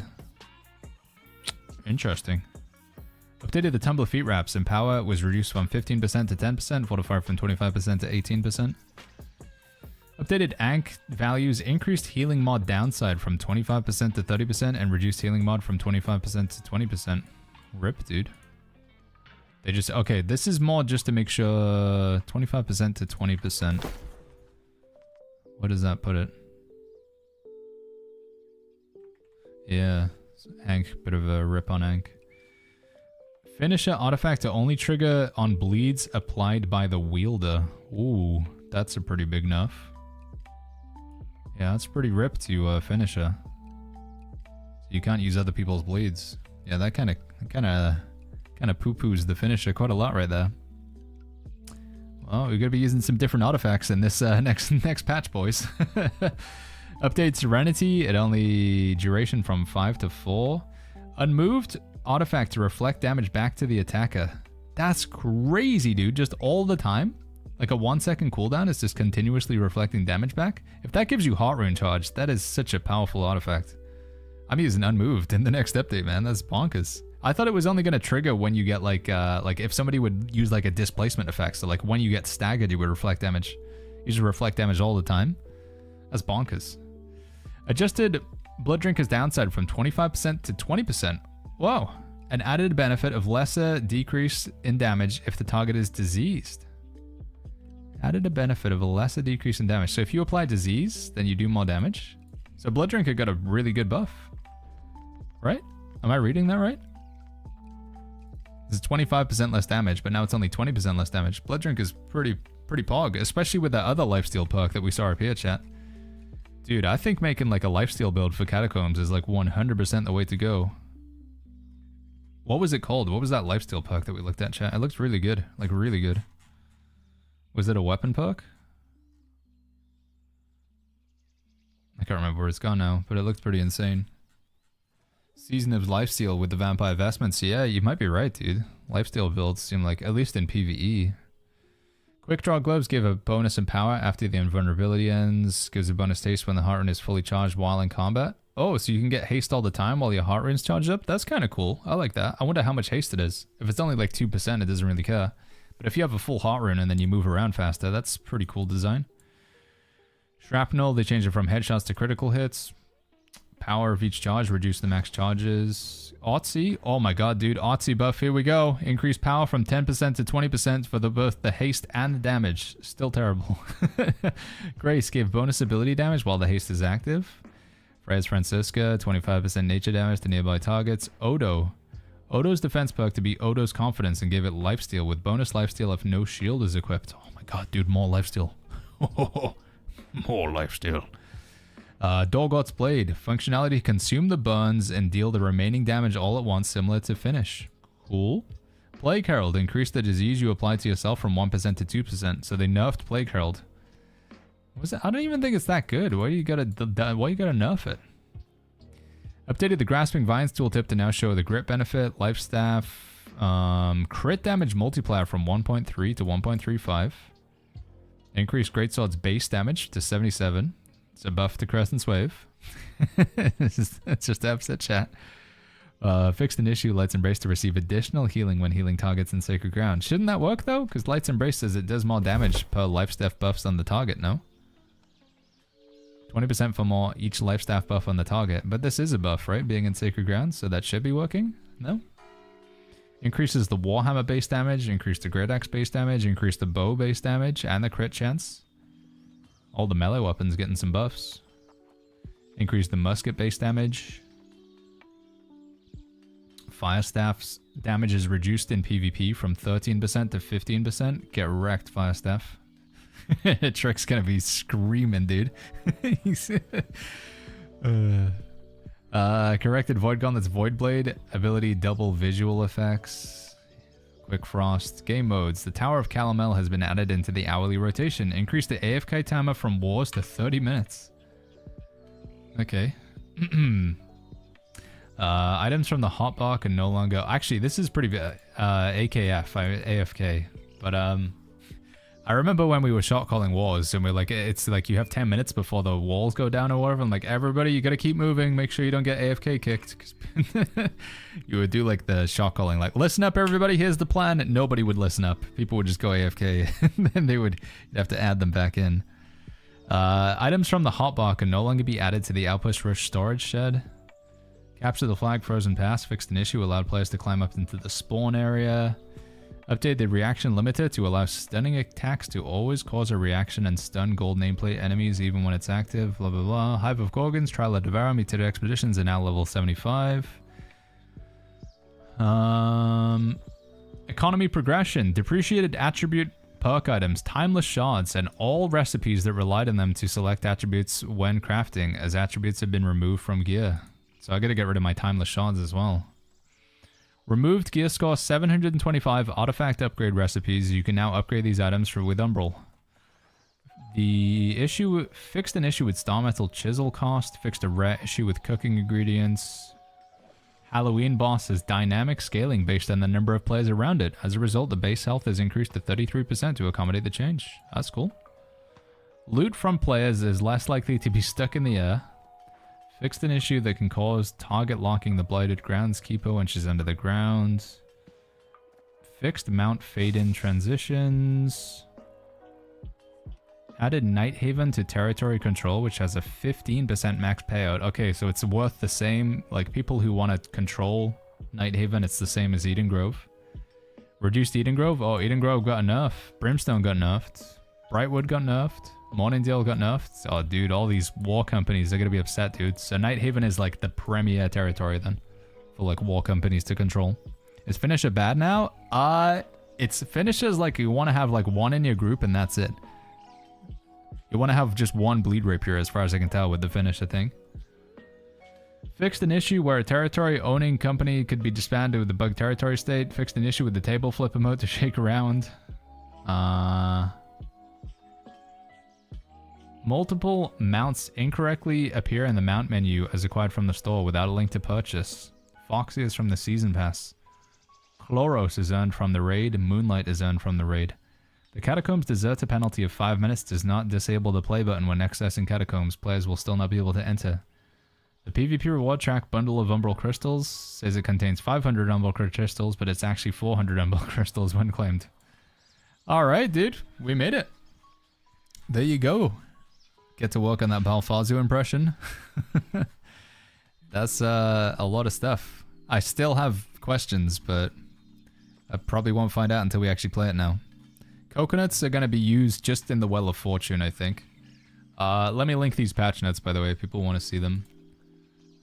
Here we go, Twitch chat. YouTube, let me get you guys sorted out in a second. So those were patch notes for New World Eternum Season 10. Still a little bit confused about the infix things and how everything's going to work over there and like what we can slot and what we can't slot. Can you put plagued crits in a weapon? It didn't seem super obvious, but probably just going to have to play it to find out. Gamgee says Outpost Rush now. Are you wanting to play, little wifey? Right, where did we find the patch notes, chat? Do I need to refresh? I want to post them for YouTube chat as well. About. Where are they? Wait, I can just, hold on, patch notes. Take these, copy, paste. Over to YouTube chat. There you go, YouTube chat, there's the patch notes. If you want to take a look at them in your own leisure. Cameron says, question mark? Wait, when you said Outpost Rush now, do you mean like you and me, we queue for Outpost Rush, little wifey? Do you think we should upgrade artifacts to 725 before the patch to save Umbral, says G-Jules? It's maybe worth considering. I think, though, the amount of Umbral crystals it's going to cost to upgrade an item from 700 to 725, it's not going to be, like, very much. So, I don't think you're going to save yourself that much. Cameron says, no, I'm not queuing. I'm just enjoying the stream. We could do one game of Outpost Rush. I'll need to wrap up the stream soon and get some food. I'm getting quite hungry. I could do one more. That was, I don't know, chat. There's the patch notes. Like I say, still got so many questions. I think if it would just, it's just probably not going to fully make sense until we play it. Gorgonite Inductor is useless now. Yeah, you can use Gorgonite Inductor to make Gorgon gear. And that's it, basically. And I don't even think you'll really want to make Gorgon gear. Holy flip, Rob Frank, thank you so much for the membership, dude, over on YouTube. Thank you, Rob. Thank you, buddy. Do appreciate it a lot. The dev said you could do 10 items to 780 to 790, 5 to 800. Yeah, I think going from 700 to 725 is going to be super cheap, in my opinion. I think it's going to cost much at all. Whoa, what's going on with my frame rate? Whoa. Hello?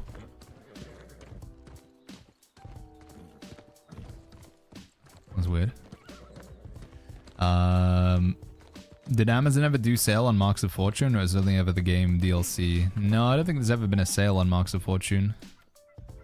I do not think so. Will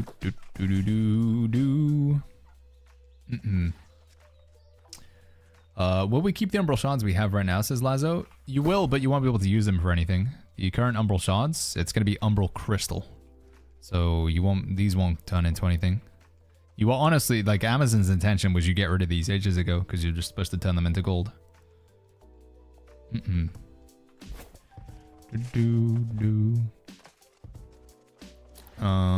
we still have to use the kiln to upgrade items to 700 and then from there use Umbral Shards? I think that's what they're outlining, yeah, Zetrix. So if you have like I got these boots here. 697. So if I wanted to upgrade these with Umbral Shards, I'd first have to take them to the Gypsum Kiln and then upgrade them. But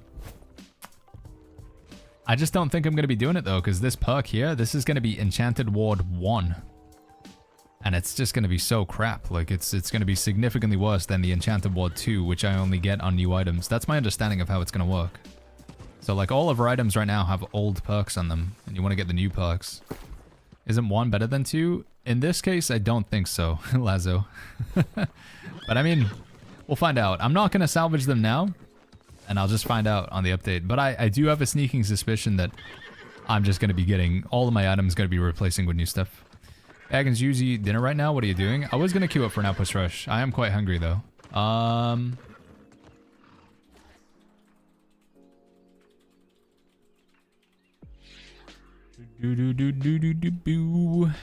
They're going to change, says Dark Smurfer. Possibly. I guess so. Maybe all of these just get a 2 at the end of them. Then I don't even understand why they had to do the 2 thing.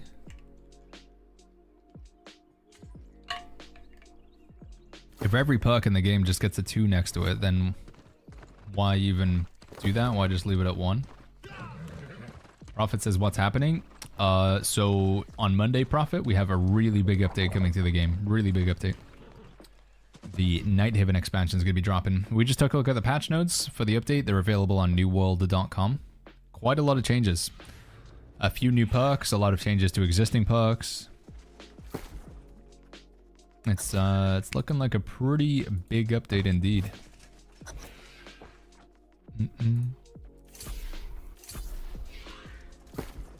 Switch that out for that one. Yeah, the only things that you can upgrade to 700 right now are named items. So, effectively, the only items that we'll be able to upgrade, like, yeah, named items are the only items that are upgradable in the gypsum kiln. In the next update, everything that is 700 or higher, regardless of whether it's named or not, will be upgradable to 800. What's the point of keeping old gear, says Major? So they're introducing a system with the next update. They call it Umbral Crystals. And with Umbral Crystals, you can upgrade your existing gear score. I think there's an image of it somewhere in here, right? Yeah, so this is what it's going to look like. You click on upgrade, and then it shows you the item. This is the item's current gear score. So in this case, it would be my 725 gear score life staff, and then I can bump it up to 780 or even all the way up to 800 using Umbral Crystals. So that's, you know, the idea is if you want to keep your existing items rather than getting new items, you can do that in the next update. That's what they're saying. Sure, you can upgrade to 800, but if the perks are tier 1, then why bother? Yeah, that's what I'm saying. So you can do that, but you're probably not going to. But I guess just so you're aware of every option that's going to be available to you in the next update, you can choose to keep your existing gear and upgrade it, but it would probably be a waste of currency if the way that we're currently understanding it is true. No. I don't know where that sacred ground went. Will artifacts still need matrices, Mosin? No, Mosin. Artifacts is just going to use umbral shards. Yeah. Do you still need to upgrade artifacts in the kiln for the quest perk? I don't know. That's a good question. Because artifacts are supposed to just use umbrals now, so that final perk, maybe you just, when you upgrade it with umbral shards, that will count as it? I'm not entirely sure. Because it would be kind of awkward if you still had to do like one part of the artifact in the gypsum kiln. What the heck? Where did this guy come from?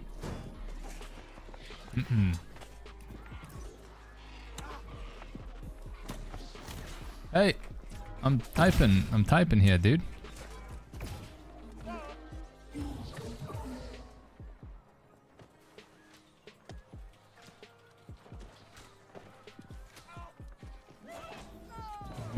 Do.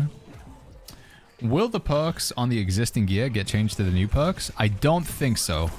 Again, I don't know. It's like, until we play the update, we won't know for sure. But my understanding is the existing perks that we have in our gear are going to be the old version of the perks. And then new items that drop after the patch will have the new version of the perks. Which, to that extent, maybe there is, like, you know, this idea of, like, hoarding boxes and opening them after the patch chat. At least boxes will maybe give the new perks.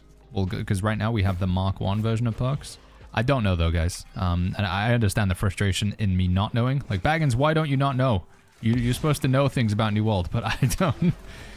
Without getting the ability to play the next update, I can only guess based off of the information that Amazon is giving us. And the information, to me, I interpret it as the fact that our old gear right now will have the old version of perks. We'll have the Mark 1 version of perks. I have 4 refreshing perks. What will get changed? Refreshing is going to get changed to another perk. I don't know what perk it's getting changed to, but that refreshing on your armor will be changed to something else. Salvaging everything seems to be the play. Yes, Bangsy. I think you could probably do that and not really worry about losing out.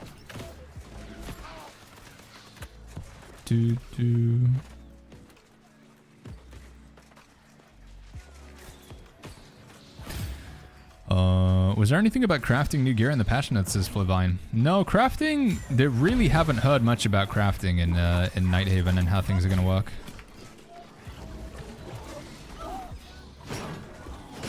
Yeah, crafting is, I think you're going to use it. You can craft gear. You can still craft gear in Nighthaven. And then you can take that crafted gear and upgrade it with Umbral Shards. So crafting will still be a thing. You'll still be able to craft gear. And you'll use crafting as a way to make... In the same way that you make gems right now, you can craft charms, and then you can socket charms into your item in a similar sort of menu to what you're seeing here. Do we still need craft mods? If you want to craft stuff, yes. The only craft mod that has no purpose is going to be the craft mod that you use for attributes. So, you know, like when you want to make a ring and you want to put constitution or strength or intelligence on it, you need a... You know, you need a specific craft mod for that. That craft mod is gone. It's just dead. No purpose in it. Do do do do do do do do.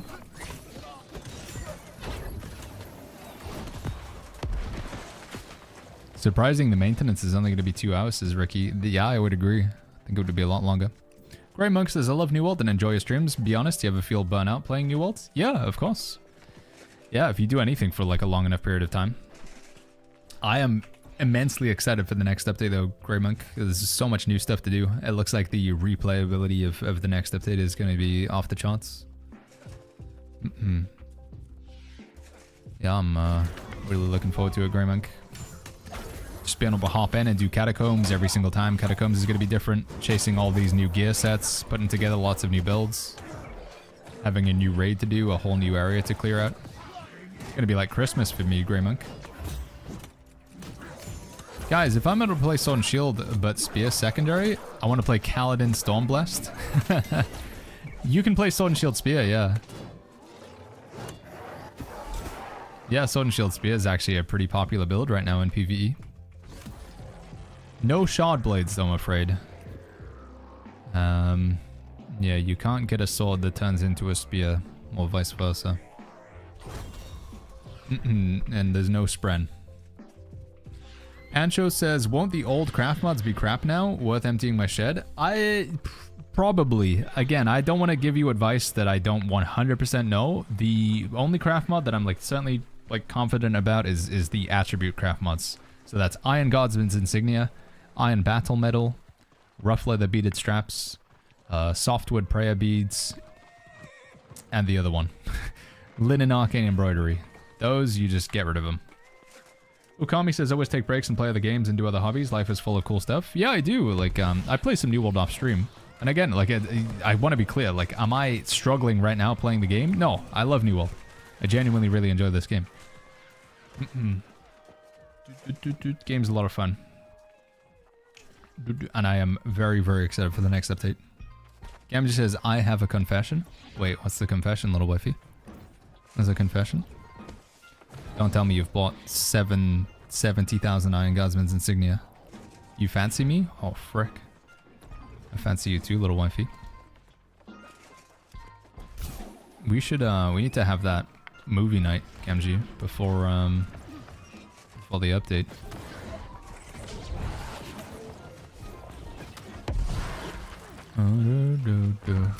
By the way, I should clarify, Gamji is my wife, chat. I know that some of you are brand new to the stream, or I don't know, just, you know, casual passes by. Gamji is my wife. Movie and a sushi date.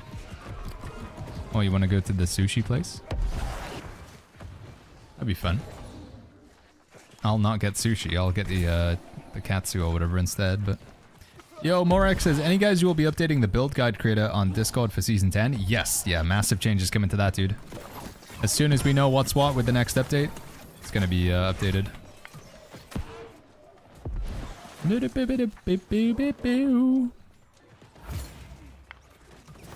Everybody's dead in there. Time to not go in there. Oh, this guy's coming for us. I should have seen that coming.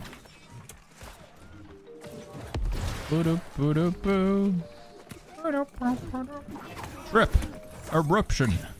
Left click, roll backwards. Go for the musket guy.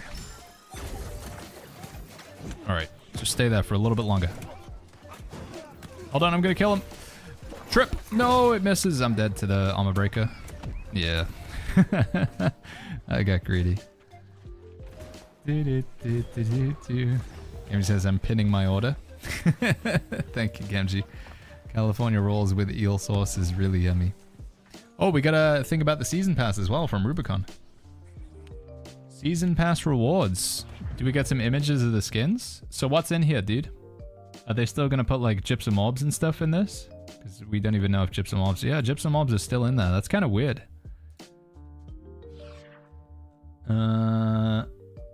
It looks to be mostly the same as what we currently have in right now. No, right now. Seasons crafting box, temporary firework emote, gypsum mobs, vials of Azoth salt. Got the skin. What is this emote here? What's this thing? Looks like he's holding like a leaf and he's a little pickaxe. The Gleamite mining emote. Hold on, I don't want to get kicked out of the game again. Let me just take a look at that in a second. Is there a collection of your currently suggested builds for any activities, says Chillo? Yeah, they're in Discord. Exclamation mark builds in the chat. The thing is though, Chillo, I feel like with the builds right now, in fact, I know all of the builds that we currently recommend right now, none of them have like carrying power that they'll be good for Season 10. And I can't tell you what will be good for Season 10 until we play it. So, all I can say is with builds, don't, like, Baggins, I need to know a build, you don't, because it's relevant for like 2 days.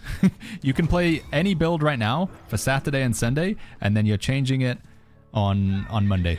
All builds are changing on Monday.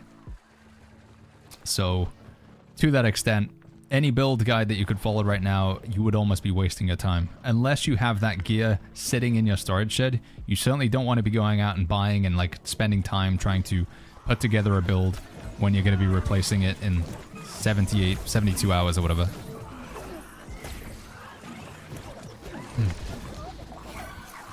It's a weird time to join in that it's a very exciting time, but if you're like specifically trying to like get ready for the end game as it is right now, it's like it's almost a pointless endeavor because the end game is changing. My best advice right now is not to focus on builds. Get a level 65 character. If you've taken an extended break from New World, almost probably worth making a new character. Max out your weapon masteries. Max out your faction reputation. I think also the trade skill, specifically for riding, that's definitely worth leveling up by doing the mount quest. Just get a faster mount. Leveling up your PvP rewards track is not a bad play.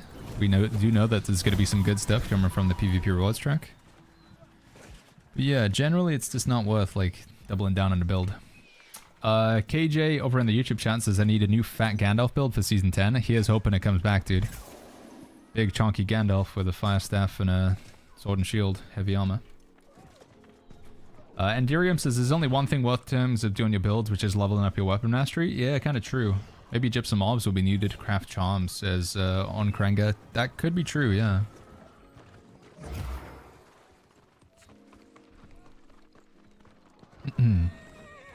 Toxic Rose says the only build that's best in slot right now will be the best in slot in Season 8, having a full luck set? No. No, dude. They didn't even mention the luck perk. I don't know if you noticed that, but the luck perk wasn't mentioned at all in the patch notes, so maybe they're just getting rid of it, Toxic Rose. Just burning it to the ground.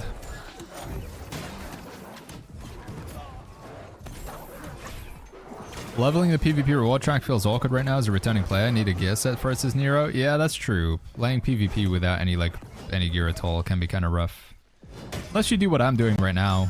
You just go into Outpost Rush, but you don't really fight other players. You just do the side objectives. It's honestly quite effective. Just playing Outpost Rush as a PvE player. Getting this brute, taking it into the middle, summoning it, running away from players. feel like solo content in this game is lacking enough for rewarding for solo player PvE activity. Yeah, hopefully Catacombs will change that, Kill Samu. Ultimately, I would say New World is still an MMORPG, massive multiplayer online. So the aspect is in the massive multiplayer in the online. But I know, I do understand people like to solo stuff. I think there's a lot of content that you can do solo. Like right now, I queued up for this solo. I feel like I'm pretty much just solo in here, but I do have teammates. So I guess it depends like how strict you are on the solo criteria. You know, if you mean like I don't want any interaction with other human beings, then I would say maybe just playing a multiplayer game in general isn't a good idea. But if you don't mind just coexisting in a world and occasionally grouping up with other players, then I think there's a good amount to do. Brute. There we go. Is Catacombs a queue? You can queue up for Catacombs, yeah. It's in the activity finder. Luck might go away, like a specific mob ward perk to like ancient trophy. Luck trophies gone to stuff. Yeah, see, I can't imagine they get rid of your luck trophies though. So maybe luck still is in the game. I mean, I think it probably is, chat. I'm just kind of memeing with the luck thing. Probably just doesn't get any extra functionality though. Smoke the Op says, what's the TLDR of the patch notes? Quite a few new perks. Some of them look pretty insane. Big changes to the meta. Rapier looks like it might no longer be the king of PvE. Generally, most perks in the game got nerfed. And you are going to be replacing your existing gear with new stuff. I think that's the quickest TLDR I could give. Is there anything in the patch notes about Soul Trials, Sistan? No, nothing about Soul Trials, actually.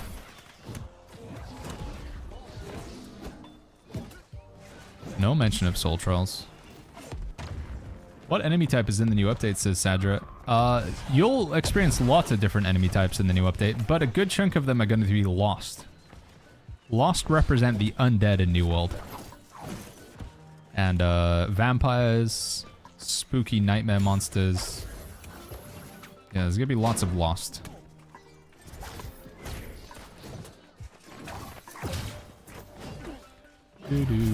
Should we just crush all of our gear now, says Alan Perry? Yeah, you probably can just salvage like the vast majority of what you've got, I think. Does Gorgon will give 2,000 umbrals? I don't know, Kiko. I'm not sure if Gorgons could ever give umbral shards or not. Let's try and fight these guys. Oh, that guy's life staff. I don't think I can fight these guys, actually. Never mind. Change your plan. Do they chase?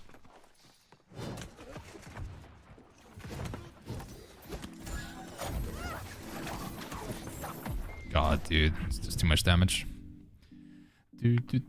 So nature damage is going to be the new fire damage, says Lord Dental. In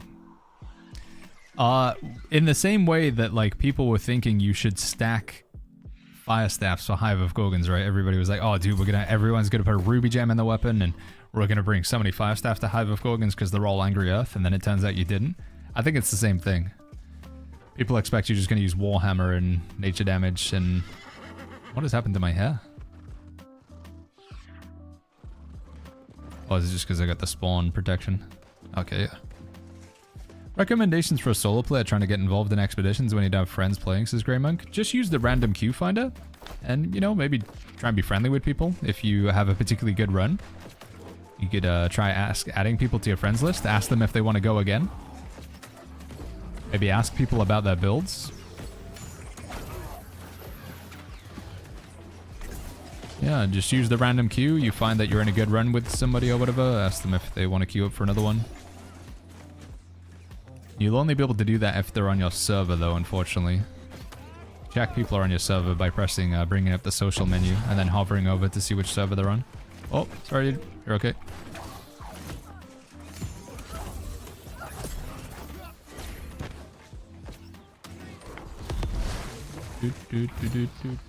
Is Cutlass Keys pointless now, says Joey? It's a good question. I don't know, man. We don't know what's going to be in the Well of Fortune for the next update. It's looking like it's possible, though.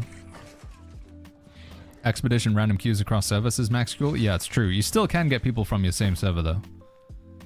It's still possible to get people from your server when you're queuing.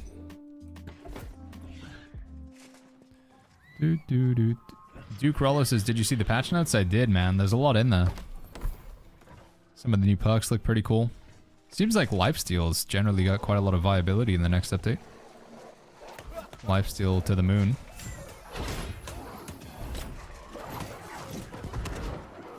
Alright, then get everybody. Is Flail Hatchet a good combo, says Angel? I mean, they both scale off of strength. You could use Flail for CC, Hatchet for movement. It would be an okay combo, but I've never really tried to run it myself, and I haven't really seen many of the people playing it, so it'll be an off-meta build currently, Angel. Lifesteal Catacombs equals Biss, says Kiko. Yeah, it does look good, dude. Deja Vu says, so Wit is very good for 10-man expeditions. Wit will be quite a bit better in the next update, because Refreshing Move is being taken off of weapons. And the biggest problem I had with Wit is it doesn't have Refreshing Move, but now no sword will have Refreshing Move, so Wit becomes a bit better. Kralian says, any guess what the next meta PvE weapon will be if it's not Rapier? Probably Greatsword. You can kind of stack as many Greatswords as you want, and they hit pretty hard. And some of the new perks look like they help Greatsword quite a lot, making your basics do more damage. But it's a pretty bold guess.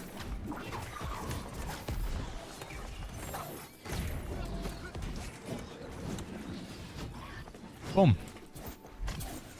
Come here.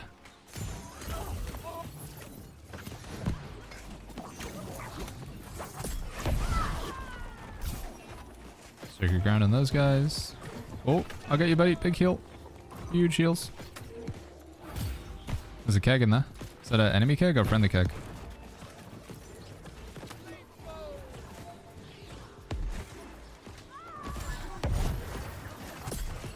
I got a kill. Did you see the new bow sense video, says Hive Shadow? Yeah, we watched it yesterday on the stream.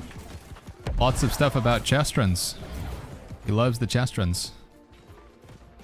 And he went after Cannon a little bit. Well, I didn't really go after him, but... yeah. I'm doing Blood Drinker quest this instant. Is there a solo lifesteal build in the Discord? So all of our builds in Discord are no longer available right now, chat. But again, just don't stress out about it too much because builds are changing in less than 3 days. By this time on Monday, we'll have quite a lot of different builds to look at change. But Great Sword with Blood Drinker. Great Sword with Blood Drinker, 300 con. Very strong. You can play it with less than that, honestly. You can play it with 200 con, 200 strength, 200 dex. But Great Sword Blood Drinker is probably like my favorite, like easy peasy solo build right now. Does quite a lot of work.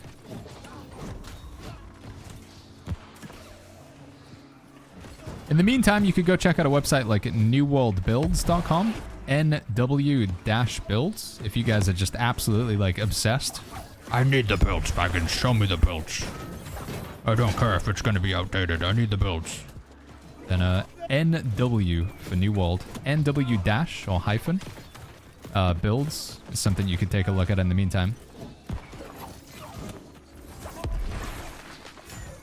Presence Wave will still be good, says Kill Samu. Yeah, I think it's still gonna be pretty good. It got a little bit of a nerf, but still probably gonna be pretty good. Shirking Forward is changed to absorption instead of armor increase, isn't it, says Julius? I need to read over that. Because if that's the case, that is a pretty strong buff to it. Absorption's definitely better than Fortify. But then it's kind of confusing if they still call it Shirking Fortify. What's the point with the Silver Crow, says Joe? It was a thing Amazon were trying for a little while. With every new season, like back in Season 1, Season 2, Season 3, they wanted to have it so that there's like a new storyline that you can follow. But it isn't like the main storyline, it's like a side quest storyline. So they added in the Silver Crows. So there's like a new story with the Silver Crows for every season, with like some new stuff, and maybe they go to a new dungeon, and that's how they introduced like Empyrean Forge and stuff. But then they decided to scrap it. And they made Grace O'Malley like a main character. Oh, Baroness. Crap. I think lifesteal builds are going to be better for the Catacombs as Possess. I could definitely see that, yeah. Instead of having a healer, you just all heal yourselves. Zabot says, this game worth getting into? Absolutely, man, yeah.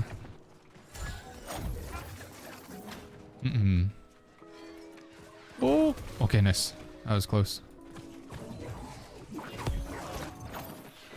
Yeah, I think New World's super fun. It's a great time to be getting into the games about with the next update just around the corner. Beam says, what is the Crescent's Wave nerf?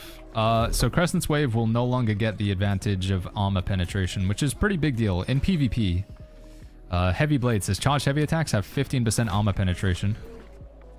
That won't apply to the Beam of Energy, to my understanding.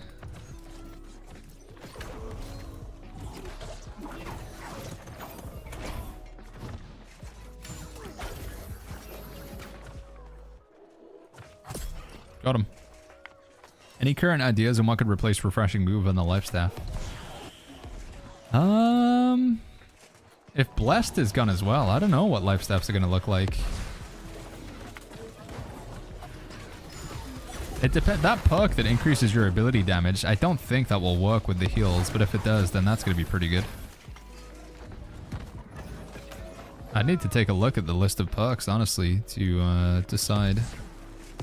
Zacharias. We need to capture a point. We're getting wrecked right now. We need a point badly. Let's go just like try and capture one of these or something. Does this game have a launcher or is it over on Steam, says Patrick? It's only on Steam. It's also on Xbox and PS5 as well, from the Xbox, PlayStation Store or Steam Store.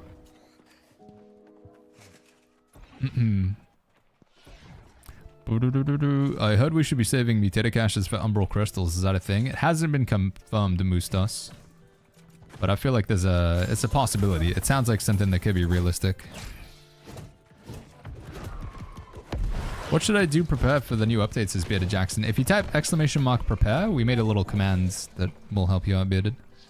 There's not so much that you need to do though, honestly. It's not an update that you can prepare a massive amount for. Because it's changing so much of what we have right now. It's just going to be like, alright, out with the old, in with the new. And to that extent, you can't get the new right now, so all you can do is just be out with the old.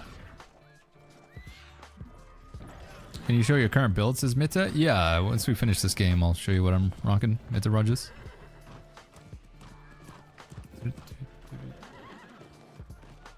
Ooh, can I heal that guy? No, he's dead.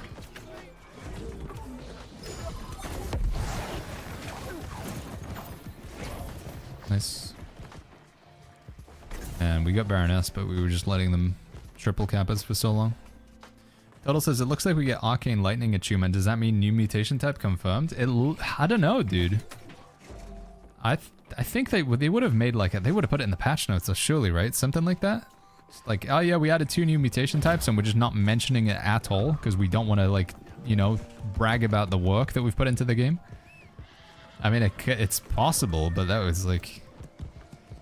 It'd be like the equivalent of them also like, yeah, we did actually add in 2 weapons, but we just didn't even put them in the patch notes or anything. Like, what do you mean?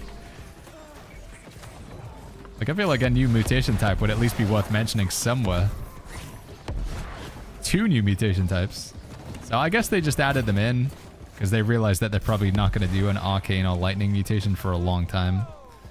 I'm guessing, Tuttle.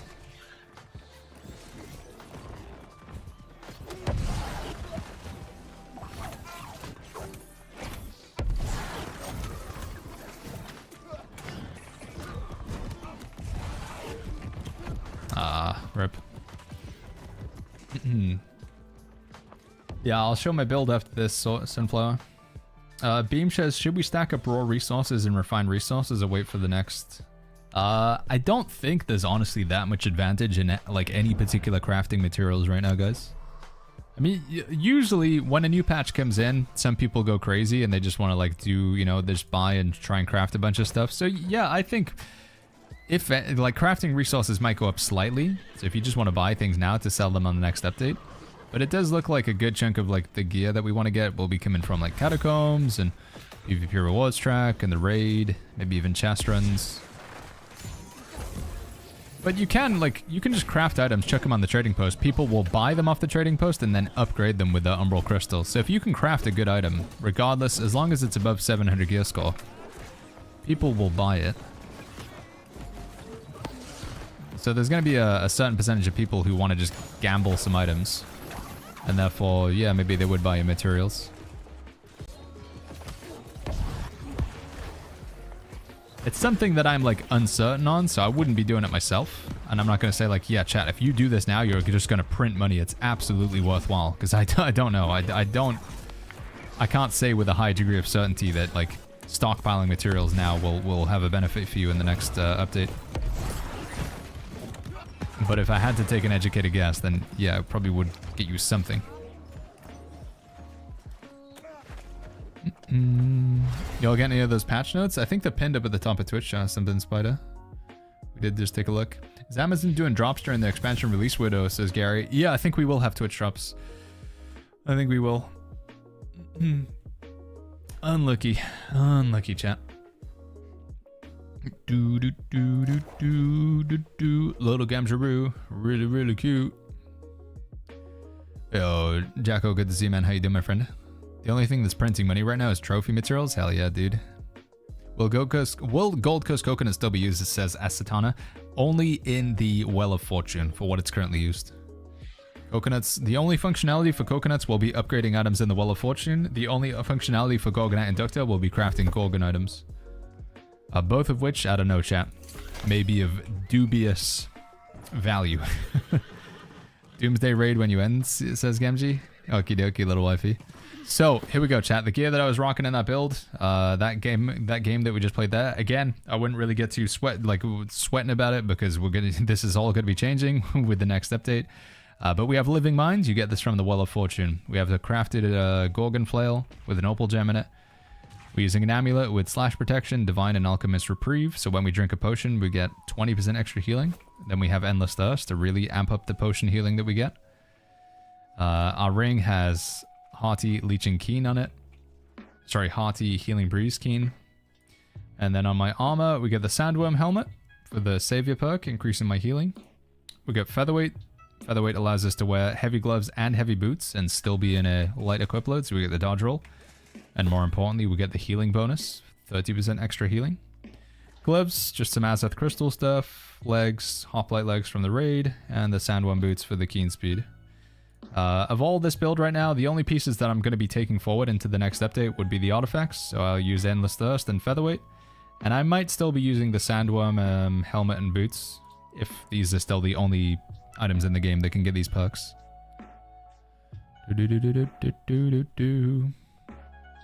So yeah. Attributes wise, I was playing with 350 focus, just under 250 con, and then 50 strength. If you wanted to, you could probably drop like some con and take some more strength if you want to hit harder.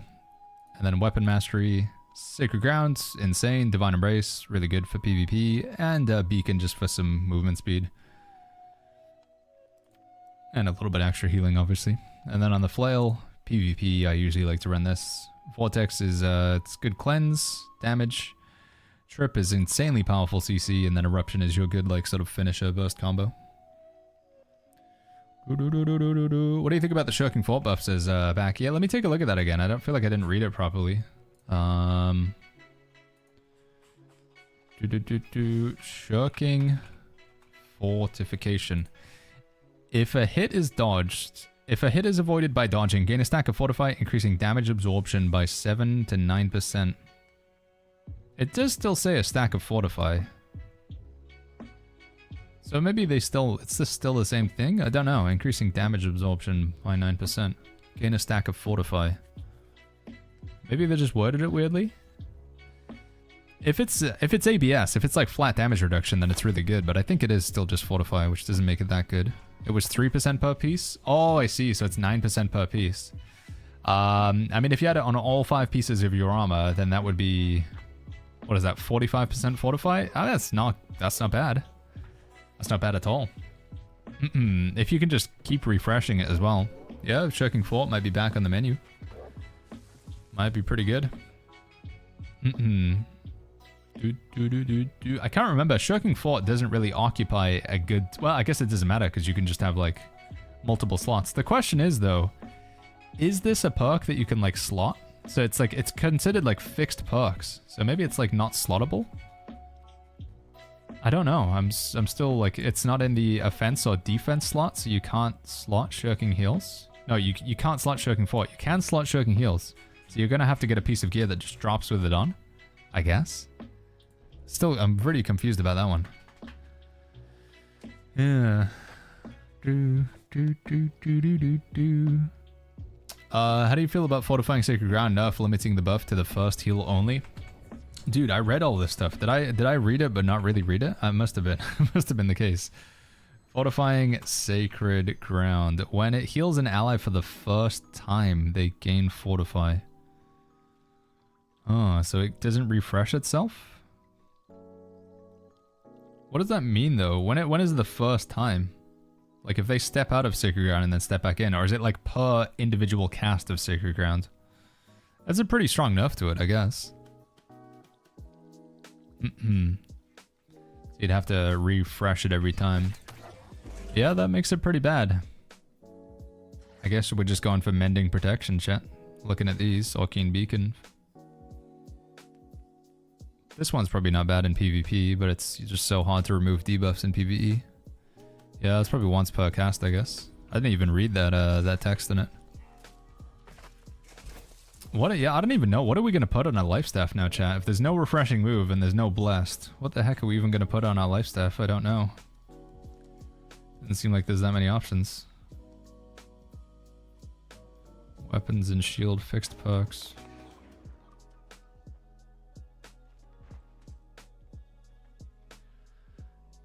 You probably want to get this thing, right? I think you still want to get this thing. Kills and group kills grant a stack of blast, increasing outgoing healing. Yeah, that you'd want to get that because that's the benefit that you get from 300 focus. So on a life staff, you want to get resurgence. Yeah,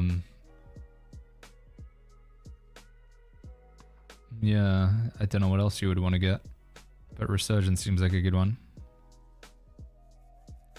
All offensive perks. Savior? Yeah, if Blessed isn't there, then you get Savior, I guess. And then there's no refreshing move. So maybe you get like Savior, Resurgence, and Mending Protection or something. Oh, but there's another one after that as well. Yo, Pizza, what's going on? Sorry, Pizza. I'm all over the place, man. Long stream, plus the patch notes, plus my brain. I haven't read anything in YouTube chat for a little bit as well. I'm sorry, YouTube. Can you complete anything in this game as a DPS without having a meta build? Like not getting invites to raids at all with the wrong weapons?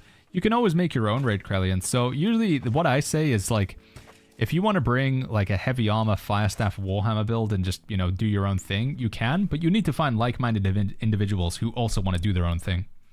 If you want to go into a raid and you want to get in, get the kill and get out, then there is particular builds that would achieve that. Like they're proven, they've been done time and time again. So it's like, you know, you can play more casually, but you would need to take people who also have that mindset, Krellian, if that makes sense. But you can make your own group. Gamber says end the stream and go. Yeah, I am getting pretty hungry actually. 20 past 8. Yeah, I'm gonna go get some food, chat. Was the rend on Skewering Spear? Yeah, Enfeebling Skewer is only like 32% now, so it's a pretty hefty nerf. Which weapon except Firestaff would you say you'd stay away from in PvP now in Season 10? Rapier? I don't know, man. I think a lot of the stuff, chat, we read the patch notes, but playing it in-game is going to be, like, pretty different. And again, to re-emphasize, it doesn't really look like there's that much that you can do in the way of preparation for the patch now. So, right. Are we raiding Doomsday? That was the call, right? I'm getting out of here, chat. I'm getting some food. I'm flagging a little bit, friends. We've been live for nearly 8 hours, and it's not even the patch day yet. Again, if you guys want to check out the patch notes, they are available on the New World website, newworld.com. There's quite a lot of stuff in here, quite a lot of stuff to go over. We might have a recap over it.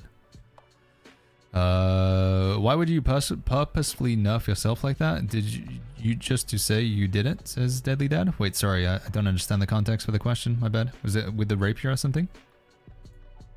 Alright, anyway, /raid. Thank you so much everybody for hanging out with me. Appreciate you guys a lot. It's been fantastic. Just, you know, streaming another day in Eternum. In 2 days, chat. Saturday, Sunday, then Monday, I guess 3 days. We are going to be playing New World Eternum Nighthaven. We're going to be live many hours, both on YouTube and Twitch. I believe we're going to have Twitch drops. So for those of you on YouTube, twitch.tv/BagginsTV, you'll be able to earn skins by watching the stream. They will not extend over to YouTube, I'm afraid, so you will need to be on Twitch to get them. For those of you on Twitch, though, if you don't know, we do have a YouTube channel. We upload a lot of videos over there, so let's cross the streams. If you're on Twitch and you've never been to the YouTube channel, we have a lot of builds, guides, information, whether you're interested in housing in New World and how that works, weapon combinations, how to heal, how to tank, how to do damage, how to do the Summer Medley Fair event. It's likely that we do have a YouTube video on something that you're interested in New World. So if you have any questions, hop over to the YouTube channel, youtube.com/BagginsTV. What should I do when I hit max level? Anything I should be looking out for when I level? I'm coming back to the game. Check out the quick start guide for New World Eternum 2025. It's all over there. All right, we're sending the raid over to Doomsday. For Twitch, YouTube, it's just going to be ending here. Catch you guys all in the next one. We should be live again tomorrow. Goodbye, chat. See you soon.